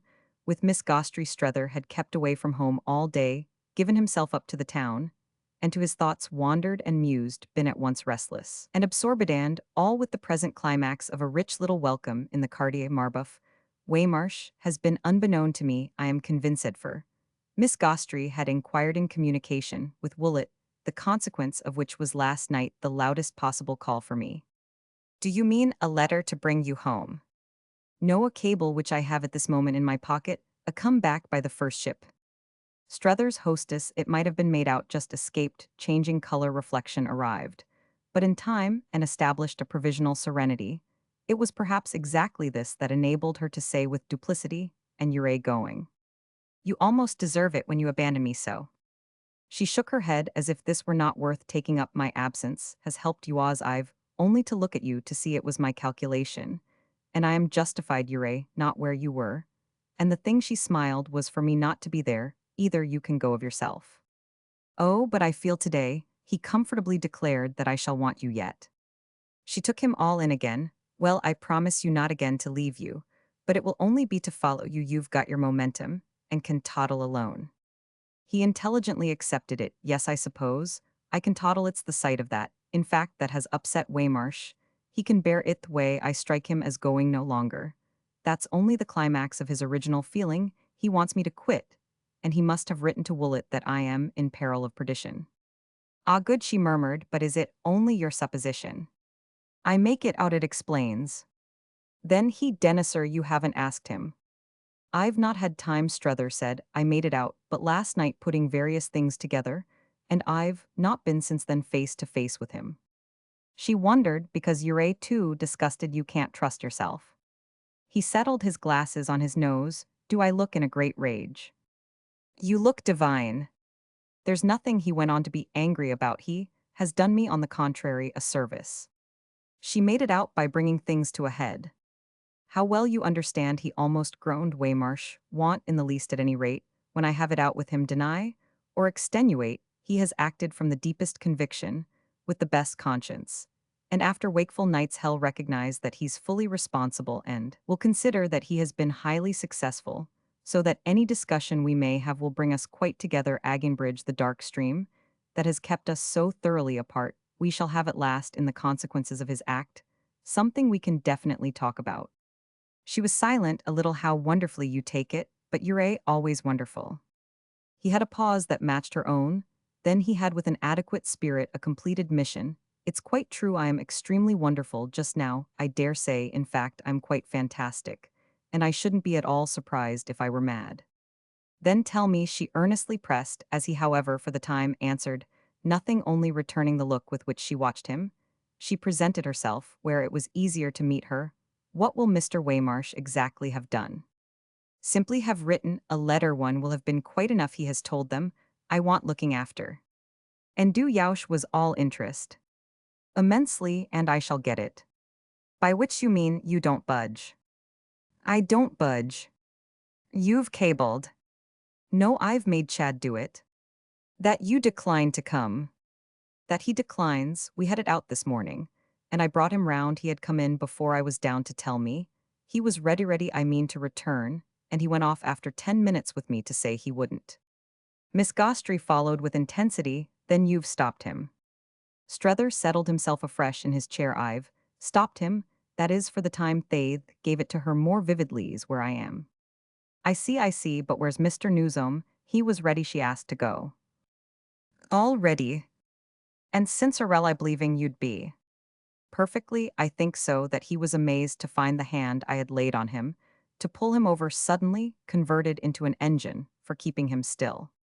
It was an account of the matter Miss Gostry Could weigh does he think the conversion sudden? Well said Strether, I am not altogether sure what he thinks. I'm not sure of anything that concerns him, except that the more I've seen of him, the less I've found him what I originally expected. He's obscure. And that's why I'm waiting. She wondered, but for what in particular? For the answer to his cable. And what was his cable? I don't know, Strether replied. It was to be, when he left me according to his own taste. I simply said to him, I want to stay, and the only way for me to do so is for you to that I wanted to stay seemed to interest him, and he acted on that. Miss Gostry turned it over. He wants then himself to stay. He half wants it, that is, he half wants to go. My original appeal has to that extent worked in him. Nevertheless, Strether pursued, he won't go, not at least so long as I am here. But you can't, his companion suggested. Stay here, always. I wish you could. By no means. Still, I want to see him a little further. He's not in the least the case. I supposed he's quite another case. And it's as such that he interests me. It was almost as if, for his own intelligence, that deliberate and lucid our friend thus expressed the matter. I don't want to give him up. Miss Gostry but desired to help his lucidity. She had, however, to be light and tactful. Up you Minato, his mother. Well, I'm not thinking of his mother now. I am thinking of the plan of which I was the mouthpiece, which as soon as we met I put before him, as persuasively as I knew how, and which was drawn up, as it were in complete ignorance of all that in this last long period has been happening to him. It took no account whatever of the impression. I was here on the spot, immediately to begin to receive from him impressions of which I feel sure I am far from having had the last. Miss Gostry had a smile of the most genial criticism. So your idea is more or less to stay out of curiosity. Call it what you like, I don't care what it's called. So long as you do stay, certainly. Not then, I call it all the same. Immense fun, Maria Gostry declared. And to see you work it out will be one of the sensations of my life. It is clear you can toddle alone. He received this tribute without elation. I shan't be alone when the Pococks have come. Her eyebrows went up. The Pococks are coming. That I mean is what will happen, and happen as quickly as possible. In consequence of Chad's cable, Thale, simply embark Sarah, will come to speak for her mother with an effect different from my muddle. Miss Gostry more gravely wondered. She then will take him back. Very possibly, and we shall see. She must at any rate have the chance, and she may be trusted to do all she can. And do you want that? Of course, said Strether. I want it. I want to play fair. But she had lost for a moment the thread. If it devolves on the Pococks, why do you stay? Just to see that I do play fair, and a little also, no doubt, that they do. Strether was luminous, as he had never been. I came out to find myself in presence of new facts that have kept striking me as less and less met by our old reasons. The matters perfectly simple, new reasons as new as the facts themselves are wanted. And of this, our friends at Woollet Chad's and mine were at the earliest moment definitely notified. If any are producible, Mrs. Pocock will produce them. Shall bring over the whole collection. Thale, be, he added with a pensive smile, a part of the fun you speak of.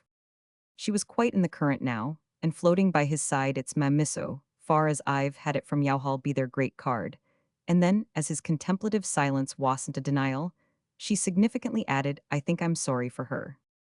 I think I am. And Strether sprang up, moving about a little, as her eyes followed him. But it can't be helped. You mean her coming out can't be? He explained after another turn. What he meant, the only way for her not to come is for me to go home. I believe that, on the spot, I could prevent it. But the difficulty as to that is that, if I do go home. I see. Had easily understood. Mr. Newsome will do the same, and that's Notch laughed out. Now to be thought of. Strether had no laugh. He had only a quiet, comparatively placid look that might have shown him as proof against ridicule. Strange, isn't it? They had in the matter that so much interested them come so far as this without sounding another name to, which, however, their present momentary silence was full of a conscious reference. Strether's question was a sufficient implication of the weight it had gained with him during the absence of his hostess, and just for that reason a single gesture from her could pass for him as a vivid answer. Yet he was answered still better when she said in a moment, will Mr. Newsome introduce his sister? To Madame de Vionnet. Strether spoke the name at last. I shall be greatly surprised if he doesn't. She seemed to gaze at the possibility. You mean you've thought of it, and you're prepared? I've thought of it, and I am prepared.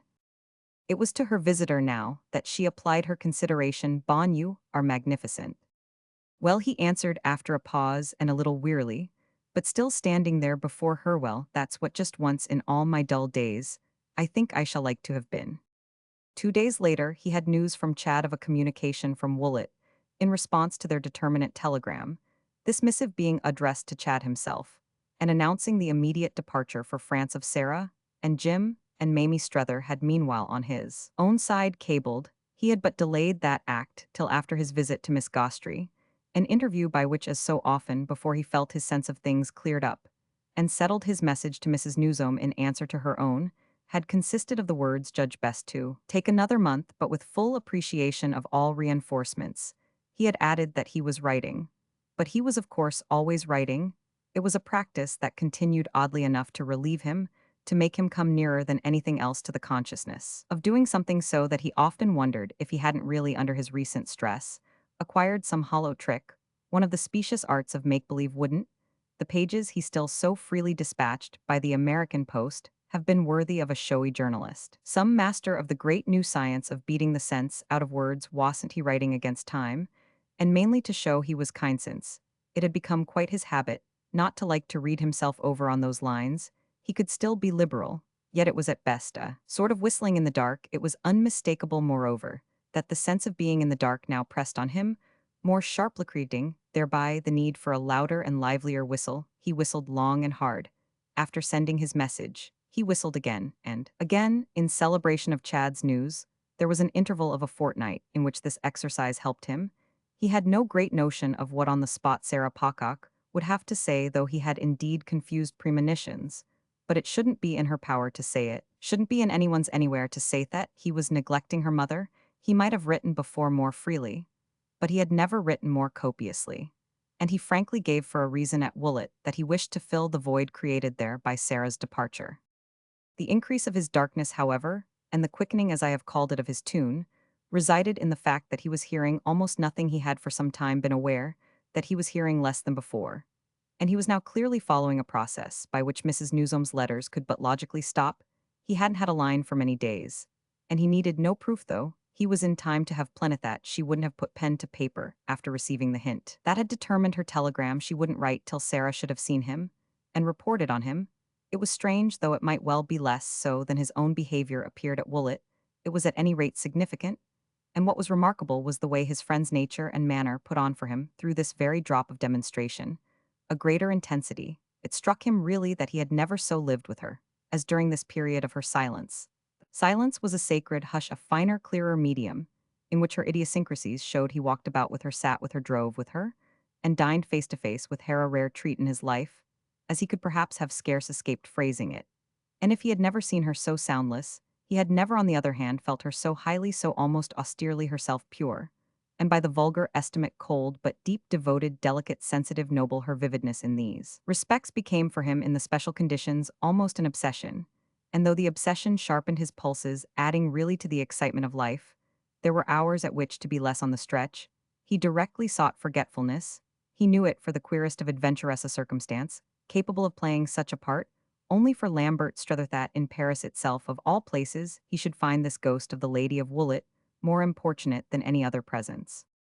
When he went back to Maria Gostry, it was for the change to something else, and yet, after all, the change scarcely operated, for he talked to her of Mrs. Newsome in these days, as he had never talked before. He had hitherto observed in that particular a discretion and a law considerations that at present broke down quite, as if relations had altered. They hadn't really altered, he said to himself, so much as that came to. For if what had occurred was, of course, that Mrs. Newsome had ceased to trust him, there was nothing, on the other hand, to prove that he shouldn't win back her confidence. It was quite his present theory that he would leave no stone unturned to do so. And in fact, if he now told Maria things about her that he had never told before, this was largely because it kept before him the idea of the honor of such a woman's esteem. His relation with Maria as well was, strangely enough, no longer quite the same. This truth, though not too disconcertingly, had come up between them on the renewal of their meetings. It was all contained in what she had then almost immediately said to him. It was represented by the remark she had needed but 10 minutes to make, and that he hadn't been disposed to gainsay. He could toddle alone, and the difference that showed was extraordinary. The turn taken by their talk had promptly confirmed this difference. His larger confidence on the score of Mrs. Newsome did the rest. and the time seemed already far off when he had held out his small, thirsty cup. To the spout of her pail was scarce touched now, and other fountains had flowed for him. She fell into her place as but one of his tributaries, and there was a strange sweetness, a melancholy mildness, that touched him in her acceptance of the altered order. It marked for himself the flight of time, or at any rate what he was pleased to think of with irony and pity, as the rush of experience, it having been but the day before yesterday that he sat at her feet, and held on by her garment, and was fed by her hand. It was the proportions that were changed. And the proportions were at all times, he philosophized, the very conditions of perception, the terms of thought. It was as if with her effective little Entersall, and in her wide acquaintance, her activities, varieties, promiscuities, the duties and devotions that took up 9/10 of her time, and of which he got guardedly. But the sidewind, it was as if she had shrunk to a secondary element, and had consented to the shrinkage, with the perfection of tact. This perfection had never failed her. It had originally been greater than his prime measure for it. It had kept him quite apart, kept him out of the shop, as she called her huge general acquaintance, made their commerce as quiet as much a thing of the home aloneth, opposite of the shopas. If she had never another customer, she had been wonderful to him at first, with the memory of her little Entersall, the image, to which on most mornings at that time, his eyes directly opened. But now, she mainly figured for him, as but part of the bristling total, though of course always as a person to whom he should never cease to be indebted. It would never be given to him, certainly, to inspire a greater kindness. She had decked him out for others, and he saw at this point at least nothing she would ever ask, for she only wondered and questioned, and listened, rendering him the homage of a wistful speculation. She expressed it repeatedly. He was already far beyond her, and she must prepare herself to lose him. There was but one little chance for her. Often as she had said it, he met it, for it was a touch he liked each time, the same way my coming to grief. Yes, then I might patch you up. Oh, for my real smash, if it takes place, there will be no patching. But you surely don't mean it will kill you. No'ers, it will make me old. Ah, nothing can do that. The wonderful and special thing about you is that you are at this time of day youth.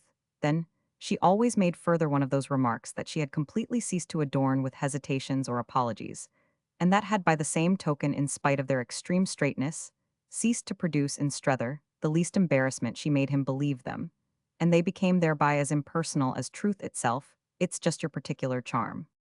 His answer, too, was always the same. Of course, I am youth. For the trip to Europe, I began to be young, or at least to get the benefit of it, the moment I met you at Chester. And that's what has been taking place ever since. I never had the benefit at the proper time, which comes to saying that I never had the thing itself. I am having the benefit at this moment. I had it the other day, when I said to Chad, wait, I shall have it still again. When Sarah Pocock arrives, it's a benefit that would make a poor show for many people, and I don't know who else but you and I frankly could begin to see in it what I feel. I don't get drunk, I don't pursue the ladies, I don't spend money, I don't even write sonnets. But nevertheless, I am making up late for what I didn't have early. I cultivate my little benefit in my own little way. It amuses me more than anything that has happened to me in all my life. They may say what they like, it's my surrender, it's my tribute to youth. One puts that in where one can, it has to come in somewhere, if only out of the lives, the conditions, the feelings of other persons. Chad gives me the sense of it for all his gray hairs, which merely make it solid in him and safe and serene. And she does the same for all her being older than he, for all her marriageable daughter, her separated husband, her agitated history, though they're young enough, my pair. I don't say they're in the freshest way, their own absolutely prime adolescence, for that has nothing to do with it. The point is that they're mine, yes, they're my youth, since somehow at the right time, nothing else ever was what I meant just now. Therefore, is that it would all go before doing its work if they were to fail me. On which just here Miss Gostry inveterately questioned, what do you in particular call its work? Well, to see me through. But through what's like to get it all out of him? Why, through this experience that was all that would come. It regularly gave her none the less the last word. Don't you remember how in those first days of our meeting it was I who was to see you through? Remember, tenderly, deeply, always rose to it. You're just doing your part in letting me maunder to you thus. I don't speak as if my part were small, since whatever else fails you, you want ever thus took her up. Oh, I beg your pardon, you necessarily, you inevitably will your conditions. That's what I mean. Want allow me anything to do for you. Let alone I see what you mean, that I am drearily, dreadfully old. I am. But there's a service possible for you to render that I know all the same I shall think of. And what will it be?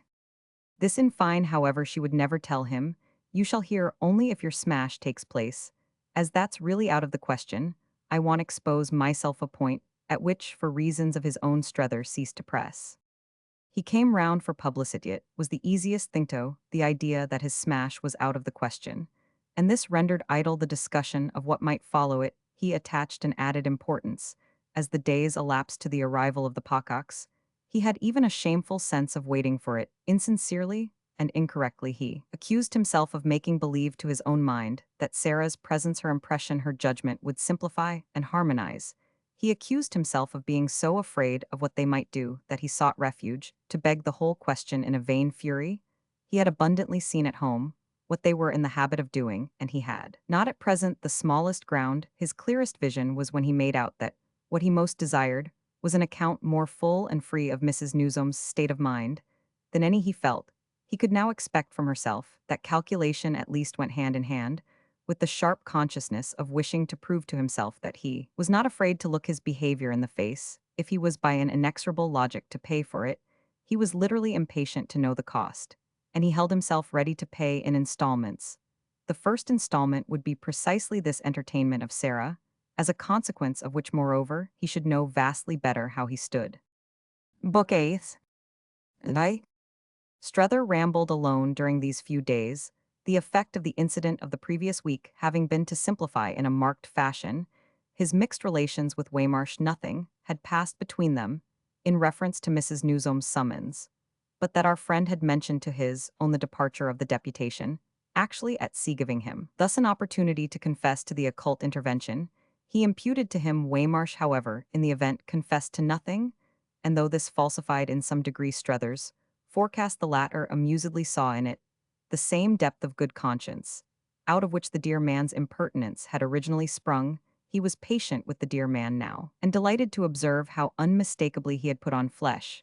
He felt his own holiday so successfully large and free that he was full of allowances and charities in respect to those cabined, and confined his instinct toward a spirit so strapped down as Waymarsh was to walk round it on tiptoe for fear of waking it up to a sense of losses by this time irretrievable. It was all very funny, he knew, and but the difference, as he often said to himself, of Tweedledum and Tweedledean emancipation, so purely comparative, that it was like the advance of the doormat on the scraper.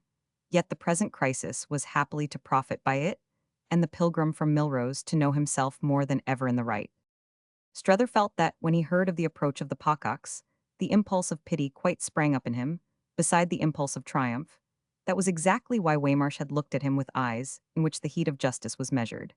And shaded he had looked very hard, as if affectionately sorry for the friend of Fiftifivuho's frivolity, had thus to be recorded, becoming, however, but obscurely sententious, and leaving his companion to formulate a charge. It was in this general attitude that he had of late altogether taken refuge. With the drop of discussion, they were solemnly, sadly superficial. Strether recognized in him the mere portentous rumination to which Miss Barris had so good-humoredly described herself as assigning a corner of her salon. It was quite as if he knew his surreptitious step had been divined, and it was also as if he missed the chance to explain the purity of his motive. But this privation of relief should be precisely his small penance. It was not amiss for Strether that he should find himself to that degree uneasy. If he had been challenged or accused, rebuked for meddling, or otherwise pulled up, he would probably have shown on his own system all the height of his consistency, all the depth of his good faith. Explicit resentment of his course would have made him take the floor, and the thump of his fist on the table would have affirmed him as consciously incorruptible, had what now really prevailed with Strether been but a dread of that thump, a dread of wincing a little painfully at what it might invidiously demonstrate. However this might be, at any rate, one of the marks of the crisis was a visible, a studied lapse in Waymarsh of betrayed concern, as if to make up to his comrade for the stroke by which he had played Providence. He now conspicuously ignored his movements, withdrew himself from the pretension to share them, stiffened up his sensibility to neglect, and clasping his large empty hands, and swinging his large restless foot, clearly looked to another quarter for justice. This made for independence on Strether's part, and he had in truth at no moment of his stay been so free to go and come. The early summer brushed the picture over and blurred everything, but the near it made a vast, warm, fragrant medium, in which the elements floated together on the best of terms, in which rewards were immediate, and reckonings postponed. Chad was out of town again for the first time since his visitor's first view of him. He had explained this necessity without detail, yet also without embarrassment. The circumstance was one of those which, in the young man's life, testified to the variety of his ties. Strether wasn't otherwise concerned with it than for its so testifying a pleasant multitudinous image in which he took comfort. He took comfort by the same stroke in the swing of Chad's pendulum back from that other swing, the sharp jerk towards Willett so stayed by his own hand. He had the entertainment of thinking that, if he had for that moment stopped the clock, it was to promote the next minute this still livelier motion. He himself did what he hadn't done before. He took 2 or 3 times whole days off respective of others of 2 or 3, taken with Miss Gostry, 2 or 3 taken with little Billem. He went to Chartres and cultivated before the front of the cathedral a general easy beatitude. He went to Fontainebleau and imagined himself on the way to Italy. He went to Rouen with a little handbag and inordinately spent the night. One afternoon, he did something quite different, finding himself in the neighborhood of a fine old house across the river. He passed under the great arch of its doorway and asked at the porter's lodge for Madame de Vionnet. He had already hovered more than once about that possibility, been aware of it in the course of ostensible strolls as lurking, but round the corner only. It had perversely happened after his morning at Notre Dame that his consistency, as he considered and intended it, had come back to him, whereby he had reflected that the encounter in question had been none of his making, clinging again intensely to the strength of his position, which was precisely that there was nothing in it for himself from the moment he actively pursued the charming associate of his adventure. From that moment, his position weakened, for he was then acting in an interested way. It was only within a few days that he had fixed himself a limit. He promised himself his consistency should end with Sarah's arrival. It was arguing correctly to feel the title to a free hand conferred on him by this event. If he was to be let alone, he should be merely a dupe to act with delicacy. If he was to be trusted, he could at least take his ease. If he was to be placed under control, he gained leave to try what his position might agreeably give him. An ideal rigor would perhaps postpone the trial till after the Pococks had shown their spirit, and it was to an ideal rigor that he had quite promised himself to conform. Suddenly, however, on this particular day, he felt a particular fear, under which everything collapsed. He knew abruptly that he was afraid of himself, and yet not in relation to the effect on his sensibilities of another hour of Madame de Vionnet. What he dreaded was the effect of a single hour of Sarah Pocock, as to whom he was visited in troubled nights with fantastic waking dreams. She loomed at him larger than life. She increased in volume. As she drew nearer, she so met his eyes that his imagination, taking after the first step, all and more than all the strides, he already felt her come down on him, already burned under her reprobation, with the blush of guilt, already consented by way of penance to the instant forfeiture of everything. He saw himself under her direction, recommitted to Woollet, as juvenile offenders are committed to reformatories. It wasn't, of course, that Woollet was really a place of discipline, but he knew in advance that Sarah's salon at the hotel would be his danger at any rate in such moods of alarm, with some concession on this ground that would involve a sharp rupture with the actual. Therefore, if he waited to take leave of that actual, he might wholly miss his chance. It was represented with supreme vividness by Madame de Vionnet, and that is why, in a word, he waited no longer. He had seen in a flash that he must anticipate Mrs. Pocock. He was accordingly much disappointed on now learning from the portress that the lady of his quest was not in Paris. She had gone for some days to the country. There was nothing in this accident but what was natural, yet it produced for poor Strether a drop of all confidence. It was suddenly as if he should never see her again, and as if, moreover, he had brought it on himself by not having been quite kind to her. It was the advantage of his having let his fancy lose itself for a little in the gloom that, as by reaction, the prospect began really to brighten. From the moment the deputation from Woollet alighted on the platform of the station, they had come straight from Havre, having sailed from New York to that port, and having also, thanks to a happy voyage, made land with a promptitude that left Chad Newsome, who had meant to meet them at the dock, belated. He had received their telegram with the announcement of their immediate further advance just as he was taking the train for Havre, so that nothing had remained for him but to await them in Paris. He hastily picked up Strether at the hotel for this purpose, and he, even with easy pleasantry, suggested the attendance of Waymarsh as well. Waymarsh, at the moment his cab rattled up, being engaged under Strether's contemplative range, in a grave perambulation of the familiar court. Waymarsh had learned from his companion, who had already had a note delivered by hand from Chad, that the Pococks were due, and had ambiguously, though as always impressively, glowered at him over the circumstance, carrying himself in a manner in which Strether was now expert enough to recognize his uncertainty in the premises. As to the best tone, the only tone he aimed at with confidence was a full tone which was necessarily difficult in the absence of a full knowledge. The pockocks were a quantity as yet unmeasured. And as he had practically brought them over, so this witness had to that extent exposed himself. He wanted to feel right about it, but could only at the best for the time feel vague. I shall look to you, immensely, our friend had said, to help me with them. And he had been quite conscious of the effect of the remark, and of others of the same sort on his comrade's somber sensibility. He had insisted on the fact that Waymarsh would quite like Mrs. Pockacone, could be certain he would be with her about everything, and she would also be with him, and Miss Barris's nose, in short, would find itself out of joint. Strether had woven this web of cheerfulness. While they waited in the court for Chad, he had sat smoking cigarettes to keep himself quiet, while Caged and Leonine, his fellow traveler, paced and turned before him. Chad Newsome was doubtless to be struck when he arrived with the sharpness of their opposition at this particular hour. He was to remember as a part of it how Waymarsh came with him, and with Strether, to the street, and stood there with a face half wistful and half rueful. They talked of him, the two others, as they drove, and Strether put Chad in possession of much of his own strained sense of things.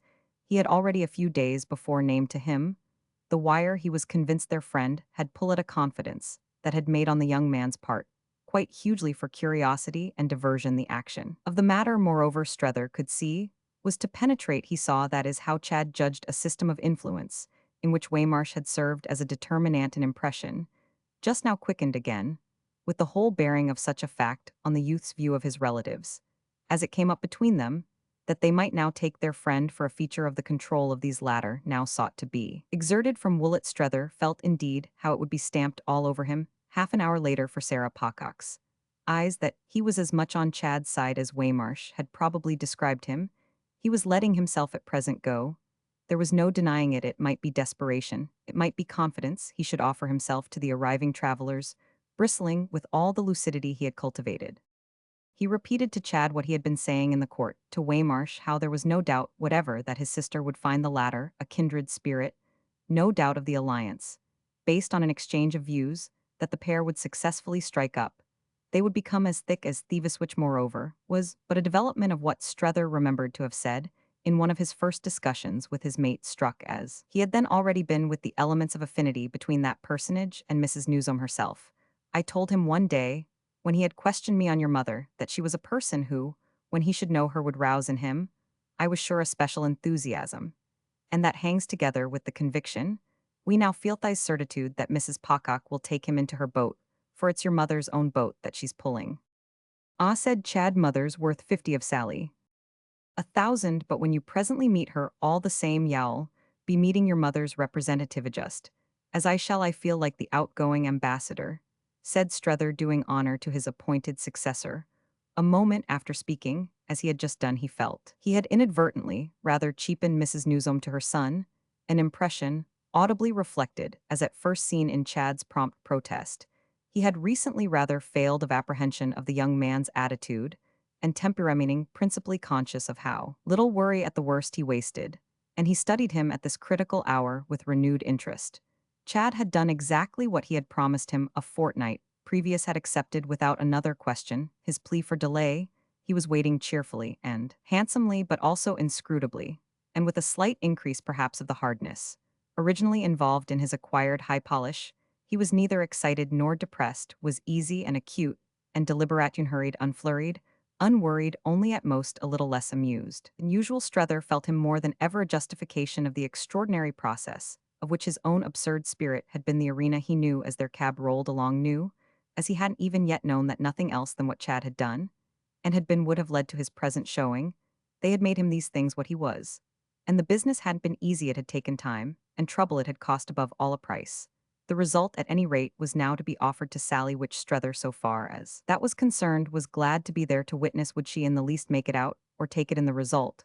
Or would she in the least care for it? If she did, he scratched his chin, as he asked himself by what name when challenged as he was sure he should be could call it for her. Oh, those were determinations she must herself arrive at, since she wanted so much to see. Let her see then, and welcome. She had come out in the pride of her competence, yet it hummed in Strether's inner sense that she practically wouldn't see.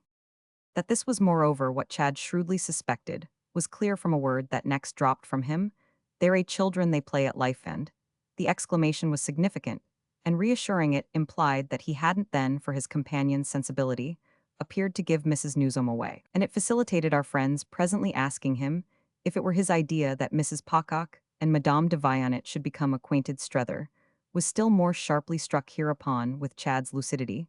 Why isn't that exiclito get a sight of the company I keep what she has come out for? Yes, I'm afraid it is, Strether unguardedly replied. Chad's quick rejoinder lighted his precipitation. Why do you say you're afraid? Well, because I feel a certain responsibility. It's my testimony, I imagine, that will have been at the bottom of Mrs. Pocock's curiosity. My letters, as I've supposed you to understand from the beginning, have spoken freely. I've certainly said my little say about Madame de Vionnet. All that for Chad was beautifully obvious, yes, but you've only spoken handsomely. Never more handsomely of any woman, but it's just that tone. That tone, said Chad, that has fetched her, I dare say, but I've no quarrel with you about it, and no more has Madame de Vionnet. Don't you know by this time how she likes you? Owen Strether had with his groan a real pang of melancholy for all I've done for her. Ah, you've done a great deal. Chad's urbanity fairly shamed him, and he was at this moment absolutely impatient to see the face Sarah Pocock would present to a sort of thing, as he synthetically phrased it to himself, with no adequate forecast, of which despite his admonitions she would certainly arrive. I've done this. Well, this is all right, she likes Chad, comfortably remarked to be liked. It gave his companion a moment's thought, and she's sure Mrs. Pocock will. No, I say that, for you she likes your liking her it's so much as it were. Chad laughed to the good. However, she doesn't despair of Sarah either, and is prepared on her own side to go all lengths. In the way of appreciation. Yes, and of everything else in the way of general amiability, hospitality, and welcome. She's under arms. Chad laughed again. She's prepared. Strether took it in then, as if an echo of Miss Barris were in the air. She's wonderful. You don't begin to know how wonderful. There was a depth in it to Strether's ear of confirmed luxury almost, a kind of unconscious insolence of proprietorship. But the effect of the glimpse was not at this moment to foster speculation. There was something so conclusive, in so much graceful and generous assurance, it was in fact a fresh evocation. And the evocation had before many minutes another consequence. Well, I shall see her oftener now. I shall see her as much as I like, be your leave, which is what I hitherto haven't done. It has been said, Chad, but without reproach, only your own fault. I tried to bring you together. And she, my dear fellow, I never saw her more charming to any man, but you've got your extraordinary ideas. Well, I did have, Strether murmured, while he felt both how they had possessed him and how they had now lost their authority. He couldn't have traced the sequence to the end. But it was all because of Mrs. Pocock. Mrs. Pocock might be because of Mrs. Newsom, but that was still to be proved. What came over him was the sense of having stupidly failed to profit where profit would have been precious. It had been open to him to see so much more of her, and he had but let the good days pass. Fierce in him almost was the resolve to lose no more of them, and he whimsically reflected while at Chad's side he drew nearer to his destination that it was, after all, Sarah who would have quickened his chance. What her visit of inquisition might achieve in other directions was as yet all obscurely not obscure, that it would do supremely much to bring two earnest persons together. He had but to listen to Chad at this moment to feel it, for Chad was in the act of remarking to him that they of course both counted on him himself and the other earnest person for cheer and support. It was brave to Strether to hear him talk, as if the line of wisdom they had struck out was to make things ravishing to the Pococks. No, if Madame de Vionnet compassed the ravishment of the Pococks, Madame de Vionnet would be prodigious. It would be a beautiful plan if it succeeded. And it all came to the question of Sarah's being really bribable. The precedent of his own case helped Strether perhaps, but little to consider. She might prove, so it being distinct that her character would rather make for every possible difference. This idea of his own bribability set him apart for himself, with the further mark, in fact, that his case was absolutely proved. He liked always where Lambert Strether was concerned to know the worst, and what he now seemed to know was not only that he was bribable but that he had been effectually bribed. The only difficulty was that he couldn't quite have said with what it was as if he had sold himself, but hadn't somehow got the cash. That, however, was what characteristically would happen to him. It would naturally be his kind of traffic. While he thought of these things, he reminded Chad of the truth they mustn't lose sight of. Truth that, with all deference to her susceptibility to new interests, Sarah would have come out with a high, firm, definite purpose. She hasn't come out, you know, to be bamboozled, We may all be ravishing, nothing perhaps can be more easy for us, but she hasn't come out to be ravished. She has come out just simply to take you home. Oh well with her ill go, said Chad good-humoredly. I suppose y'all allow that. And then as for a minute Strether said nothing, or is your idea that when I've seen her, I shan't want to go, as this question however again left his friend silent. He presently went on, my own idea at any rate is that they shall have while they're here the best sort of time. It was at this that Strether spoke. Ah, there, you are, I think, if you really wanted to go. Well, said Chad to bring it out. Well, you wouldn't trouble about our good time, you wouldn't care what sort of a time we have. Chad could always take in the easiest way in the world, any ingenious suggestion, I see, but can I help it, I am too decent. Yes, you're a too decent, Strether heavily sighed, and he felt for the moment as if it were the preposterous end of his mission. It ministered for the time to this temporary effect that Chad made no rejoinder, but he spoke again as they came in sight of the station. Do you mean to introduce her to Miss Gostry? As to this, Strether was ready. No. But haven't you told me they know about her? I think I've told you your mother knows. And want she have told Sally? That's one of the things I want to see. And if you find she has, will I then, you mean, bring them together? Yes, said Chad with his pleasant promptness, to show her there's nothing in it. Strether hesitated. I don't know that I care very much what she may think there's in it. Not if it represents what mother thinks. Ah, what does your mother think there was in this? Some sound of bewilderment. But they were just driving up, and help of a sort might after all be quite at hand, isn't that, my dear man, what we're both just going to make out? Roman 2. Strether quitted the station. Half an hour later, in different company, Chad had taken charge for the journey to the hotel of Sarah Mamie, the maid, and the luggage all spaciously installed and conveyed. And it was only after the four had rolled away that his companion got into a cab with Jim. A strange new feeling had come over Strether, in consequence of which his spirits had risen. It was as if what had occurred on the alighting of his critics had been something other than his fear, though his fear had yet not been of an instant scene of violence.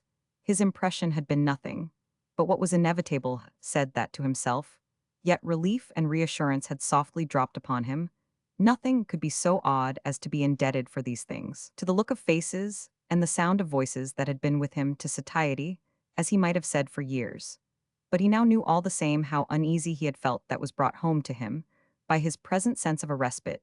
It had come moreover in the flash of an eye, it had come in the smile with which Sarah, whom, at the window of her compartment, they had effusively greeted from the platform, rustled down to them, a moment later fresh and handsome from her cool June progress through the charming land. It was only a sign, but enough. She was going to be gracious and unelusive. She was going to play the larger game, which was still more apparent after she had emerged from Chad's arms in her direct greeting to the valued friend of her family. Strether was then as much as ever the valued friend of her family. It was something he could at all events go on with. And the manner of his response to it expressed even for himself how little he had enjoyed the prospect of ceasing to figure in that likeness. He had always seen Sarah gracious, had in fact rarely seen her shy or dry, her marked thin-lipped smile intense without brightness, and as prompt to act as the scrape of a sapphire, the protrusion of her rather remarkably long chin, which in her case represented invitation and urbanity, and not as in most others pugnacity and defiance, the penetration of her voice to a distance, the general encouragement and approval of her manner, were all elements with which intercourse had made him familiar, but which he noted today almost as if she had been a new acquaintance. This first glimpse of her had given a brief but vivid accent to her resemblance to her mother. He could have taken her for Mrs. Newsome, while she met his eyes as the train rolled into the station. It was an impression that quickly dropped. Mrs. Newsome was much handsomer, and while Sarah inclined to the massive, her mother had at an age still the girdle of a maid. Also the latter's chin was rather short than long, and her smile, by good fortune, much more, oh, ever so much more mercifully vague. Strether had seen Mrs. Newsome reserved. He had literally heard her silent, though he had never known her unpleasant. It was the case with Mrs. Pocock, that he had known her unpleasant, even though he had never known her not affable. She had forms of affability that were in a high degree assertive. Nothing, for instance, had ever been more striking than that she was affable to Jim. What had told in any case at the window of the train was her high clear forehead, that forehead which her friends, for some reason, always thought of as a brow. The long reach of her eyesight came out at this juncture in such a manner as to remind him, oddly enough also, of that of Waymarsh's. and the unusual. Gloss of her dark hair dressed and hatted after her mother's refined example, with such an avoidance of extremes that it was always spoken of at Woollet as their own. Though this analogy dropped as soon as she was on the platform, it had lasted long enough to make him feel all the advantage, as it were, of his relief. The woman at home, the woman to whom he was attached, was before him just long enough to give him again the measure of the wretchedness. In fact, really of the shame of their having to recognize the formation between them of a split. He had taken this measure in solitude and meditation. But the catastrophe, as Sarah steamed up looked for its seconds unprecedentedly dreadfuler, proved more exactly altogether unthinkable, so that his finding something free and familiar to respond to brought with it an instant renewal of his loyalty. He had suddenly sounded the whole depth, had gasped at what he might have lost. Well, he could now for the quarter of an hour of their detention hover about the travelers, as soothingly as if their direct message to him was that he had lost nothing. He was going to have Sarah write to her mother that night that he was in any way altered or strange. There had been times enough for a month when it had seemed to him that he was strange, that he was altered in every way, but that was a matter for himself. He knew at least whose business it was not. It was not. At all events, such a circumstance as Sarah's own unaided lights would help her to, even if she had come out to flash those lights more than yet appeared, she wouldn't make much headway against mere pleasantness. He counted on being able to be merely pleasant to the end. And if only from incapacity, moreover to formulate anything different he couldn't even formulate to himself, his being changed, and queer it had taken place. The process somewhere deep down Maria Gostri had caught glimpses of it, but how was he to fish it up even if he desired for Mrs. Pocock? This was then the spirit in which he hovered, and with the easier throb in it, much indebted furthermore to the impression of high and established adequacy, as a pretty girl promptly produced in him by Mamie. He had wondered vaguely, turning over many things in the fidget of his thoughts, if Mamie were as pretty as Woollet published her, as to which issue seeing her now again was to be so swept away by Woolet's opinion that this consequence really let loose for the imagination an avalanche of others. There were positively 5 minutes, in which the last word seemed of necessity to abide with a Woolet represented by a Mamie. This was the sort of truth the place itself would feel. It would send her forth in confidence. It would point to her with triumph. It would take its stand on her. With assurance it would be conscious of no requirements. She didn't meet of no question she couldn't answer. Well, it was right. Strether slipped smoothly enough into the cheerfulness of saying, granted that a community might be best represented by a young lady of 22. Mamie perfectly played the part, played it, as if she were used to it, and looked and spoke and dressed the character. He wondered if she mightn't, in the high light of Paris, a cool, full studiolite becoming yet treacherous show, as too conscious of these matters, but the next moment he felt satisfied that her consciousness was after all empty for its size, rather too simple than too mixed, and that the kind way with her would be not to take many things out of it, but to put as many as possible in. She was robust and conveniently tall, just a trifle too bloodlessly fair perhaps, but with a pleasant public familiar radiance that affirmed her vitality. She might have been receiving for Woolet wherever she found herself. And there was something in her manner, her tone, her motion, her pretty blue eyes, her pretty perfect teeth, and her very small, too small nose, that immediately placed her to the fancy between the windows of a hot, bright room, in which voices were high up at that end to which people were brought to be presented. They were there to congratulate these images, and Strether's renewed vision on this hint completed the idea. What Mamie was like was the happy bride, the bride after the church. And just before going away, she wasn't the mere maiden, and yet was only as much married as that quantity came to. She was in the brilliant, acclaimed, festal stage. Well might it last her long. Strether rejoiced in these things for Chad, who was all genial attention to the needs of his friends, besides having arranged that his servant should reinforce him. The ladies were certainly pleasant to see, and Mamie would be at any time, and anywhere pleasant to exhibit. She would look extraordinarily like his young wife of a honeymoon, should he go about with her, but that was his own affair, or perhaps it was hers. It was at any rate something she couldn't help. Strether remembered how he had seen him come up with Jean de Vionnet in Gloriani's garden, and the fancy he had had about that fancy, obscured now, thickly overlaid with others. The recollection was during these minutes his only note of trouble. He had often, in spite of himself, wondered if Chad, but too probably, were not with Jean the object of a still and shaded flame. It was on the cards that the child might be tremulously in love. And this conviction now flickered up, not a bit the less for his disliking to think of it, for its being in a complicated situation. A complication the more, and for something indescribable in Mamie, something at all events, straightway lent her by his own mind. Something that gave her value, gave her intensity and purpose, as the symbol of an opposition, little Jean wasn't really at all in question how. Could she bay it from the moment? Miss Pocock had shaken her skirts on the platform, touched up the immense bows of her hat, and settled properly over her shoulder the strap of her Moricongilt traveling satchel. From that moment, little Jean was opposed. It was in the cab with Jim that impressions really crowded on Strether, giving him the strangest sense of length of absence from people, among whom he had lived for years. Having them thus come out to him was as if he had returned to find them. And the droll promptitude of Jim's mental reaction, through his own initiation, far back into the past, whoever might or might be suited by what was going on among them, Jim, for one, would certainly be his instant recognition. Frank and whimsical off. What the affair was for him gave Strether a glow of pleasure. I say, you know, this is about my shape. And if it hadn't been for you so, he broke out as the charming streets met his healthy appetite, and he wound up after an expressive nudge with a clap of his companion's knee, and an "oh you are doing it" that was charged with rich meaning. Strether felt in it the intention of homage, but with a curiosity otherwise occupied postponed. Taking it up, what he was asking himself for the time was how Sarah Pocock, in the opportunity already given her, had judged her brother from, whom he himself, as they finally at the station, separated for their different conveyances, had had a look into which he could read more than one message. However, Sarah was judging her brother Chad's conclusion about his sister, and about her husband and her husband's sister, was at the least on the way not to fail of confidence. Strether felt the confidence, and that as the look between them was an exchange, what he himself gave back was relatively vague.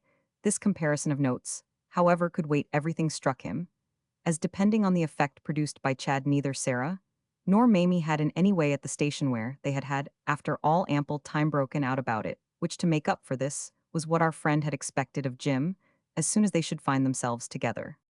It was queer to him that he had that noiseless brush with Chad, an ironic intelligence with this youth on the subject of his relatives, an intelligence carried on under their nose, and as might be said at their expense. As such a matter marked again for him strongly the number of stages he had come, albeit that if the number seemed great, the time taken for the final one was but the turn of a hand. He had before this had many moments of wondering if he himself weren't perhaps changed, even as Chad was changed, only what in Chad was conspicuous improvement. Well, he had no name ready for the working in his own organism of his own more timid dose. He should have to see first what this action would amount to, and, for his occult passage with the young man, after all the directness of it, had no greater oddity than the fact that the young man's way with the three travelers should have been so happy a manifestation. Strether liked him for it on the spot, as he hadn't yet liked him. It affected him while it lasted, as he might have been affected by some light, pleasant, perfect work of art, to that degree that he wondered if they were really worthy of it, took it in, and did it justice to that degree that it would have been scarce a miracle if there, in the luggage room, while they waited for their things, Sarah had pulled his sleeve and drawn him aside. "You're right. We haven't quite known what you mean, Mother and I. But now we see Chad's magnificent. What can one want more if this is the kind of thing on which they might, as it were, have embraced and begun to work together?" Ah, how much as it was for all her bridling brightness, which was merely general, and noticed nothing. Would they work together? Strether knew he was unreasonable. He set it down to his being nervous. People couldn't notice everything and speak of everything in a quarter of an hour, possibly, no doubt. Also, he made too much of Chad's display, yet nonetheless, when at the end of 5 minutes in the cab Jim Pocock had said nothing, either hadn't said that is what Strether wanted, though he had said much else, it all suddenly bounced back to their being either stupid or willful. It was more probably on the whole the former, so that would be the drawback of the bridling brightness. Yes, they would bridle and be bright, they would make the best of what was before them. But their observation would fail, it would be beyond them, they simply wouldn't understand. Of what use would it be then, that they had come if they weren't to be intelligent up to that point? Unless indeed he himself were utterly deluded and extravagant. Was he on this question of Chad's improvement fantastic and away from the truth? Did he live in a false world, a world that had grown simply to suit him? And was his present slight irritation in the face now of Jim's silence in particular, but the alarm of the vain thing menaced by the touch of the real? Was this contribution of the real possibly the mission of the pocket shed? They come to make the work of observation, as he had practiced observation, crack and crumble, and to reduce Chad to the plain terms in which honest minds could deal with him?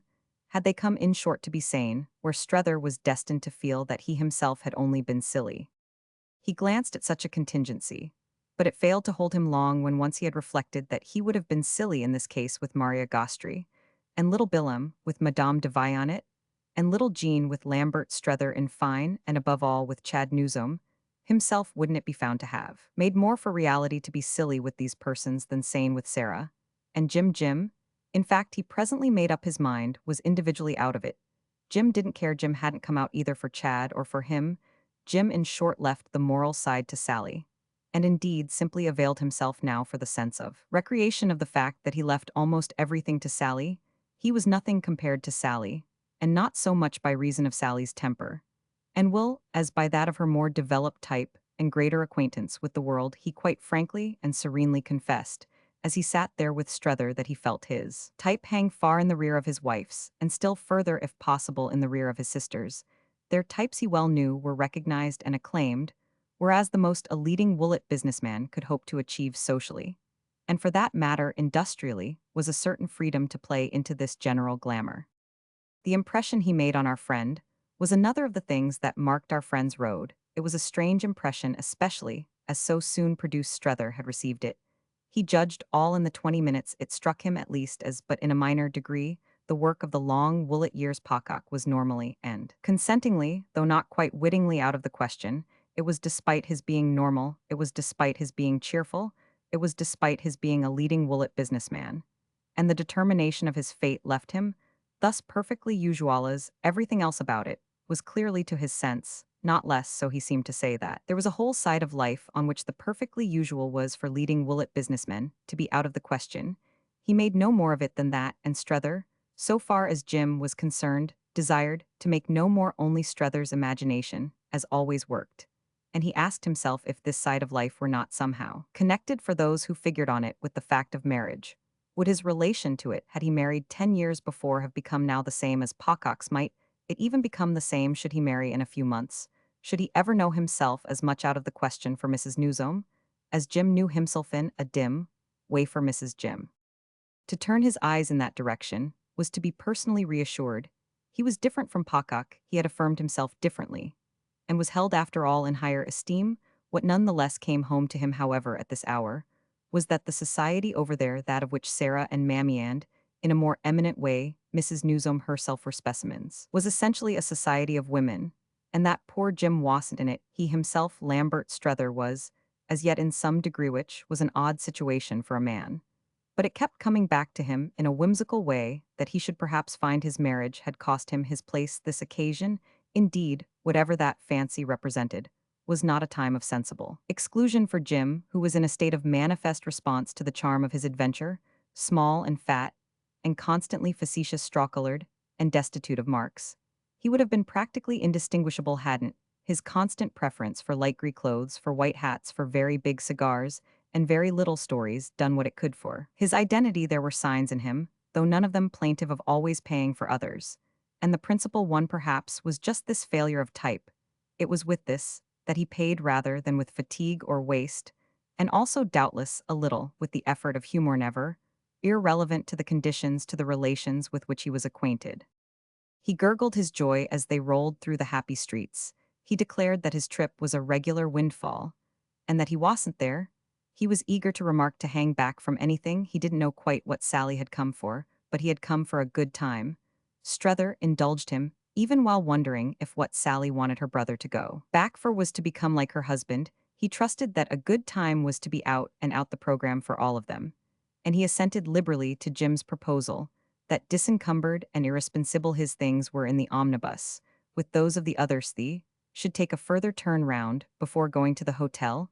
It wasn't for him to tackle. Chad, it was Sally's job, and as it would be like her, he felt to open fire on the spot. It wouldn't be amiss of them to hold off and give her time. Strether, on his side, only asked to give her time, so he jogged with his companion along boulevards and avenues, trying to extract from meager material some forecast of his catastrophe. He was quick enough to see that Jim Pocock declined judgment, had hovered quite round the outer edge of discussion and anxiety, leaving all analysis of their question to the ladies alone, and now only feeling his way towards some small droll cynicism.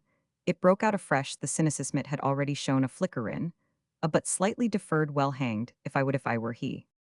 You mean you wouldn't, in Chad's place, give up this to go back and boss the advertising? Poor Jim, with his arms folded and his little legs out in the open fiacre, drank in the sparkling Paris noon, and carried his eyes from one side of their vista to the other. Why, I want to come right out and live here myself. And I want to live while I am here too. I feel with Yao you've been grand old man. And I've twigged that. It ain't right to worry Chad. I don't mean to persecute him. I couldn't in conscience it's thanks to you at any rate that I am here, and I am sure I am much obliged you're a lovely pair. There were things in this speech that Strether let pass for the time. Don't you then think it important the advertising should be thoroughly taken in hand Chad? Will be so far as capacity is concerned. He went on the man to do it. Where did he get his capacity Jim asked over here.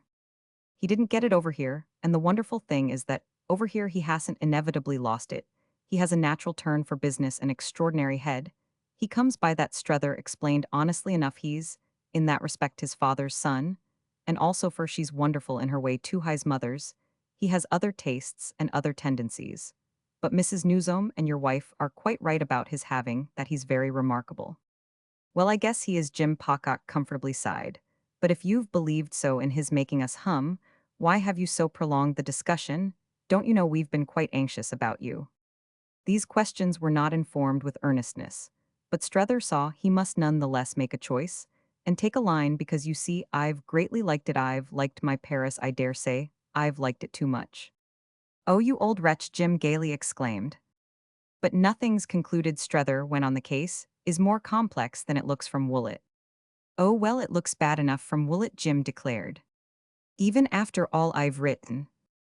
Jim bethought himself isn't it what you've written that has made Mrs. Newsome pack us off that at least and Chad's not turning up. Strether made a reflection of his own. I see that she should do something was no doubt inevitable, and your wife has therefore of course come out to act. Oh yes Jim Concorretto act but Sally comes out to act you know. He lucidly added every time she leaves the house, she never comes out. But she does act she's acting moreover now for her mother. And that fixes the scale. Then he wound up opening all his senses to it with a renewed embrace of pleasant Paris. We haven't all the same at Woolwich got anything like this. Strether continued to consider I am bound to say for you all that you strike me as having arrived in a very mild and reasonable frame of mind. You don't show your claws. I felt just now in Mrs. Pocock. No symptom of that she isn't fierce. He went on I am such a nervous idiot that I thought she might be. Oh don't you know her well enough Pocock asked to have noticed that she never gives herself away, any more than her mother ever does they ain't fierce either of 'em. They let you come quite close, they wear their fur the smooth side, out the warm side, and do you know what they are Jim pursued, as he looked about him giving the question as Strether felt, but half his care do you know what they are they're about as intense as they can live. Yes and Strether's concurrence had a positive precipitation, they're about as intense as they can live. They don't lash about and shake the cage, said Jim, who seemed pleased with his analogy. And it's at feeding time that they're quietest, but they always get there. They do indeed, they always get there, Strether replied with a laugh that justified his confession of nervousness. He disliked to be talking sincerely of Mrs. Newsome with Pocock. He could have talked insincerely, but there was something he wanted to know, a need created in him by her recent intermission, by his having given from the first so much as now more than ever appeared to him, and got so little it was as if a queer truth in his companions. Metaphor had rolled over him with a rush. She had been quiet at feeding time. She had fed, and Sarah had fed with her out of the big bowl of all his recent free communication, his vividness and pleasantness, his ingenuity, and even his eloquence, while the current of her response had steadily run thin. Jim, meanwhile, however it was true, slipped characteristically into shallowness from the moment he ceased to speak out of the experience of a husband. But of course Chad has now the advantage of being there before her. If he doesn't work that, for all it's worth, he sighed with contingent pity at his brother-in-law's possible want of resource. He has worked it on you pretty well, eh? And he asked the next moment if there were anything new at the Varieties, which he pronounced in the American manner. They talked about the Varieties, Strether confessing to a knowledge, which produced again on Pocock's part, a play of innuendo as vague as a nursery rhyme, yet as aggressive as an elbow in his side. And they finished their drive under the protection of easy themes. Strether waited to the end, but still in vain for any show that Jim had seen Chad as different, and he could scarce have explained the discouragement he drew from the absence of this testimony. It was what he had taken his own stand on so far as he had taken a stand. And if they were all only going to see nothing, he had only wasted his time. He gave his friend till the very last moment, till they had come into sight of the hotel, and when poor Pocock only continued cheerful and envious and funny, he fairly grew to dislike him, to feel him extravagantly common. if they were all going to see nothing Strether knew, as this came back to him, that he was also letting Pocock represent for him what Mrs. Newsome wouldn't see.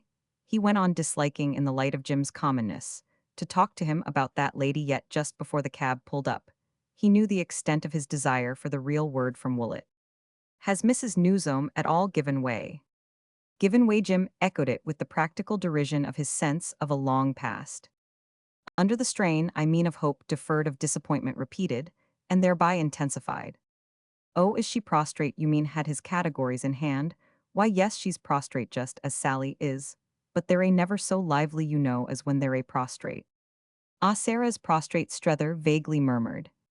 It's when they're a prostrate that they most sit up. And Mrs. Newsome's sitting up. All night, my boy, for you, and Jim fetched him with a vulgar little guffaw, a thrust that gave relief to the picture. But he had got what he wanted. He felt on the spot that this was the real word from Woollett. So don't you go home, Jim added while he alighted.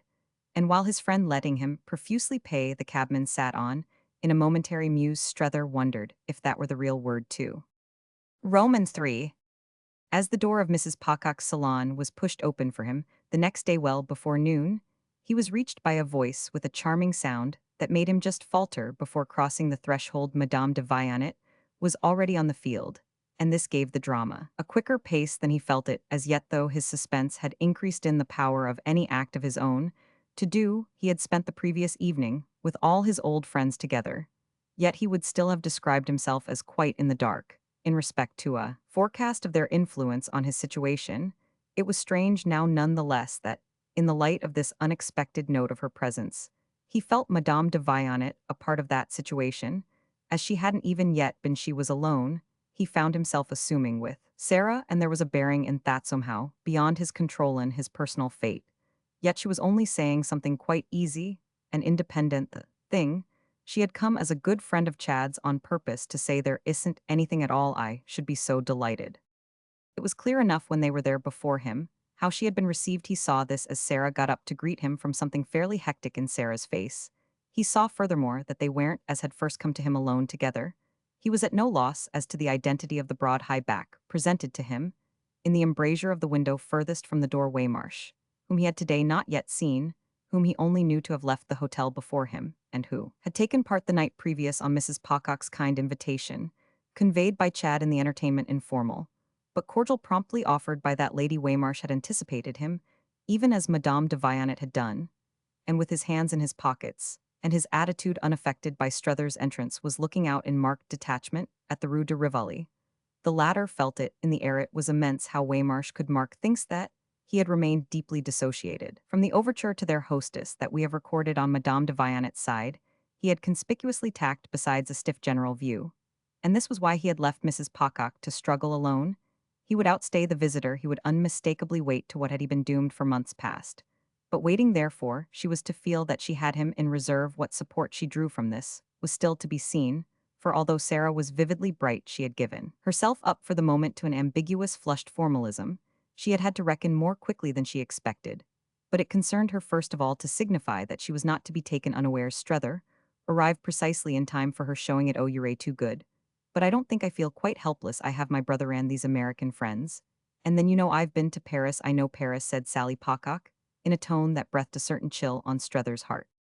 Ah, but a woman in this tiresome place, where everything's always changing. A woman of goodwill. Madame de Vionnet threw off can always help a woman, I am sure you know, but we know perhaps different things. She too visibly wished to make no mistake. But it was a fear of a different order, and more kept out of sight. She smiled in welcome at Strether. She greeted him more familiarly than Mrs. Pocock. She put out her hand to him without moving from her place, and it came to him in the course of a minute. And in the oddest way, that eyes positivelish was giving him over to ruin. She was all kindness and ease, but she couldn't help so giving him. She was exquisite, and her being just as she was poured for Sarah. Sudden rush of meaning into his own equivocations. How could she know how she was hurting him? She wanted to show as simple and humbling the degree compatible with operative charm. But it was just this that seemed to put him on her side. She struck him as dressed, as arranged, as prepared infinitely to conciliate with the very poetry of good taste. In her view of the conditions of her early call, she was ready to advise about dressmakers and shops. She held herself wholly at the disposition of Chad's family. Strether noticed her card on the table, her coronet, and her contessing the imagination was sharp in him of certain private adjustments in Sarah's mind. She had never, he was sure, sat with a comtesse before. And such was the specimen of that class. He had been keeping to play on her. She had crossed the sea, very particularly for a look at her. But he read in Madame de Vionet's own eyes that this curiosity hadn't been so successfully met as that she herself wouldn't now have more than ever need of him. She looked much as she had looked to him that morning. At Notre Dame he noted, in fact, the suggestive sameness of her discreet and delicate dress.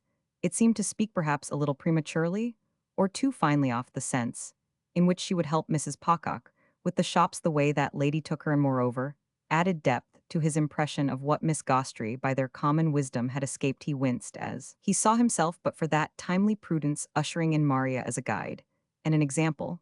There was however a touch of relief for him in his glimpse. So far as he had got it of Sarah's line, she knew Paris. Madame de Vionnet had for that matter lightly taken this up. Ah, then you've a turn for that, an affinity that belongs to your family. Your brother, though his long experience makes a difference, I admit, has become one of us in a marvelous way.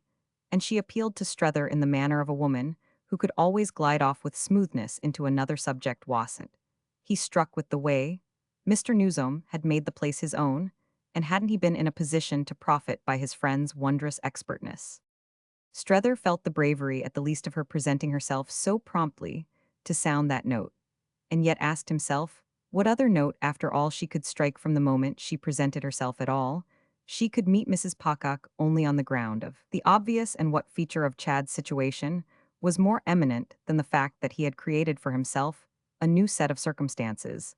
Unless she hid herself altogether, she could show, but as one of these, an illustration of his domiciled, and indeed of his confirmed condition, and the consciousness of all this in her charming eyes was so clear and fine that as she thus publicly drew him into her boat, she produced in him such a silent agitation as he was not to fail afterwards to denounce as pusillanimous. Ah, don't be so charming to Meffer, it makes us intimate, and after all, what is between us when I've been so tremendously on my guard, and have seen you but half a dozen times? He recognized once more the perverse law that so inveterately governed his poor personal aspects. It would be exactly like the way things always turned out for him, that he should affect Mrs. Pocock, and Waymarsh as launched in a relation in which he had really never been launched at all. They were at this very moment could only be tributing to him the full license of it, and all by the operation of her own tone with him, whereas his sole license had been to cling with intensity to the brink, not to dip so much as a toe into the flood. But the flicker of his fear on this occasion was not, as may be, added to repeat itself. It sprang up for its moment only to die down, and then go out forever to meet his fellow visitor's invocation, and with Sarah's brilliant eyes on him answer, was quite sufficiently to step into her boat during the rest of the time her visit lasted. He felt himself proceed to each of the proper offices successively for helping to keep the adventurous skiff afloat. It rocked beneath him, but he settled himself in his place. He took up an oar, and since he was to have the credit of pulling, pulled. That will make it all the pleasanter if it so happens that we do meet. Madame de Vionnet had further observed in reference to Mrs. Pocock's mention of her initiated state, and she had immediately added that after all her hostess couldn't be in need, with the good offices of Mr. Strether so close at hand. It's he, I gather, who has learnt to know his Paris, and to love it better than anyone ever before in so short a time, so that between him and your brother, when it comes to the point, how can you possibly want for good guidance? The great thing, Mr. Strether will show you, she smiled, is just to let one's self go. Oh, I've not let myself go very far, Strether answered, feeling quite as if he had been called upon to hint to Mrs. Pocock how Parisians could talk. I'm only afraid of showing I haven't let myself go far enough. I've taken a good deal of time, but I must quite have had the air of not budging from one spot. He looked at Sarah in a manner that he thought she might take as engaging, and he made under Madame de Vionet's protection, as it were his first personal point, what has really happened has been that all the while I've done what I came out for. Yet it only at first gave Madame de Vionnet a chance immediately to take him up. You've renewed acquaintance with your friend, you've learnt to know him again. She spoke with such cheerful helpfulness that they might in a common cause have been calling together, and pledged to mutual aid. Waymarsh at this, as if he had been in question straightway, turned from the window. Oh yes, Countess has renewed acquaintance with me, and he has, I guess, learnt something about me, though I don't know how much he has liked it. It's for Strether himself to say whether he has felt it justifies his course. Oh, but you, said the Countess gaily, are not in the least what he came out for us. He really, Strether, And I hadn't you at all in my mind. I was thinking of Mr. Newsom, of whom we think so much. And with whom precisely? Mrs. Pocock has given herself the opportunity to take up threads. What a pleasure for you both, Madame de Vionnet, with her eyes on Sarah, bravely continued. Mrs. Pocock met her handsomely, but Strether quickly saw she meant to accept no version of her movements or plans from any other lips. She required no patronage and no support which were but other names for a false position. She would show in her own way what she chose to show, and this she expressed with a dry glitter that recalled to him a fine woolet winter morning. I've never wanted for opportunities to see my brother. We've many things to think of at home and great responsibilities and occupations, and our home's not an impossible place. We've plenty of reasons, Sarah continued a little piercingly, for everything we don't. In short, she wouldn't give herself the least little scrap away. But she added as one who was always bland, and who could afford a concession, I've come because we do come. Ah, then, fortunately, Madame de Vionnet breathed it to the air. 5 minutes later, they were on their feet for her to take leave, standing together, in an affability that had succeeded in surviving a further exchange of remarks, only with the emphasized appearance on Waymarsh's part of a tendency to revert in a ruminating manner, and as with an instinctive or a precautionary lightening of his tread, to an open window and his point of vantage, the glazed and gilded room, all red damask ormolu mirrors clocks, looked south, and the shutters were bowed upon the summer morning. But the Tuileries garden, and what was beyond it over which the whole place hung, were things visible through gaps, so that the far-spreading presence of Paris came up in coolness, dimness, and invitation, in the twinkle of gilt-tipped palings, the crunch of gravel, the click of hoofs, the crack of whips, things that suggested some parade of the circus.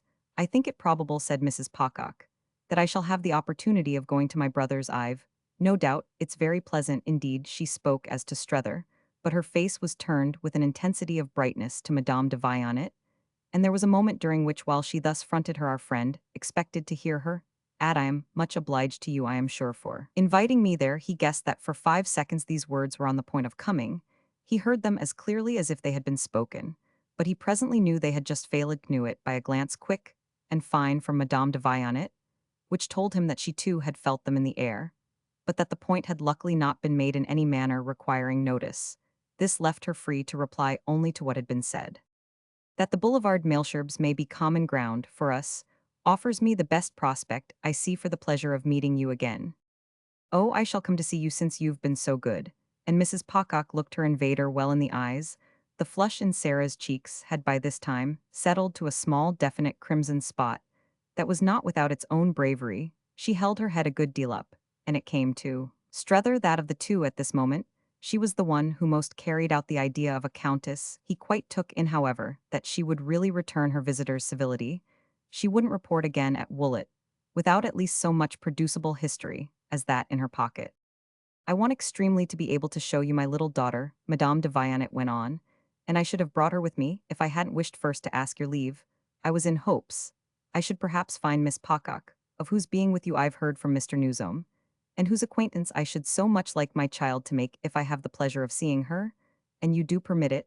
I shall venture to ask her to be kind to Jean. Mr. Strether will tell Yaush beautifully kept it up that my poor girl is gentle and good, and rather lonely. They've made friends, he and she, ever so happily, and he doesn't, I believe, think ill of her. As for Jean herself, he has had the same success with her that I know he has had here wherever he has turned. She seemed to ask him for permission to say these things, or seemed rather to take it softly and happily with the ease of intimacy for granted.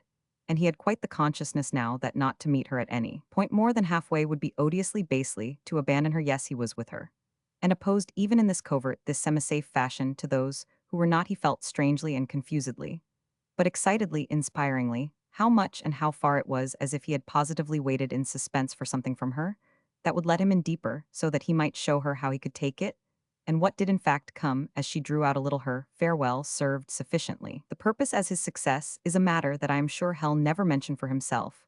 I feel you see the less scruple, which it's very good of me to say, you know, by the way, she added, as she addressed herself to him, considering how little direct advantage I've gained from your triumphs with me.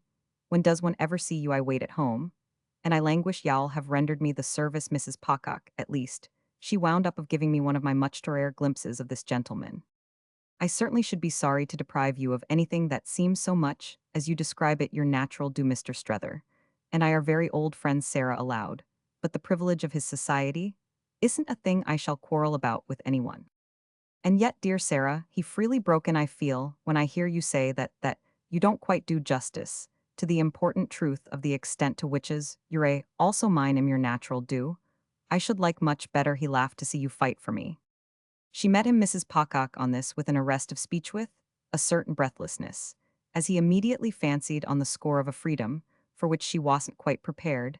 It had flared up for all the harm he had intended by it because, confoundedly, he didn't want any more to be afraid about her than he wanted to be afraid about Madame de Vionnet. He had never naturally called her anything but Sarah at home, and though he had perhaps never quite so markedly invoked her as his dear, that was somehow partly because no occasion had hitherto laid so effective a trap for it.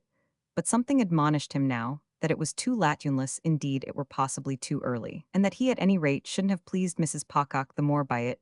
Well, Mr. Strether, she murmured with vagueness, yet with sharpness, while her crimson spot burned a trifle brighter. And he was aware that this must be for the present the limit of her response. Madame de Vionnet had already, however, come to his aid, and Waymarsh, as if for further participation, moved again back to them. It was true that the aid rendered by Madame de Vionnet was questionable. It was a sign that, for all one might confess to with her, and for all she might complain of not enjoying, she could still insidiously show how much of the material of conversation had accumulated between them. The real truth is, you know, that you sacrifice one without mercy to dear old Maria. She leaves no room in your life for anybody else. Do you know, she inquired of Mrs. Pocock about dear old Maria. The worst is that Miss Gostry is really a wonderful woman. Oh yes, indeed, Strether answered for her. Mrs. Pocock knows about Miss Gostry. Your mother, Sarah, must have told you about her. Your mother knows everything, he sturdily pursued. And I cordially admit, he added with his conscious gaiety of courage, that she's as wonderful a woman as you like. Ah, it isn't I who like, dear Mr. Strether, anything to do with the matter, Sarah Pocock promptly protested. And I am by no means sure I have from my mother, or from anyone else, a notion of whom you're talking about. Well, he won't let you see her, you know, Madame de Vionnet sympathetically threw in. He never lets me old friends, as we are, I mean, as I am, with Maria. He reserves her for his best hours, keeps her consummately to himself, only gives us others the crumbs of the feast. Well, Countess Ive had some of the crumbs, Waymarsh observed with weight, and covering her with his large look, which led her to break in before he could go on. Comment donc, he shares her with you, she exclaimed in droll stupefaction. Take care.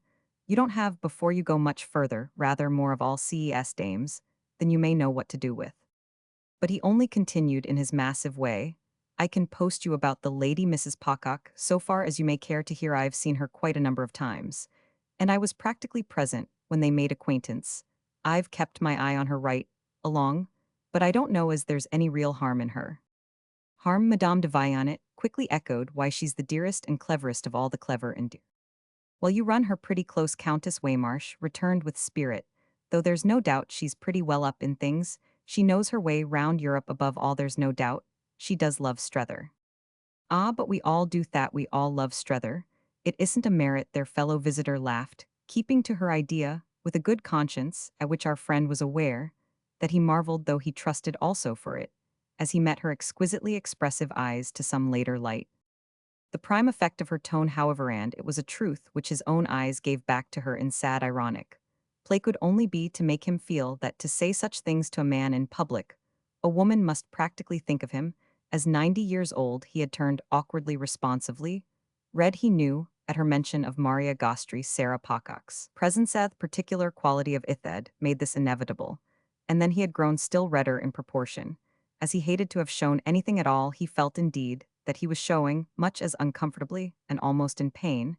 He offered up his redness to Waymarsh, who strangely enough seemed now to be looking at him with a certain explanatory yearning, something deep, something built on their old relation past in this complexity between them.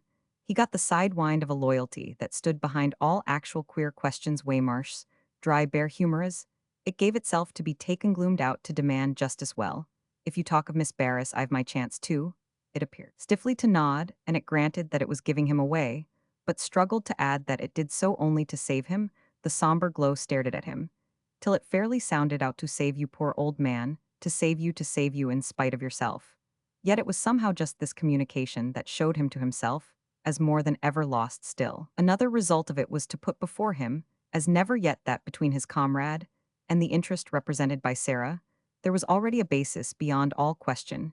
Now, yes, Waymarsh had been in a cult relation with Mrs. Newsom out it all came in the very effort of his face. Yes, you're feeling my hand as good as proclaimed it, but only because this, at least I shall have got out of the damned old world, that I shall have picked up the pieces, into which it has caused you to crumble. It was as if, in short, after an instant Strether had not only had it from him, but had recognized that so far as this went, the instant had cleared the air our friend understood and approved. He had the sense that they wouldn't otherwise speak of it, this would be all, and it would mark in himself a kind of intelligent generosity.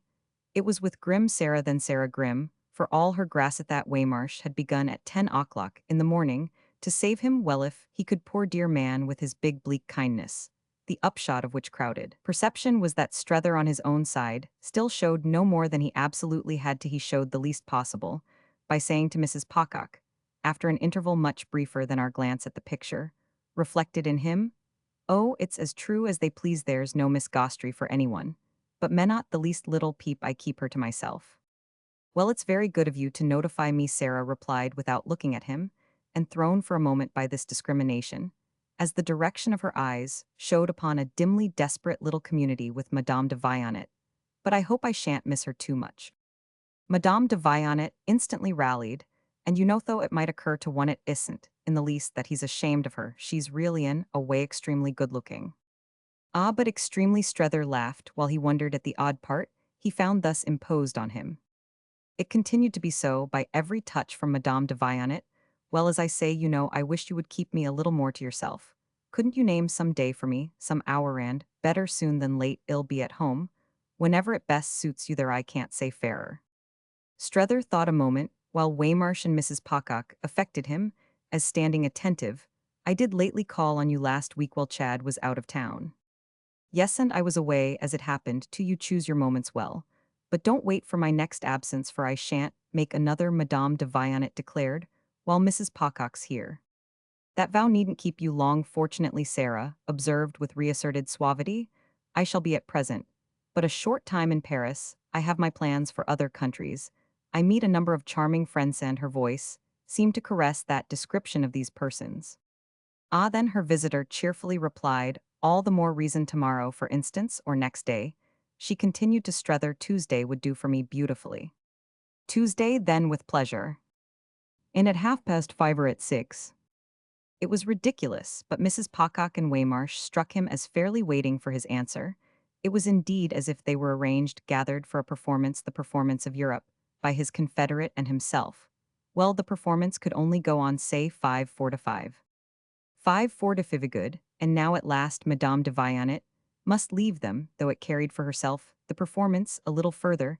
"I did hope so much also to see Miss Pocock, mayn't I still?" Sarah hesitated, but she rose. "Equal shall return your visit with me. She's at present out with Mr. Pocock and my brother. I see, of course, Mr. Newsom has everything to show them. He has told me so much about her.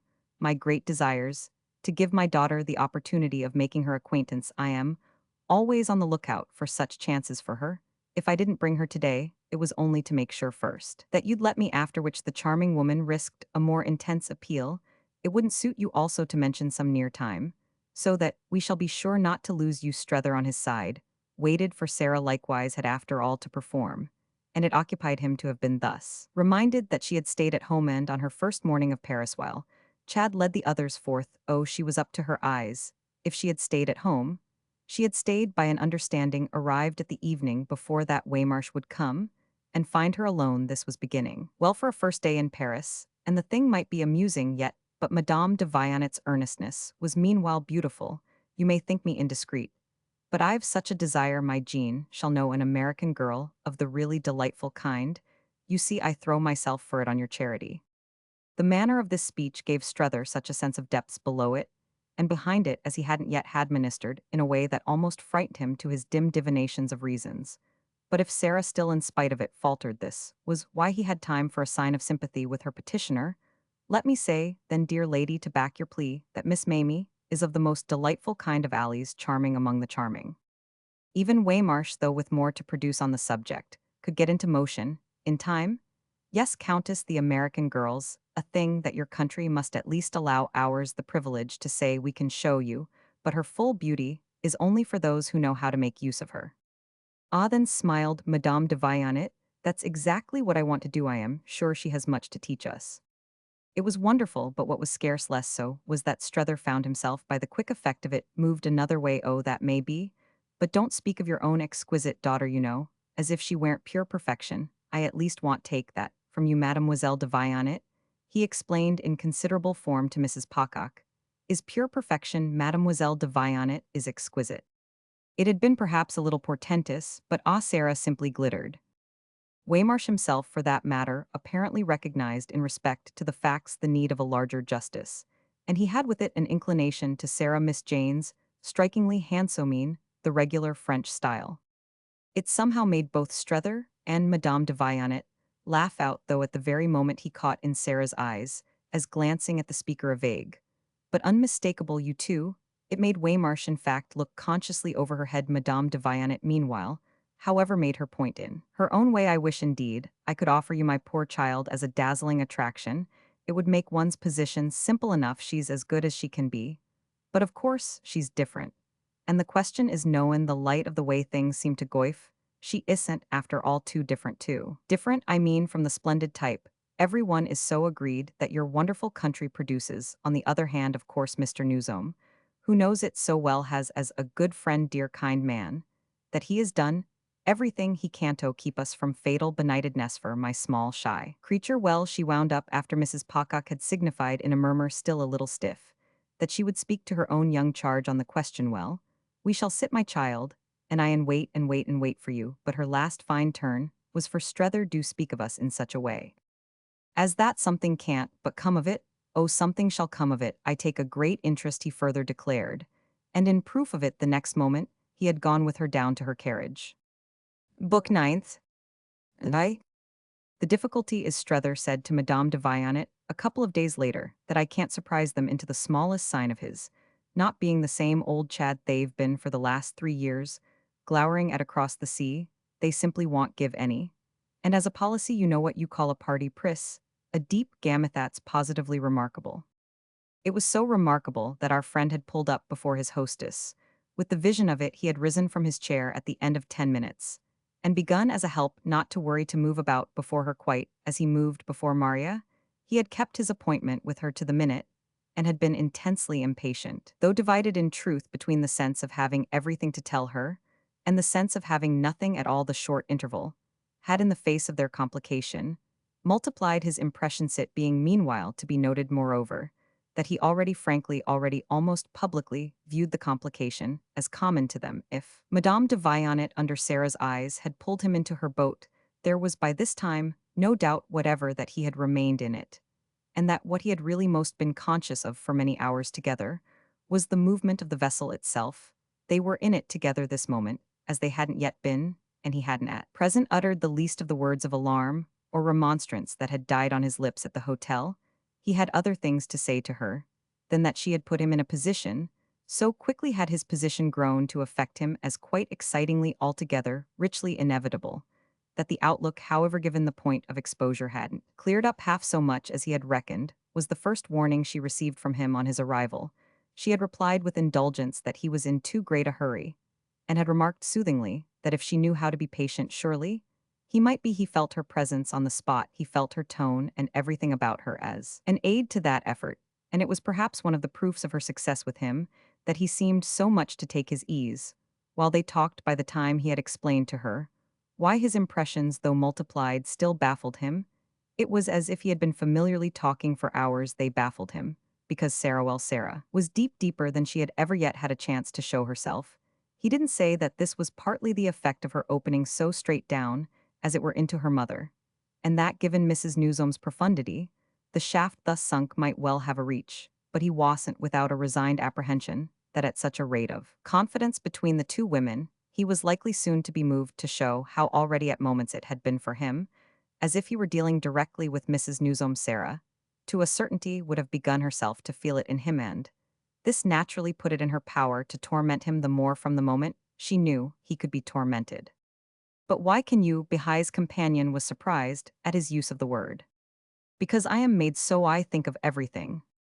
Ah, one must never do that. She smiled. One Must think of as few things as possible. Then he answered one must pick them out right. But all I mean is for I express myself with violence at that she's in a position to watch me, there's an element of suspense for me. And she can see me wriggle, but my wriggling doesn't matter, he pursued, I can bear it, besides, I shall wriggle out. The picture, at any rate, stirred in her an appreciation that he felt to be sincere. I don't see how a man can be kinder to a woman than you are to me. Well, kind was what he wanted to be, yet, even while her charming eyes rested on him with the truth of this, he none the less had his humor of honesty. When I say suspense, I mean, he laughed, suspense about my own case, too. Oh, yes, about your own case, too. It diminished his magnanimity, but she only looked at him the more tenderly. Not, however, he went on, that I want to talk to you about, that it's my own little affair. And I mentioned it simply as part of Mrs. Pocock's advantage. No, no, though there was a queer present temptation in it. And his suspense was so real that to fidget was a relief. He wouldn't talk to her about Mrs. Newsome, wouldn't work off on her the anxiety produced in him by Sarah's calculated omissions of reference. The effect she produced of representing her mother had been produced, and that was just the uncanny part of it without her. Having so much as mentioned that lady, she had brought no message, had alluded to no question, had only answered his inquiries with hopeless limited propriety. She had invented a way of meeting themas if he had been a polite, perfunctory, poor relation of distant degree that made them almost ridiculous in him. He couldn't, moreover, on his own side, ask much without appearing to publish how he had lately lacked news, a circumstance of which it was Sarah's profound policy not to betray a suspicion.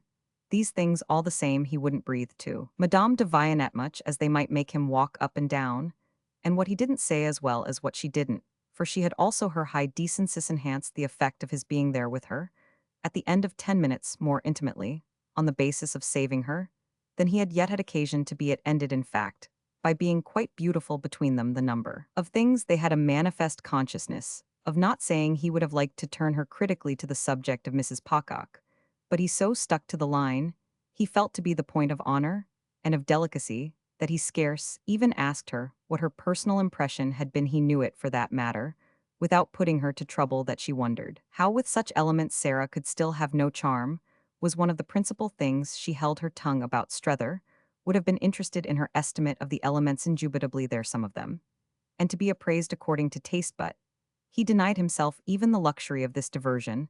The way Madame de Vionnet affected him today was in itself a kind of demonstration of the happy employment of gifts. How could a woman think Sarah had charm, who struck one as having arrived at it herself, by such different roads? On the other hand, of course, Sarah wasn't obliged to have it. He felt as if somehow Madame de Vionnet was the great question. Meanwhile, was what Chad thought of his sister, which was naturally ushered in by that of Sarah's apprehension of Chad that they could talk of, and with a freedom purchased by their discretion in other senses. The difficulty, however, was that they were reduced as yet to conjecture. He had given them in the day or two as little of a lead as Sarah, and Madame de Vionnet mentioned that she hadn't seen him since his sister's arrival. And does that strike you as such an age? She met it in all honesty. Oh, I won't pretend I don't miss him. Sometimes I see him. Every day our friendships like that make what you will of it.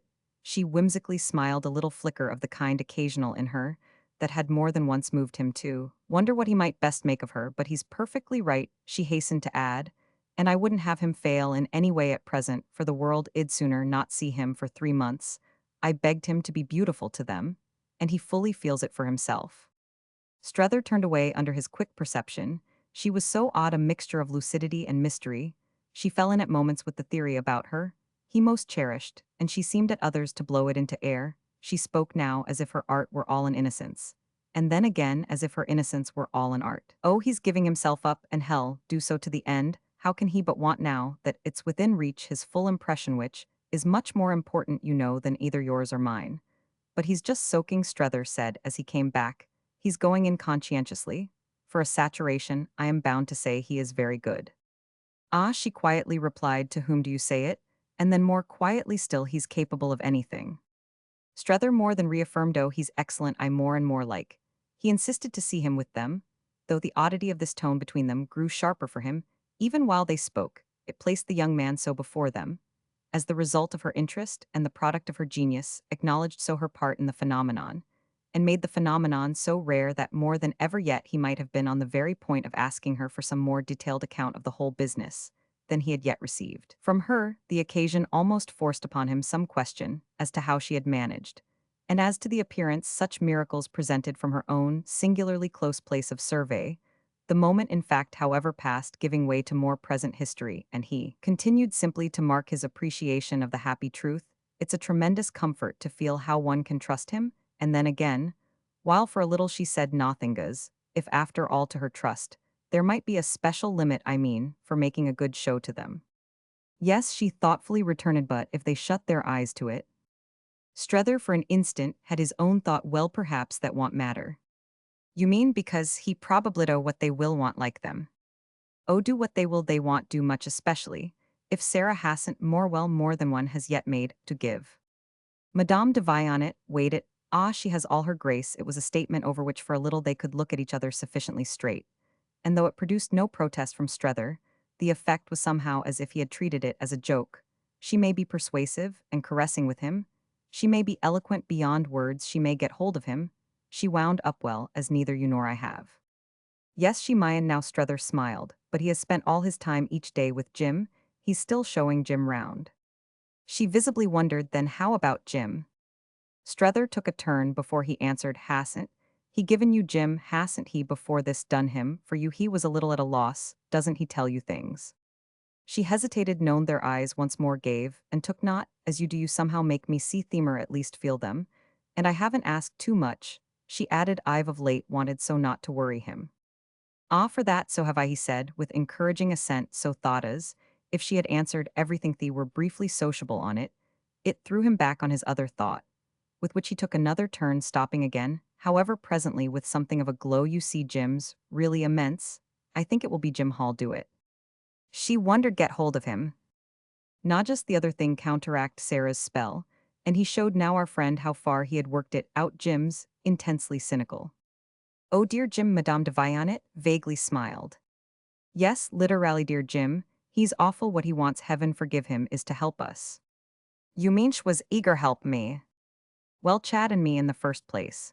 But he throws you in too, though without as yet seeing you much, only so far as he does see you. If you don't mind, he sees you as awful. Awful wanted it all.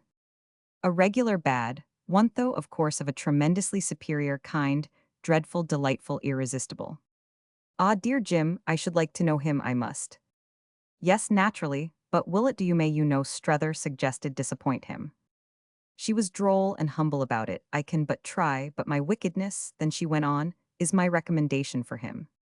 Your wickedness and the charms with which in such a degree as yours he associates it. He understands, you see, that Chad and I have above all wanted to have a good time, and his view is simple and sharp.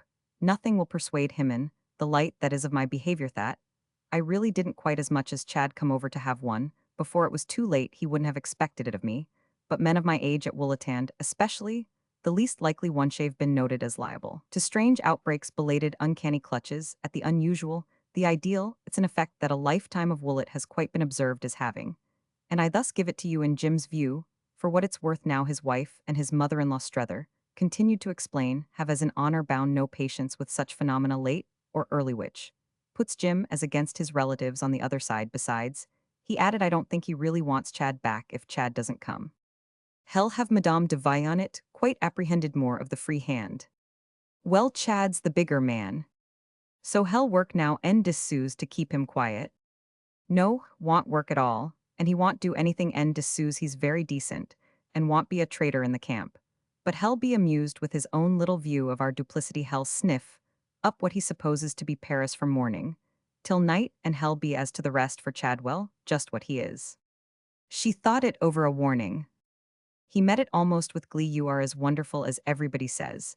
And then to explain all he meant, I drove him about for his first hour.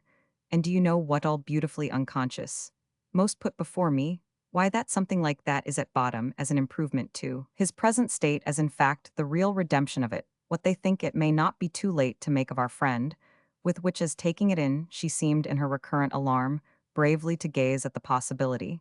He completed his statement, but it is too late thanks to you. It drew from her again one of her indefinite reflections, oh meafter all. He stood before her so exhilarated by his demonstration that he could fairly be jocular everything's comparative. You're a better than that. Yaush could but answer him better than anything, but she had another thought, will Mrs. Pocock come to me? Oh yes, shall do that, as soon that is, as my friend Waymarsh her friend, no leaves her leisure. She showed an interest, is he so much her friend as that? Why didn't you see it all at the hotel? Osh was amused all, is a good deal to say, I don't know I forget I lost myself in her. You were splendid Strether returned but, all isn't a good deal, to say it's only a little yet it's charming so far as it goes, she wants a man to herself. And hasn't she got you? Do you think she looked at me or, even at yours, if she had Strether easily dismissed that irony, every one you see must strike her, as having somebody you've got Chad and Chad has got you. I see sh made of it what she could, and you've got Maria. Well, he on his side accepted that I've got Maria, and Maria has got me so it goes. But Mr. Jim whom has he got?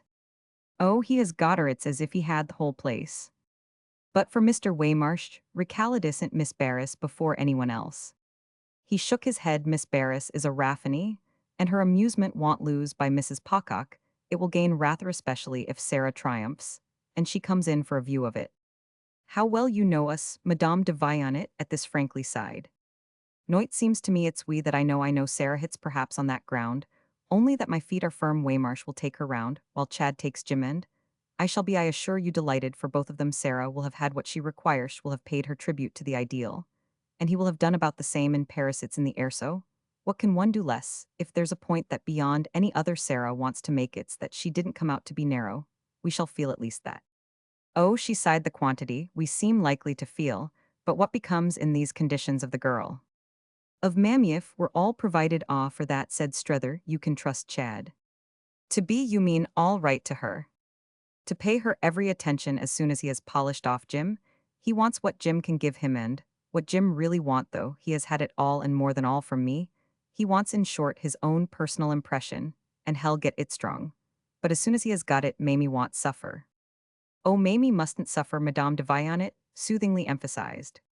But Strether could reassure her don't fear as soon as he has done with Jim, Jim will fall to me, and then you'll see. It was as if in a moment she saw already, yet she still waited then, is she really quite charming she asked. He had got up with his last words, and gathered in his hat and gloves, I don't know I am watching I am studying the case, as it were and I dare say, I shall be able to tell you. She wondered is it a case? Yes I think so at any rate I shall see. But haven't you known her before? Yes he smiled but somehow at home, she wasn't a case, she has become one since it was, as if he made it out for himself, she has become one here.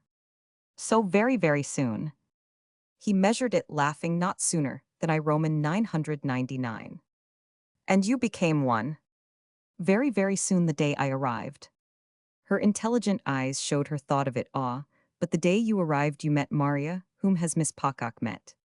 He paused again, but he brought it out hasn't she met Chad? Certainly but not for the first time he's an old friend, at which Strether had a slow, amused, significant headshake. That made her go on you mean? That, for her at least he's a new person that she sees him as different. She sees him as different. And how does she see him? Strether gave it up how can one tell how a deep little girl sees a deep young man? Is everyone so deep is she too? So it strikes me deeper than I thought but wait a little Between, us well make it out y'all judge for that matter yourself. Madame de Vionnet looked for the moment fairly bent on the chance, then she will come with her I mean Mamie with Mrs. Pocock. Certainly her curiosity, if nothing else will in any case work, that but leave it all to Chad. Ah wailed Madame de Vionnet turning away a little wearily, the things I leave to Chad. The tone of it made him look at her with a kindness that showed his vision of her suspense. But he fell back on his confidence, oh well trust him all the way he had indeed no sooner so spoken than the queer displacement of his point of view appeared again to come up for him in the very sound which drew from him a short laugh immediately checked, he became still more advisory, when they do come, give them plenty of Miss Jean, let Mamie see her well. She looked for a moment, as if she placed them face to face for Mamie to hate her. He had another of his corrective headshakes, Mamie won't trust them. She looked at him hard, and then as if it were what she must always come back to it's you I trust. But I was sincere, she said at the hotel. I do want my child. Well, Strether waited with deference, while she appeared to hesitate as to how to put it. Well, to do what she can for me. Strether for a little met her eyes on it, after which something that might have been unexpected to her came from him, poor little duck. Not more expected for himself, indeed, might well have been her echo of it, poor little duck. But she immensely wants herself, she said, to see our friend's cousin. Is that what she thinks her? It's what we call the young lady. He's thought again, then, with a laugh, well, your daughter will help you. And now at last, he took leave of her as he had been intending for 5 minutes. But she went part of the way with him, accompanying him out of the room, and into the next, and the next her noble old apartment, offered a succession of 3, the first 2 of which indeed on entering, smaller than the last, but each with its faded and formal air, enlarged the office of the antechamber, and enriched the sense of approach. Strether fancied them like them, and passing through them with her more slowly now, met a sharp renewal of his original impression. He stopped, he looked back. The whole thing made a vista which he found high melancholy and sweetful, once more of dim, historic shades of the faint, faraway cannon roar of the great empire. It was doubtless half the projection of his mind. But his mind was a thing that, among old waxed parquets, pale shades of pink and green pseudo-classic candelabra, he had always needfully to reckon with. They could easily make him irrelevant. The oddity, the originality, the poetry. Didn't know what to call Itoff Chad's connection, reaffirmed for him. Its romantic side. They ought to see this, they must. The Pococks looked about in deprecation. She seemed to see gaps he didn't. Mamie and Sarah, Mamie in particular. My shabby old place, but they're things. Oh, they're things. You were talking of what will do something for you. So that it strikes you, she broke in, that my poor place may she ruefully mused, that would be desperate. Do you know what I wish, he went on, I wish Mrs. Newsome herself could have a look. She stared, missing a little his logic. It would make a difference. Her tone was so earnest that, as he continued to look about, he laughed. It might. But you've told her, you tell me. All about you, yes, a wonderful story, but there's all the indescribable what one gets only on the spot. Thank you, she charmingly and sadly smiled. It's all about me here, he freely continued. Mrs. Newsome feels things. But she seemed doomed always to come back to doubt. No one feels so much as you, not anyone. So much the worse then, for everyone. It's very easy. They were by this time in the antechamber, still alone together, as she hadn't rung for a servant. The antechamber was high, and square grave, and suggestive too, a little cold and slippery, even in summer, and with a few old prints that were precious. Strether divined on the walls. He stood in the middle, slightly lingering, vaguely directing his glasses, while leaning against the doorpost of the room. She gently pressed her cheek to the side of the recess. You would have been a friend. It startled him a little. For the reason you say, you're not stupid, and then abruptly, as if bringing it out were somehow founded on that fact, were marrying Jean. It affected him on the spot as a move in a game, and he was even then not without the sense that that wasn't the way Jean should be married. But he quickly showed his interest, though as, quickly afterwards, struck him with an absurd confusion of mind. You and not Chad, of course it was the child's father who made the we, but to the child's father it would have cost him an effort to allude. Yet didn't it seem the next minute that Monsieur de Vionnet was, after all, not in question, since she had gone on to say that it was indeed to Chad she referred, and that he had been in the whole matter kindness itself. If I must tell you all, it is he himself who has put us in the way. I mean in the way of an opportunity that, so far as I can yet see, is all I could possibly have dreamed of, for all the trouble Monsieur de Vionnet will ever take. It was the first time she had spoken to him of her husband, and he couldn't have expressed how much more intimate with her. It suddenly made him feel it wasn't much in truth. There were other things in what she was saying that were far more, but it was as if while they stood there together, so easily in these cold chambers of the past, the single touch had shown the reach of her confidence. But our friend, she asked, hasn't then told you? He has told me nothing. Well, it has come with rather a rush all in a very few days, and hasn't, moreover, yet taken a form that permits an announcement. It's only for you, absolutely you alone, that I speak. I so want you to know the sense he had so often had since the first hour of his disembarkment of being further and further treated him again at this moment to another twinge. But in this wonderful way of her putting him in there continued to be something exquisitely remorseless. Monsieur de Vionnet will accept what he must accept. He has proposed half a dozen things, each one more impossible than the other. And he wouldn't have found this if he lives to 100. Chad found it, she continued with her lighted, faintly flushed her conscious confidential face in the quietest way in the world, or rather it found him for everything finds him. I mean finds him right y'all think we do such things strangely but at my age she smiled one has to accept one's conditions.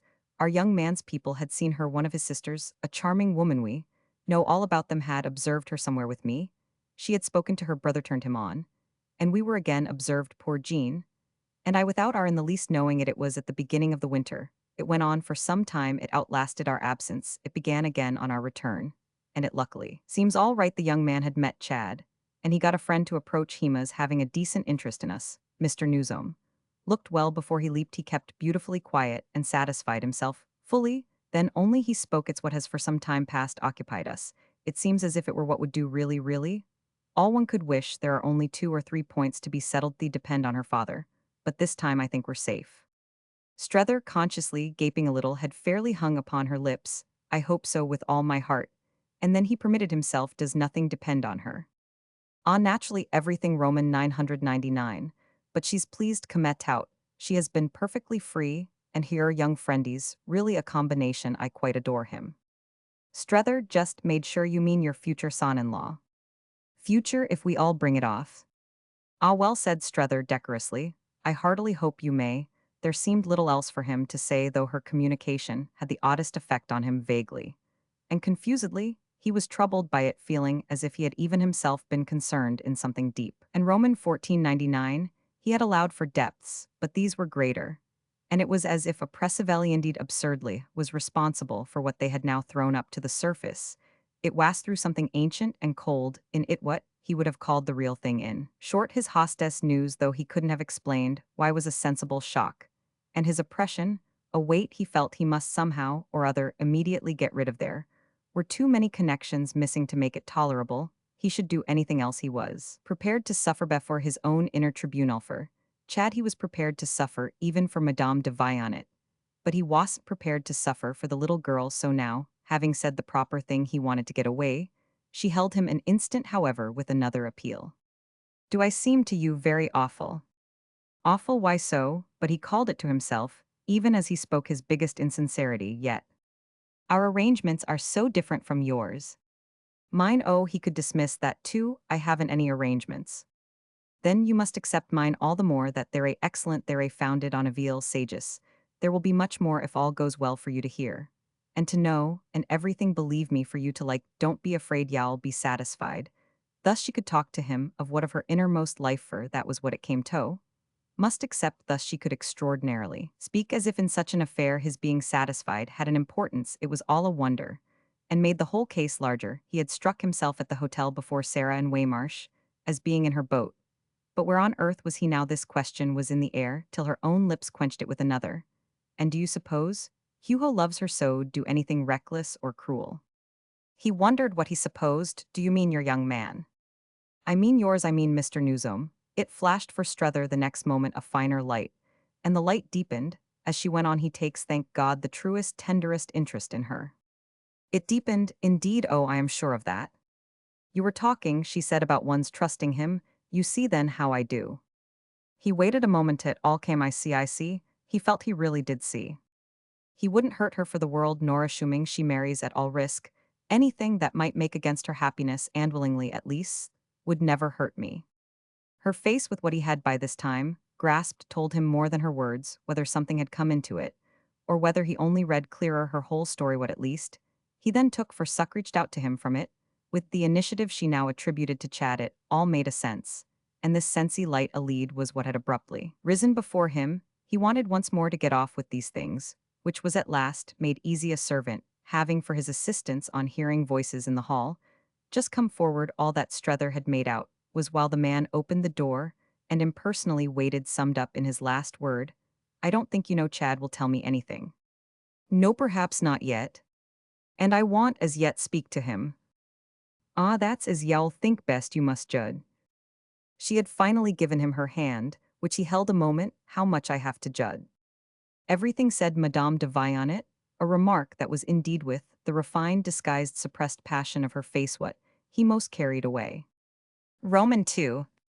So far as a direct approach was concerned, Sarah had neglected him for the week now about to end with a civil consistency of chill, that giving him a higher idea of her social resource threw him back on the general reflection that a woman could always be amazing. It indeed helped a little to console him, that he felt sure she had for the same period also left Chad's curiosity, hanging though on the other hand for his personal relief. Chad could at least go through the various motions and he made them extraordinarily numerous of, seeing she had a good time there, was't a motion on which in her presence poor Strether could so much as venture. And all he could do when he was out of it was to walk over for a talk with Maria. He walked over, of course, much less than usual. But he found a special compensation in a certain half-hour, during which toward the close of a crowded, empty, expensive day, his several companions seemed to him so disposed of, as to give his forms and usages a rest. He had been with them in the morning, and had nevertheless called on the Pococks in the afternoon, but their whole group he then found had dispersed after a fashion of which it would amuse Miss Gostry. To hear he was sorry again, gratefully sorry. She was so out of it who had really put him in, but she had fortunately always her appetite for news. The pure flame of the disinterested burned in her cave of treasures, as a lamp in a Byzantine vault. It was just now as happened that for so fine a sense as hers a near view would have begun to pay within 3 days precisely. The situation on which he was to report had shown signs of an equilibrium. The effect of his look in at the hotel was to confirm this appearance. If the equilibrium might only prevail, Sarah was out with Waymarsh, Mamie was out with Chad, and Jim was out alone later on. Indeed, he himself was booked to Jim, was to take him that evening to the varieties which Strether was careful to pronounce, as Jim pronounced them. Miss Gostry drank it. In what then tonight do the others do? Well, it has been arranged. Waymarsh takes Sarah to dine at Bignon's. She wondered, and what do they do after they can't come straight home? No, they can't come straight home, at least Sarah can't. It's their secret, but I think I've guessed it then as she waited the circus. It made her stare a moment longer, then laugh almost to extravagance. There's no one like you. Like meh, only wanted to understand. Like all of you together, like all of us, Willett Milrose. And their products were abysmal, but may we never be less so, Mr. Newsome? She continued. Meanwhile takes Miss Pocock. Precisely do the franchise to see what you took Waymarsh and me, to a familable. Ah, then may Mr. Chad enjoy it as I did, but she saw so much in things do, they spend their evenings, your young people like that alone together. Well, they're a young people, but they're a old friends. I see, and do they dine for a differentiate Brabants? Oh, where they dine is their secret too, but I've my idea that it will be very quietly at Chad's own place. Shall come to him there alone. They looked at each other a moment. He has known her from a child besides, said Strether with emphasis. Mamie's remarkable, she's splendid. She wondered, do you mean she expects to bring it off? Getting hold of him? No, I think not. She doesn't want him enough for, doesn't believe in her power, on which, as he said nothing, she continued, she finds she doesn't care for him. No, I think she finds she does, but that's what I mean by so describing her. It's, if she does that she's splendid, but well, see, he wound up where she comes out. You seem to show me sufficiently. Miss Gostry laughed. Where she goes in, but is her childhood's friend? She asked, permitting himself recklessly to flirt with her. Not that Chad's also splendid, they're a all splendid, he declared with a sudden strange sound of wistfulness and envy. They're a at least happy. Happy it appeared with their various difficulties to surprise her. Well, I seem to myself among them, the only one who isn't. She demurred. With your constant tribute to the ideal. He had a laugh at his tribute to the ideal, but he explained after a moment, his impression, I mean, they're a living, they're a rushing about. I've already had my rushing, I'm waiting. But aren't you, she asked by way of cheer, waiting with me? He looked at her in all kindness. Yes, if it weren't for that. And you help me to wait, she said. However, she went on, I've really something for you that will help you to wait, and which you shall have in a minute, only, there's something more I want from you first. I revel in Sarah. So do Roman one, if it weren't. He again amusedly sighed for that. Well, you owe more to women than any man I ever saw. We do seem to keep you going yet. Sarah, as I see her, must be great.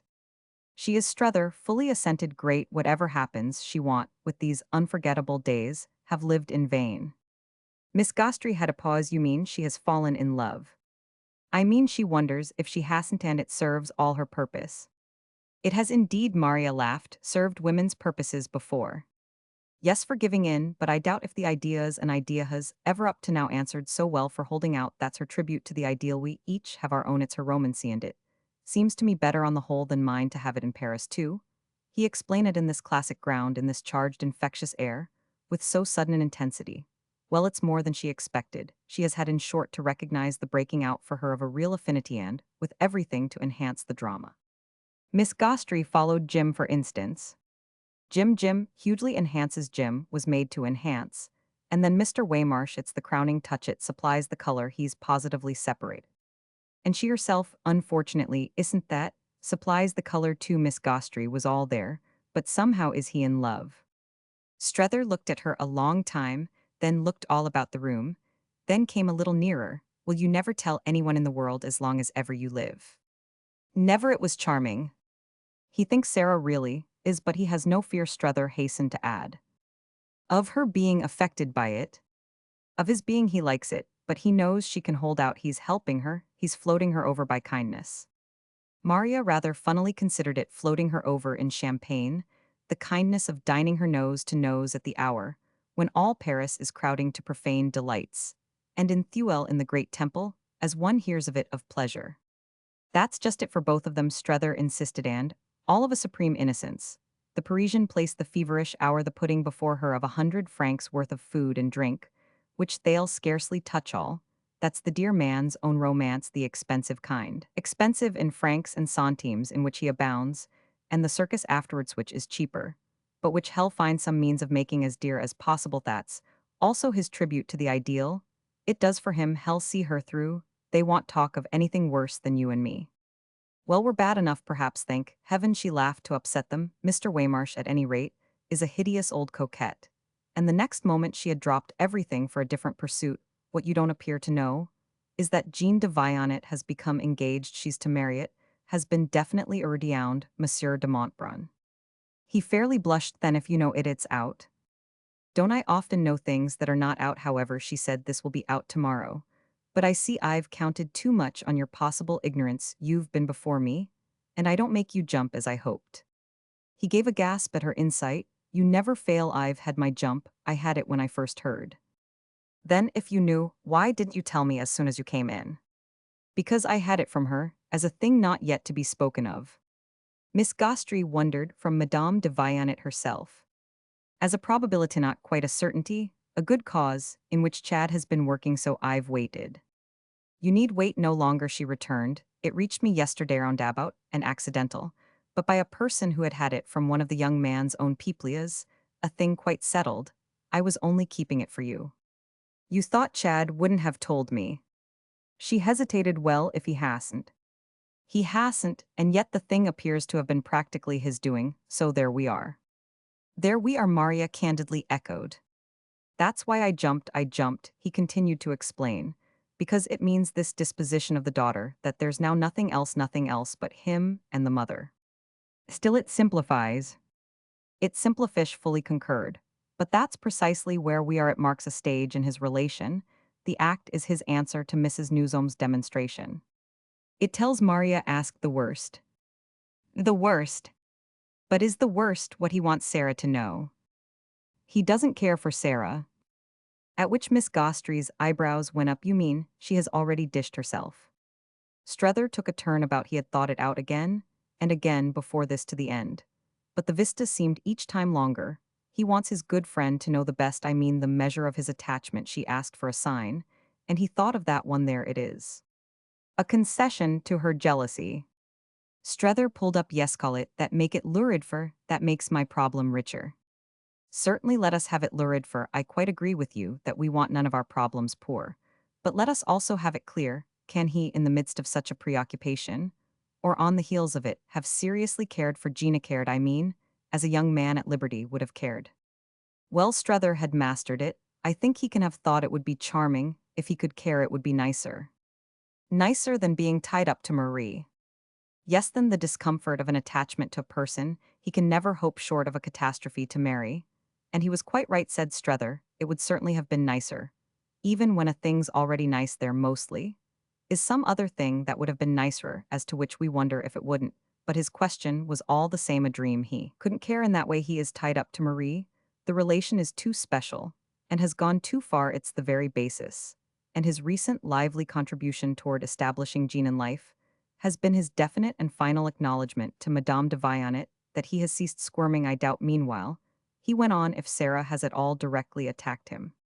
His companion brooded, but want he wished for his own satisfaction, to make his ground good to her. No, hell, leave it to me, hell, leave everything to me, I sort of feel. Worked it out that the whole thing will come upon me, yes. I shall have every inch and every ounce of it, I shall be used for it. And Strether lost himself in the prospect. Then he fancifully expressed the issue to the last drop of my blood. Maria, however, roundly protested, "Ah, y'all please, keep a drop for me, I shall have a use for it," which she didn't however follow up. She had come back the next moment to another matter. Mrs. Pocock with her brother is trusting only to her general charm. So it would seem. And the charm's not working. Well, Strether put it otherwise, she's sounding the note of home, which is the very best thing she can do. The best for Madame de Vaillant. The best for home itself, the natural one, the right one. Right, Maria asked when it fails. Strether had a pause, the difficulties, Jim's the note of home. She debated, surely not the note of Mrs. Newsome. But he had it all, the note of the home, for which Mrs. Newsome wants him, the home of the business. Jim stands with his little legs apart at the door of that tent, and Jim is frankly speaking extremely awful. Maria stared. And you poor thing, for your evening with him. Oh, he's all right for me, Strether laughed, anyone's good enough for me, but Sarah shouldn't all the same have brought him, she doesn't appreciate him. His friend was amused with this statement of it, doesn't know, you mean how bad he is. Strether shook his head with decision, not really. She wondered then, doesn't Mrs. Newsome? It made him frankly do the same, well, nonsense you ask me. Maria rubbed it in, not really either. Not at all, she rates him rather high, with which indeed immediately, he took himself up well, he is good too in his way, it depends on what you want him for. Miss Gostry, however, wouldn't let it depend on anything, wouldn't have it, and wouldn't want him at any price. It suits my book, she said, that he should be impossible. And it suits it still better, she more imaginatively added, that Mrs. Newsome doesn't know he is. Strether, in consequence, had to take it from her, but he fell back on something else. I'll tell you who does really know. Mr. Waymarsh. Never. Never indeed. I am not always thinking of Mr. Waymarsh. In fact, I find now, I never am. Then he mentioned the person, as if there were a good deal in it, Mamie. His own sister, oddly enough it, but let her down, what good will that do? None perhaps, but there as usual we are. Romans 3. There they were yet again accordingly for 2 days more, when Strether, on being at Mrs. Pocock's hotel, ushered into that lady's salon, found himself at first assuming a mistake on the part of the servant who had introduced him, and retired. The occupants hadn't come in, for the room looked empty, as only a room can look in Paris of a fine afternoon, when the faint murmur of the huge collective life carried on out of doors strays among scattered objects, even as a summer air idles. In a lonely garden our friend looked about, and hesitated, observed on the evidence of a table, charged with purchases, and other matters that Sarah had become possessed, be no aid from him off. The last number of the salmon-colored review noted further that Mamie appeared to have received a present of Froment Maîtres d'Autrefois from Chad, who had written her name on the cover, and pulled up at the sight of a heavy letter, addressed in a hand. He knew this letter, forwarded by a banker, and arriving in Mrs. Pocock's absence, had been placed in evidence, and it drew from the fact of its being unopened a sudden queer power to intensify the reach of its author. It brought home to him the scale on which Mrs. Newsome, for she had been copious indeed this time, was writing to her daughter, while she kept him in durance, and it had altogether such an effect upon him as made him for a few minutes stand still and breathe low in his own room at his own hotel. He had dozens of well-filled envelopes superscribed in that character, and there was actually something in the renewal of his interrupted vision of the character that played straight into the so frequent question of whether he weren't already disinherited beyond appeal. It was such an assurance as the sharp downstrokes of her pen hadn't yet had occasion to give him, but they somehow at the present crisis stood for a probable absoluteness in any decree of the writer. He looked at Sarah's name and address, in short, as if he had been looking hard into her mother's face, and then turned from it as if the face had declined to relax, but since it was in a manner as if Mrs. Newsome were thereby all the more instead of the less in the room, and were conscious, sharply and sorely conscious of himself, so he felt both held and hushed, summoned to stay at least, and take his punishment by staying accordingly. He took it creeping softly and vaguely about, and waiting for Sarah to come in. She would come in if he stayed long enough, and he had now more than ever the sense of her success in leaving him a prey to anxiety. It was to be denied that she had had a happy instinct from the point of view of Woollett, In placing him thus, at the mercy of her own initiative, it was very well to try to say, he didn't care that she might break ground when she would might never break it at all if she wouldn't, and that he had no confession whatever to wait upon her, with he breathed from day to day an air that damnably required clearing, and there were moments when he quite ached to precipitate that process. He couldn't doubt that should she only oblige him, by surprising him just as he then was a clarifying scene of some sort, would result from the concussion. He humbly circulated in this spirit, till he suddenly had a fresh arrest. Both the windows of the room stood open to the balcony. But it was only now that, in the glass of the leaf of one of them folded back, he caught a reflection quickly recognized, as the color of a lady's dress. Somebody had been then all the while on the balcony, and the person, whoever it might be, was so placed between the windows as to be hidden from him, while on the other hand the many sounds of the street had covered his own entrance and movements. If the person were Sarah, he might on the spot therefore be served to his taste. He might lead her by a move or two up to the remedy for his vain tension, as to which, should he get nothing else from it, he would at least have the relief of pulling down the roof on their heads. There was fortunately no one at hand to observing respect to his valor that, even on this completed reasoning, he still hung fire. He had been waiting for Mrs. Pocock and the sound of the oracle, but he had to gird himself afresh, which he did in the embrasure of the window, neither advancing nor retreating before, provoking the revelation. It was apparently for Sarah to come more into view. He was in that case there at her service. She did, however, as meanwhile happened, come more into view only. She luckily came at the last minute. As a contradiction of Sarah, the occupant of the balcony was after all quite another person, a person presented on a second look by a charming back and a slight shift of her position, as beautiful, brilliant, unconscious Mamie, alone at home Mamie, passing her time in her own innocent way Mamie, in short, rather shabbily used. But Mamie absorbed, interested, and interesting, with her arms on the balustrade, and her attention dropped to the street. She allowed Strether to watch her, to consider several things without her turning round. But the oddity was that, when he had so watched and considered, he simply stepped back into the room without following up his advantage. He revolved there again for several minutes, quite as with something new to think of, and as if the bearings of the possibility of Sarah had been superseded, for frankly, yes, it had bearings thus to find the girl in solitary possession. There was something in it that touched him to a point not to have been reckoned beforehand, something that softly but quite pressingly spoke to him, and that spoke the more each time he paused again at the edge of the balcony, and saw her still unaware her companions were plainly scattered. Sarah would be off somewhere with Waymarsh, and Chad off somewhere with Jim. Strether didn't at all mentally impute to Chad that he was with his good friend.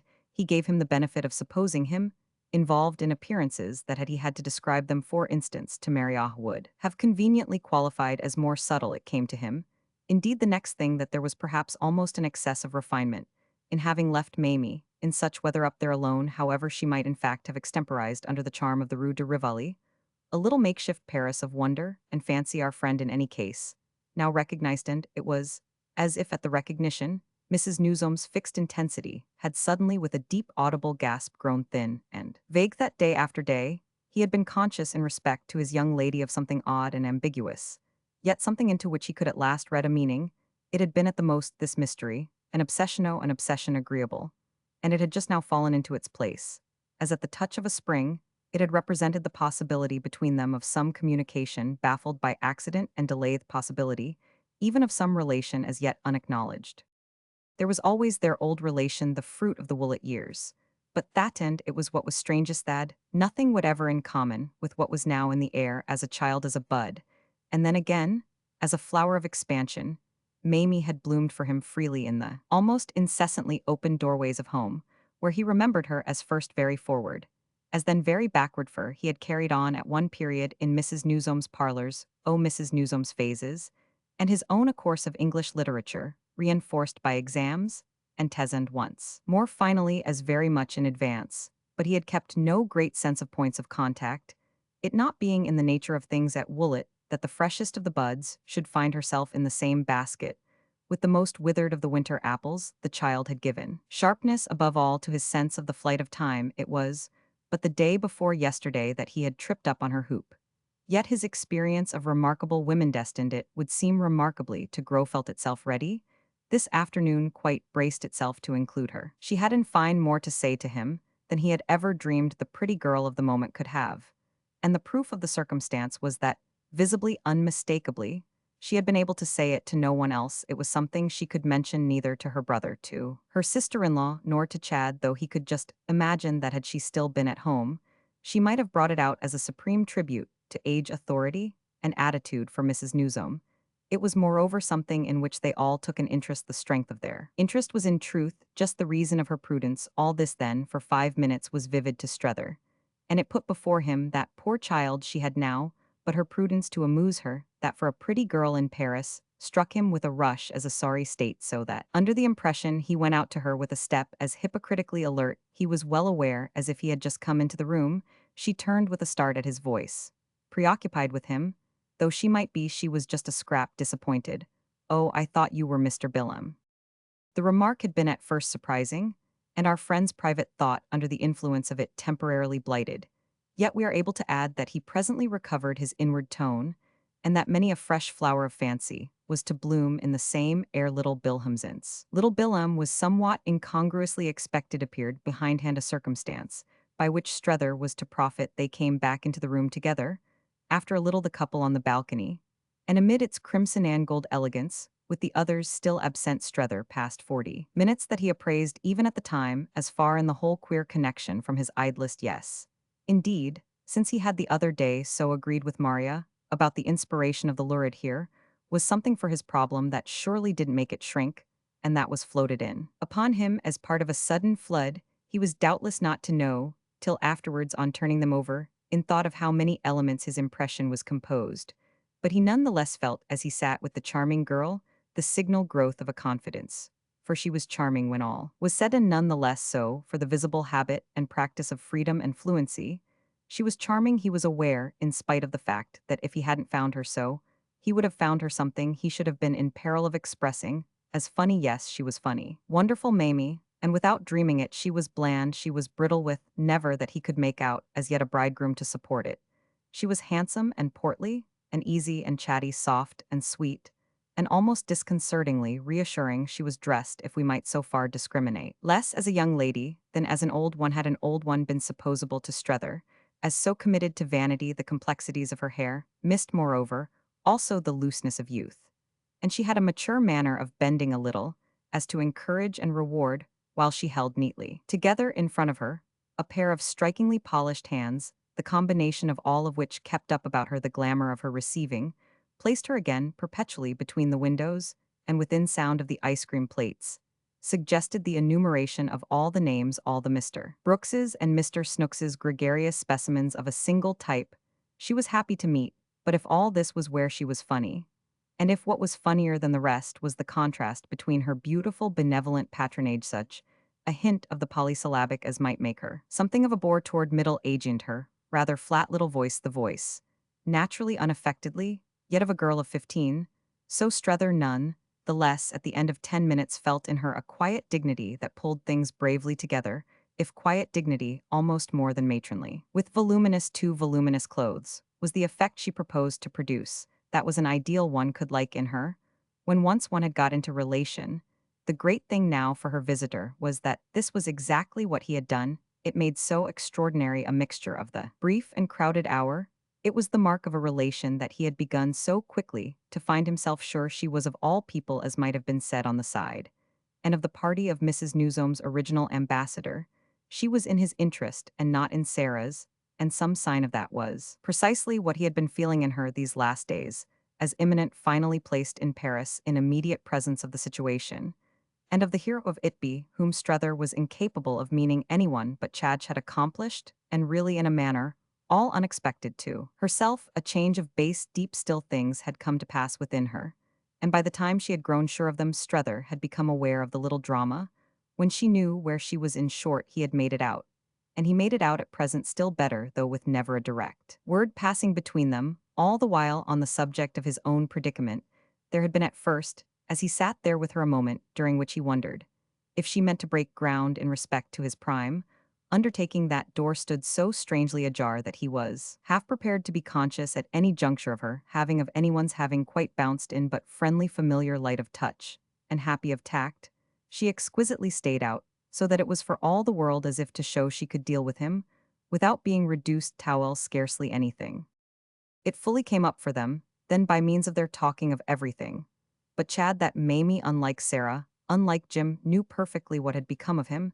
It fully came up that she had taken to the last fraction of an inch the measure of the change in him, and that she wanted Strether to know what a secret. She proposed to make of it they talked most conveniently as if they had had no chance yet about Woollett, and that had virtually the effect of their keeping the secret more close. The hour took on for Strether little by little a queer sad sweetness of quality. He had such a revulsion in Mamie's favor and on behalf of her social value as might have come from remorse at some early injustice. She made him as under the breath of some vague western whiff homesick and freshly restless. He could really for the time have fancied himself stranded with her on a far shore during an ominous calm in a quaint community of shipwreck. Their little interview was like a picnic on a coral strand. They passed each other with melancholy smiles and looked sufficiently elusive such cupfuls of water as they had saved especially sharp in Strether meanwhile, was the conviction that his companion really knew, as we have hinted, where she had come out. It was at a very particular place only, that she would never tell him. It would be above all what he should have to puzzle for himself. This was what he hoped for, because his interest in the girl wouldn't be complete without it. No more would the appreciation to which she was entitled so assured. Was he that the more he saw of her process, the more he should see of her pride. She saw herself everything, but she knew what she didn't want, and that it was that had helped her. What didn't she want? There was a pleasure lost for her old friend in not yet knowing, as there would doubtless be a thrill in getting a glimpse. Gently and sociably she kept that dark to him, and it was as if she soothed and beguiled him in other ways to make up for it. She came out with her impression of Madame de Vianetoff, whom she had heard so much. She came out with her impression of Jean, whom she had been dying to see. She brought it out with a blandness by which her auditor was really stirred that she had been with Sarah early that very afternoon, and after dreadful delays, caused by all sorts of things, mainly eternally, by the purchase of clothes that unfortunately wouldn't be themselves eternalto call in the Rue de Bellechasse. At the sound of these names, Strether almost blushed to feel that he couldn't have sounded them first and, yet couldn't either have justified his squeamishness. Mamie made them easy as he couldn't have begun to do, and yet it could only have cost her more than he should ever have had to spend. It was as friends of Chad's friends, special, distinguished, desirable, enviable, that she spoke of them, and she beautifully carried it off that much as she had heard of them, though she didn't say how or where, which was a touch of her own. She had found them beyond her supposition. She abounded in praise of them, and after the manner of Woollett, which made the manner of Woollett a lovable thing again. To Strether he had never so felt the true inwardness of it as when his blooming companion pronounced the elder of the ladies of the Rue de Bellechasse too fascinating for words, and declared of the younger that she was perfectly ideal, a real little monster of charm. Nothing, she said of Jean, ought ever to happen to her. She's so awfully right, as she is. Another touch will spoil her so. She ought to be touched. Ah, but things here in Paris, Strether observed, do happen to little girls, and then for the joke's and the occasion's sake, haven't you found that yourself? That things happen. Oh, I am not a little girl, I am a big battered blousy one. I don't care. Mamie laughed. What happens? Strether had a pause while he wondered if it might happen that he should give her the pleasure of learning that he found her nicer than he had really dreamed. A pause that ended when he had said to himself that so far as it at all mattered for her, she had in fact perhaps already made this out. He risked accordingly a different question, though conscious, as soon as he had spoken, that he seemed to place it in relation to her last speech. But that Mademoiselle de Vianet is to be married, I suppose you've heard of that. For all he then found he need fear, dear. Yes, the gentleman was there, Monsieur de Montbrun, whom Madame de Vianet presented to us. And was he nice? Mamie bloomed and bridled with her best reception manner. Any man's nice when he's in love. It made Strether laugh. But is Monsieur de Montbrun in love already with you? Oh, that's not necessary. It's so much better he should be so, with her, which, thank goodness, I lost no time in discovering for myself. He's perfectly goninged. I couldn't have borne it for her if he hadn't been. She's just too sweet. Strether hesitated, and through being in love too.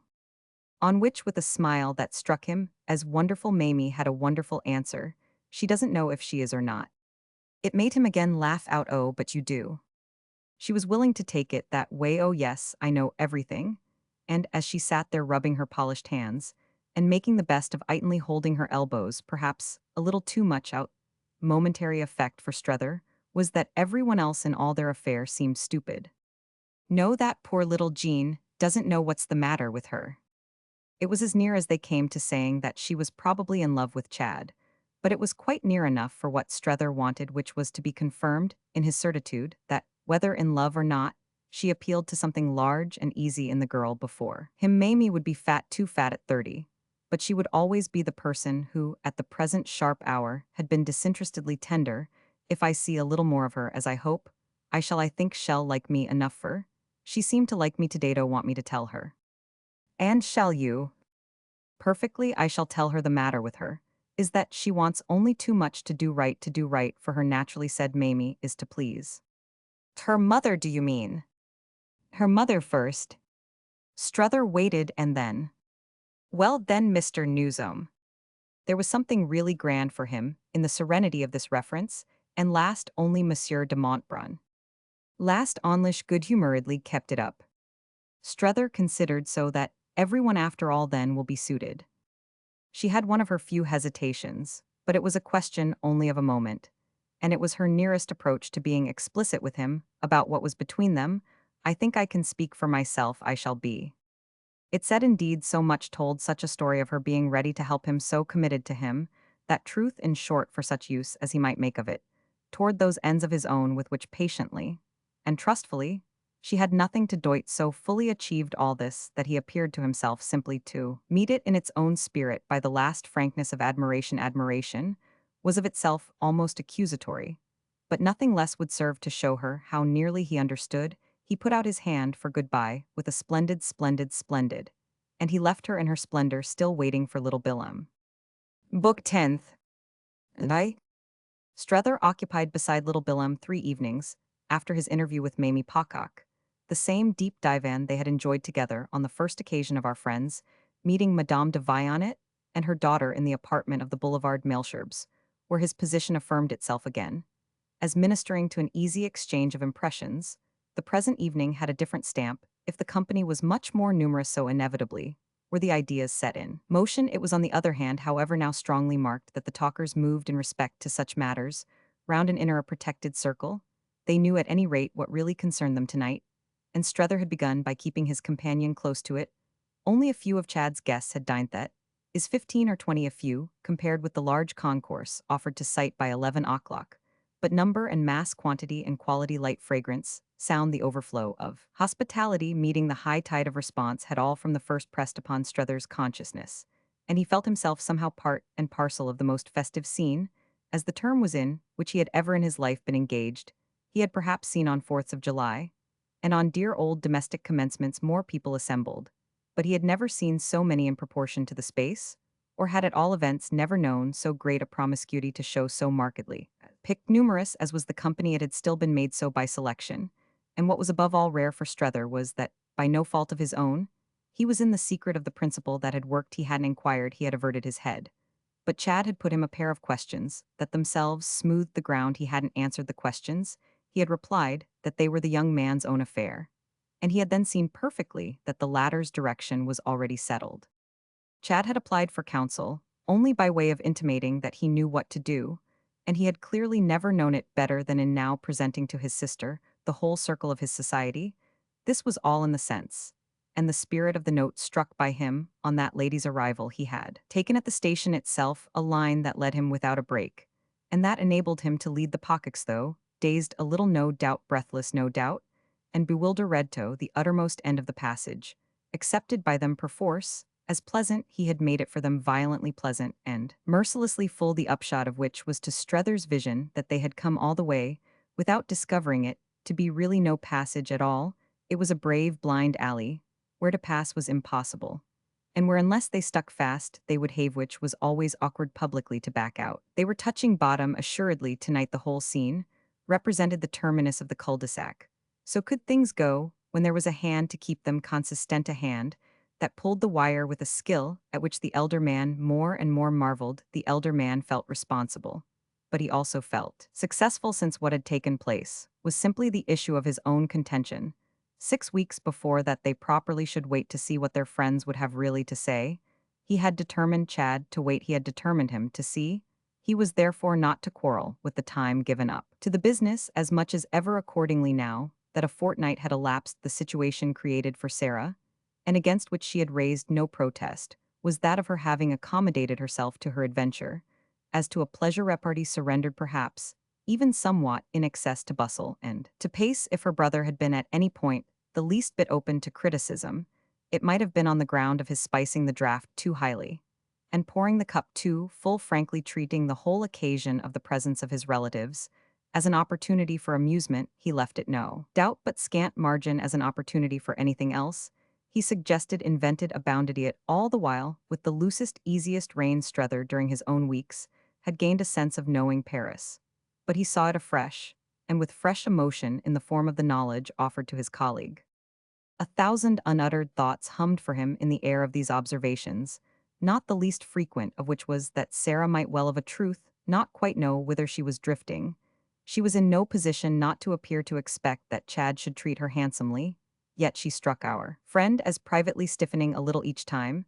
She missed the chance of marking the great nuance. The great nuance was, in brief, that of course her brother must treat her handsomelish, should like to see him not, but that treating her handsomely none the less wasn't all in all treating her handsomely buttered no parsnips, and that in fine there were moments when she felt the fixed eyes of their admirable absent mother fairly screw into the flat of her back. Strether, watching after his habit and overscoring with thought positively, had moments of his own in which he found himself sorry for her, occasions on which she affected him as a person, seated in a runaway vehicle, and turning over the question of a possible jump.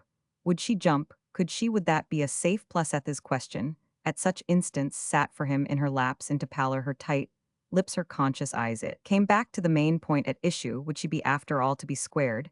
He believed on the whole she would jump. Yet his alternations on this subject were the more especial stuff of his suspense.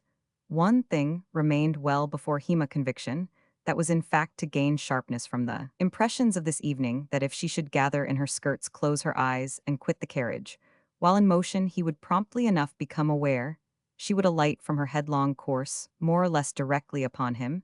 It would be appointed to him, unquestionably, to receive her entire weight. Signs and portents of the experience, thus in reserve for him, had as it happened multiplied even through the dazzle of Chad's party. It was partly under the nervous consciousness of such a prospect that, leaving almost every one in the two other rooms, leaving those of the guests already known to him, as well as a mass of brilliant strangers of both sexes and of several varieties of speech, he had desired 5 quiet minutes with little Bilham, whom he always found soothing and even a little inspiring, and to whom he had actually, moreover, something distinct and important to say. He had felt of old for it already seemed long ago, rather humiliated at discovering he could learn and talk with a personage so much his junior the lesson of a certain moral ease. But he had now got used to that, whether or no the mixture of the fact with other humiliations had made it indistinct whether or no directly from little Bilham's example, the example of his being contentedly just the obscure and acute little Bilham he was. It worked so for him, Strether seemed to see, and our friend had at private hours a wan smile over the fact that he himself, after so many more years, was still in search of something that would work. However, as we have said, it worked just now for them. Equally to have found a corner a little apart. What particularly kept it apart was the circumstance that the music in the salon was admirable, with 2 or 3 such singers, as it was a privilege to hear in private. Their presence gave a distinction to Chad's entertainment, and the interest of calculating their effect on Sarah was actually so sharp as to be almost painful, unmistakably, in her single person, the motive of the composition, and dressed in a splendor of crimson, which affected Strether as the sound of a fall through a skylight. She would now be in the forefront of the listening circle, and committed by it up to her eyes. Those eyes during the wonderful dinner itself, he hadn't once met, having confessedly perhaps a little pusillanimously arranged with Chad that he should be on the same side of the table. But there was no use in having arrived now with little Bilham at an unprecedented point of intimacy, unless he could pitch everything into the pot. You who sat where you could see her, what does she make of it all? By which I mean, on what terms does she take it? Oh, she takes it, I judge, as proving that the claim of his family is more than ever justified. She isn't then pleased with what he has to show. On the contrary, she's pleased with it, as with his capacity to do this kind of thing more than she has been pleased with anything for a long time. But she wants him to show it there. He has no right to waste it on the likes of us. Strether wondered. She wants him to move the whole thing over. The whole thing, with an important exception. Everything he has picked Yupen the way he knows how. She sees no difficulty in that. Shed run the show herself. and shall make the handsome concession that Woollett would be on the whole in some ways, the better for it, not that it wouldn't be also in some ways, the better for Woollett the people, there are just as good.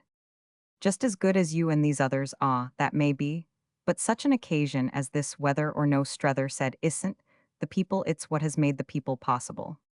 Well then, his friend replied there, you are I give you my impression for what it's worth. Mrs. Pocock has seen, and that's tonight how she sits there, if you were to have a glimpse of her face you'd understand me, she has made up her mind to the sound of expensive music. Strether took it freely in, then I shall have news of her. I don't want to frighten you, but I think that likely however little Billam continued, if I am of the least use to you, to hold on by. You're not of the least den Strether laid an appreciative hand on him, to say it no one's of the least with which to mark how gaily he could take it. He patted his companion's knee, I must meet my fate alone, and I shallow y'all see. And yet he pursued the next moment you can help me to you. Once said to Meh followed this further that you held Chad should marry I didn't see then so well, as I know now that you meant he should marry Miss Pocock. Do you still consider that he should? Because if you do, kept it up I want you immediately to change your mind. You can help me that way.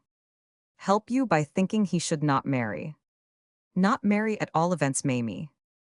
And who then? Ostrether returned that I am not obliged to say, but Madame de Vionnet I suggest when he can. Oh, said little Billam with some sharpness. Oh, precisely, but he needn't marry at all at any rate, not obliged to provide for it, whereas in your case I rather feel that I am. Little Billam was amused, obliged to provide for my marrying. Yes, after all I've done to you. The young man weighed it. Have you done as much as that? Well, said Strether, thus challenged of course, I must remember what you've also done to me, we may perhaps call it square. But all the same, he went on, I wish awfully you'd marry Mamie Pocock yourself. Little Billam laughed out, why it was only the other night in this very place that you were proposing to me, a different union altogether. Mademoiselle de Vionnet well Strether easily confessed it that I admit was a vain image, this is practical politics. I want to do something good for both of you I wish you each so well. And you can see in a moment the trouble it will save me to polish you off by the same stroke, she likes you know you console her, and she's splendid. Little Billam stared as a delicate appetite stares at an overheaped plate, what do I console her for? It just made his friend impatient, oh come you know. And what proves for you that she likes me? Why, the fact that I found her 3 days ago stopping at home alone, all the golden afternoon, on the mere chance that you'd come to her, and hanging over her balcony on that of seeing your cab drive up, I don't know what you want more. Little Billam after a moment found it only just to know what proves to you that I like her. Oh, if what I've just mentioned isn't enough to make you do it, you're a stony-hearted little fiend. Besides, Strether encouraged his fancy's flight you showed your inclination, in the way you kept her waiting, kept her on purpose to see if she cared enough for you. His companion paid his ingenuity the deference of a pause. I didn't keep her waiting. I came at the hour. I wouldn't have kept her waiting for the world, the young man honorably declared. Better still than there, you are, and Strether charmed held him the faster. Even if you didn't do her justice moreover, he continued, I should insist on your immediately coming round to it. I want awfully to have worked it, I want, and our friend spoke now, with a yearning that was really earnest at least to have done that. To have married me off without a penny. Well, I shan't live long, and I give you my word now and here that I'll leave you every penny of my own. I haven't many unfortunately. But you shall have them all, and Miss Pocock, I think has a few I want. Strether went on to have been at least to that extent constructive, even expiatory. I've been sacrificing so, to strange gods that I feel I want to put on record somehow my fidelity fundamentally unchanged. After all to our own, I feel as if my hands were imbrued with the blood of monstrous alien Altarsof. Another faith altogether. There it is, it's done. And then he further explained it took hold of me because the idea of getting her quite out of the way for Chad helps to clear my ground. The young man at this bounced about, and it brought them face to face in admitted amusement. You want me to marry as a convenience to Chad? No, Strether debated, doesn't care whether you marry or not, it's as a convenience, simply to my own plan for him. Simply, and little Billam's concurrence was in itself a lively comment, thank you. But I thought, he continued, you had exactly no plan for him. Well then, call it my plan for myself, which may be well as you say to have none. His situation, don't you see, is reduced now to the bare facts. One has to recognize Mamie doesn't want him, and he doesn't want Mamie so much, as that these days have made clear it's a thread we can wind up and tuck in. But little Billem still questioned you can since you seem so much to want to, but why should I? Poor Strether thought it over, but was obliged of course to admit that his demonstration did superficially fail. Seriously, there is no reason it's my affair, I must do it alone, I've only my fantastic need of making my dose stiff. Little Billem wondered, what do you call your dose? Why would I have to swallow? I want my conditions unmitigated. He had spoken in the tone of talk for talk's sake, and yet with an obscure truth lurking in the loose folds of circumstance, presently not without its effect on his young friend little Billem's eyes, rested on him, a moment with some intensity, then suddenly, as if everything had cleared up, he gave a happy laugh. It seemed to say that if pretending, or even trying, or still even hoping to be able to care for Mamie, would be of use, he was all there for the job. I'll do anything in the world for you. Well, Strether smiled. Anything in the world is all I want. I don't know anything that pleased me in her more. He went on in the way that on my finding her up there all alone, coming on her unawares, and feeling greatly for her being so out of it, she knocked down my tall house of cards with her instant and cheerful allusion to the next young man. It was somehow so the note I needed her staying at home to receive him. It was Chad, of course, said little Billem, who asked the next young man. I like your name for me to call. So I supposed all of which, thank God, is in our innocent and natural manners. But do you know, Strether asked if Chad knows, and then, as this interlocutor seemed at a loss why where she has come out. Little Billem at this met his face with a conscious look. It was, as if more than anything yet the illusion had penetrated. Do you know yourself? Strether lightly shook his head. There, I stop. Oh, odd as it may appear to you, there are things I don't know. I only got the sense from her of something very sharp, and yet very deep down, that she was keeping all to herself. That is, I had begun with the belief that she had kept it to herself. But face to face with her there, I soon made out that there was a person with whom she would have shared it. I had thought she possibly might with me, but I saw then that I was only half in her confidence. When turning to me to greet Meffer, she was on the balcony, and I had come in without her knowing. It showed me she had been expecting you, and was proportionately disappointed. I got hold of the tail of my conviction. Half an hour later, I was in possession of all the rest of it. You know what has happened. He looked at his young friend hard then. He felt sure for all you say you're up to your eyes, so there you are. Little Billem, after an instant, pulled half round. I assure you she hasn't told me anything. Of course she hasn't, for what do you suggest? That I suppose her to take you. But you've been with her every day, you've seen her freely, you've liked her greatly. I stick to that, and you've made your profit of it. You know what she has been through, as well as you know that she has dined here tonight, which must have put her, by the way, through a good deal more. The young man faced this blast, after which he pulled round the rest of the way. I haven't in the least said she hasn't been nice to me, but she's proud. And quite properly, but not too proud for that. It's just her pride that has made her. Chad, little Billem loyally went on, has really been as kind to her as possible. It's awkward for a man when a girl's in love with him.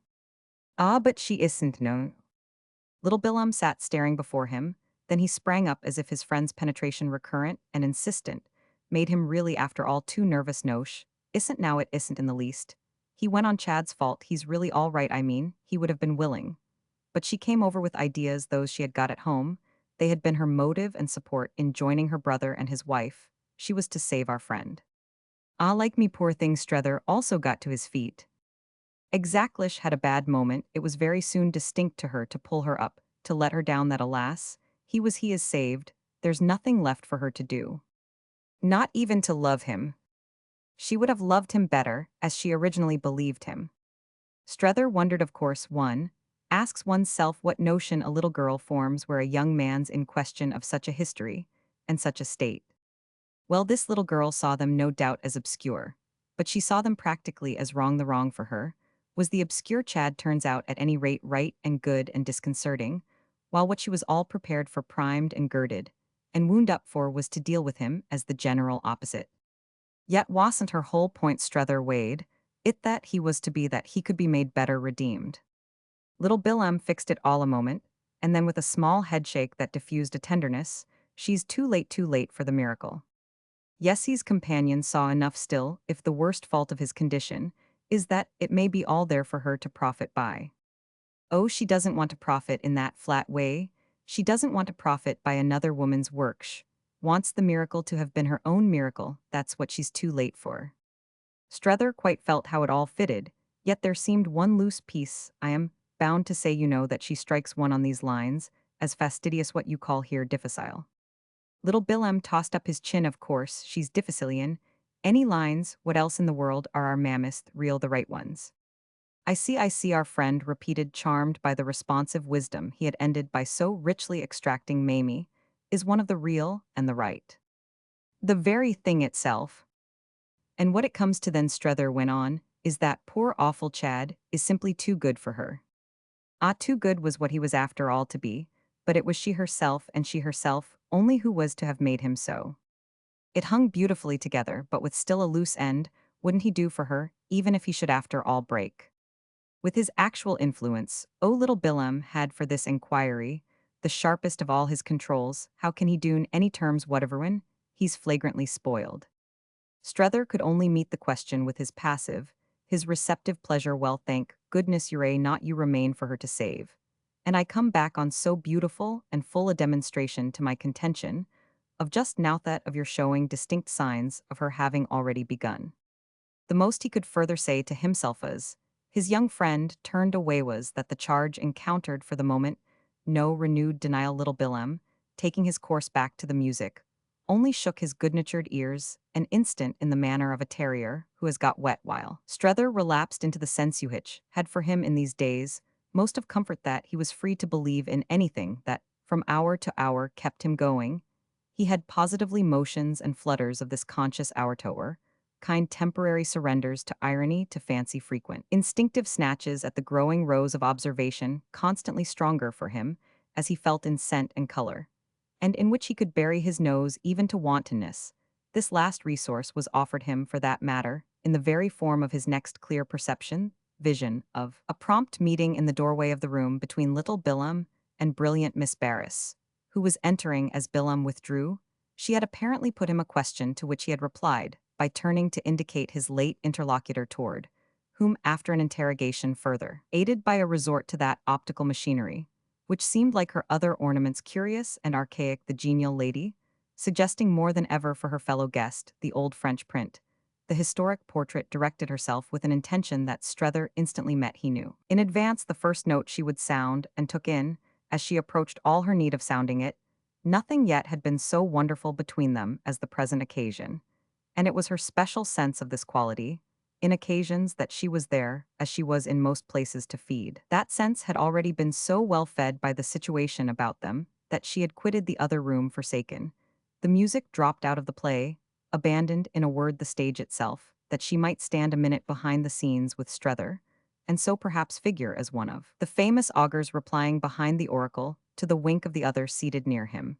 Presently, where little Billem had sat, she replied, in truth, to many things beginning, as soon as he had said to her what he hoped he said, without fatuity, you ladies are extraordinarily kind to me. She played her long handle, which shifted her observation. She saw in an instant all the absences that left them free. How can we be anything else? But isn't that exactly your plight? We ladies so were nice. And you must be having enough of us as one of us, you know? I don't pretend I'm crazy about us, but Miss Gostry at least tonight has left you alone, hasn't she? With which she again looked about, as if Maria might still lurk. Oh yes, said Strether, she's only sitting up for me at home. And then as this elicited from his companion her gay, oh, he explained that he meant sitting up in suspense and prayer. We thought it on the whole better she shouldn't be present. And either way, of course, it's a terrible worry for her. He abounded in the sense of his appeal to the ladies. And they might take their choice of his doing so from humility or from pride, yet she inclines to believe I shall come out. Oh, I incline to believe too y'all come out, Miss Barris with her laugh, was not to be behind only the questions about where isn't it, however she happily continued, if it's anywhere at all. It must be very far on, mustn't it, to do us justice? I think you know, she laughed, we do among us. All want you rather far on, yes, she repeated in her quick droll way, we want you very, very far on, after which she wished to know why he had thought it better Maria shouldn't be present. Oh, he replied, it was really her own idea, I should have wished it, but she dreads responsibility. And isn't that a new thing for her? To dread it, no doubt, but her nerve has given way. Miss Barris looked at him a moment, she has too much at stake, then less gravely, mine, luckily for me, holds out. Luckily for me too, Strether came back to that my own isn't so firm, my appetite for responsibility isn't so sharp as that I haven't felt the very principle of this occasion, to be the more the merrier. If we are so merry, it's because Chad has understood so well. He has understood amazingly, said Miss Barris. It's wonderful, Strether anticipated for her. It's wonderful she to meet it intensified, so that face to face over it, they largely and recklessly laughed. But she presently added, oh, I see the principle, if one didn't one would be lost, but when once one has got hold of it. It's as simple as twice two, from the moment he had to do something. A crouch took him straight up was the only thing, rather a rumpus of sound she laughed, or nothing. Mrs. Pocock's built in, or built out whichever you call it, she's packed so tight she can't move, she's in splendid isolation, Miss. Barris embroidered the theme. Strether followed, but scrupulous of justice, yet with every one in the place successively introduced to her. Wonderful, but just so that it does build her out, she's bricked up, she's buried alive. Strether seemed for a moment to look at it, but it brought him to a sigh. Oh, but she's not dead, it will take more than this to kill her. His companion had a pause that might have been for pity. No, I can't pretend I think she's finished, or that it's for more than tonight. She remained pensive, as if, with the same compunction, it's only up to her chin. Then again, for the fun of it, she can breathe. She can breathe, echoed it in the same spirit. And do you know, he went on, what's really all this time happening to me through the beauty of music, the gaiety of voices, the uproar, in short, of our revel, and the felicity of your wit, the sound of Mrs. Pocock's respiration, drowns for me, I assure you, every other. It's literally all I hear. She focused him with her clink of chains, well, she breathed ever so kindly. Well, what? She is free from her chin up, she mused, and that will be enough for her. It will be enough for me, Strether ruefully laughed. Waymarsh, has really, he then asked, brought her to see you? Yes, but that's the worst of it, I could do you no good, and yet I tried hard. Strether wondered, and how did you try? Why, I didn't speak of you. I see, that was better. Then what would have been worse for speaking or silent? She lightly wailed, I somehow compromise, and it has never been anyone but you. That shosh was magnanimous, that it's something not in you, but in oneself. It's my fault. She was silent a little. No, it's Mr. Waymarsh, it's the fault of his having brought her. Ah, then, said Strether good-naturedly, why did he bring her? He couldn't afford not to. Oh, you were a trophion of the spoils of conquest, but why in that case, since you do compromise? Don't I compromise him as well? I do compromise him as well, Miss Barris smiled. I compromise him as hard as I can. But for Mr. Waymarsh, it isn't fatal, it so far as his wonderful relation with Mrs. Pocock is concerned favorable. And then, as he still seemed slightly at sea, the man who had succeeded with me, don't you see, for her to get him from me, was such an added incentive. Strether saw, but as if his path was still strewn with surprises, it's from you then that she has got him. She was amused at his momentary muddle. You can fancy my fight, she believes in her triumph. I think it has been part of her joy. Oh, her joy, Strether skeptically murmured. Well, she thinks she has had her own way, and what's tonight for her, but a kind of apotheosis. Her frock's really good.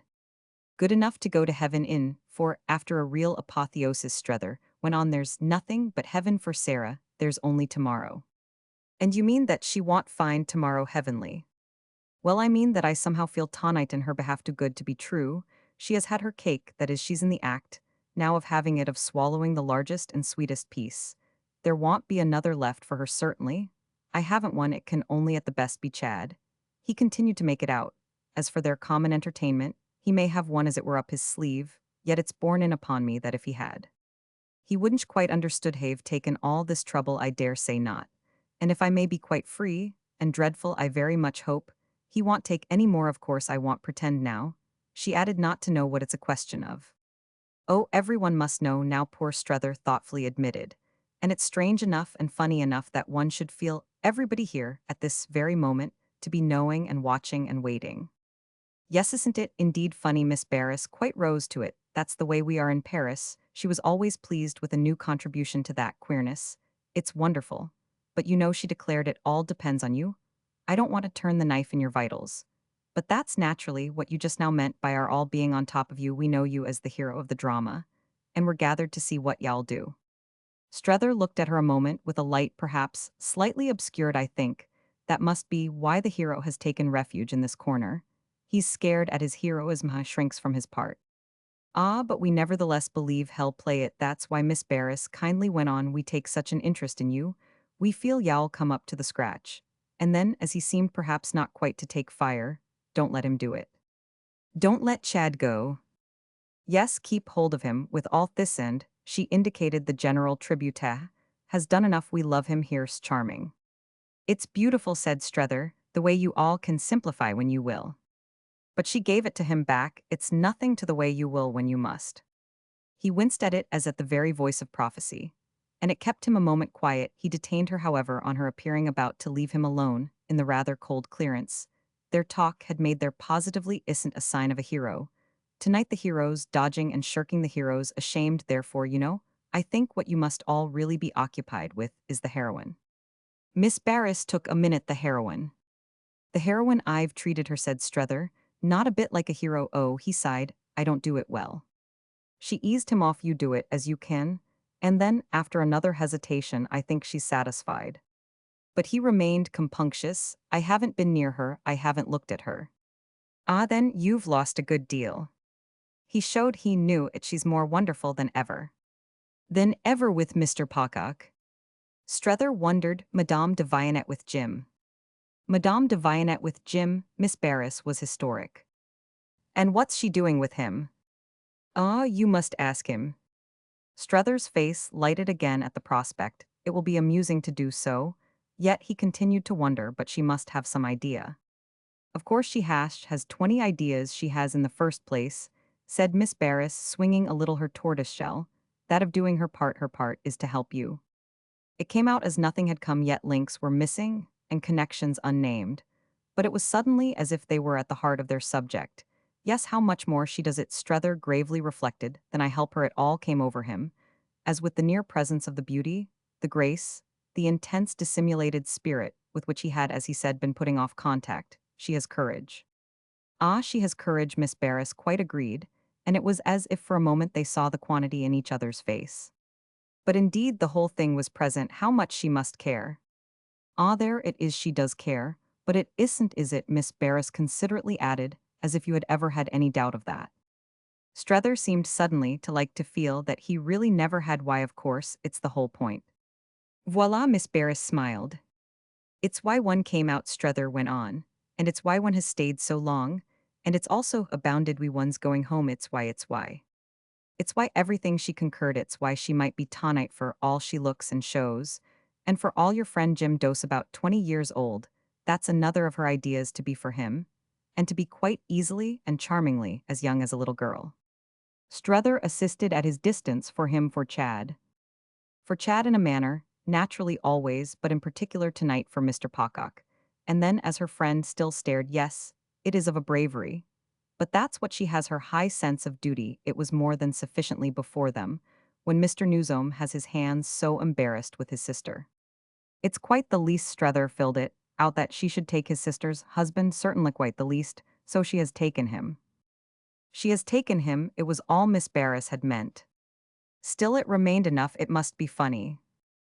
Oh, it is funny, that of course essentially went with it. But it brought them back. How indeed then she must care, in answer, to which Strether's entertainer dropped a comprehensive awe, expressive perhaps of some impatience, for the time he took to get used to it. She herself had got used to it long before. Roman 2.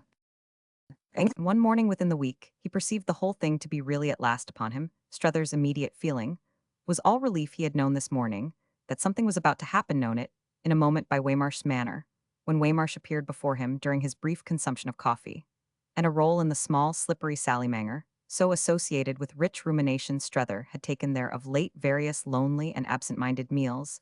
He communed there even at the end of June with a suspected chill, the air of old shivers mixed with old savors, the air in which so many of his impressions had perversely matured. The place, meanwhile, renewing its message to him, by the very circumstance of his single state, he now sat there for the most part to sigh softly, while he vaguely tilted his carafe over the vision of how much better Waymarsh was occupied. That was really his success, by the common measurito, have led this companion, so on, and on. He remembered how at first there had been scarce a squatting place he could beguile him into, passing the actual outcome of which at last was, that there was scarce one that could arrest him in his rushes Strether vividly, and amusedly figured it continued to be all with Sarah, and contained perhaps, moreover the word of the whole enigma, whipping up in its fine, full-flavored froth the very principle for good or for ill of his own of Strether's destiny.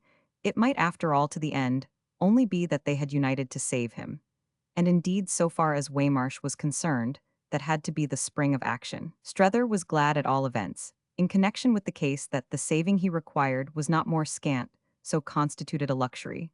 Was it in certain lights? Just to lurk there out of the full glare, he had moments of quite seriously wondering whether Waymarsh wouldn't in fact, thanks to old friendship and a conceivable indulgence, make about as good terms for him as he might make for himself. They wouldn't be the same terms, of course, but they might have the advantage that he himself probably should be able to make none at all. He was never in the morning very late, but Waymarsh had already been out, and after a peep into the dim refectory, he presented himself with much less than usual of his large looseness.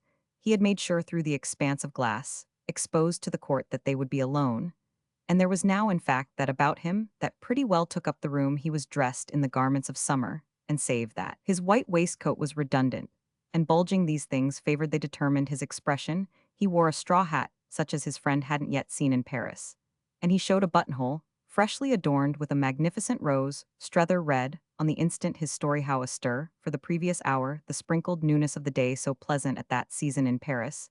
He was fairly panting with the pulse of adventure and had been with Mrs. Pocock unmistakably. To the Marquis aux Fleurs Strether really knew in this vision of him, a joy that was akin to envy so reversed.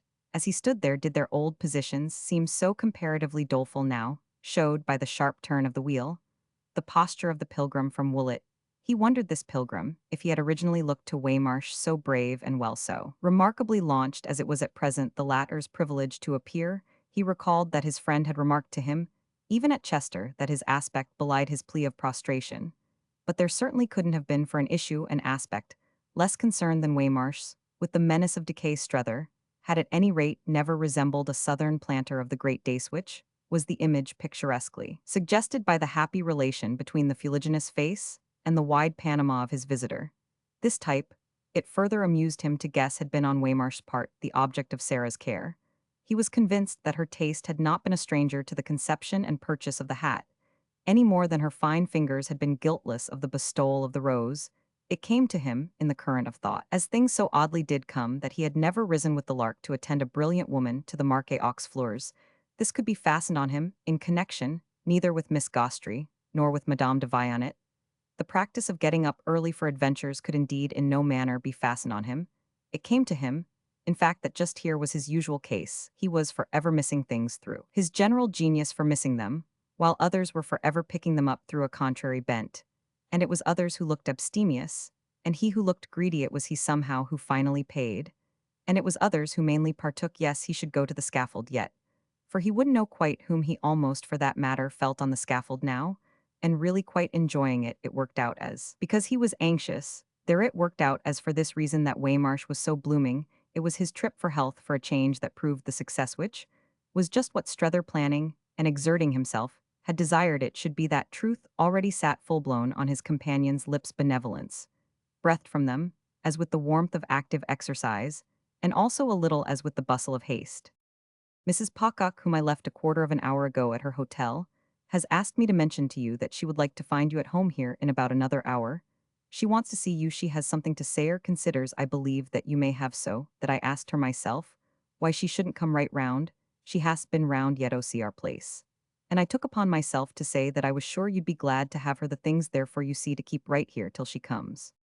The announcement was sociably, even though after Waymarsh want somewhat solemnly made, but Strether quickly felt other things in it than these light features. It was the first approach from that quarter to admitted consciousness. It quickened his pulse. It simply meant at last that he should have but himself to thank if he didn't know where he was. He had finished his breakfast. He pushed it away and was on his feet. There were plenty of elements of surprise, but only one of doubt. The things for you to keep here too, Waymarsh had been slightly ambiguous. He wasn't ambiguous, however, after this inquiry, and Strether's understanding had probably never before opened so wide and effective a mouth as it was to open during the next 5 minutes. It was no part of his friend's wish, as appeared to help to receive Mrs. Pocock. He quite understood the spirit in which she was to present herself, but his connection with her visit was limited to his having as he might say perhaps a little promoted it he had thought, and had let her know it that Strether possibly would think she might have been round before. At any rate, as turned out, she had been wanting herself quite a while to come. I told her, said Waymarsh, that it would have been a bright idea if she had only carried it out before. Strether pronounced it so bright as to be almost dazzling. But why hasn't she carried it out before she has seen me? Every Daesh had only to name her hour. I've been waiting and waiting. Well, I told her you had, and she has been waiting too. It was in the oddest way in the world on the showing of this tone. A genial, new pressing, coaxing Waymarsh, a Waymarsh conscious, with a different consciousness from any he had yet betrayed and actually rendered by it almost insinuating. He lacked only time for full persuasion, and Strether was to see in a moment why. Meantime, however, our friend perceived he was announcing a step of some magnanimity on Mrs. Pocock's part, so that he could deprecate a sharp question. It was his own high purpose, in fact, to have smoothed sharp questions. To rest, he looked his old comrade very straight in the eyes, and he had never conveyed to him in so mute a manner so much kind confidence, and so much good advice. Everything that was between them was again in his face, but matured and shelved, and finally disposed of. At any rate, he added, she's coming now. Considering how many pieces had to fit themselves, it all fell in Strether's brain into a close, rapid order. He saw on the spot what had happened, and what probably would yet. And it was all funny enough. It was perhaps just this freedom of appreciation that wound him up to his flare of high spirits. What is she coming for to kill me? She's coming to be very, very kind to you, and you must let me say that I greatly hope y'all not be less so to herself. This was spoken by Waymarsh with much gravity of admonition, and as Strether stood there, he knew he had but to make a movement to take the attitude of a man, gracefully receiving a present. The present was that of the opportunity. Dear old Waymarsh had flattered himself. He had divined in him the slight soreness of not having yet thoroughly enjoyed, so he had brought it to him, thus as on a little silver breakfast tray, familiarly, though delicately, without oppressive pomp. And he was to bend and smile and acknowledge, was to take and use and be grateful. He was not. That was the beauty of it. Be asked to deflect too much from his dignity. No wonder the old boy bloomed in this bland air of his own distillation. Strether felt for a moment as if Sarah were actually walking up and down outside. Wasn't she hanging about the porticature? While her friend thus summarily opened a way, Strether would meet her. But to take it? And everything would be for the best in the best of possible worlds. He had never so much known what anyone meant as in the light of this demonstration. He knew what Mrs. Newsome Roman 999. It had reached Waymarsh from Sarah. But it had reached Sarah from her mother. And there was no break in the chain by which it reached him. Has anything particular happened, he asked, after a minutiso, suddenly to determine her. Has she heard anything unexpected from home? Waymarsh on this, it seemed to him, looked at him harder than ever. Unexpected. He had a brief hesitation.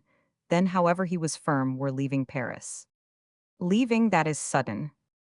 Waymarsh showed a different opinion, less so than it may seem. The purpose of Mrs. Pocock's visit is to explain to you, in fact, that it's not. Strether didn't at all know if he had really an advantage, anything that would practically count as one. But he enjoyed for the momentas for the first time in his life a sense of so carrying it off. He wonder at it was amusing. If he felt as the impudent feel, I shall take great pleasure, I assure you, in any explanation. I shall be delighted to receive Sarah. The somber glow just darkened in his comrade's eyes, but he was struck with the way it died out again. It was too mixed with another consciousness. It was too smothered, as might be said, in flowers. He really for the time regretted it. Poor dear old somber glow.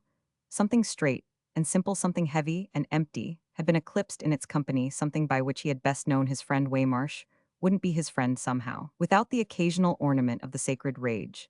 And the right to the sacred rage, inestimably precious for Strether's charity, also seemed in a manner, and at Mrs. Pocock's elbow, to have forfeited. Strether remembered the occasion early in their stay, when on that very spot he had come out with his earnest, his ominous quit it, and, so remembering, felt it hang by a hair that he didn't himself now utter the same note. Waymarsh was having a good time. Thighs was the truth that was embarrassing for him, and he was having it then and there. He was having it in Europe. He was having it under the very protection of circumstances, of which he didn't in the least approve, all of which placed him in a false position with no issue possible, none, at least by the grand manner.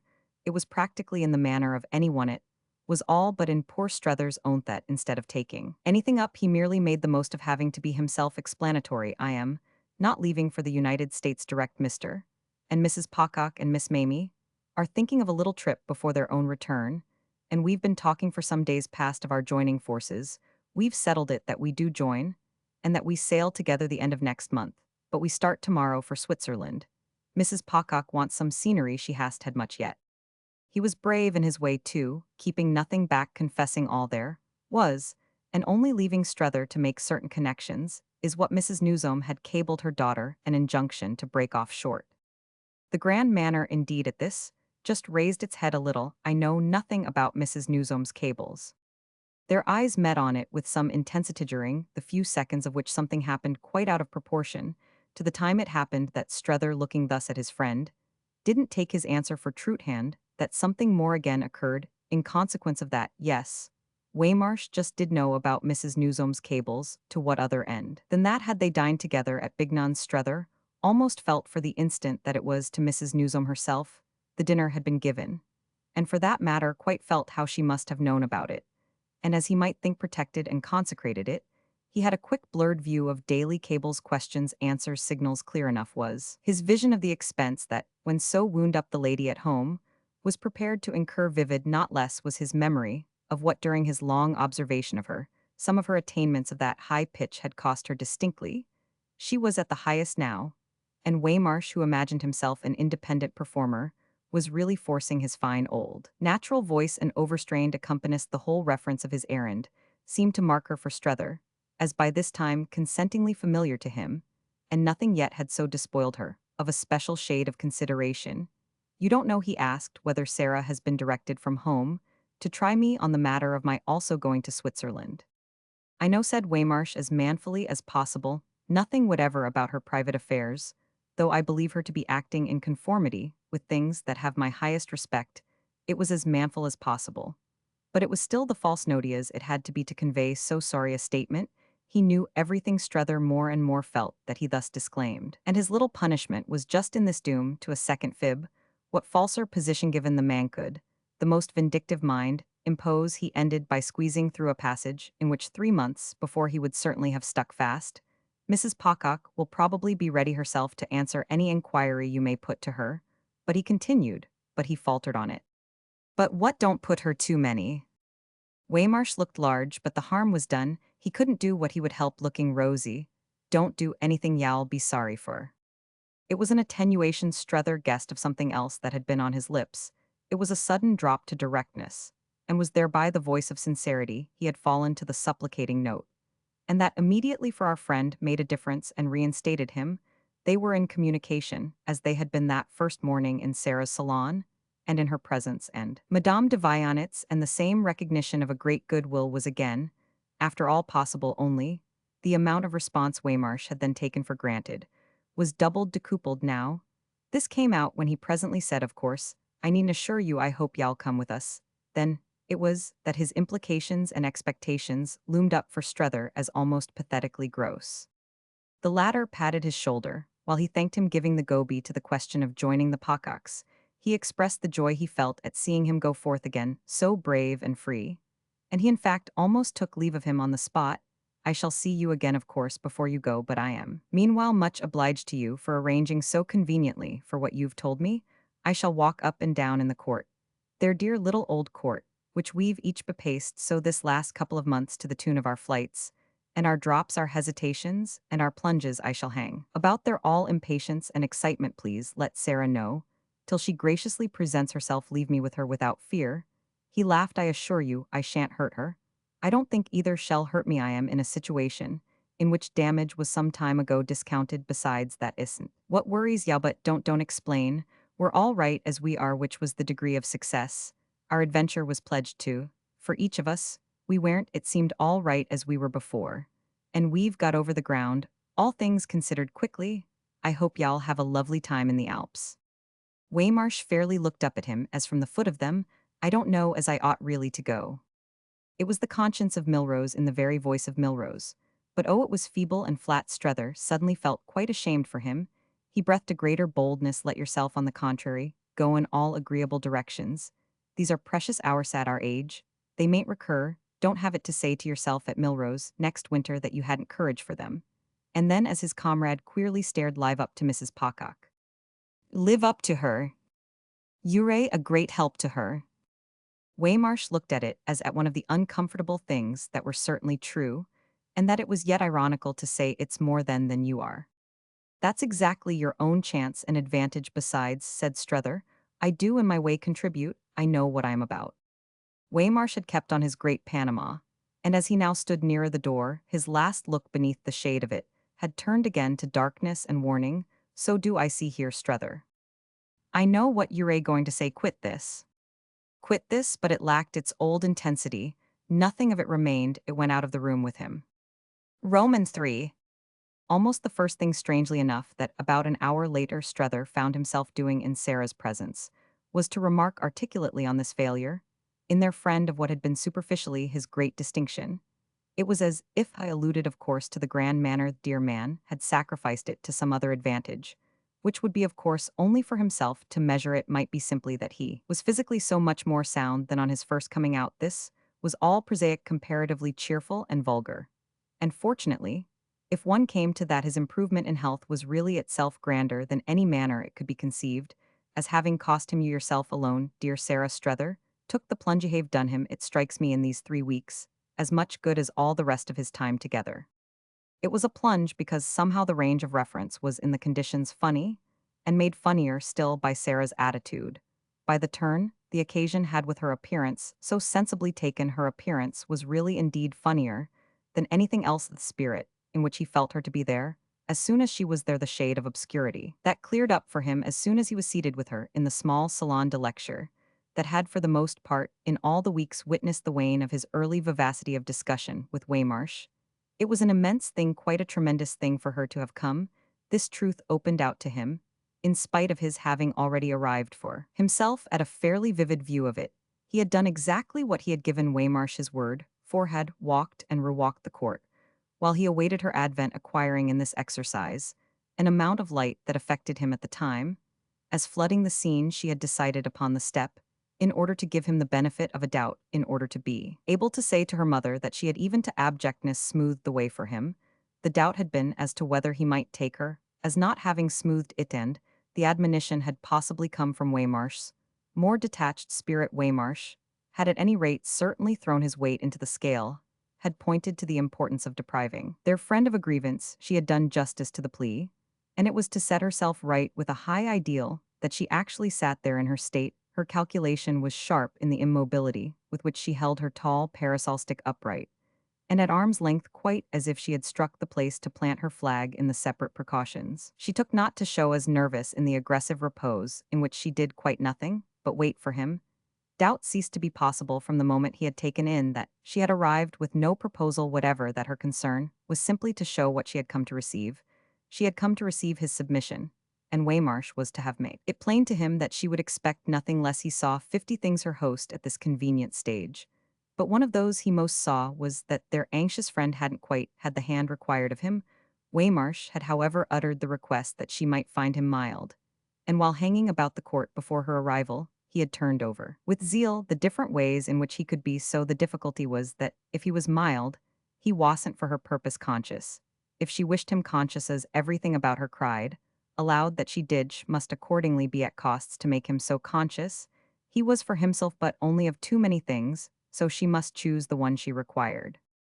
Practically, however, it at last got itself named, and when once that had happened, they were quite at the center of their situation. One thing had really done as well as another when Strether had spoken of Waymarsh leaving him, and that had necessarily brought on a reference to Mrs. Pocock's similar intention. The jump was but short to supreme lucidity. Light became, indeed, after that so intense that Strether would doubtless have but half made out in the prodigious glare, by which of the two the issue had been in fact precipitated. It was in their contracted quarters as much there between them as if it had been something suddenly spilled with a crash and a splash on the floor. The form of his submission was to be an engagement to acquit himself within the 24 hours. Hell go, in a moment, if you give him the word, assures me on his honor. Hell, do that. This came in its order out of its order, in respect to Chad. After the crash had occurred, it came repeatedly during the time taken by Strether to feel that he was even more fixed in his rigor than he had supposed. The time he was not above adding to a little, by telling her that such a way of putting it on her brother's part left him sufficiently surprised she wasn't at all funny at last, was really fine, and he felt easily where she was strong for herself. It hadn't yet so come home to him that she was nobly and appointedly officious. She was acting in interests grander and clearer than that of her poor little personal, poor little Parisian equilibrium. And all his consciousness of her mother's moral pressure profited by this proof of its sustaining force. She would be held up. She would be strengthened. He needn't in the least be anxious for her. What would once more have been distinct to him, had he tried to make it so, was that, as Mrs. Newsome was essentially all moral pressure, the presence of this element was almost identical with her own presence. It wasn't perhaps that he felt he was dealing with her straight, but it was certainly as if she had been dealing straight with him. She was reaching him somehow by the lengthened arm of the spirit, and he was having to that extent to take her into account, but he wasn't reaching her in turn, not making her take him. He was only reaching Sarah, who appeared to take so little of him. Something has clearly passed between you and Chad, he presently said, that I think I ought to know something more about. Does he put it all? He smiled on me. Did you come out, she asked, to put it all on him? But he replied to this no further than after an instant by saying, oh, it's all right, Chad. I means all right. And having said to Yowell anything, he may have said, ill take it. All what he does put on me, only I must see him before I see you again. She hesitated, but she brought it out. Is it absolutely necessary you should see me again? Certainly, if I am to give you any definite word about anything. Is it your idea, then, she returned, that I shall keep on meeting you, only to be exposed to fresh humiliation? He fixed her a longer time. Are your instructions from Mrs. Newsome that you shall even at the worst absolutely and irretrievably break with me? My instructions from Mrs. Newsome are, if you please, my affair. You know perfectly what your own were, and you can judge for yourself of what it can do for you to have made what you have of them. You can perfectly see, at any rate, ill go so far as to say that, if I wish not to expose myself, I must wish still less to expose her. She had already said more than she had quite expected, but though she had also pulled up the color in her face, showed him he should from one moment to the other have it all. He now indeed felt the high importance of his having it. What is your conduct? She broke out, as if to explain. What is your conduct? But an outrage to women like us. I mean your acting, as if there can be a doubt as between us, and such another off his duty. He thought a moment. It was rather much to deal with at once, not only the question itself, but the sore abysses it revealed. Of course, they're a totally different kinds of duty. And do you pretend that he has any at all to such another? Do you mean to Madame de Vionnet? He uttered the name not to affront her, but yet again to gain time that he needed for taking in something still other and larger than her demand of a moment, before it wased at once, that he could see all that was in her actual challenge. But when he did, he found himself just checking a low, vague sound, a sound which was perhaps the nearest approach his vocal cords had ever known to a growl. Everything, Mrs. Pocock had failed to give a sign of recognizing in Chad as a particular part of a transformation. Everything that had lent intention to this particular failure affected him as gathered into a large loose bundle, and thrown in her words into his face. The missile made him to that extent catch his breath, which however he presently recovered. Why, when a woman's at once so charming and so beneficent, you can sacrifice mothers and sisters to her without a blush, and can make them cross the ocean on purpose to feel the more, and take from you the straighter how you do it. Yes, she had taken him up as short and as sharply as that, but he tried not to flounder in her grasp. I don't think there's anything I've done in any such calculated way. As you describe, everything has come as a sort of indistinguishable part of everything else. Your coming out belonged closely to my having come before you, and my having come was a result of our general state of mind. Our general state of mind had proceeded on its side from our queer ignorance, our queer misconceptions, and confusions from which since then an inexorable tide of light seems to have floated us into our perhaps still queerer knowledge. Don't you like your brother as he is? He went on. And haven't you given your mother an intelligible account of all that comes to? It put to her also doubtless his own tone. Too many things, this at least would have been the case, hadn't his final challenge directly helped her. Everything at the stage they had reached directly helped her, because everything betrayed in him such a basis of intention. He saw the odd way things came out that he would have been held less monstrous had he only been a little wilder. What exposed him was just his poor old trick of quiet inwardness. What exposed him was his thinking such offense. He hadn't, in the least, however, the desire to irritate that Sarah imputed to him, and he could only at last temporize for the moment with her indignant view. She was altogether more inflamed than he had expected, and he would probably understand this better when he should learn what had occurred for her with Chad. Till then her view of his particular blackness, her clear surprise at his not clutching the pole she held out, must pass as extravagant. I leave you to flatter yourself. She returned that what you speak of is what you've beautifully done, when a thing has been already described in such a lovely way. But she caught herself up and her comment on his description rang out sufficiently loud. Do you consider her even an apology for a decent woman? Ah, there it was at last. She put the matter more crudely than for his own mixed purposes he had yet had to do. But essentially, it was all one matter, it was so much, so much. And she treated it, poor lady, as so little he grew conscious, as he was now apt to do of a strange smile, and the next moment he found himself talking like Miss Barris. She has struck me from the first as wonderful. I've been thinking too, moreover, that after all she would probably have represented, even for yourself, something rather new and rather good. He was to have given Mrs. Pocock with this, however, but her best opportunity for a sound of derision, rather new, I hope so with all my heart. I mean, he explained, that she might have affected you by her exquisite amiability, real revelation. It has seemed to myself her high rarity, her distinction of every sort. He had been with these words consciously a little precious, but he had had to couldn't give her the truth of the case without them. And it seemed to him, moreover, now that he didn't care, he had at all events not served his cause, for she sprang at its exposed side. A revelation to me, I've come to such a woman for a revelation.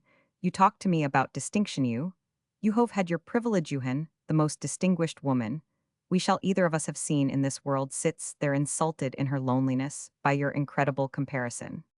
Strether forbore with an effort from straying, but he looked all about him. Does your mother herself make the point that she sits insulted? Sarah's answer came so straight, so pat, as might have been said, that he felt on the instant its origin. She has confided to my judgment and my tenderness the expression of her personal sense of everything and the assertion of her personal dignity. They were the very words of the Lady of Willett, would have known them in 1,000. Her parting charge to her child. Mrs. Pocock accordingly spoke to this extent by book, and the fact immensely moved him. If she does really feel as you say, it's of course very, very dreadful. I've given sufficient proof. One would have thought, he added, of my deep admiration for Mrs. Newsome. And pray what proof would one have thought you'd call sufficient, that of thinking this person here so far superior to her? He wondered again, he waited. Ah, dear Sarah, you must leave me this person here.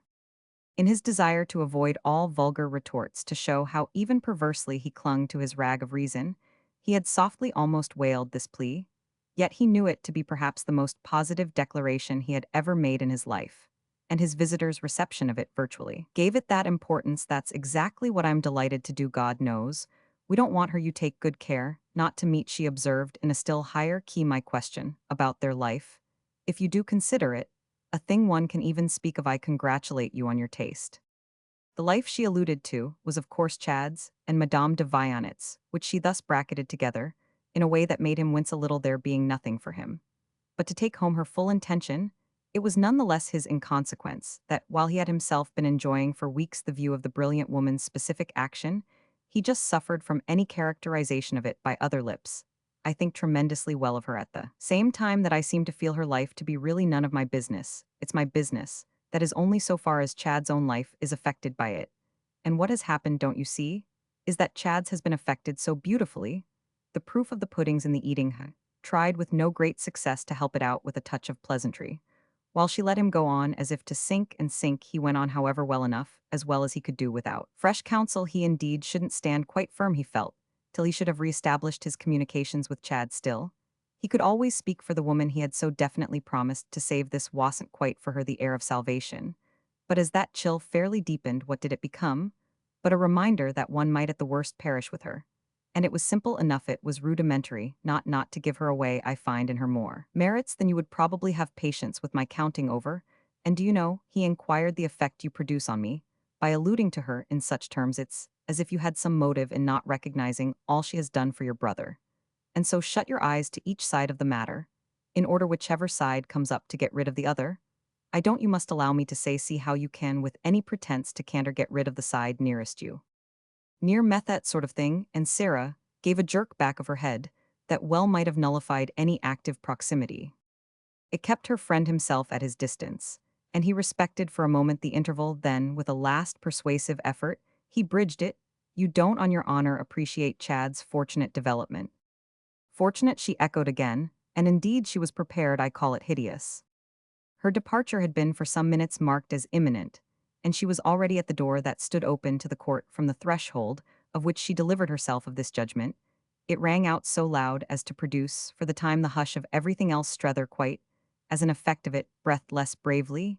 He could acknowledge it, but simply enough. Oh, if you think that, then all's at an end. So much the better. I do think that she passed out as she spoke, and took her way straight across the court beyond, which, separated from them by the deep arch of the porticature, the low victoria that had conveyed her from her own hotel, was drawn up. She made for it with decision, and the manner of her break, the sharp shaft of her rejoinder, had an intensity by which Strether was at first kept in arrest. She had let fly at him, as from a stretched cord, and it took him a minute to recover from the sense of being pierced. It was not the penetration of surprise, it was that much more of certainty, his case being put for him, as he had as yet only put it to himself. She was away. At any rate, she had distanced him with rather a grand spring and effect of pride and ease.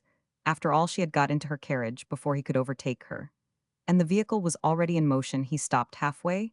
He stood there in the court, only seeing her go and noting that she gave him no other look. The way he had put it to himself was that all quite might be at an end. Each of her movements in this resolute rupture reaffirmed, reinforced that idea. Sarah passed out of sight in the sunny street, while planted there, in the center of the comparatively gray court, he continued merely to look before him. It probably was all at an end. Book 11th. Note: in the 1909 New York edition, the following two chapters were placed in the reverse of the order appearing below since 1950.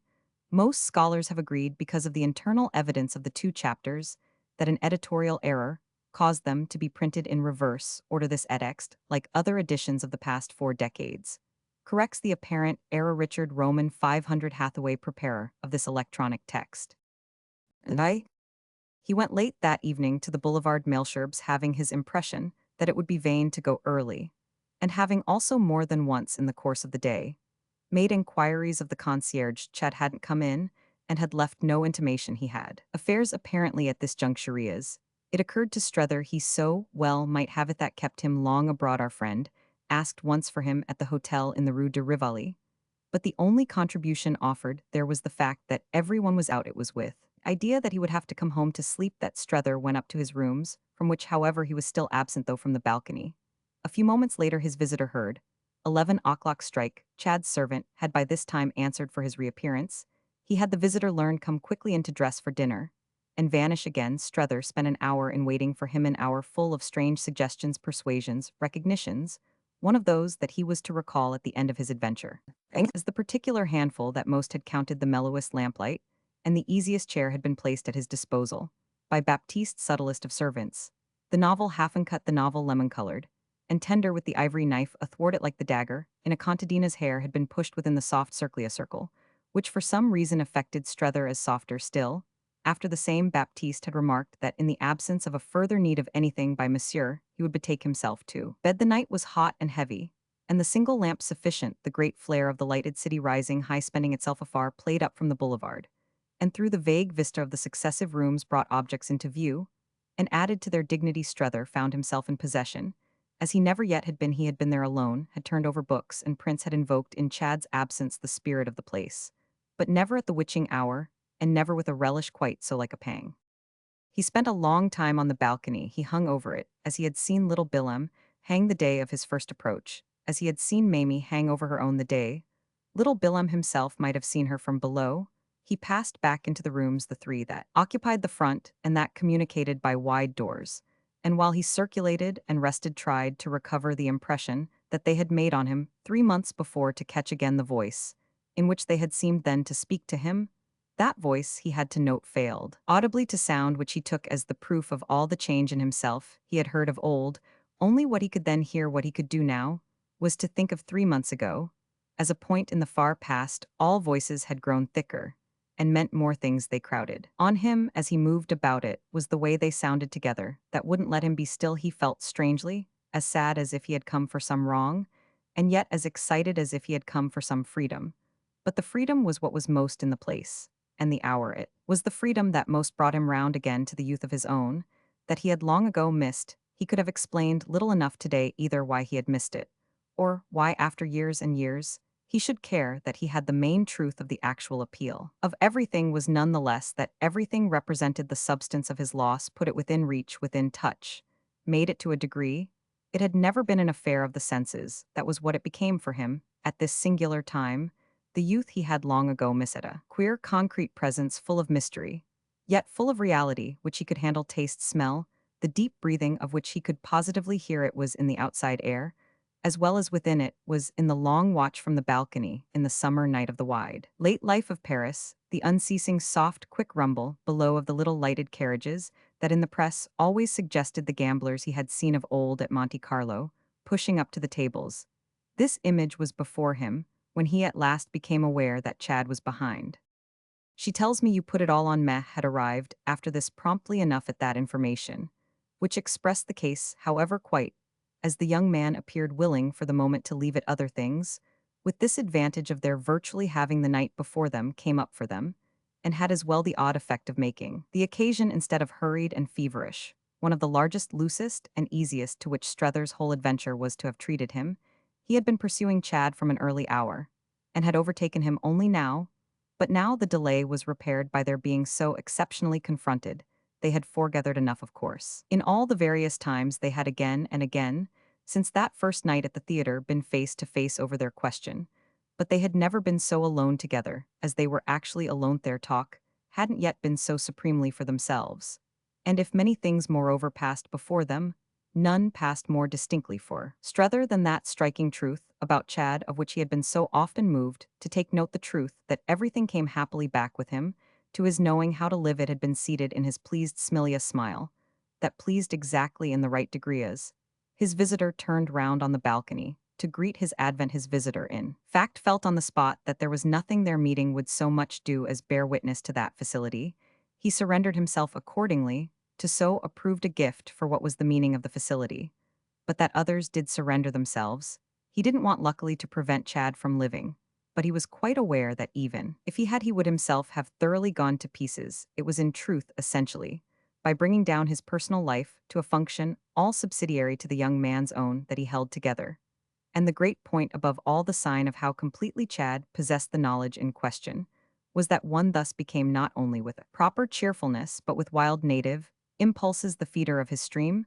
Their talk had accordingly not lasted 3 minutes, without Struthers feeling basis enough for the excitement in which he had waited. This overflow fairly deepened, wastefully abounded, as he observed the smallness of anything corresponding to it on the part of his friend. That was exactly this friend's happy case. He put out his excitement, or whatever other emotion the matter involved, as he put out his washing, than which no arrangement could make more for domestic order. It was quite for Strether himself, in short, to feel a personal analogy with the laundress bringing home the triumphs of the mangle. When he had reported on Sarah's visit, which he did very fully, Chad answered his question with perfect candor. I positively referred her to Udalled her. She must absolutely see you. This was last night. And it all took place in 10 minutes. It was our first free talk, really. The first time she had tackled me. She knew I also knew what her line had been. With yourself, knew moreover how little you had been doing to make anything difficult for her. So, I spoke for you frankly, assured her. You were all at her service. I assured her. I was too, the young man continued. And I pointed out how she could perfectly at any time have got at me. Her difficulty has been simply her not finding the moment she fancied. Her difficulty, Strether returned, has been simply that she finds she's afraid of you. She's not afraid of me, Sarah, one little scrap. And it was just because she has seen how I can fidget when I give my mind to it, that she has felt her best chance, rightly enough, to be in making me as uneasy as possible. I think she's at bottom as pleased to have you put it on me as you yourself can possibly be to put it. But what in the world, my dear man, Chad inquired in objection to this luminosity, have I done to make Sally afraid? You've been wonderful, wonderful, as we say, you poor people who watch the play from the pit. And that's what has admirably made her all the more effectually, that she could see you didn't set about it on purpose, I mean, set about affecting her as with fear. Chad cast a pleasant backward glance over his possibilities of motive. I've only wanted to be kind and friendly, to be decent and attentiveined. I still only want to be. Strether smiled at his comfortable clearness. Well, there can certainly be no way for it better than by my taking the onus. It reduces your personal friction and your personal offense to almost nothing.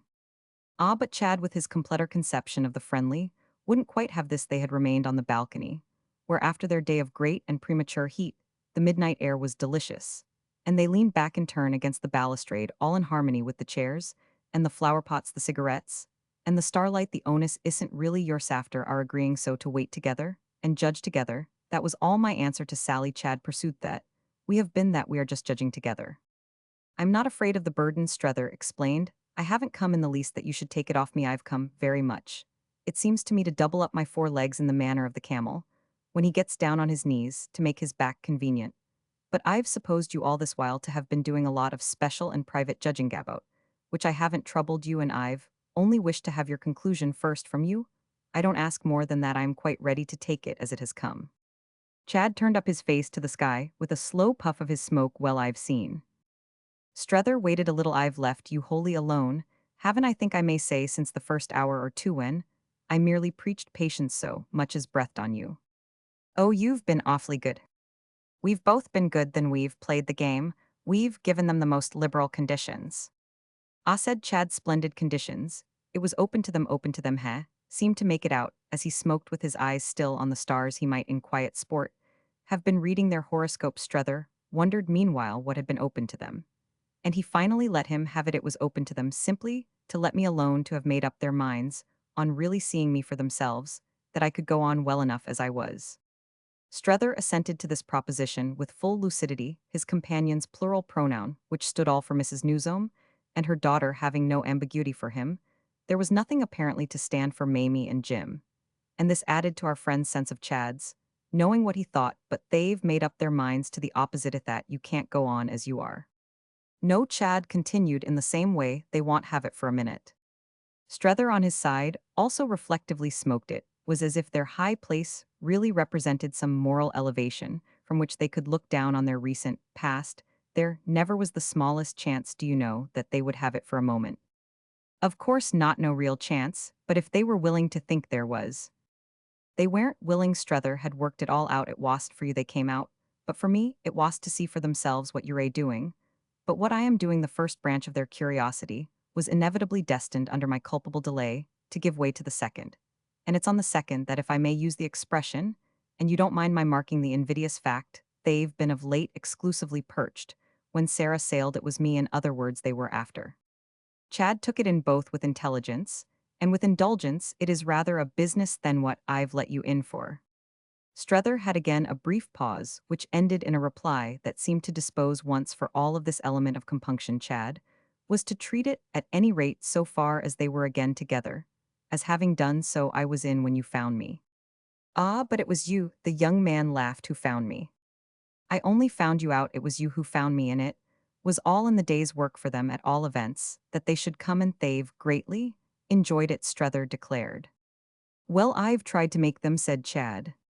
His companion did himself presently the same justice. So have Roman one. I tried, even this very morning, while Mrs. Pocock was with me. She enjoys, for instance, almost as much as anything else not being, as I've said, afraid of me, and I think I gave her help in that. Chad took a deeper interest. Was she very, very nasty? Strether debated. Well, she was the most important thing. She was definite. She was at last crystalline, and I felt no remorse. I saw that they must have come. Oh, I wanted to see them for myself, so that if it were only for that, Chad's own remorse was as small. This appeared almost all Strether wanted. Isn't your having seen them for yourself then the thing beyond all others that has come of their visit?